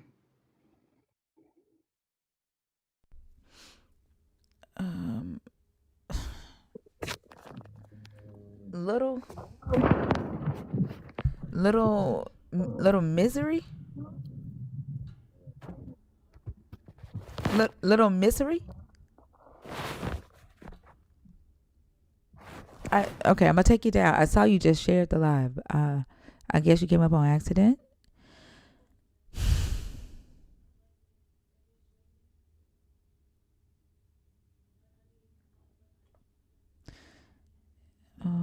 Drea? No, You I'm came so up on sorry. accident? Please take me down. Okay.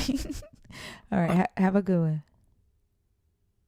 Yeah, you gotta start making them do 2 topics. Stop making them do push-ups before they go down.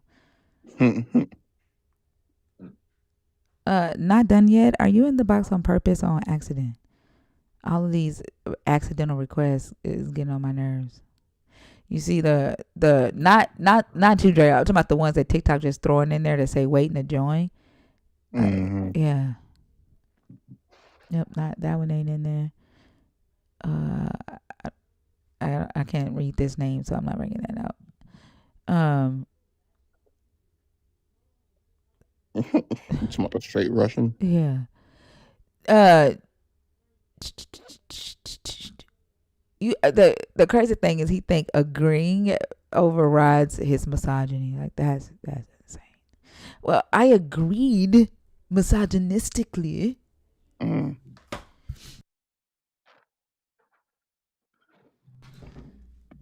I agree that you've been ducking the fade for the longest time because he ain't got nothing for it. You said the fade? Mm-hmm. You're supposed to be handing out free work if you really a lawyer. But the reason why you can't is because, well,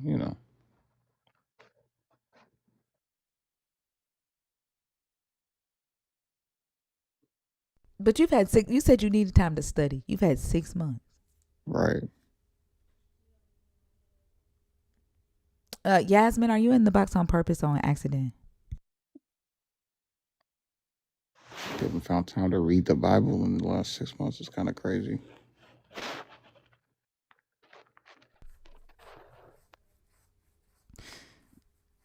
Like it's real interesting how he was like it almost felt like the gavel. Nope, it ain't in the Bible, so he didn't tell him.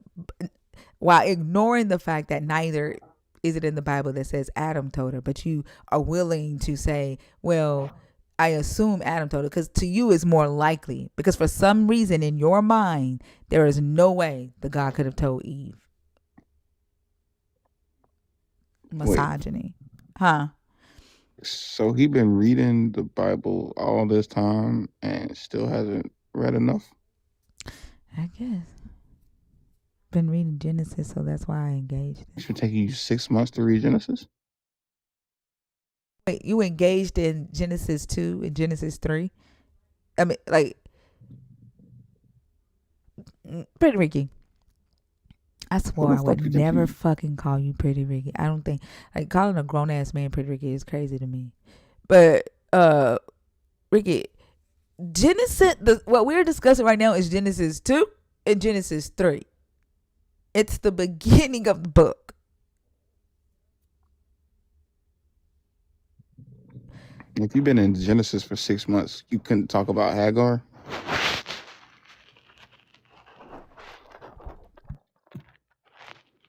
Hmm?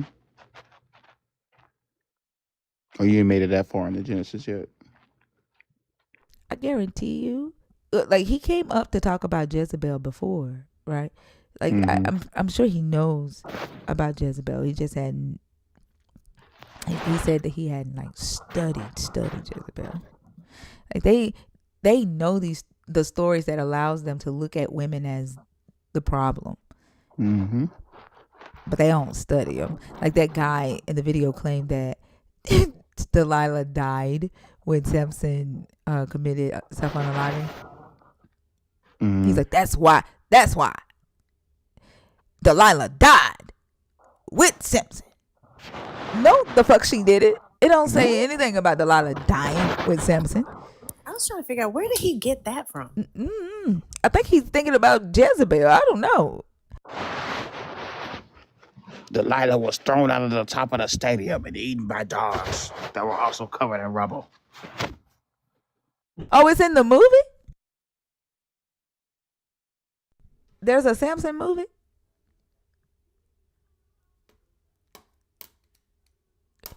Oh, God. Look what he said. That wasn't me. Oh, and she died in the movie? Wow. he was quoting a movie in that video. Samson and Dorada. Oh my gosh. Dorada is crazy. Yeah, no, the Bible doesn't say she died. He was like, she's a hoe.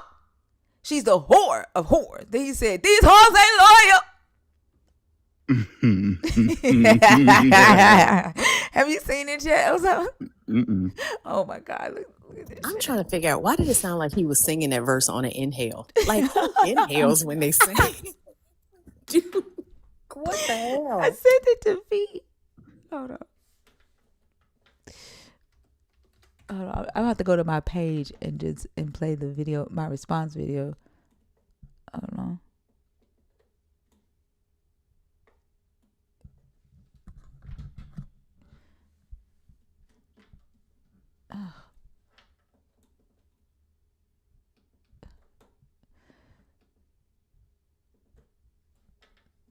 Internet must be slow than a motherfucker right now.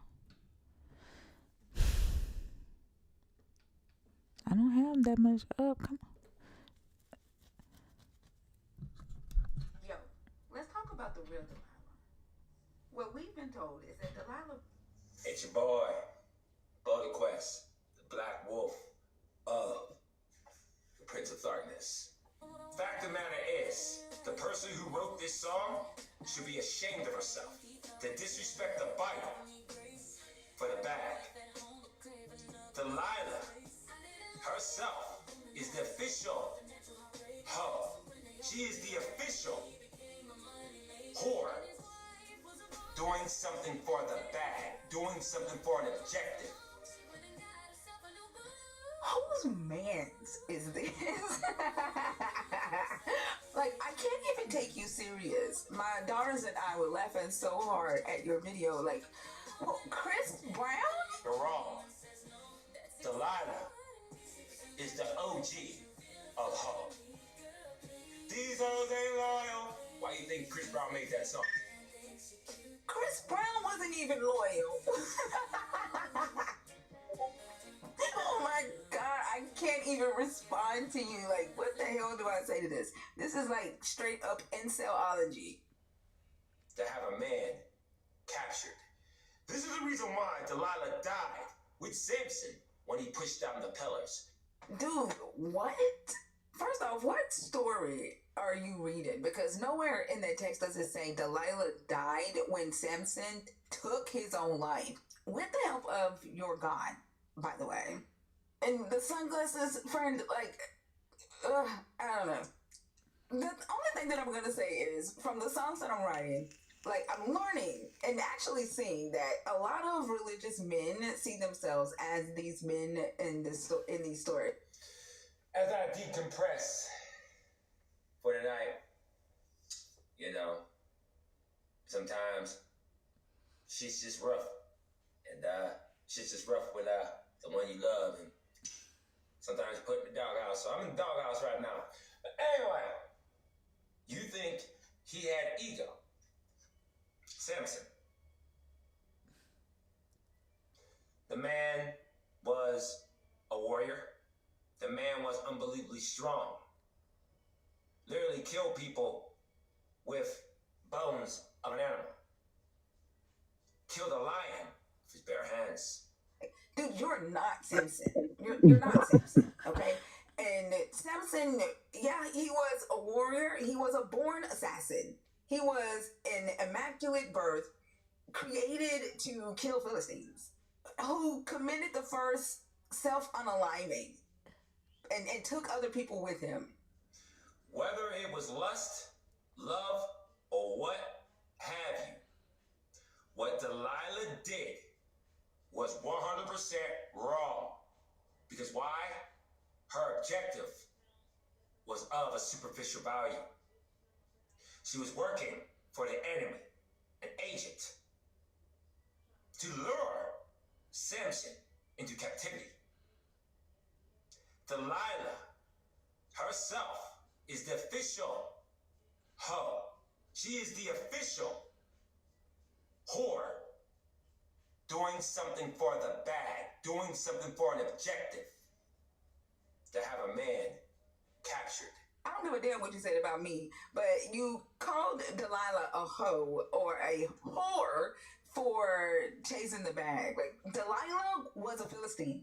She was of the enemy nation. She didn't owe Samson anything. And you all keep interpreting her story as if she was in love with Samson and she owed Samson something. She didn't owe Samson anything. Just because he was in love with her don't mean she owed him loyalty. That is Samson's fault for thinking that he could trick her into loving him or trick her into sleeping with him. And she used that shit to get his ass locked up. And again, she did not lie to him. She told him to his face what the hell she was doing.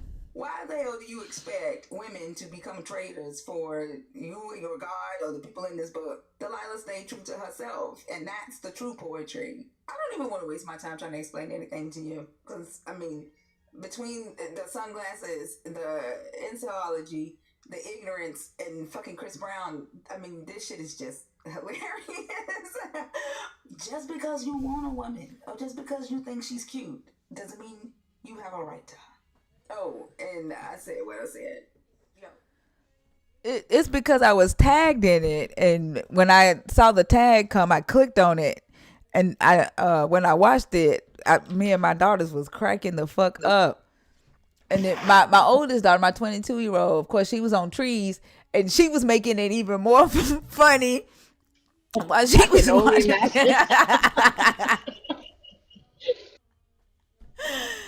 And that shit was hilarious. These hoes ain't loyal. One guy Bibbles said he was wearing Ray-Bans. He said what? He was wearing Ray-Bans, so he can make some Ray-Ban shades. Because of the glasses that he was wearing. Not Ray-Bans. I saw somebody said he had no, Larry called him Christ Brown. That's funny. Not Rice Brown. Oh my God. And if you were to ask him, like, show me in the Bible where it says Delilah died with him. Like, show me in the Bible where she lied. Like, show me any of that. They couldn't point you to it because they haven't fucking read it. I think the problem here is that you guys are failing to realize that Samson was a super soldier. He was a military guy. He could kill people with a bones. He was 6 foot, chiseled, 10 with some decent girth. Like, Samson was all things that I want to be. Rhea, do you remember the AI picture that the AI made of Samson? When we first were in this, Samson was a womanizing whoremonger assassin. Do you remember that picture that the AI made of Samson? Did Rhea fall asleep? It kind of sounded like Rhea gave up on us. Yeah, I think she done went to sleep. Gave up the ghost. But yeah, the AI had made a picture of Samson. Boy, that shit was funny. And when I tell you, y'all saw how they responded to Gollum Jesus. Don't fuck with Samson's image. They were mad, crying mad, because I actually think they think they are the men in this book. Mm-hmm. But they had Samson's hip, like the way they had him, like his hip was switched, like up in the air. Like, this shit was hilarious.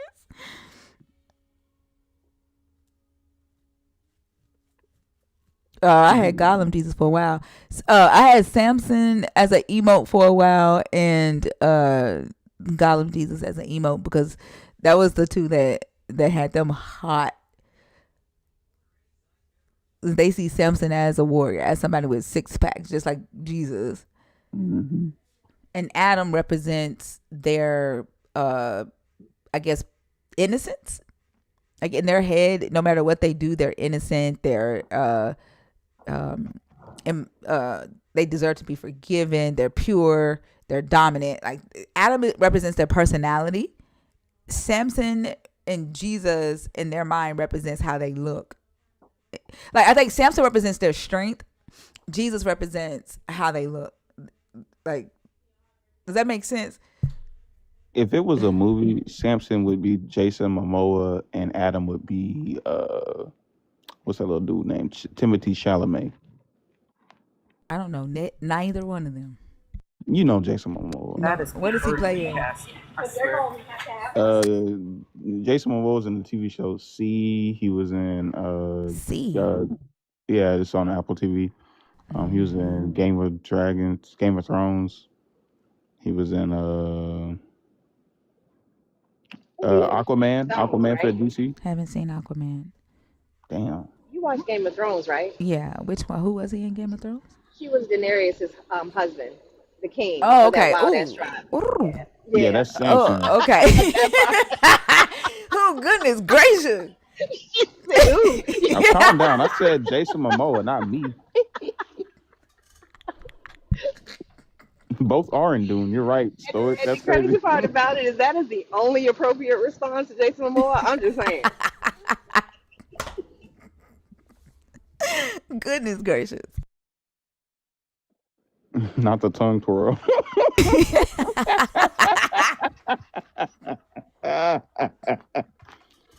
Like, that nigga's so fine. Yeah, that man is fine.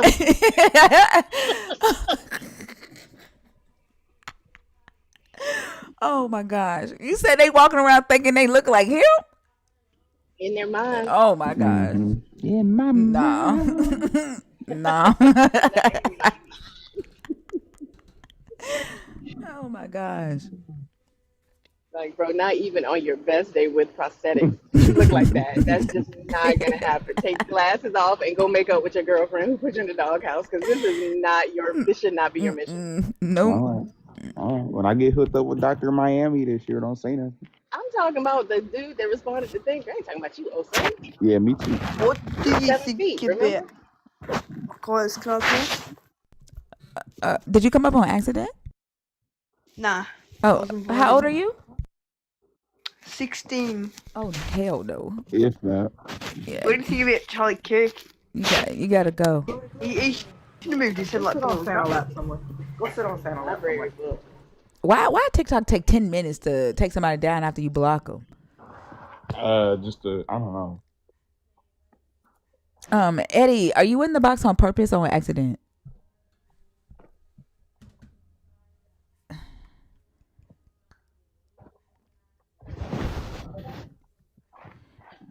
All right, child. The guest box is open. If you are a believer in the God of the Bible, deconstructing, or an atheist 21 and up, I want to talk to babies.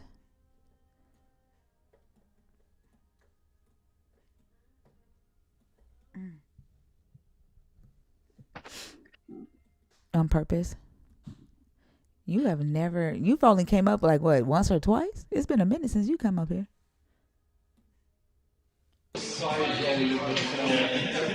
Hey, your background is how are you? Sorry.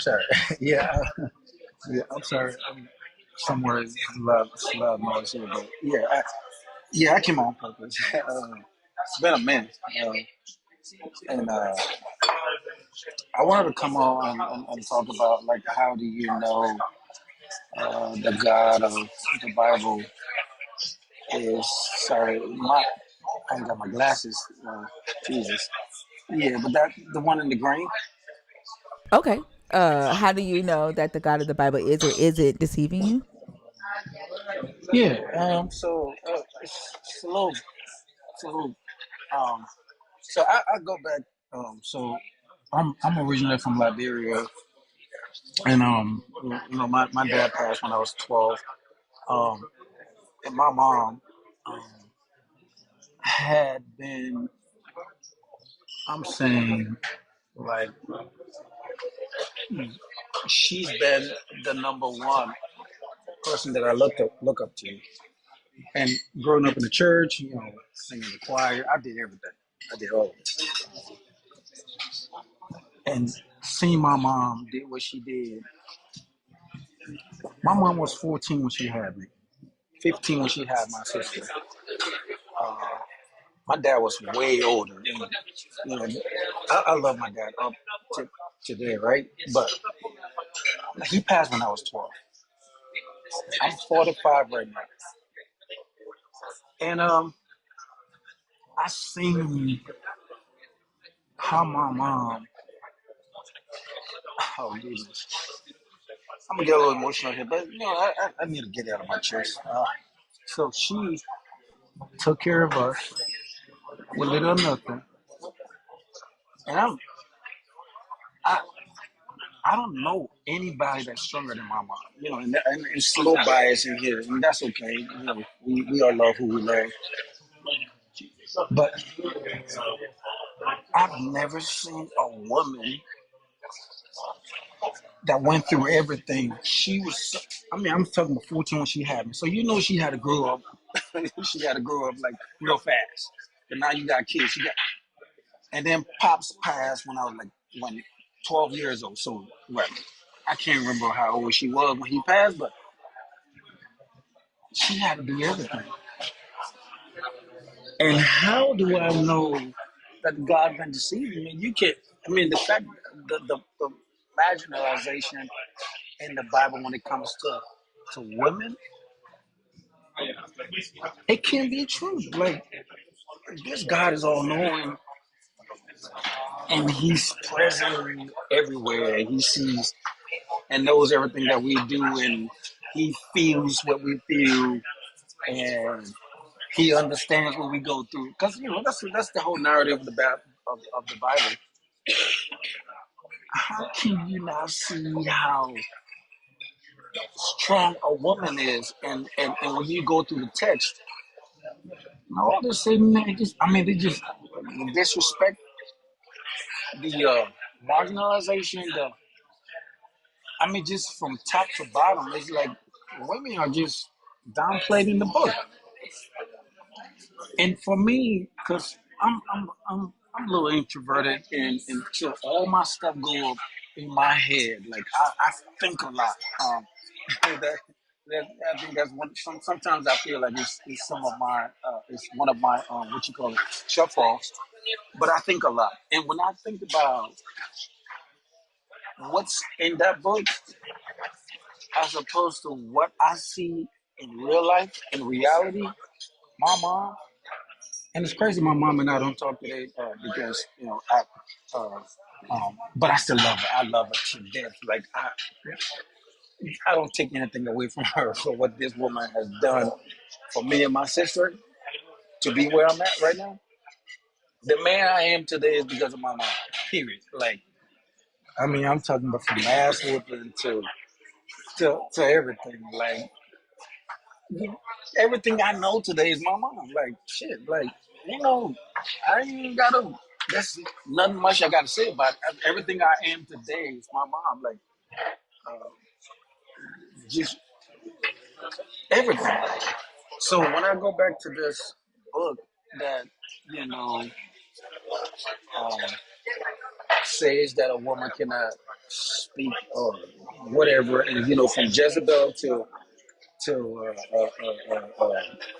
lilies to I mean everything. I'm like, this motherfucker ain't real. It can't be. It cannot be. It cannot be. Like it just there's not. I mean, I blacked out most times when I even think about that shit. I'm like, how do people in this day and age, 2025, we about to go 2026, still believe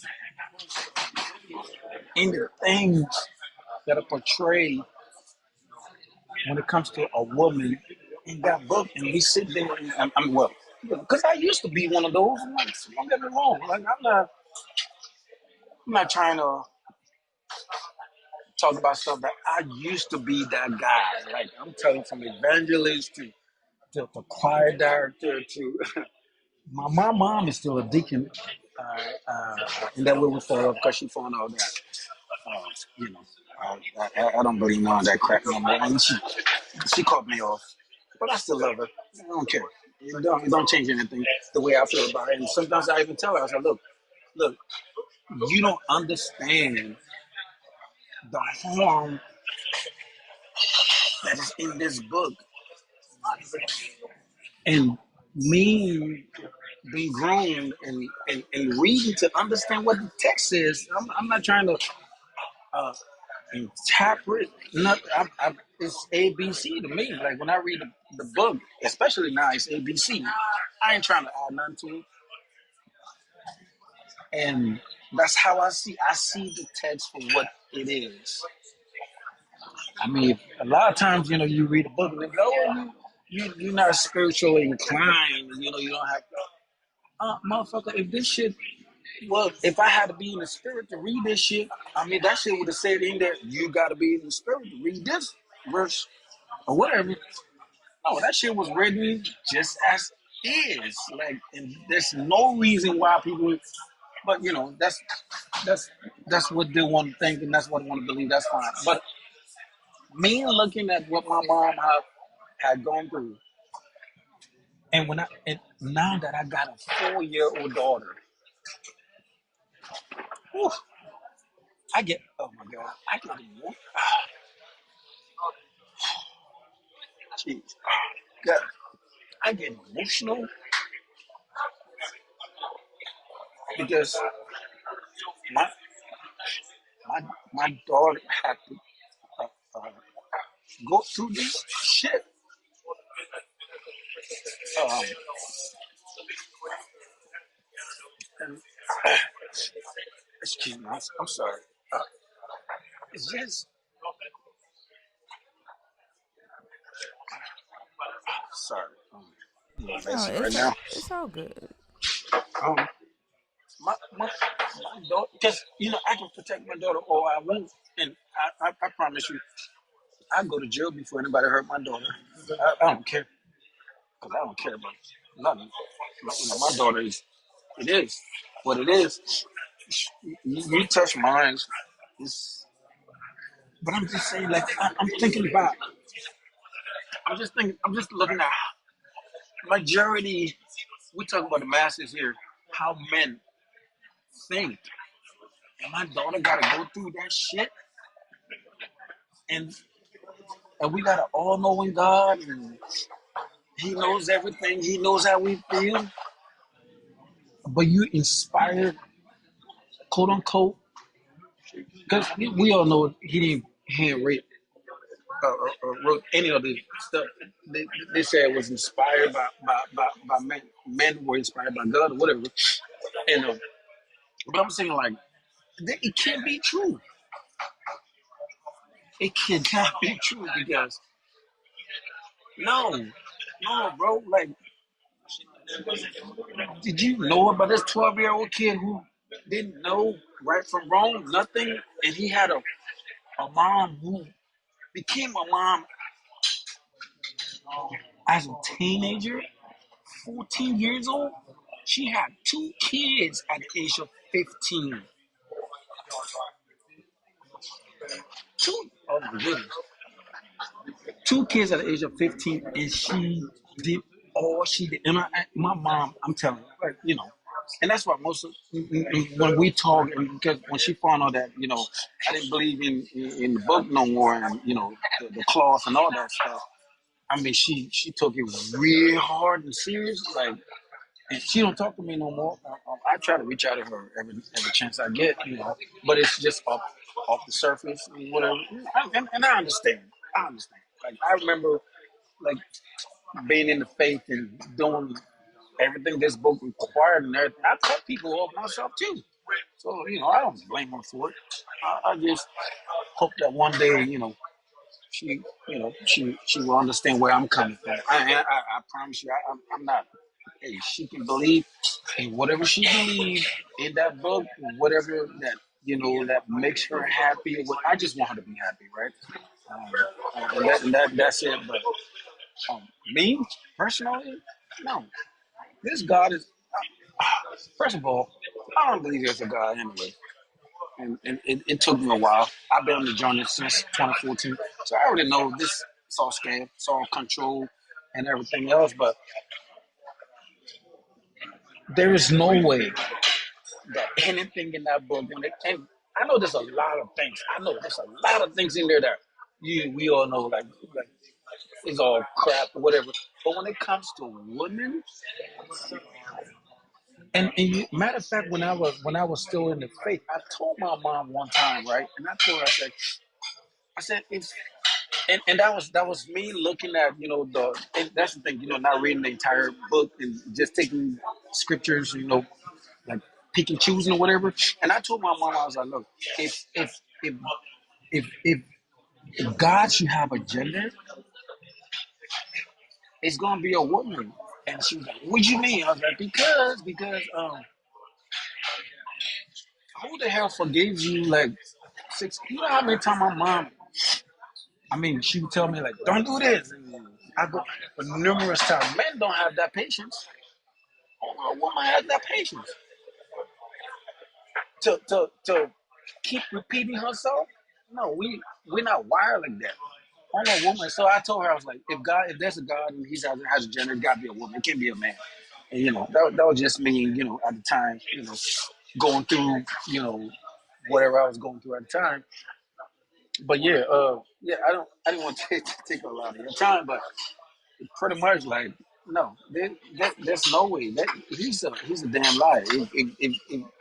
And I said one thing right. So I said the day if I should die, because Christians quit this quick to throw it up to your face. Oh, you're gonna go to hell, right? Or what if you die and then you man, I'm gonna give that motherfucker two piece. I swear to God. If there's one, oh, I swear to God. Apparently he gonna tell me like, you know what, man, you know what, you gotta go make your own fire. Cause I'm not even gonna, you're not gonna go to the lake of hell. You go make your own fire and go there and burn. Because I swear to God, like I'm gonna give him a two piece.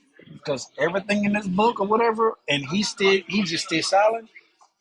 While people get abused, molested, and a whole bunch of stuff.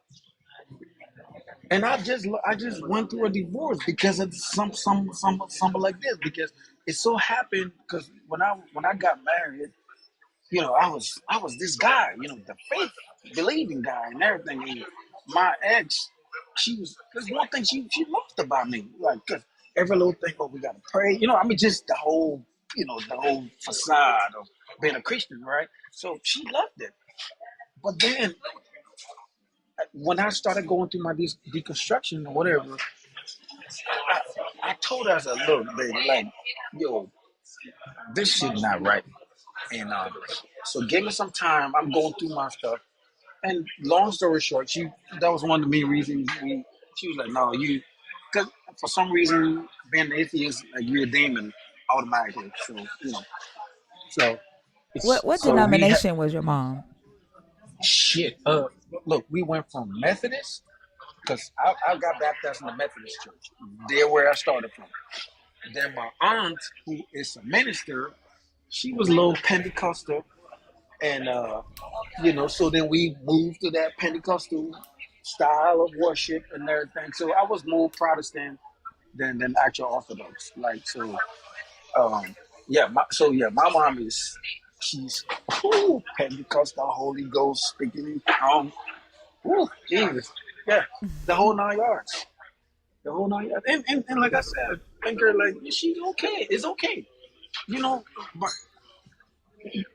I still, and that's the thing. It bothers me because I love this woman. I would take the shirt off my back for her, like you know. But it is what it is. But at this point, like when I think about everything else, it's my daughter. She's 4 years old, and so I'm in the military. I'm stationed out in Germany, and we've been doing a lot of missions and stuff. So like France, and then I'm currently in Luxembourg. So I was like, so I was talking to her, and right after I got through talking to her, I was like, no, because I'm always listening to the podcast, and it's fire. I'm always in the You a background. They OG. go my You a dragon. back. I'm a OG Yeah, triple, you've been with right? us for a Yeah, while. yeah, absolutely. Yeah. So when I got through talking to her, and I talked to her mom, and so her mom was like, boom, boom, boom. And I was like, yo. And then I got through talking to my daughter, and oh my God, I just couldn't fathom like how this book demonized women. And I'm like, but I mean, if anything, like for my limited knowledge or whatever, um, the source of life is a woman. Like that's just my limited mind and how I see things. Like I said, I'm introverted and I think a lot. And I'm like, without a woman, we wouldn't even be here. We wouldn't be here. But then when you go to the book, the things that are said in the book, Tricious. And I just want to come out and put that out because I'm just saying, my daughter, well, I don't know. One of these days, because these crazy men out here, these fucked up men who think they should be in charge of every fucking thing. Okay, I got my baby out here. I got my baby out here, and I put that on my life. Oh, she'll be treated right. She'll be all right. Before you had your daughter, were you um could you see the misogyny um in the book or in the So world? Like, did you see men as a threat to women before you had your daughter? And I just want to let people know, they're wondering like what's going on. This is a dragon on stage, and as y'all know, dragons have stage priority. They can talk about what they want to talk about, so that's why we're not on topic. Eddie is a nerd. I'm But sorry. that's okay. People were wondering what was going on. Plus, Eddie, I think the background noise, Oh, they Jesus. Okay. the chat can is having difficulty hearing you, Okay. and I know they want to support you. So if I'm gonna step outside for a second. okay, I'm over here getting my little drink in. Shit, I'm going a little okay, too wild out here. all But right. yeah, uh, is it okay now? Is that better, chat? I can hear you fine. I think it's louder in the chat, so it's not as loud Oh, for okay. me. So can y'all? Is that better? Yeah, I just came outside the It's little better for me. restaurant. Okay. Yeah, Okay. it's better for me. Oh, what was your question again? I think that's. Before you had your daughter, Mhm. um could you see the misogyny in the book and in the world, like as far as men being a threat or a danger to women the way you feel? Because I can hear it now. You're like, man, my daughter, she's 4. When she gets older, like shit, these motherfuckers out here think they finna fuck with my daughter like that. Like like you see So the so danger that men can be. Like, did you I see that I before? I I, I did, but I was in denial. Let me be honest. Especially being indoctrinated in this thing for so long, I kept second guessing myself about what I'm thinking, like, and then to be like, oh, maybe, this demon talking in your head, bro. Like, what I mean? Like, no, it can't. The book is the book. Like, whatever the book says. Oh, And okay. then exactly. So Did I have and I've always, like I said, I'm introverted, and so all my everything I do is in my head. So I think a lot. I think a lot. But then indoctrination is strong, yo. This thing is strong. And deconstruction, like I said, I started since 2014. My daughter was born in she was born 2021 July. I started my journey since 2014. So I saw it, but then it was like one of those things. Bottom line, ain't no excuse for that shit. I was just in fucking denial, having been bred in this shit, like, like from birth, like tradition, and because you just go and then you go. I mean, from Sunday school, you get taught this shit. You get preached all this shit from Sunday school. So growing up is all you fucking know. It's all you know. So I did see it, but then I'm like, what do I really, you know? But then I was a little confused because my aunt, like I said, my aunt is a minister in the Gets of Heaven Pentecostal church. She's a minister. My mom is a deaconess. You know what I mean? I'm saying, like, look, matter of fact, I'm the only unicorn in the entire my family, both from my dad's side, because my dad was on the Muslim side, which I never fuck with that shit. But that shit was confusing to me anyway. So I didn't even, I'm like, first, I didn't know how to read um, Arabic. So I was like, that ain't for me. Shit, I barely understand English. You about to take me on that route. So the Christian side was where I was because, and my dad he wasn't, at least I know I didn't know him for a long time before he passed, but and he wasn't forceful. And I know how Islam can be like, the indoctrination is usually forceful compared to Christianity, kind of. So, well, he was one of those, like, because he was trying to find his way to before he passed. This motherfucker became a Christian before he died anyway. So, He did? um, he on his dying bed, he received Christ. I Wow. was right there, 12 years old kid. And my dad crying for Jesus. I'm like, bro, what? I mean, now I'm thinking about it, the whole situation. I'm like, this. But that was at that time. That's all people knew. So I'm not Yeah. going to jinx him on stuff like that. But Did you he's did you gone. grow He's up here long in the gone. States or did you grow up in you said you're from Liberia? Yeah, Liberia. I grew up in Liberia. I came to the States when I was like 28. Like, yeah, Okay. I was old when I came to the States. My first job was the military. I was like, shit, give me that shit. I'm going. Hmm. But So is your mom in Liberia or is she here in the States too? no, I brought her to the States. She's in Okay. Philadelphia right now. She's back in the States, And and now then she done she she done left you for the she God. girl, look, and that's the thing, right? And that's just me being a human first. Yeah. Because if I was attached to some religion, I would have cursed that woman. Mhm. But me being a human, oh, it don't matter whatever I did for her and blah blah blah. Cause they're in the little camp. Cause Philadelphia is where my aunt, she got the church, and so they're there. I mean, they're praying and tiring every night, and that So it's even about the only person that I talk to, like my cousin and my sister, because they're little. I mean, they still believe the whole whatever thing, but yeah, they just it's tradition based. That's how they go about it. But like me, I'm the most vocal one. Like I tell them straight up in the face, I don't believe that shit. I don't believe it. So But yeah, were y'all Christian when y'all came here? I mean, yeah, like okay. yeah. Oh, thank you. It's crazy, Like sometimes, you talk about how, yeah, look, on the continent, Christianity, that thing. When you talk about cult, like we got a little bit of leeway, in the West. It's nobody really. It's we're not devout in the West. Let me just say it that way. In Africa, that thing is a cult. I'm telling you, like, oh my goodness, like you will be ostracized in a second. Like I'm telling you, like they.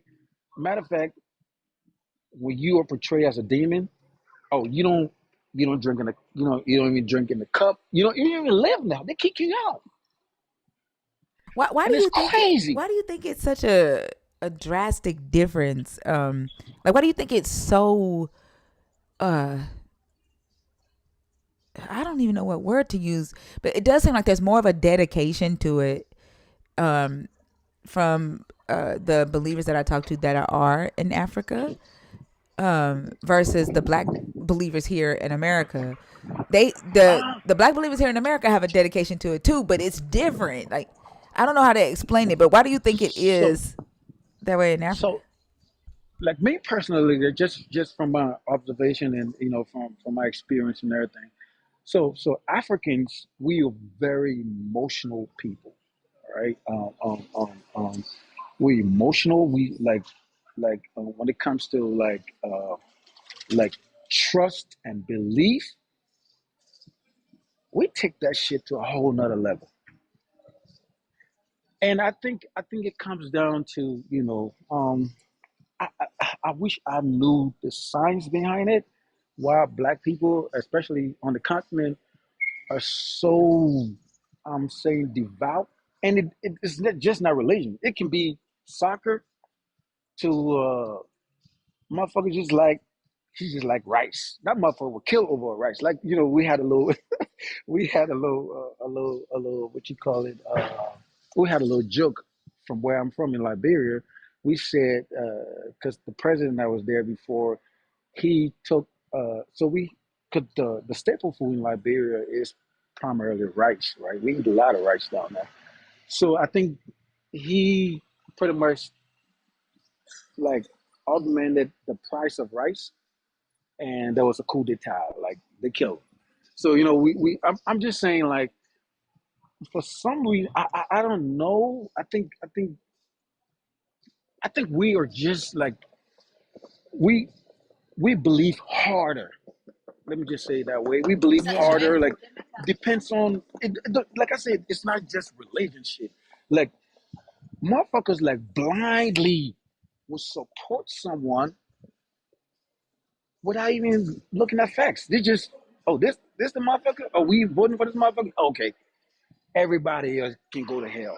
So we're just devout people. Like, and, and I don't know why. Um, like, because when I came to the states, that shit was I ain't gonna lie, it was a culture shock. I ain't gonna lie to you, because I came to the states and went to church, and I see motherfucker with like earrings and sagging pants and I bet you was like doing these their thing. motherfuckers ain't saved. They I'm not like, like they ain't saved. What God they I'm like, serving? I was like, there is no fucking way. You got look. You talking about the congregation. I'm talking about the pastor with his little stone in his ear. You know what I mean? I'm like, it was a culture shock.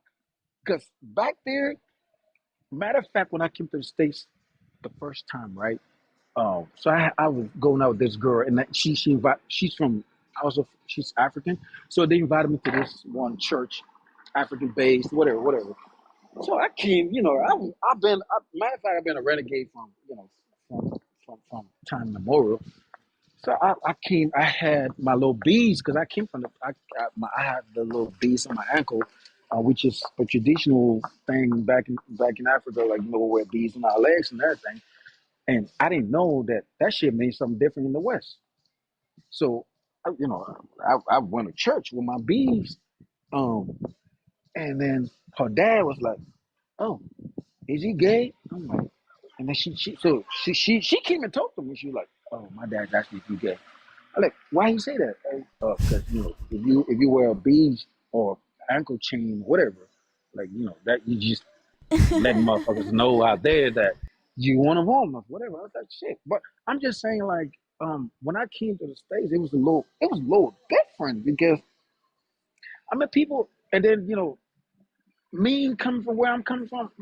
It fucked me up a lot. Like, I ain't gonna lie. I'm saying like, and that's why going through my deconstruction process. I would say I won't say it's been easy because everything. Even while talking to you right now, you hear me saying Jesus or whatever, because it's indoctrination, right?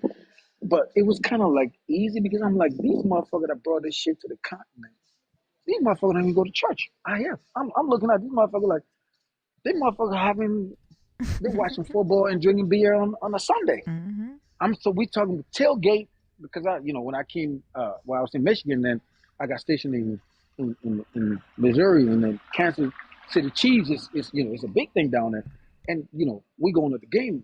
These motherfuckers go there from like 8 o'clock in the morning tailgating. I'm like, it's Sunday. Y'all ain't go to church first, because even I'm telling you, even in Africa, right?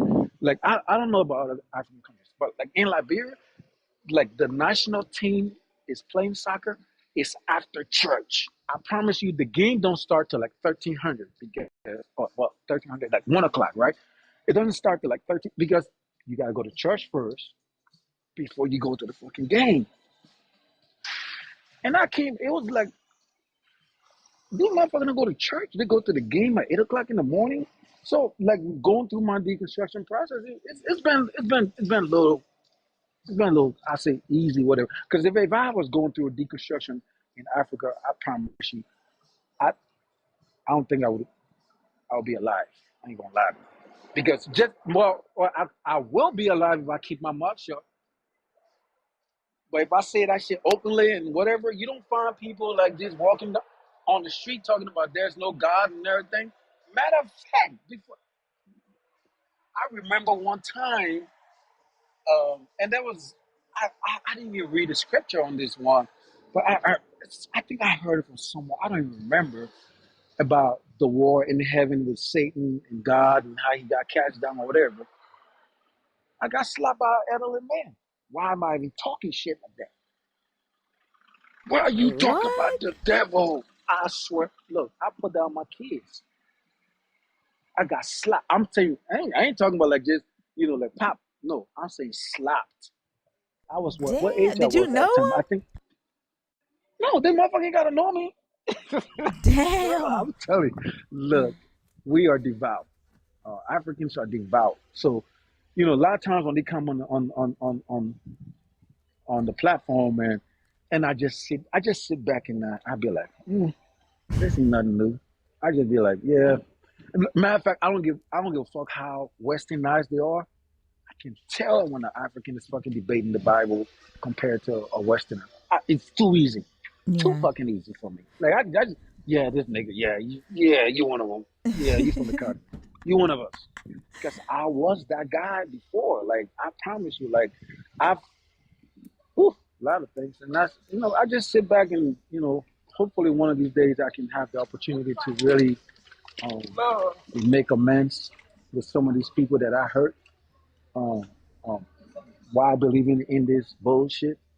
Um, that's all. I just this here birds don't pray for feathers. We pray for long life. So I just pray that one day I have the opportunity to make amends with some of the atrocious shit I've done while I was believing in all this shit. But I think sometimes I sit there and be like, well, I still have the opportunity to make it right, and that's why like with my daughter, yeah, I think that's gonna be my that's gonna be my path to make some right that I've done. Why I was believing, because I'm telling you, like I prayed for people death because they didn't believe. Wow. Yeah, I did. I was that guy. I was that guy. Like I mean, I'm talking about like fast and praying for someone to die. That was me. And like, yeah. So Did you ever feel like the God answered any of those prayers? no. Oh my! And that's one thing too. Like I remember, I meant to come on because I was in France yesterday. I meant to come on last night, but yesterday I was like, nah, what? I'm not in the right state of mind right now. Like, if I go out, I've messed this show up. So, but for real, like It's never and you know, and I'm glad because you say that shit all the time. If men don't do shit, the God is powerless. Like it's just men that are doing shit. Like you know how many times, and I go back to even my dad. Let me just go to my dad. That man was dying. Like he passed it from me when I was 12 years old on his die. You look, I was 12 years old. I became a Christian when I was 8. I got saved when I was 8. You know how many times I rededicated my life when my father was sick? Because for some reason I felt like I was doing something wrong. That's why he was still sick. Oh. Because I kept praying. And this motherfuckers keep getting worse. I'm like, motherfucker, like, you ain't going to wake up. You ain't going to get up like, no, I got to do more. I'm telling you, 12 years old kid. And I'm there like, God. And I'm telling you, there was a time I went dry fast. 3 days dry fast. I almost died. 3 days after 12 years old. And then, look, my Wow. foster brother can admit to this shit. And he's like, bro, you're not gonna eat all that. No, my Damn. dad got a list. Mm. God gonna answer. And that's the thing, right? Is that um that part of it where you just feel like you are the problem Mm-hmm. with this God. Like you can never be on fucking point with this motherfucker. You know what I'm saying? Yeah. You can never be. I don't give a fuck if you are goddamn pastor. You never like. There's always this something wrong with you. Maybe that's why this God not answering. Goodness. Good. Ooh. I'm like, God, what do you have to do to make this motherfucker answer though? What? That is so Like fucking. motherfucker, you just, Ugh. like you oh fuck that shit. Look, thinker, like me just not believing that I'm enjoying my life right now. Like just me not believing that I don't give a fuck about hell. I don't give a fuck about nothing. Look, man. Look, it's the best thing that's ever happened to me. And I'm 45 years old. I wish I had done that shit when I was like fucking maybe a teenager or some shit. Maybe I would have done something better with my goddamn life. Like this shit, I'm like, hell no, never answer. There's never, I swear to God. And then, so I would ask my mom, right? And she would be like, well, God, he's not a God of emergency. He don't answer like. I'm like, What? what the But fuck why he doing then? not? No. Emergency, nigga. Like that's when we need. Hey, that's when we go to the goddamn hospital because this shit is real. Right. Somebody got to get saved tonight. And this motherfucker, who's supposed to be the most powerful, the most omnipresent, omniscient, all the fucking name you want to give his motherfucker, and he's not fucking. No, there's no way. There's no way I go through 3 days of dry fast. Because and that's what I was saying, right? Like I came to the stage where we're doing fasting. And, oh, you can snack. Africa, like when we say fasting, well, let me just say for Liberia, because I don't want to speak for the entire country. Liberia and the church, when we do fasting, when we do like 3 days, think of we don't drink water. Water is not allowed. You go 3 straight days without food and water. Damn. No wonder why motherfuckers die on the fucking continent over there in this religion, and we say, "Oh, it's the devil."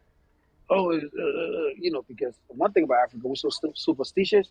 There's no death that happen in Africa natural. All right, it got to be something.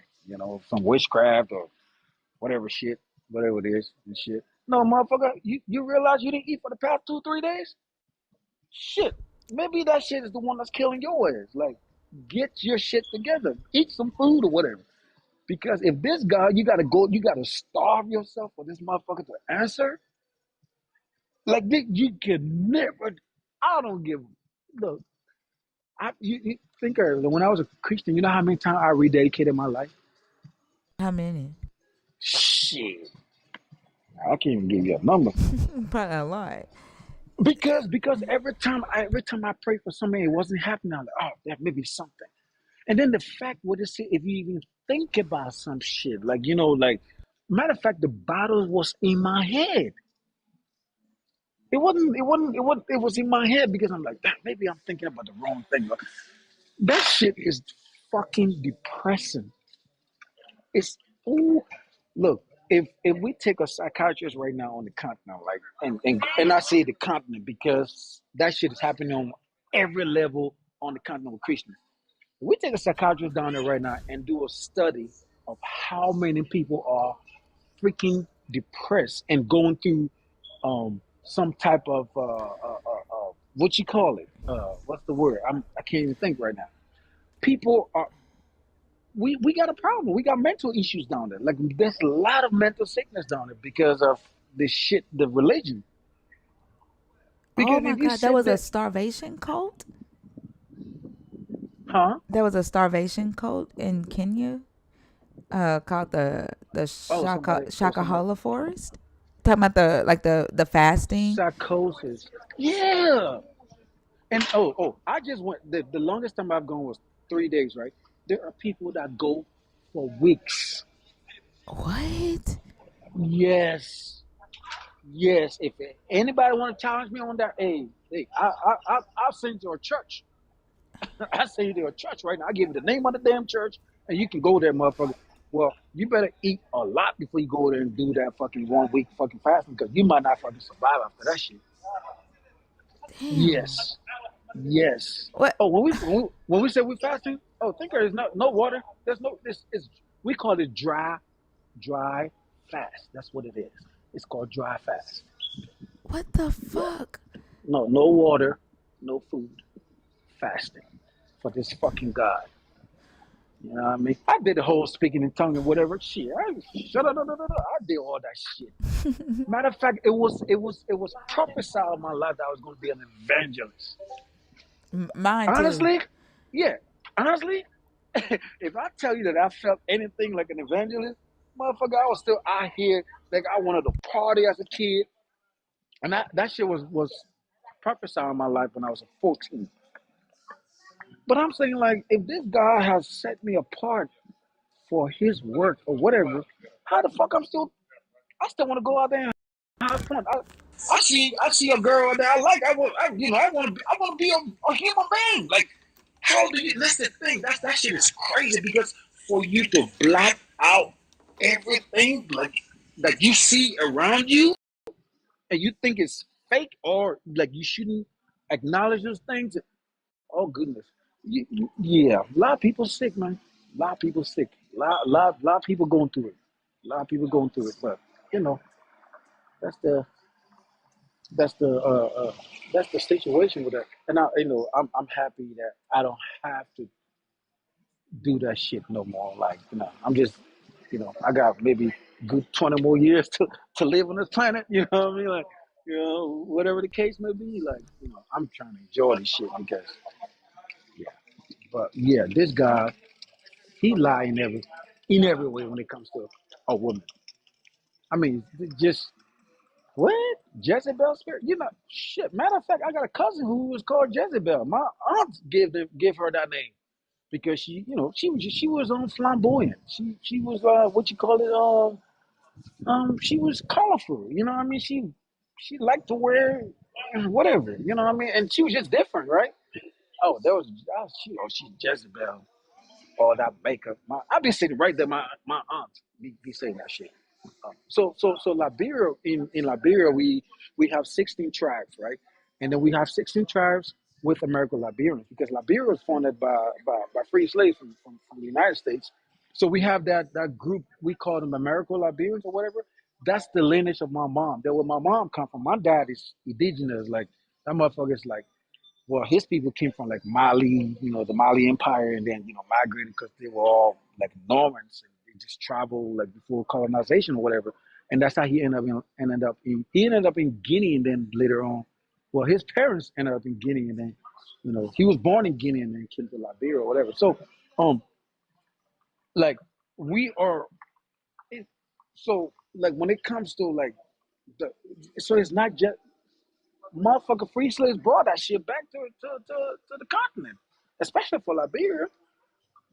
They came down there with the same shit. They enslaved black people down there because of their fucking religion. Our history is a little crazy. You talking about black people, enslaving other black people? Yeah, that shit happened in Liberia. There, you have motherfuckers working on plantation. Liberia used to have the largest rubber plantation in Africa. You know who was doing that shit? Black people, enslaving other black people to fucking like grow plantation of rubber and shit. The religion is fucked up. Yeah. It is fucked up. You know what I mean? You know, like, bro, how the hell you were on the other side. You were being treated like fucked up shit. You like, okay, you know what, man? We don't want to live here no more. We going back to Africa, right? We going back there, and we gonna, go over there. I mean, even the name of Liberia is from a Latin word that means libera, which means free, the land of the free. That's the meaning of Liberia, right? You come over there, established, got your own country or whatever, and you turn around and do the same shit that was done to you, bro. Like, in the name of religion, though. I'm telling you, And this the religion. ones that introduced you to it are watching football on Sundays and Oh you're in yeah, oh church. yeah, them motherfucker out here, That's motherfucker tell you this crazy. shit. But yeah, I appreciate you for giving me this time. I ain't gonna take all your time. Real feel also. Hey yo, love yo man. You already know. I got you, man. Like, we got this. We got this. But yeah, I just had to come up and you know, just put my little 2 cents in that this guy been a liar from the start about especially when it comes to a woman. Ain't no way. Looking at my daughter, bro, you can't, hell, 4 years so intelligent, 4 years old. I mean, and her mom be like, oh, your daughter got your around her finger. Yeah, I'll take that one. She can wrap me all around her finger. She won't. That's my baby. But yeah, and I would not sit there for anybody because laws that are being passed, it's all in the name of this book. And especially when it comes to a woman, oh yeah, you already know it's top of their agenda. So yeah, I just want to put that stuff out there for all my brothers out there, man. Like let's protect our wives, our sisters, our daughters, and yeah, bro. Like that shit don't take nothing away from you, bro. Just because a woman is powerful and outspoken, and she she she's a human being just like you. Just how you have your brain. Matter of fact, their brain.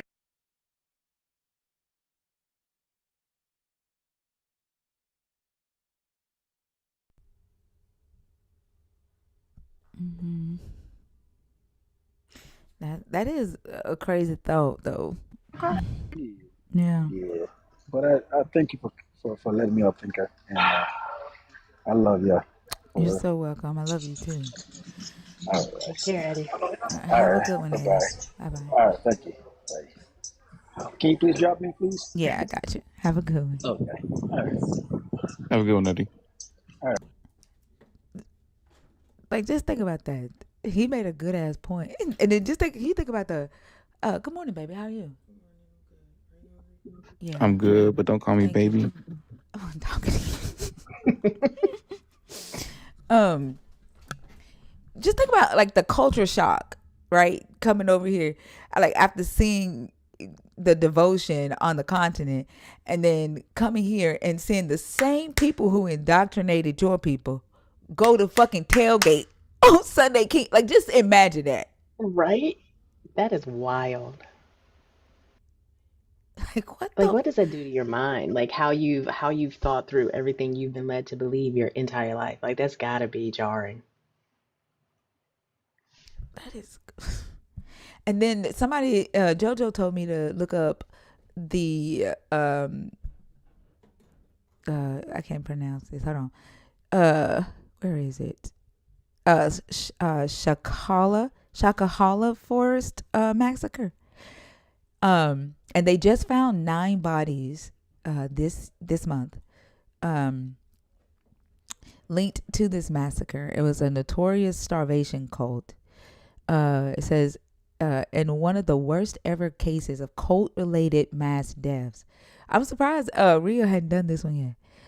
More than 400 bodies were found in 2023 in the remote Shakahola forest. inland from the coastal town of Malindi. It is believed they were followers of self-proclaimed pastor Paul McKenzie, who is alleged to have encouraged them to starve themselves to death. These exhumations were ordered in July after the disappearance of some children triggered a new probe. Prosecutors said 11 people have been arrested in connection with the case, including 3 who were followers of Mr. McKenzie at the time of the Shakahola Forest massacre. The latest discoveries seem to confirm fears raised by the government earlier in the year that the cult might still be active. In April, Interior Minister Kipchumba Murkomen said there were allegations that Mr. McKenzie was actively communicating with his followers from jail using a mobile phone. Mr. McKenzie, who was arrested last year and pleaded not guilty to manslaughter, allegedly told his followers they would get to heaven more quickly if they stopped eating. First of all, that dude name sounds like something I would make up. Makola? Mm-hmm. According to the AFP news agency, a Mombasa court adjourned his ongoing case early this month, citing the discovery of new evidence. The mother who fled, 5 bodies were found at the exhumation site in Kawabanzaro village near Shakahola Forest on Thursday, and a further body and further 4 bodies on Friday. So like they're still finding bodies in 2025, in December of 2025. We have not exhausted the search. The area is very, very vast, so we expect more bodies. Government pathologist Richard Jagogi told the Reuters news agency on Thursday.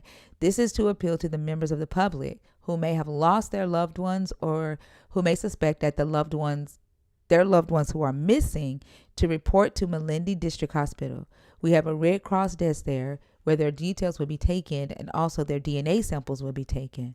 The exhumation of 18 more grave sites is expected to continue on Monday. They still have, they've found over 400 bodies. They just found 11 more and they have 18 more grave sites.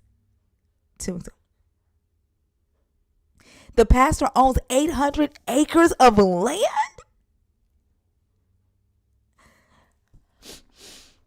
What does the pastor look like? I've got to see it.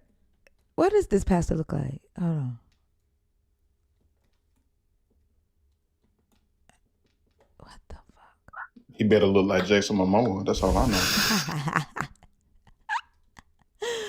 Oh my gosh. No, he looks like what is that actor's name?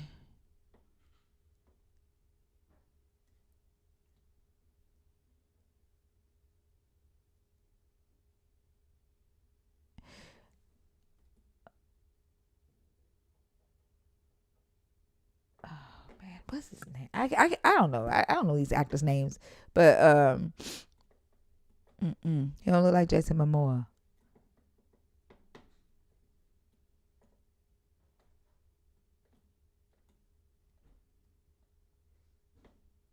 That's crazy. This is insane. So 400 bodies so far. So he's killed a lot of people. That is so sad. I can't because I'm not on TikTok Studio, unfortunately. If I was on Studio, I would show y'all.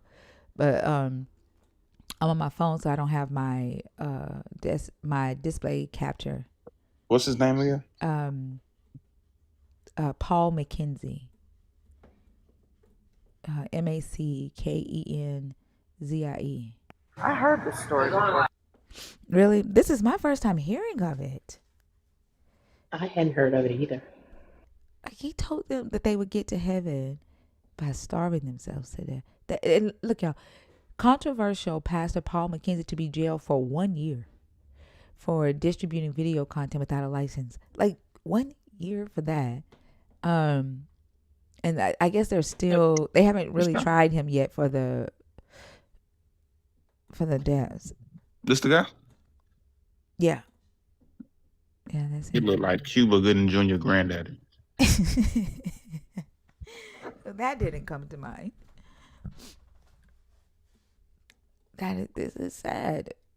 And this is why I go so hard on the lean out on your own understanding and questioning, like, who's talking to them then? Like, how do you know?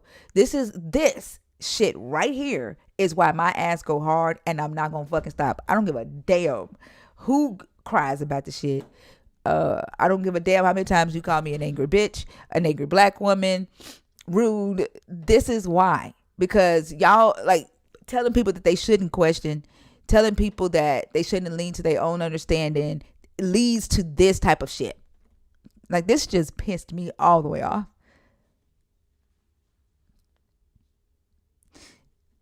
Like, even children.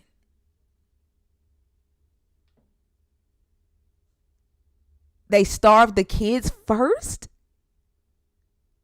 I saw that in the comments that they started with children and then women and then men. Like, how do you preach free will and then take the fucking free will away from children to live their life away from this bullshit? How do you make the decision that your child has to go to heaven because you want to go to heaven right now? Like, what? How the fuck is this holy? And then this is what I'm talking about. When we were talking about earlier with Nicki Minaj and them talking about Christians being persecuted in Nigeria. Y'all see this shit? We ain't heard about this shit. This makes my stomach hurt. We ain't heard about this shit, and it's happening right now. Exactly. They don't care. They only care about what's happening in Nigeria because they can use it and try to say that Christians that the Bible is, the prophecies are true. Christians are being persecuted, and they're trying to wear the fucking pain, the oppression of Nigerians as a fucking costume and cosplaying persecution in the West. Nobody's fucking with y'all in the West. And then y'all are letting black bodies die in the name of this God, and it's pissing me. It is pissing me off. This shit is crazy. And then the fact that it's us. The fact that it's us now.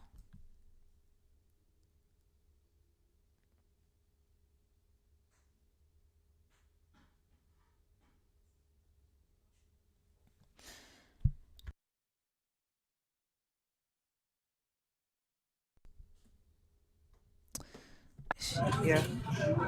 Huh? I just said, yeah, I feel you. And then starving for what? Like, what is it that the God is supposed to do? Because we were taught that fasting is how you move the hand of the God. Like, when you need something, you fast, and then that's what moves him. Because they taught us the whole who was it that fasted? Rachel. Selena. Was it Rachel in the Bible that fasted so that she could get pregnant? And the Rachel fast and the Daniel fast, and that's what we were taught. Like, oh, you fast so that God will answer your prayers, and he'll move. On the continent, we see what's happening on the continent. We see the pain on the continent. We see the constant stealing of resources and the displacement and the genocide and the hunger, the poverty. We see that. How does it help? How does it help? How does it help, Lolo? I need to know. And then if it helps, like, how come your God, like, these people were fasting, how come your God didn't, like, crack the sky open and say, stop, you're killing yourself. This isn't what I want, if it helps. How? Yeah, how long can you fast to God before God steps in and says, hey, just so you know, you got like 15 minutes before you die? And then, like, to still be advocating for this shit in the face of me talking about how fasting killed 400 people, how fasting killed kids while these people were fasting trying to get an answer from your God. It's fucking crazy, Lolo. And why does your God need any sort of physical or metabolic disruption in order to communicate with you? Like, didn't he fucking make you? Like, even the concept of it is so bastardized. Like, we know from a physical perspective what fasting does, we know how it can be dangerous. And then when you attach somebody's salvation to it to please a God, what for? Y'all just don't ask logical questions.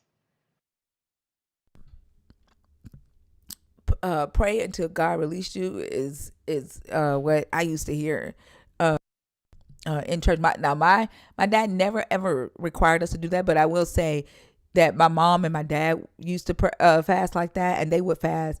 Like the longest I've ever seen them fast is for a week.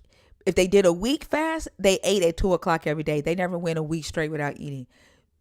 Fasting without eating, the longest I've ever seen them do is 3 days. And that's what, like whenever we would do shut-ins or whatever, we would have to do a 3-day shut-in. It would start on Friday and end on Sunday after church. And we couldn't eat starting Friday morning when we wake up until Sunday after church. And that's the longest that we've ever had to fast. Fast until he releases you from what? Life? What is he releasing you from? I guess saying that it's okay to eat, but you get that nervous feeling like when you're ready to eat, and you go if it's like I don't know, well he's not ready for me to eat yet. Like it's sometimes I would go beyond 2 o'clock because I'd be like, he's not ready for me to eat yet. Like it's like that.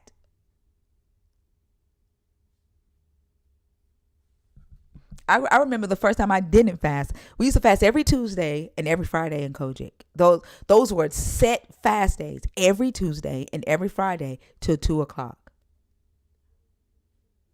That is crazy. And I bet you the 40 time never improved. Nothing improved. No. But you can't tell them that. And like I almost feel like crying because like my mom is so dedicated. She's so dedicated to this. This is her life. This is what she's done. This is where her salvation is in. She feels like she's so close to this God because she's never skipped. She's never missed. Not even when she's sick.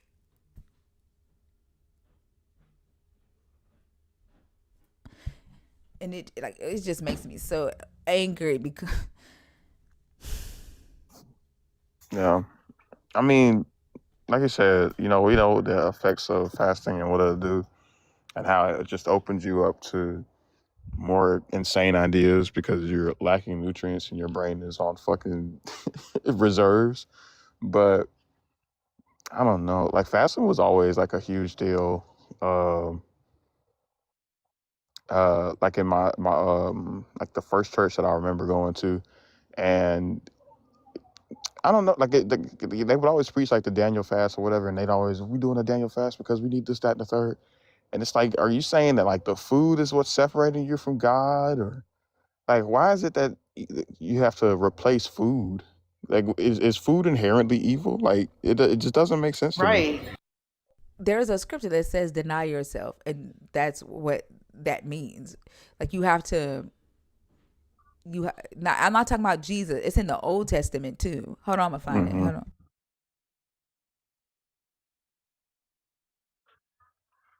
And it's crazy they can stop eating, but they just can't stop sinning. That's a crazy part to me. Mm-hmm. And I think it did when how you starve, you start getting delusional. Mm-hmm.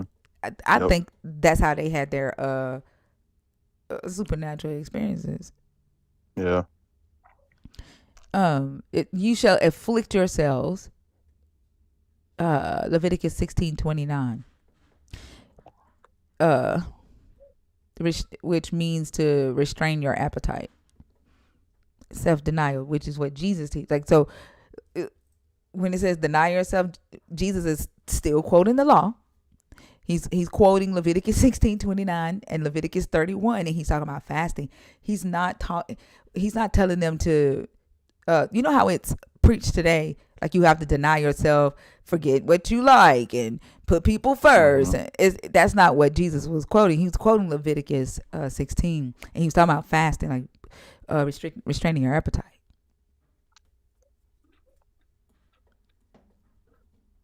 Yeah. So that comes from the old law.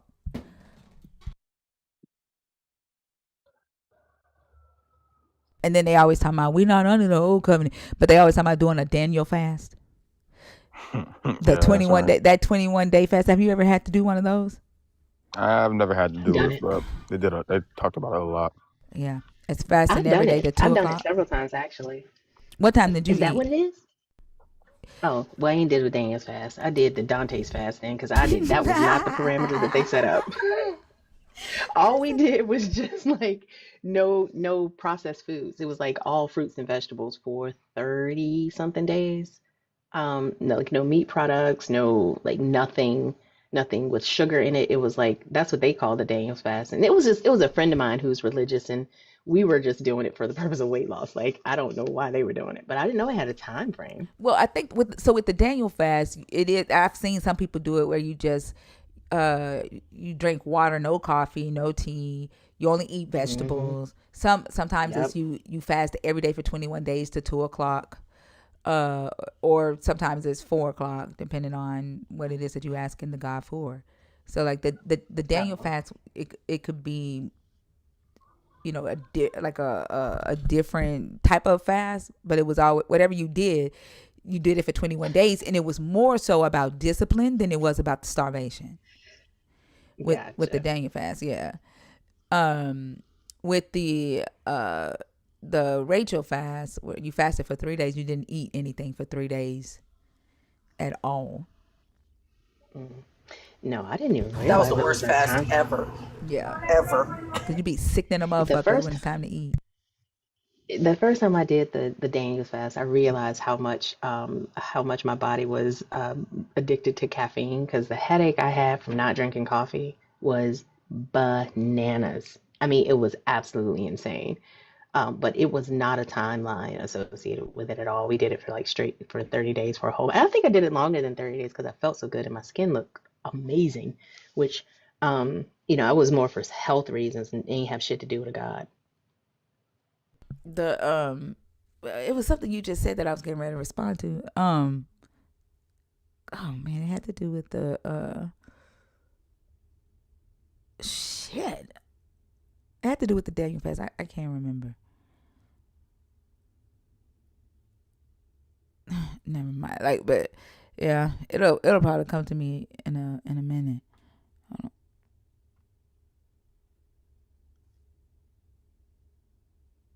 Hey, Lords.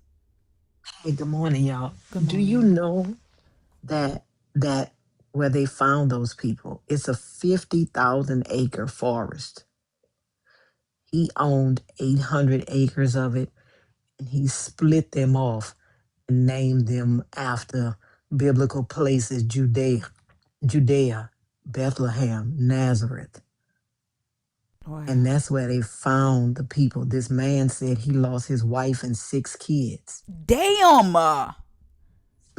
He said that she would go back and forth to the forest. And one day she just took the kids and left, never came back. And some kids that escaped were like, your kids are gone. Like, we knew your kids. They were young too. Like, the youngest one was 7 months old and she was pregnant. Yeah, this is exactly why we cannot stop talking about this nigga. To your point, hmm 'cause that's fucking ridiculous. hmm Why And are they and only the charging him with manslaughter? you know what? I have no clue. But he also has other charges of child abuse, figure, and something else. Because what he would also do is he would stop the children from going to school. He would abuse them and stop them from going to school. I saw a video of a cult on the continent that where they were beating the kids and teaching them how to like take abuse and discipline hmm in the name of the hmm God, and they were like the kids hadn't done anything, but they would take the kids up on the altar and they would just beat them. And of course, it was the kids first, then the unmarried women, then the married women, then the men, and then it was supposed to be the church leaders. But of course, you were never going to get to the church leaders, right? Because he's not going to starve himself, him or his wife. They're not going to starve themselves. But that's the order it was supposed to go in. Wait, he Children didn't first. starve? No, no, no. He in jail right now. Still. If he starved, then who would be carrying on the mission? Yeah, he was. It was a whole. Supposedly, he started this church in 2013. Stopped it in 2019. This place where he bought this 800 acres is very remote. Doesn't have How any did he satellite afford it? He was a service. taxi driver. No, because he was taking money from them damn people. Didn't didn't have any cell phone. No mobile service out there. No satellite service out there. Like there's no Wi-Fi, and it's just a big like forest, right? That he bought these 800 acres in, and they found these people buried in these places named after biblical places, and he told them that they would get to heaven faster if they starve. But that man said he's still going around looking for his wife and kids, but the children told him that they knew they named his children, and they were like, no, they are gone. But because it's so many bodies, they haven't like identified them yet. Him behind bars smiling is just chilling. Like he's literally smiling, like laughing, and like he think he did a good deed or something. And also is right when he said the delirium sets in, because you your body is a machine, right? And it needs certain things to run. You can live much longer without food than you can without water, right? So if you tell someone to stop eating food and drinking water, then they're going to be deceased much faster than if you tell them just to stop eating food. Your body can live much longer without food than it can without water. Right? But if you have these people, right, a lot of these people are poor, like the guy the BBC interviewed. um, he sold he was a street vendor that sold food. They already had 5 children. His wife was pregnant with a sixth, right? They're already poor. So that means they're susceptible to a whole lot of more stuff, right? So you got this lady, and she's maybe looking for like a way out, right? And you can tell her you'll get to heaven fast if you starve. If you withhold this from your body. I could see why a lot of, I could see how that brainwash could work. And like also said, when you're hungry, you start to get delirious, right?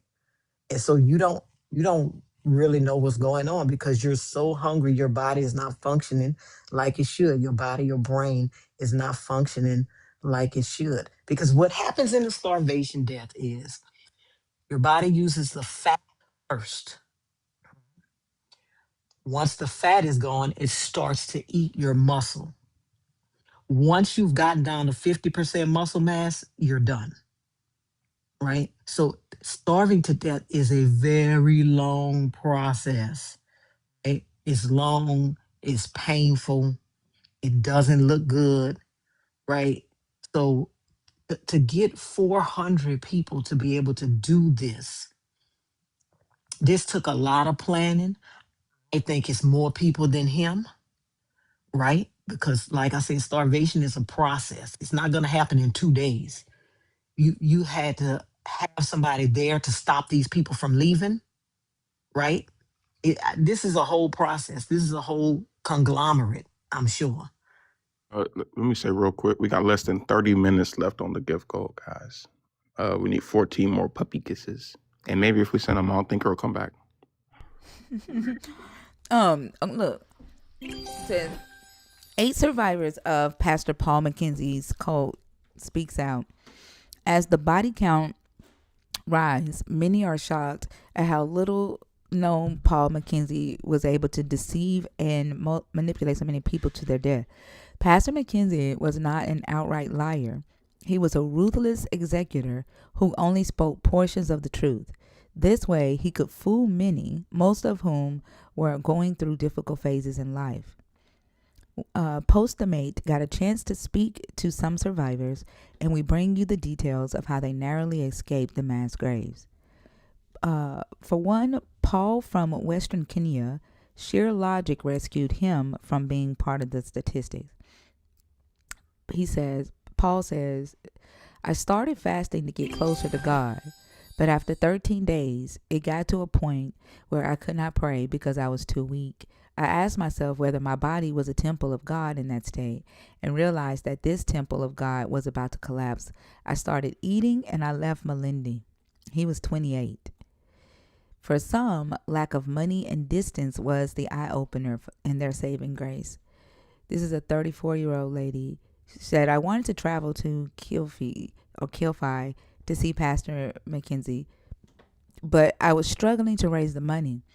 After thoughtful consideration, I remembered God is everywhere, and so I decided to pray from my home in Eldoret.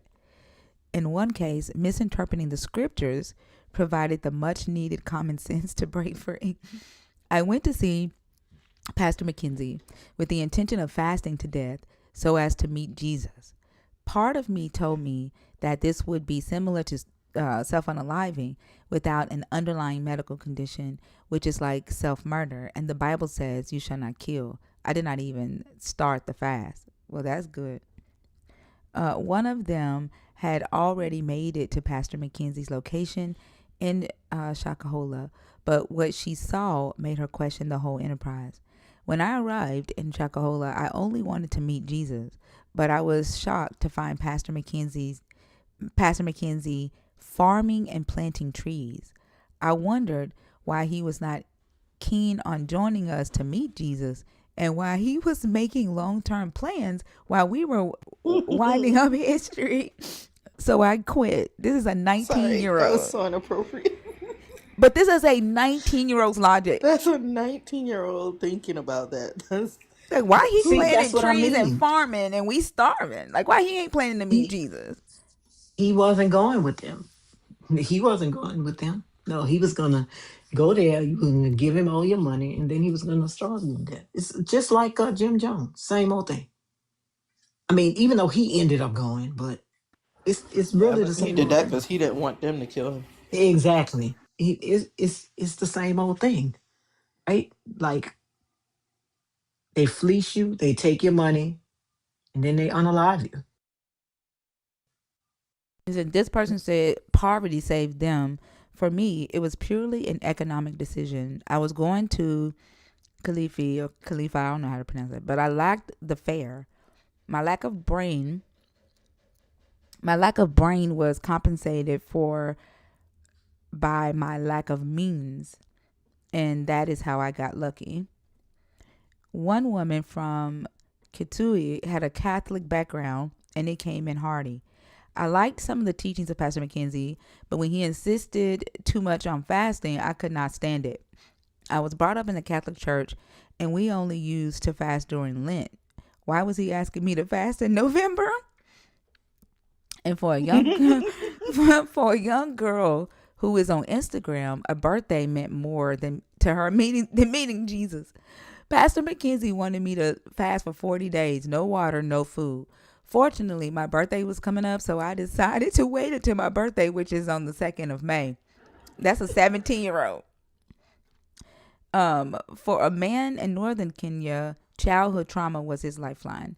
I grew up in Turkana, where food was scarce. I couldn't subscribe to this fasting thing since I finished my fasting quota before I was 12. Wow. Wow. Wow. Yeah, 40 days for a 17-year-old is fucking nuts. That should be child abuse.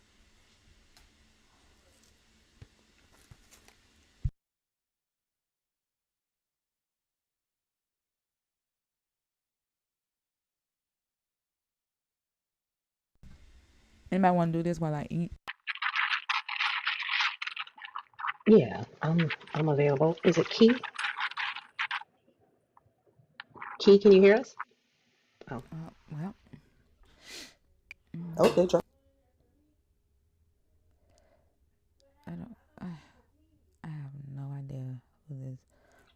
And the thing is, they say when they wouldn't, when they were getting to the point where they might have started and they were like, I don't know if I want to do this, he wouldn't let them leave. Hmm. Well, that was everybody in the body. Everybody was a accidental request. That's- This is really pissing me off. Oh my god! I just closed everything on the fucking computer. You know how the mouse will jump. Mm-hmm. Yeah. And you jump up on that X. Yeah. Damn. All my tabs gone.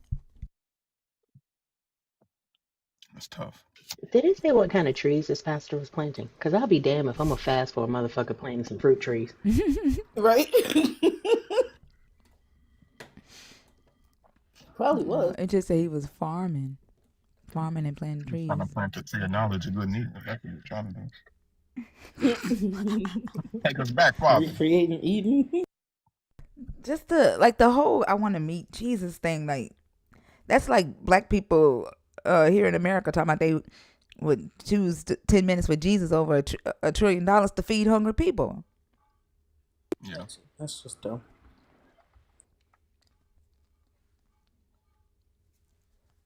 Like I don't know. the fuck, man. Huh? And so is taking your own life not taboo to God now? That's what that 17-year-old was That's what they like. want. That 17-year-old Yeah. said that. They she said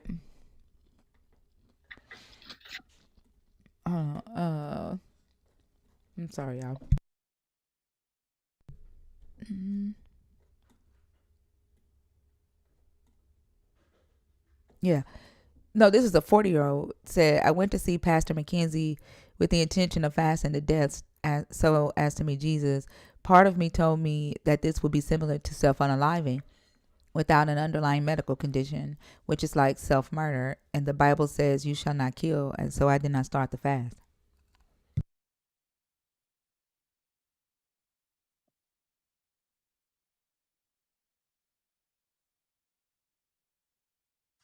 I mean, 40 days for somebody that's like a normally healthy, body fat person is murder. My fat ass probably could go 40 days, but a regular old, healthy person, I could probably go like 75 days.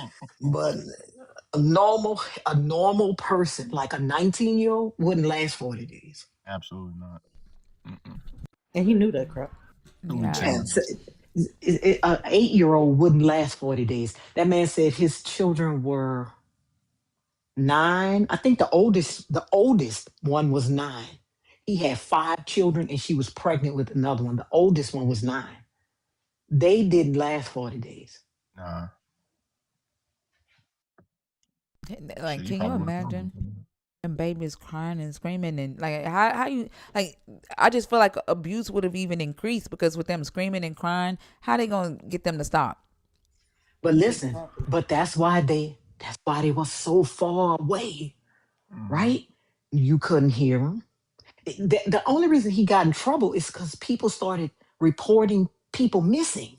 He didn't get in trouble because people heard him screaming or crying. They were so far out. He got in trouble because people started reporting their loved ones missing and saying, hey, they went to, I can't think of the name of it, forest, and they didn't come back.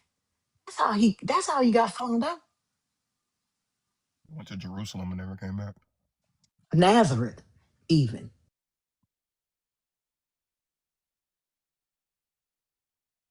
His daughter testified against him on November 11th. And he still only got a year. Well, he's on trial right now. Oh. Yeah, he's being tried. He pled guilty to, I mean, not guilty to manslaughter. So, is that all they're charging him with is manslaughter? They're charging him with manslaughter. They're charging him with child abuse. It's two other charges they added on to that Why not also. murder? See, I don't know. I don't know how it works in I don't know. Kenya, but I do know that there are two other charges that they're adding on to that, and they actually postponed the trial. They found these other bodies, right? Why hasn't this been Because on the they like news? How did you find out about it? listen. Because I'll read international news. I read the BBC and all of that kind of stuff. You Same. they That's me. yeah they don't talk about a lot of shit that goes on not in the US in the US. They don't.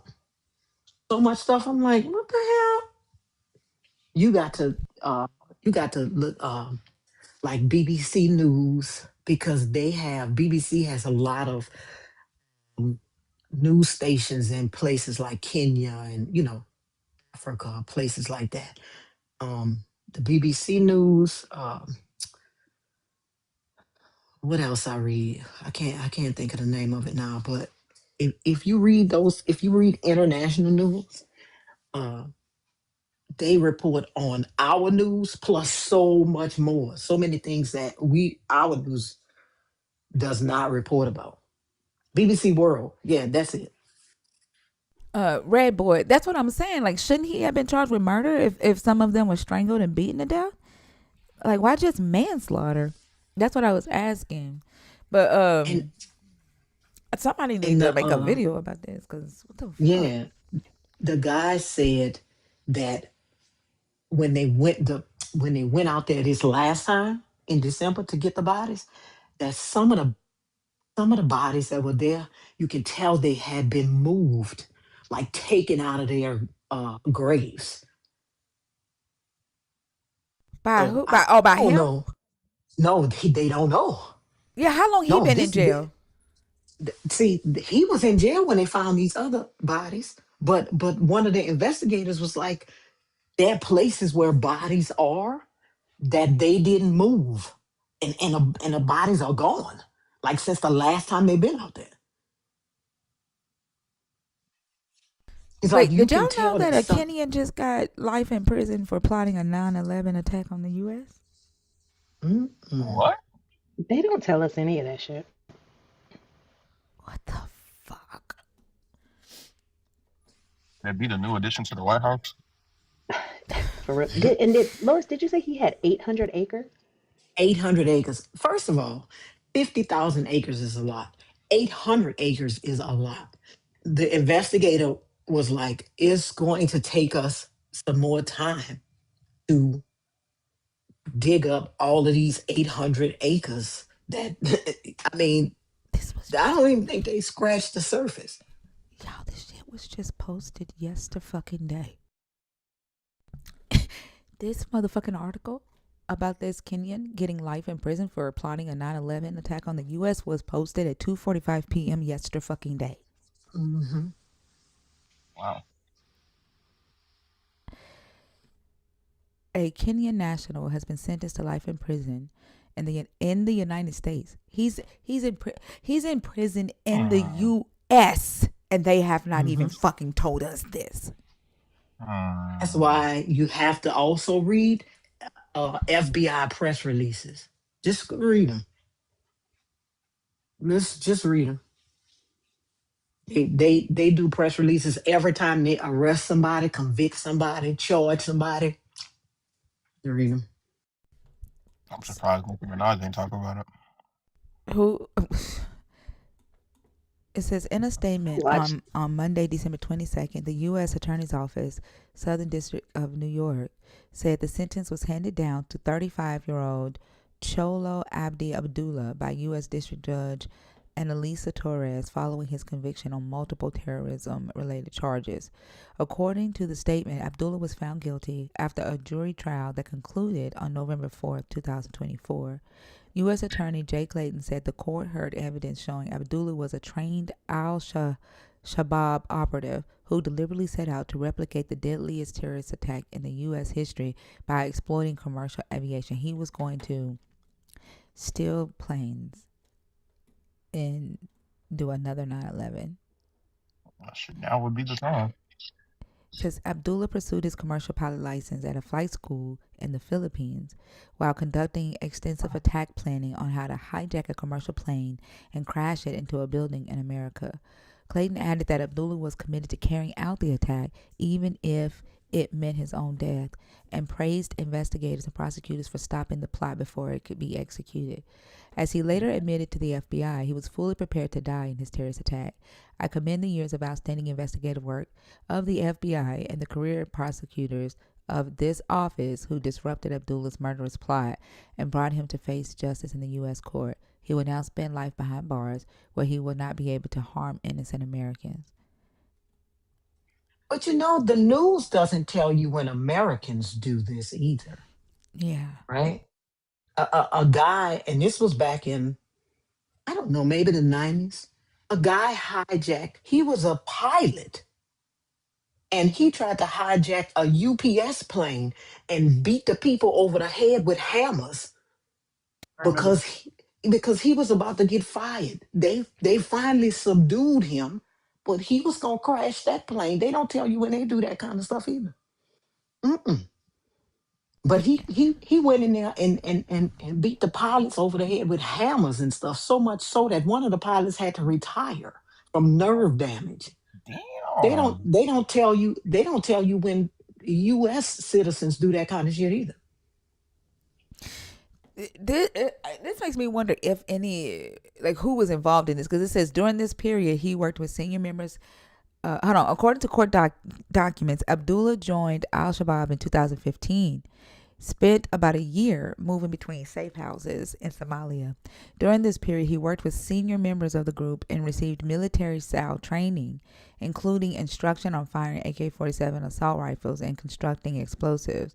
He was later selected by high-ranking operatives for a more ambitious international plot aimed at causing mass casualties. Prosecutors said Abdullah agreed to train as a commercial airline pilot so he could eventually hijack an aircraft and use it as a weapon in the United States. Between October 2017 and July 2019, he attended a flight school in the Philippines, logging hundreds of hours of training toward private and commercial pilot licenses. According to authorities, his tuition and living expenses were financed by al-Shabaab through funds raised via extortion networks in Somalia. During his training, Abdullah completed extensive coursework, simulator sessions, hands-on flight instruction, and written examinations. At the time of his arrest in July 2019, authorities said he had completed all but one requirement for his commercial pilot license and was close to finishing the instrument rating needed to work for a major airline. After his arrest by Philippine authorities and subsequent transfer to U.S. custody in December 2020, Abdullah admitted to FBI agents that he was training as a pilot on behalf of al-Shabaab to carry out the hijacking. Investigators say he researched U.S. transit visas, tested whether a knife could be carried onto an aircraft, and acknowledged that others would likely be killed or injured during the attack. He also admitted that he expected to die. Additionally, prosecutors said Abdullah repeatedly searched online for information about cockpit doors, airline security procedures, air marshals, and job requirements for airline pilots. He also reviewed articles on cockpit access and firearms carried by pilots. Evidence presented at trial also showed that Abdullah regularly sent detailed progress reports to his al-Shabaab handler. In these reports, he described taking flights to observe cockpit door visibility analyzing past hijacking attempts and studying the tactics used during the September 11th attacks. Abdullah was arrested before completing his training and carrying out the final stages. On November 4th, 2004, a jury found him guilty on 6 counts, including providing and conspiring to provide material support to a foreign terrorist organization, conspiring to murder U.S. nationals, conspiring to commit aircraft piracy, conspiring to destroy aircraft, and conspiring to commit acts of terrorism transcending national boundaries. He has several life sentences. He got more charges than the other guy. Yeah, exactly. And he, both of them deserve life in prison.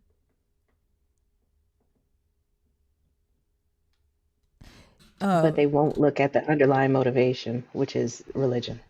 Exactly. Looking at the testimony of Paul McKenzie's daughter, she told the court that her family joined GNI when she was a teenager and that the church operated from 2 locations, Makojini in Nairobi and Malindi. Brenda explained that the movement took a darker turn when McKenzie declared that hospitals and schools were ungodly, urging members to give up their livelihoods and wait for the second coming of Christ. The 26-year-old daughter of Pastor John Maara, a senior cleric who once worked closely with McKenzie, described how the church's radical doctrines evolved into a cult-like movement that rejected education, employment, and medical care. The witness told the court that her family joined GNI when she was about 13 and that the church operated 2 branches. She added that McKenzie declared hospitals and schools ungodly, warning followers to abandon worldly distractions and prepare for the coming of Jesus. According to Brenda, the teachings deeply influenced her family, especially her father. Her father, she said, reinforced these teachings, forcing her to drop out of school and form 2. The family later moved to Malindi, where McKenzie frequently cited this witness as an example of a faithful believer who had forsaken education for God. Once in Malindi, Brenda became part of the church's inner operations. At the church, the witness worked as a camera operator for Times TV, GNI's media wing that produced DVDs of McKenzie's apocalyptic sermons. She recounted how several youths, including C.D. Smart and Michael Weary, were hired as editors after abandoning school. Brenda told the court that she broke away from the church at the age of 18, realizing the manipulation she had endured. Later, when reports emerged of followers starving in Shakahola Forest, she decided to speak out online, a move that nearly cost her her life. At 18, she broke away from the church, realizing she had that's a repeat. At 18, she broke away from the church, realizing she had been manipulated. Years later, after learning that followers were starving in the Shakahola Forest, she posted a public warning on Facebook and tagged the Directorate of Criminal Investigations page, a post that prompted threats from church members. Brenda told the court that soon after, she began receiving threatening phone calls. 2 people called me. One claimed to be a Kenya Defense Forces soldier, warning me to stop talking about the church. I feared for my life. As the church's activities began to crumble, Brenda said McKenzie liquidated his property, including vehicles and recording equipment.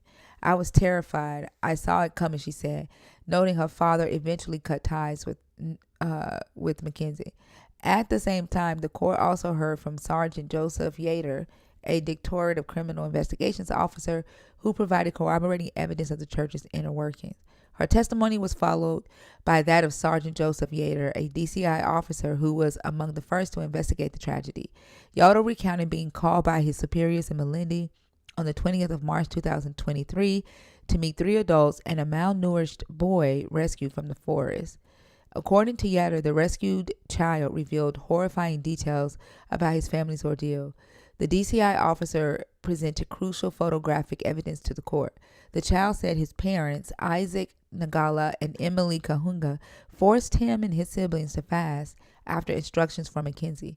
2 of the children died from starvation and suffocation, prompting their grandfather to alert the police. Yater presented 89 photographs in court showing evidence recovered from the forest, including pamphlets, CDs, and books promoting Mackenzie's extremist teachings.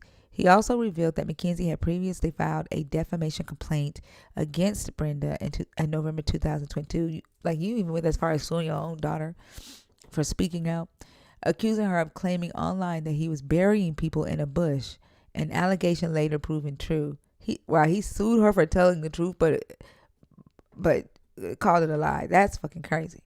The court also received testimony from the medical experts on the condition of the accused persons. The court also heard from Dr. Lawrence Nadiri, CEO of Mathery Teaching and Referral Hospital, who led mental evaluations for 31 accused persons, including Mackenzie. There were 31 people involved, Lawrence. Oh, okay. See, I didn't read that far. Damn. See, I knew it was more people. It had to be. It's no way you could keep 400 people in a place like that with just your word. Dr. Nadiri confirmed that all were mentally fit to stand trial, except one who was initially found to have a major disorder, but later declared fit after treatment. So they're all on trial right now.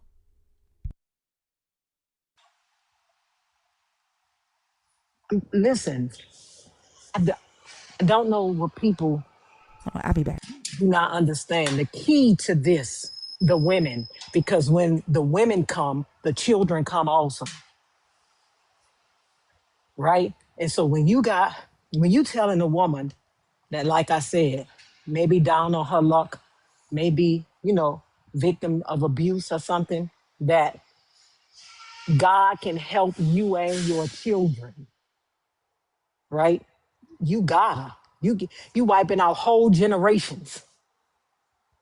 You wiping out whole generations. Yeah, that's crazy. And it almost makes you wonder if the woman that ran into the forest with all those kids might have been somebody that was just a lot overwhelmed and this was looking like a very easy out. I mean, I'm telling you, her oldest child was 9. She Yeah, had an 18-month-old and a 7-month-old, and she was pregnant again. yeah. She might have just been completely overwhelmed and was looking for a way out. That'd have made it very easy for them to get their claws into her, you know?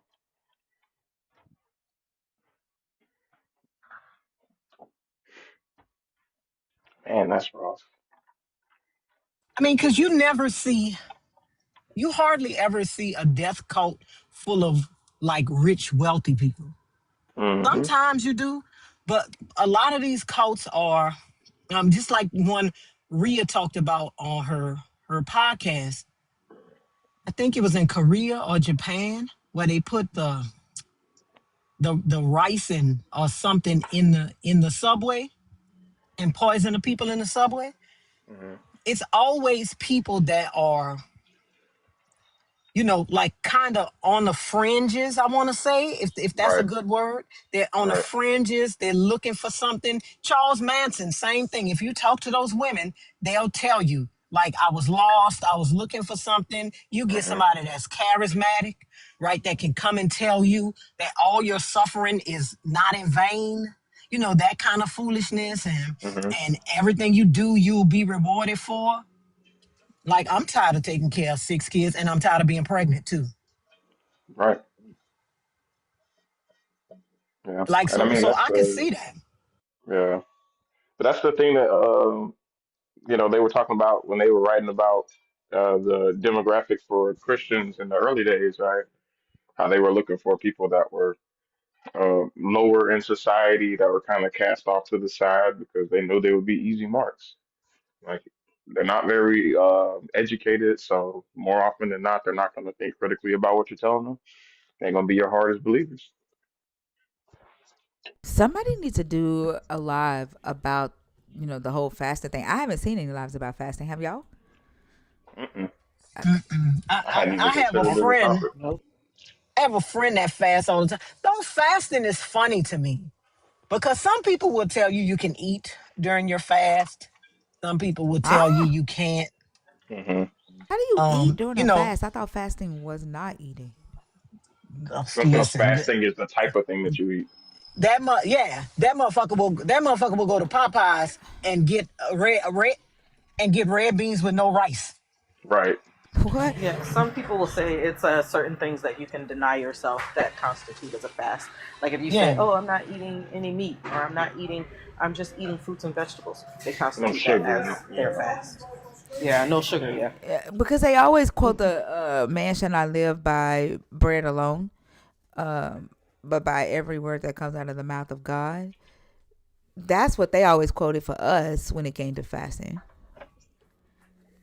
I Well, we didn't. see how they change definitions. Like Yeah. fast can mean you can still eat certain things, just like death can mean something different. Like they just change definitions at their will whenever they want to, anyway. Yeah. I think somebody needs to. I wish I could, but I think the women conversation that we're having right now is it's really important that like it's a conversation that needs to be had. But this one is too because like I'm going to make a video about the Kahota. I'm not saying it right, but I'm also not looking at it right now. About this massacre because what I want to know is this is why I always ask the question, how do you know when a God is talking to you? Because the first thing a Christian is going to say in my comments about this starvation fast is that's not God. But the God literally had Jeremiah fast and walk around butt ass naked to let Egypt know what he was going to do. Egypt and Cush know what he was going to do to them. He had Ezekiel fast for 390 days, tie himself up for on one side for 390 days and then another 40 days on the other side. So that's over a year not eating. And then Jesus fasted 40 days and 40 nights. Moses fasted 40 days and 40 nights. So they can't say that the God wouldn't tell somebody to fast. So how do you know when a God is telling you to do this? Because this is fucking dangerous. Bit of a side note, but you remember that guy that said Jesus was the first person to fast for 40 days and 40 nights? Yeah. Yep. I don't think I don't think that they read enough to, which is pathetic because it's just like the one topic and it's a pretty small topic, but I don't think they read enough to even consider that. Consider what? Like the fact that the God has extreme time requirements for people to fast in the book, and 40 days is nothing compared to what he had, like Ezekiel do. And if God is crazy enough to tell a person to do that, why in the world would he not be crazy enough to tell a bunch of people to go into the forest and starve themselves to death for 40 days? Yeah. Like I'm pretty sure they And don't know half the stories that we know, but Hmm. they're this pastor wouldn't have been able to convince people to do this if the whole idea that the God speaks through other humans and that you can't question and you can't lead to your own understanding and the question of how do you know a God spoke to anybody that wrote this book, that a God is speaking to your pastor, or that a God is speaking to you? Like I think that question and the fasting question can be coupled because if that didn't exist, if that teaching didn't exist, then people wouldn't be able to manipulate people into killing themselves and because a God somebody done told them a God wants them to. Like, it's just I don't know. And we've had the conversations on what can your God do outside of a human body. Like, how do you know a God is talking to you? But I don't think it hits. I think it might hit if we couple it with fasting, like extreme fasting or something, and they see why we're asking that type of question. You know what I'm saying? yeah, that's actually good because first of all, what would be the need? What is the purpose of you fasting in order for God to work? What's the correlation between that? What's the correlation between you starving yourself and God working? They're gonna say obedience. Obedience is better than sacrifice. It's just the act of obedience and discipline, and God is testing you. I'm telling you what they told us, like what fasting did and how it moved God. It shows your dedication and your obedience and discipline, and because obedience is better than sacrifice, then because you can present yourself as somebody who would obey, then that moves the God. And faith, having enough faith to do it, that moves the God. That's what we were taught. Mm, mm. I mean, honestly, if that's true, then why not fast indefinitely? I don't know about indefinitely. It's like making a vow. If you make a vow and you keep the vow and you're disciplined and you obey, then that moves the God. Because when you say I'm going to fast for 21 days, what we were taught is don't. This is what they say. Don't make a vow of fasting and you don't plan on keeping it out. You don't Hmm. plan, because that, if you break that vow, then God was going to do something to you. So we were taught to never um set a time for fasting and break it. Oh wow. So it's really just cosplay. You're just like making up a covenant to have. Yeah. Cute. That's what Jephthah's daughter, that's what was used for Jephthah's daughter. Like, you don't make a vow to the God and break it. Hmm. Yeah. All right. And I mean, if we gonna keep it a bean and a motherfucking buck, most Americans aren't healthy enough to fucking fast anyway. All Like, you motherfuckers have all kind of underlying shit going on. Most Americans are not healthy enough to do a 40-day fast. You would I saw somebody do a fast for 30 days, but like I said, he first of all, he was drinking tons and tons and tons of fucking water. And then he cut his fast with a fucking Coke. Like, y'all not serious about this at all. right. Like, this is not because you know that will give you an instant up your sugar, right? Because I remember when Yeah. my daddy's sugar used to be low, and sometimes I would have to call the ambulance because he didn't do what I told him to do, and they would be like, "Hey, the next time to get him out of it, give him a Coke or some orange juice. Orange juice has a lot of sugar in it, right? They Hmm. would or buy the glucose from Walgreens, but they would always tell me, "Hey, keep some Cokes on hand, keep some orange juice on hand because that has a lot of sugar and that will get him out of it almost immediately because it has so much sugar."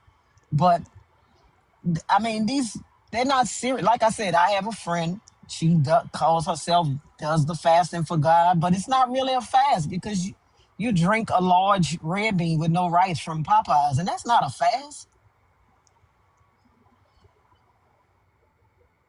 I'm surprised he didn't get sick. After he, No, he did get sick. yeah, He did get sick. yeah. I will tell you, the last one I did when I did no meats and no sweets, just fruits and vegetables and water, I lost 45 pounds. That's crazy. So I'm tempted. You I'm know, tempted. that's how Beyonce did with her Coachella diet after she had them two babies. It was just like that. No, no meat, just vegetables.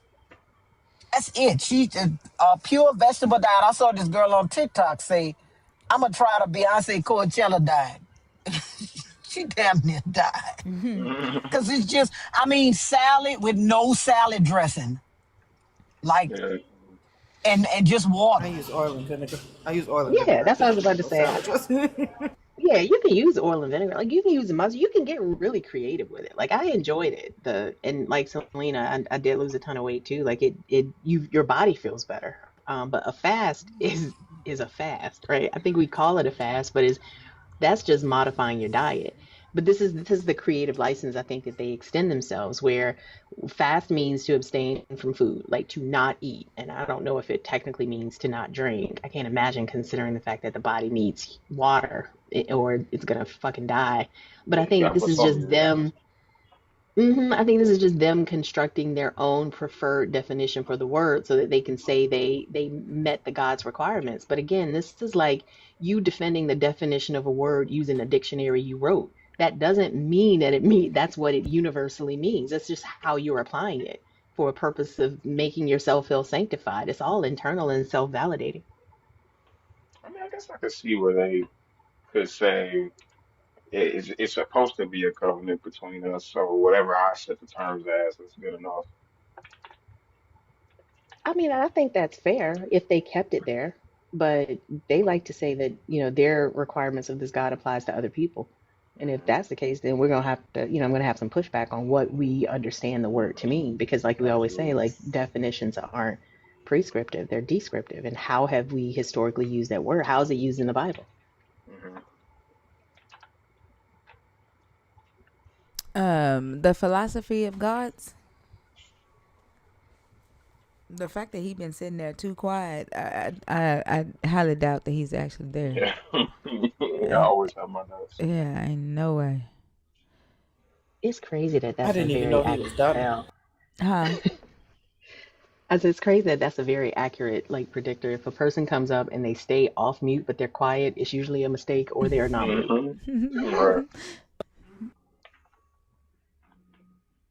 Annika, are you in the box on purpose or on accident?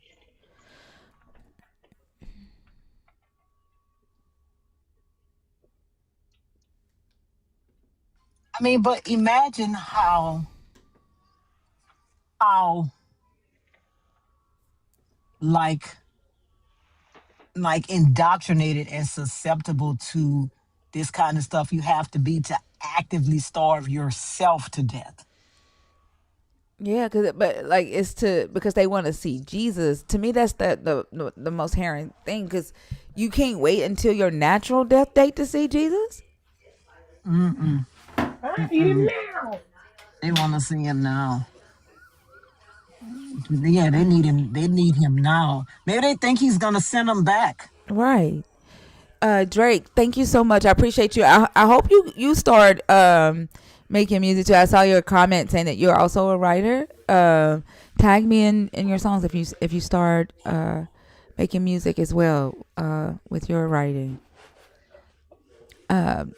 Right? 370. I'm gonna write a song. See, I'm gonna write a song. It's not gonna rhyme, no, but it's gonna be a song. Three. Rhyming is one of the prerequisites. Huh? So I think rhyming is one of the prerequisites. It might be off. I don't know. Whatever Lords do, it'll probably bang, even if it don't rhyme. I'm gonna the background gonna be twerking for Jesus, and I'm gonna just do that. No, I'm not on IG. I don't do anything with Facebook and Instagram. 370.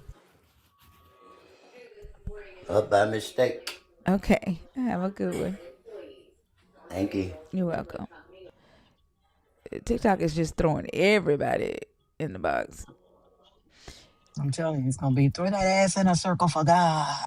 Throw that ass in a circle for God. That's all you got to do. Is get everybody dancing for the Lord.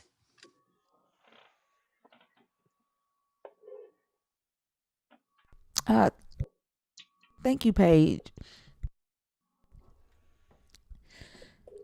Y'all, the guest box is open. If you are a believer in the God of the Bible, if you are deconstructing or an atheist, 21 and up.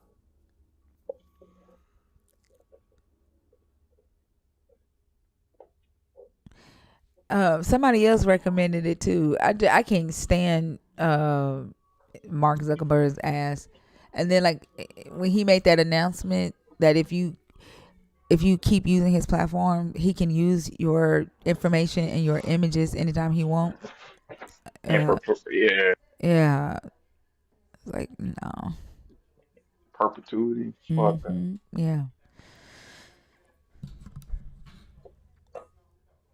yeah. They think they slick. Yeah. It's crazy because they have like celebrities that like signed on for that shit. It's like, bro, are you an idiot? That's like the celebrities that signed on for the sword shit. Like you will never have your own image ever again. That shit is always gonna belong to AI. Right. Man, KJ, no, not the way. KJ, you came up on accident. has to. Yeah. I don't. Facebook. What Facebook is doing is different than like with TikTok. Um, like you own your content with TikTok and you can pull it. Facebook has done something different. And they announced it like maybe a week or two ago when they updated their privacy policy. Like they're basically saying they own your likeness. Like they can use your likeness anytime they want. Not just your content, like your likeness. And the You can frustrating be in part a about Facebook that. ad and not get paid for it. Yeah. And I think the frustrating part about that is that if more people were paying attention, they would be like, "Nah, fuck that, get off of Facebook." Like, and then they would have to change those policies. Like, we have so much collectively, we have so much more power over these systems and these businesses than we realize. But I think the convenience of it and the fact that folks are just used to it. Like, I have Facebook, but I don't post on it for that very reason because it's like I can't stand these motherfuckers. None of them. I deleted it and deleted my footprint because like they have the cookies, right? But they go Hmm. beyond that. So even when you are not on the app or when you have deleted the app, they are following you wherever you go, watching your keystrokes, watching what you buy, watching what you type. Like they're in whatever app is on your phone, they have a cookie following you. Like they're collecting your cookie trail, not a cookie follow you. They're collecting cookie trails on you, even when you have What? deleted. Yeah, unless you delete all your information from their database. If you've created an account with them and downloaded their app, they are tracking your cookies across every app you use through your text Oh well, messages, in your let me emails. take my shit off. Yeah, that I do not fuck with Facebook or Instagram because of that. I deleted Instagram because of that. I only pulled Facebook back up because it was something that me and some friends were planning, and it was like better than. I mean, it was like an established group, but I need to. If you don't mind, can you send me the information on how to do that? Because these, I, y'all know I hate It take a conspiracy long theories, time. but You got to sit, really, yeah. Like there is this setting on Facebook when y'all go to it, you gonna see every motherfucking site they have tracked you on, and it's pages and it goes back years. wow, And you got to yeah, delete each one individually. They don't have a mass delete. damn, and you know that's by design too. Yeah. Like, I already feel like these motherfuckers are listening because I was having a conversation with my sister. We were talking about like something very specific. And I promise y'all, after that conversation, I was like just sitting there in the juke joint, chilling, swiping on TikTok, and a video came up with a woman saying literally the exact sentiment I was just saying to my sister. I'm like, these motherfuckers are tracking, they are listening, they are monitoring. We live in the surveillance state. I think people just don't realize it, and that shit is infuriating.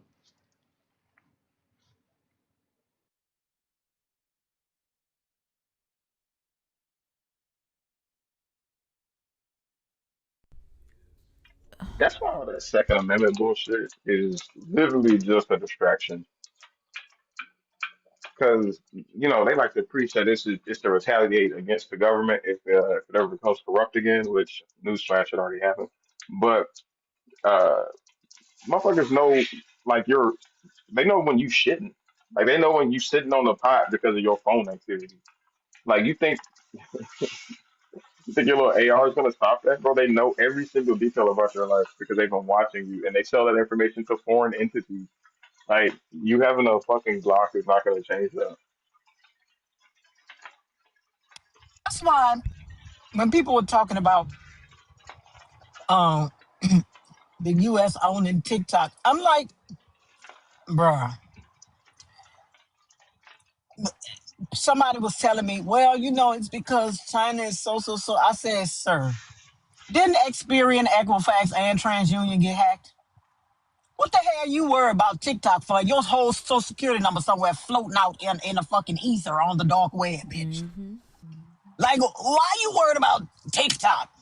When all your address, your phone number, everything out there floating out there on the dark web because the 3 credit reporting agencies got hacked, all 3 of them. Yeah. Like, it's crazy. So I pay a pretty penny every month to make sure me and my kids' information is scraped from the internet, like our personal information. Is scraped from the internet. Like it costs a lot of money to have that shit monitored, but it's worth it. And I think that's why they work so hard to try to control what you think and try to guide what you think. They have access to what you do. They monitor how you move. So I think from their perspective, the only thing they don't have access to is our minds and how we use it. And they are trying their very best to guide that to the best of their ability until you fall down into one of these rabbit holes and get comfortably seated or rooted in a position that benefits them. So that's why people who speak out against the norms, who propose the hypotheticals or who have conversations about, okay, well, what about this? If we know this to be case with basic human interaction, so what about this thought process? They want all complete and total control. So, I mean, I think when Facebook first came out, it seemed like super social, but there had to be a benefit to the people that's putting it out, and it goes above and beyond the advertising dollars. We got to always follow the money. If you look at that, you can see what's driving all of this, and it's absolutely insane. Yeah, did you see that video from the guy from the CIA who said that they've been listening to having the technology to listen to our phone calls, to listen to our conversations in our houses, even with the TVs turned off for a long time, and that they can control our cars through the computer system in the car. And if they wanted to cause you to wreck and kill yourself, that they would send a signal to the car and cause the car to malfunction and make it look like you just had a car accident. Did you see that interview? I did not. Mm-mm. I didn't. That's why I'm going to get me a 1978 Chevy Corsair. Top that, bitch.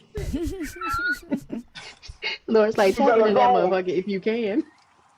I'm going to get a 1978 Chevy Corsair with no goddamn air conditioning. Like Yeah. it makes these like dystopian movies like look a little different. Like you see the person who living in the woods somewhere off grid. Like they're crazy. Are they though? Are they the crazy ones really? Right. Because he was like, he's like, don't even try to unplug the TV. And he's like, if you got a smart TV, they can tap into it, the microphone, and just listen to your conversation, even with it unplugged. I You probably going to be sound mad. crazy, but I cuss them bitches out all the time. Like I Yeah, know you y'all going to be motherfuckers is listening. you gonna be mad at me. Mm. By the time I finish telling you about that boil on the bottom of my fucking big left toe, you gonna be like, that bitch ain't talking about now. So people was making jokes about they was posting pictures in the comments of the interview. It's like this the FBI looking at my negative bank account. The FBI listening to me talk to the WIC office. like, like they just sitting there. Not the WIC office. Yeah.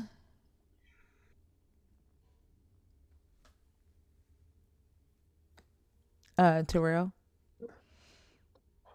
Oh, hot dog.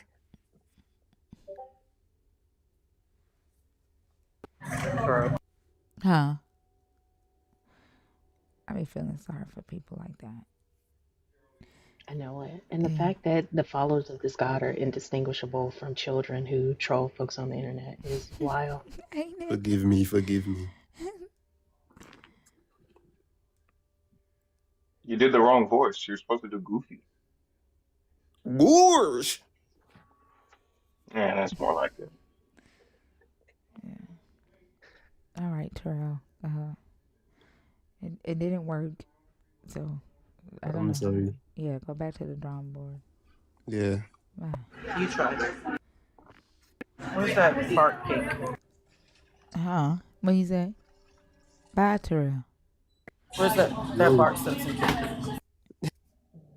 I mean, C minus for effort, I guess. They be so bored. I was about to ask him, did you come up here to tell us how you're a child of the devil? I told somebody that last night on Ariel's live. Like, you keep sinning. 1 John 3 says you're a child of the devil. Don't tell me. Tell God. They say it. It's not my words. Start telling them. I said I'm gonna start telling them that I don't cast my pearls before swine. Yeah. He was like, well, I don't care what you say. I said, I didn't say that. I say, are you calling your God a liar? He was like, no. Of the devil then.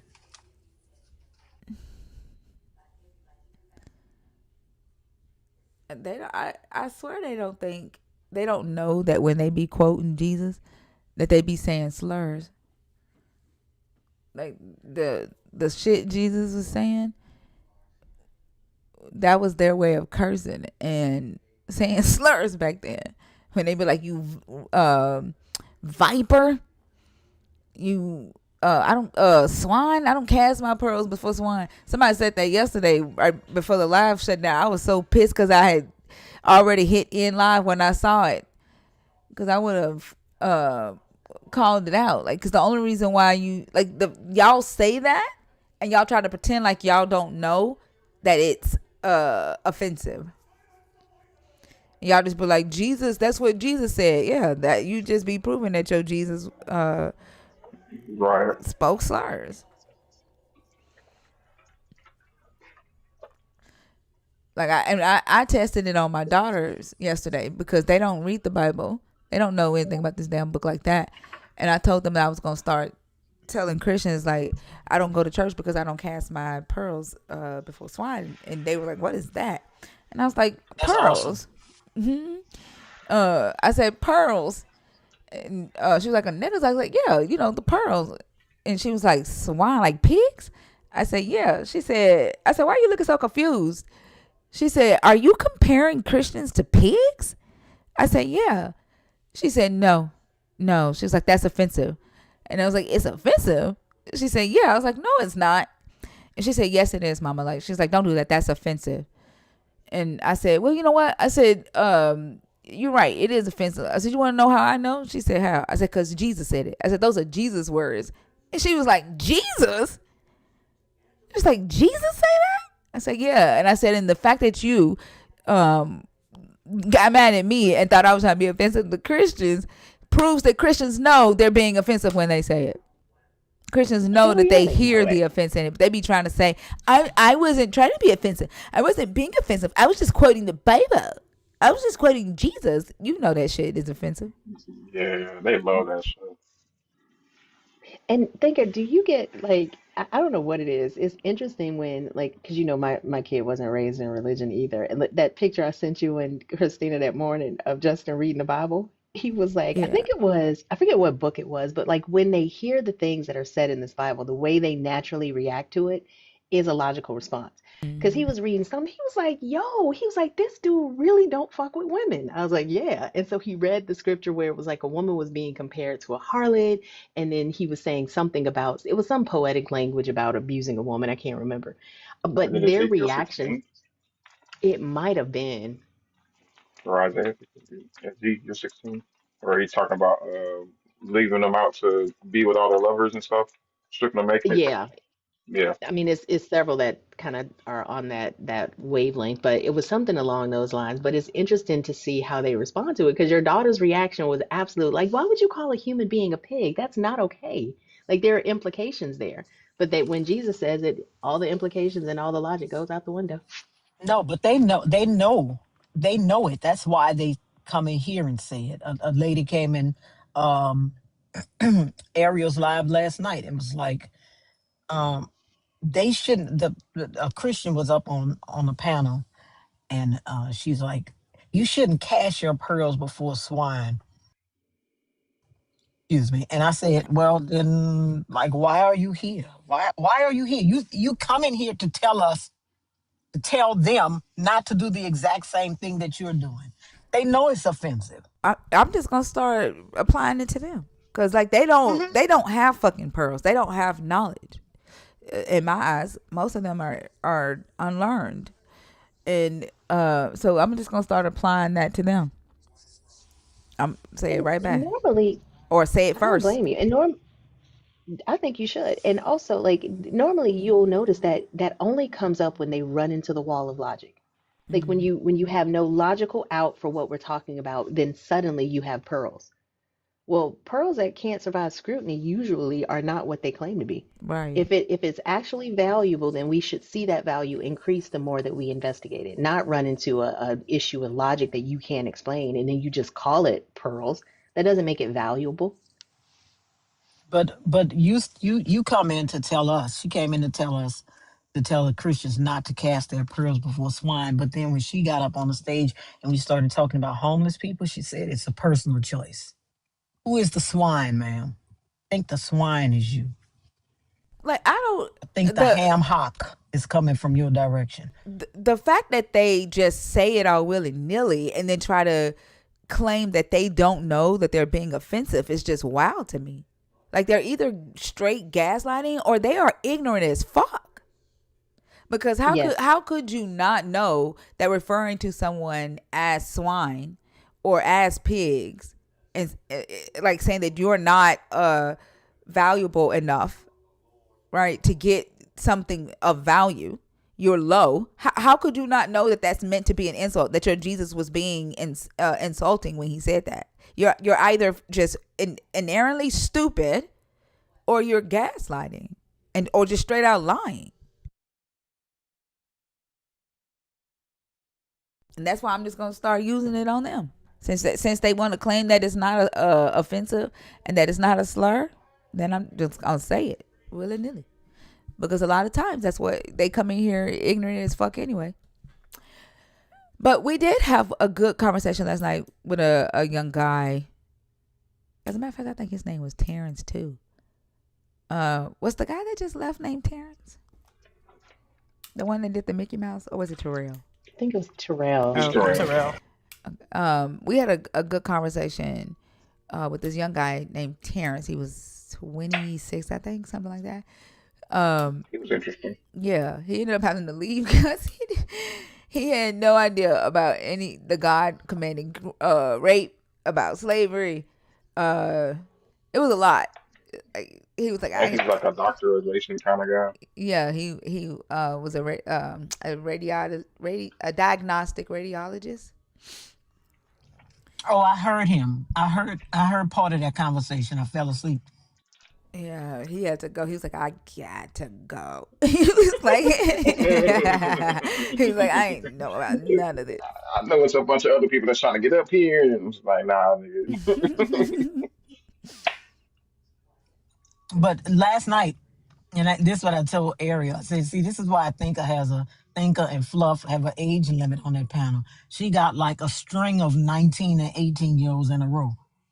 Y'all not ready to talk about this. One girl was like, could you give me the scripture? Could you give me the scripture? Could you give me the scripture? I'm like, like Yeah. you don't know where anything is. I know y'all little baby Christians and you're a Christian because your mama was a Christian. I say, but just read your Bible. Just read it. Just look at it. Don't listen to what people tell you. Just read the Bible and see what it says. He kept referring to the Israelites as Black Hebrew Israelites, and then when I told him about Mhm. Deuteronomy 26 and how I did the whole line from Abraham to Jacob and how they're Aramaean, and like the God made sure that they were all Aramaean, and he was like, "What?" I was like, "Yeah, there ain't no West African in there." And then I told him, I said, in Judah's line, I said, they'll say that they from the tribe of Judah, but Judah's line is all packed together within 30 years. How the hell that man become a great grandfather? Actually, a great great grandfather by the time he was 30. Like, Exactly. What you had a baby? What you had a baby when you were 2? right. Remember that How did that conversation we happen? had where that guy was like, Mhm. I said one of them would have had to have a son at 1, and he said anything is possible with God. See what I'm saying? Yep. See what I'm saying? This is the kind of Yep. stuff I'm talking about. God enabled a 1 year old to have sex to procreate for his purposes. Like A y'all one sound year old fucking that can dumb. barely walk. They can barely Right. keep their fucking balance. It, And what Well, woman had technical sex with though. a 1 year old and got pregnant about? That's like I don't know. Maybe she was two. How Maybe does she wasn't. Maybe she was two. Who knows? Maybe or she was one also. Like And he was dead ass serious too. And he was like, he was like, you can't put a limit on God. Anything is possible with God. Like what, hey, Kevin motherfucker? Garnett. You rather say your God would have a 1 year old impregnate a woman than say that the shit is wrong in And this if book. everything is possible, yeah, and if everything is possible with God, why do they stay talking about what he can't do or what he doesn't do? Like, they list more of what the God won't do, can't do, or doesn't do as opposed to what he does. So show us how. You're going to claim he can do something, explain how. I don't think that's an unfair question. all I'm saying is, if God doesn't need people, why doesn't He just hang the if anything is possible, why don't He just hang the fertilized eggs up in the air, dangling in the air, and we can watch them develop like that? If anything is possible, you saying now He doesn't need fully formed adult bodies to have babies, right? Like imagine the how deep in this thing you are to utter out of your mouth that a 1 year old have a baby. Like, what is going on? What is happening? I think it's funniest because he's not saying outright that that did happen. It's just that you can't count it out. Yeah. But he said Like it. I'm not. He said it that it had to because the math wasn't mathing on them being in Egypt. Remember when we were doing the Yeah, math? Yeah, because I was like, either this didn't happen or they were having children at 1 years old. And he was like, well, then that's what it was. And he said, you can't count anything out with God. Anything's possible with God. A math professor used to say, anything is possible, but is it probable? Like, anything is possible, but the probability of a 1 year old making a baby is slim and none. that's interesting because my math teacher What? um always said something to the effect of, "I'm gonna date you when you graduate," to one of the girls, and that happened. So What? yeah, hashtag Texas. Everybody was perfectly cool with that. He kept teaching at the school. Wait, he said what? I mean, he didn't say it out loud verbatim, but he was in an unofficial relationship with one of the students, and they went public after she graduated. What the fuck? Really? He kept his job too. I was like, damn. I mean, Wow. I thought the nigga was cool. I didn't know about the shit until after I graduated. I thought the nigga was cool. He's a little eccentric, but sure enough, right after graduation, I was like, you gotta be shitting me. That nigga was wow. My Justin's band teacher in middle school got arrested for a relationship with middle school, not even high school. God Like, damn. Middle school? yeah, middle school. And I knew, like, he was like, oh, so he was kind of a little eccentric, like, just kind of, just different, right? Like, and Hmm. I'm cool with that. Like, people who kind of chart their own course and walk their own path. But I know your path had like middle school girls on it. Like, that's kind of gross, dude. He got Yeah. arrested. It was a big thing. You know what's so funny, and you brought that up, and I was in college at the time. During the summertime, the regular professors wouldn't teach. They would get uh people, like sometimes doctors would come and teach the math class because they had math. You could be like apply to be like a visiting professor. And I used to have a professor that was a doctor, and uh he worked at the same place where my gynecologist was. Well, lo and behold, I had an appointment and he had to step in for my gynecologist. I'm like, look, this is not going to be right. I ain't going to be able to do this. I'm not going to look you in the eye on Monday when I go back to class and you my damn gynecologist. I'm like, I ain't going to be able to do it. Mm-mm. That's why I don't see. I don't even see like how is that a thing? Like, it's just creepy. Like any teacher, student or boss subordinate or that's like how do you do that? How do you even do that? This is gross. Y'all, I'm gonna do a 15-minute countdown. Actually, 10-minute countdown because we've been sitting here for a second without any guests. So at It's been a couple 9:15, hours. huh? I said it's been a couple of hours. Good conversation. So Yeah. So at 9:15, I'm gonna shut down if we don't get anybody else to come up. But if you are a believer, deconstructing, or an atheist, y'all, the guest box is open 21 and up.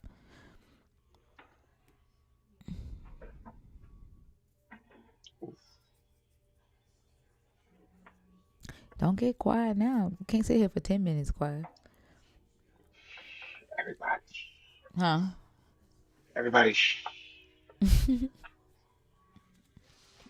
I'll be like, oh, okay, y'all Did done? you? Right.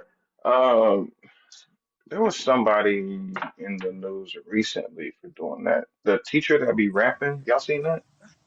What teacher that's She on TikTok, rapping? she be rapping and stuff. lady, Oh, yeah. Um, yes. What? yeah, she got locked down for that one. She was with a 17-year-old student. What? Oh, Yeah, a teacher, she was giving a student a ride and to a basketball game or football game, one, two. And the student was recording her picking up the phone where the other student called her and asked her if she was gonna give her some head, and the police were like investigating her and asked her if she knew anything about the incident, and of course she denied What? it. And then they were like, "Well, the student recorded it," and her response was, "Well, yeah, that figures, ma'am, bro, Hello? what? ma'am." Yeah, it was crazy. Minnie Kwan said she was acquitted. She was acquitted. Can't be. Yes. And her husband is a police officer, the sapient guy Yeah, has said. Yeah, Minnie Kwan said she was acquitted. Hello? that's crazy. Hello, What Hi, the how you fuck? What doing? in the heck? Why is two people where on I'm from, stage? nigga? What happened? How old are you? Oh shit! That's a I child. took the wrong countdown. Harry. God dang it. Yeah. I took the wrong countdown. I thought the nigga was coming from Harry's box, and then yeah. I'm I blocked the one that was howling. okay. Yeah, Uh, why the fuck are you dropping me, you stupid bitch? I didn't It even tell you was to do that. actually him doing the. Your mama a I whore. go, It wasn't oh, even it fucking was me. him. It wasn't fucking me. It was a fucking. Are, How was it are me you when I left and it okay? continued? Are How you was it me when are you I got okay? dropped? It continued. Are Are you you stupid? are you okay? Like nobody gives a damn about you I'm good, but calling, he's and nobody accusing cares me. about you calling me a I'm bitch. good, but Nobody cares. Like you're stop muting me. obviously triggered. What the fuck are you Stop muting triggered me. for? Stop muting me. How are you going to make that happen? How are you going to make me stop muting you? Uh, How are you going to make you're that a happen? child. You don't have any you don't have any power, right? You're just saying shit. Child. You're saying shit that you cannot enforce. You realize that? Why are you being a child? The lack of melanin in these people, and that also That's that a ugly small dress. price to pay to at least have. Also that ugly dress that bitch got on in your picture, and that too big suit you got on. I think it's affecting Yeah, at your least I brain. I think it's affecting your brain. here. Enjoy that whole knockers. In 5 years, At she's least I gonna could look pull like the her hair. crypt keeper. She's gonna And look you know like the what? So crypt keeper. like And this is what I keep talking about though, right? Like they'll come in our rooms, they'll sit and they'll listen to us talk. They'll get themselves all angry and mad, especially when the conversation isn't about them. And I think hmm that they want the conversation to be about them. They're hoping we're sitting around talking about white supremacy, white people, but we ain't thinking about them. We're not talking about them. And it pisses them off. And like they have main character syndrome because they've been lied to their whole fucking life and told that they are superior, right? And that everybody wants Right. to be them or be like them. And then they learn that it's a fucking lie. They also learn that this fucking status that they're supposed to automatically have that they can't reach. Right, so they live a life filled with failure because they cannot reach the supposedly supremacy status that they've been lied to. And then they come in here and they act like that because they're mad at themselves. Absolutely. With the Absolutely. word respect in the bio. That's crazy. Like faith first and respect. I'm wondering if the faith is what pushed him to come up here and say the things that he did. And I saw what you put in the Discord, or LOLXD put in the He Discord. just mad because in 5 years, him and that bitch gonna look like Muriel and Eustace bad. That's Damn. all. You know what's really funny though? I mean, like the funniest thing What? is honestly the only thing that we have to do is wait them out. Um, Exactly. Yep. And look, they are he getting rid of dropped. themselves. Yeah. Like he dropped and he's still watching the live. Like they are obsessed. They're obsessed with us and not the other way around. Absolutely. Yeah, they're very not well. Like even if listening to them speak, like the way he came up here, he could have heard or should have heard the other person saying the thing. So like the drop could have been accidental. That's how you know they have no decency in their body at all. Like they just want to be contentious. They want to be nasty. They want to be negative, but yet constantly try to convince the world that that shit is coming from us. And I was literally apologizing for the mix up. And then he just straight up called me Yep. a bitch out of nowhere. Like, if I'm going to drop you, why the fuck would I bring you right back up? Like, The thing is, you it never, immediately said it. yeah, exactly. And it You never, said it immediately. You said, I dropped the wrong person. I'm sorry. You immediately said that. yeah. And it never crosses their mind that in order to get back on stage, I have to hit request. Like, they're just filled with hate.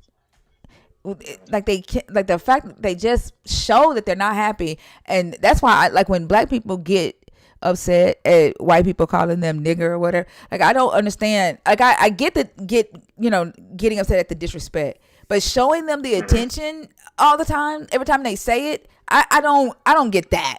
Like stitching their videos every time they say it, these long dissertations, that's what they want. And Absolutely. I sent a screenshot to Fee one day. A guy made a video calling black people something 3-5 niggers or something, and people kept stitching him. So he made another video and said, y'all found it disrespectful, but I found it funny. Something about that energy or whatever. Like he basically said, y'all gave me what I wanted. Hmm. Like they want you to get mad. They feed off of you getting mad. They feed off of you making the videos. They feed off your long dissertations. They don't give a fuck about them long ass videos. At all. They don't listen to anything at all. That's why I keep saying like the power of disengagement is so underrated. Like the power of letting a person say all of the fucked up shit they say without interruption, without yelling back at them, without going off on them. Like that word specifically is so triggering. And I see all the time, we own our triggers. And when I own my trigger and that shit no longer works, the thing that you are trying to accomplish is going to fail every single time. It's like the belief in a God. The moment the believer stop talking about the God has no power. The moment we stop giving them what they want when they say that word, the word has no power. And like you think, I get the disrespect. I get the, getting pissed off at the disrespect because it's systemic disrespect. But it's only systemically powerful when we individually make it powerful. And that's why I'm like, I don't care what you call me. Your opinion of me has no bearing on my reality. So say what you say so the world can see you for who you are. And You know yeah, what's also systemic? The fact that they age like an egg in the noonday sun. I mean, that's systemic also. We got scrambled. You 20 years old and you look like scrambled eggs. like I mean, what could we say? Melanin popping all times. Like that's why you mad. You mad. I told somebody that the other day. I said you mad because your teeth rot from the inside out, and there's nothing you can do about it. And think of that TikTok you sent me, or that screenshot you sent me of that dude responding to it. Like, I feel like they're not even intelligent enough to know that you're showing your hand. Like, yeah. by telling me that this is what you're doing, you're ultimately empowering me with the ability to neutralize what you think your biggest weapon is. Like, they're not even smart enough to think through that. So I say use our intellect against them because they definitely aren't using theirs. The crazy thing about it is that even that is a weapon because our people haven't caught on to it. They're not seeing it that way, and they just keep letting them do it. Like that when that girl make that video in blackface, and I was like, I hope that people don't start stitching that shit. Just let her be dumb. Let her paint herself in blackface, make that video, and not get any attention. But lo and behold, every motherfucking body. And the crazy thing about it is that the first person that stitched her making long ass videos was a white person. Raised attention to it. Like, stop. Because they just, it's what they want. And then every time y'all do that, it jumpstarts their fucking accounts. It jumpstarts their career, and then they have all these followers because y'all done stitched them 1,000 times, and then they get brand deals. Yeah, I saw, but YouTube demonetized her, not TikTok. She went viral on TikTok. YouTube demonetized her. But it's so many times they've jump started their influencer accounts by doing something racist. Mm-hmm. It's like the Oklahoma University girl. Got hot Yeah, too. the one who did Oh, that paper. yeah. Uh-huh. Yeah. Yeah, I mean, I'm more and more I'm thinking she did it on purpose. Yeah, Well, she she did that had shit been on doing it purpose. for on purpose for Yeah. a while. Yeah, Yeah. her mom had a hand in it. Yeah, and they just gonna keep doing shit like that, and we always react to shit instead of being proactive. Man, fuck them people. They not they not gonna get rich if y'all don't keep reacting to it. As long as they don't touch it, they don't get violent. Because violence begets violence. You bring your fucking fist my way, my fist is coming back, or a pew pew. So violence begets violence. But your fucking words don't mean shit to me. Oh, they fired the professor? Mm. Exactly. They feed off our anger, and they'll tell us to their face they do, and we just, I don't know, for some reason we have not caught on. Speaking of people doing dumb things, the who is that? The Michigan coach who lost his contract? Yeah. Come to find out, the school had already known about it and came to him and was like, hey, you can transfer her to another department. Like, we know about the whole thing. You can transfer her to another department or you can fire her. And he fired her. What? I don't know what y'all talking about. Okay, so you don't remember what was that, a couple of weeks ago, the guy that, the head coach for the Michigan uh, Football University, team. I think it's University of Michigan or Michigan, I don't know. It's the blue ones. Yeah, he was the head coach of their football team, college football. And he went to that woman's house and said he was going to unalive himself with some butter knives. I ain't heard And that. and she was his assistant, and he was having an affair with her. He was double dipping in the milk. You know he But don't do he's that. married, right? He's married. But the thing about it is his contract didn't even forbid the affair. The contract says he couldn't start an affair with her, but it was okay for her to start one with him. If she initiated it, it's okay. She just couldn't work for him anymore, right? You just can't work, like she can't be your subordinate anymore. They would have just moved her to another department, right? I guess he didn't want that. The contract didn't even forbid him from seeing this woman because they say that it was all around the school. Everybody knew, so much so that the school had already hired a law firm to investigate it. Was she They a already minor? knew. No, Nah. but she was his subordinate. She was his assistant, and so his his contract expressly forbids him starting a relationship with her because of the power imbalance. You know, the boss subordinate thing. But she could have initiated the relationship according to the contract. I'm not saying she did, but it would have been okay if she had. They just would have moved her to another department Wait, why is this major news? What happened? because he went to jail. He Why? went to because he went to her house, broke in her house, uh, um, pulled out weapons, and so they charged him with kidnapping. They charged him with Wow. all kind of stuff. He lost a $30 million contract because he Damn. was their head coach. He had only been their head coach He for a get year. paid He $30 was getting million paid. to coach. Yeah, what? And not even win. They And weren't guess even what? winning. And his is not even the biggest one. Some of these coaches, like at LSU and Florida State, them people get 70. They make more than pro coaches. They make more than the Some of fucking them coaches president. get. They make more than some of the people playing on their team, playing in these pro teams. College football coaches make way more than these people playing. Some of these people playing on pro teams. That's Some of these crazy. contracts are $70, $80 million for a coach. His contract was The the lowest. He gave up $6 million a year.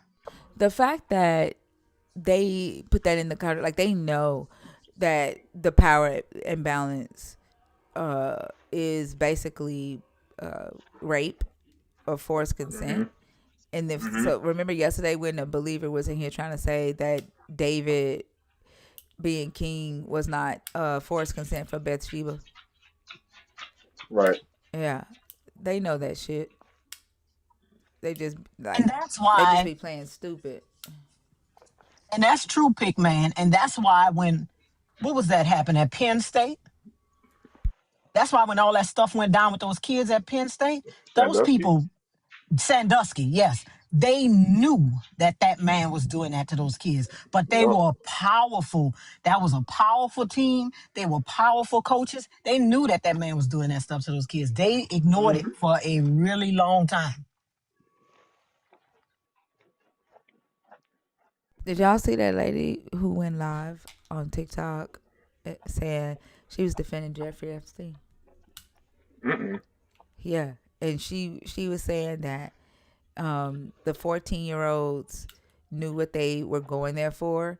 And, they didn't think that they were going to get free money, and that the men didn't do anything wrong. She was like, I'm not talking. She's like the 18, 19-year-olds. She's like, they don't count.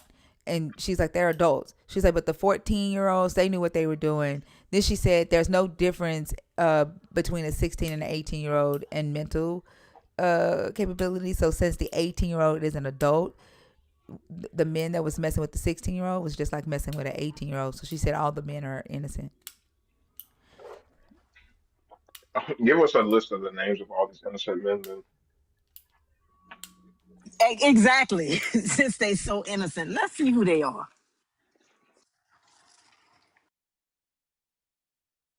Yeah, it was an older blonde haired white lady. She was like going at it. With people kept joining her live like one after one, trying to explain to her why what she was saying was harmful and that it was pedophilia, and she was like, "Nope, no, it's not."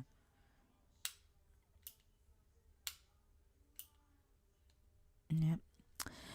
But y'all, all right, we're getting ready to call it. I will see y'all tonight at 11. It's for Maddie's hour.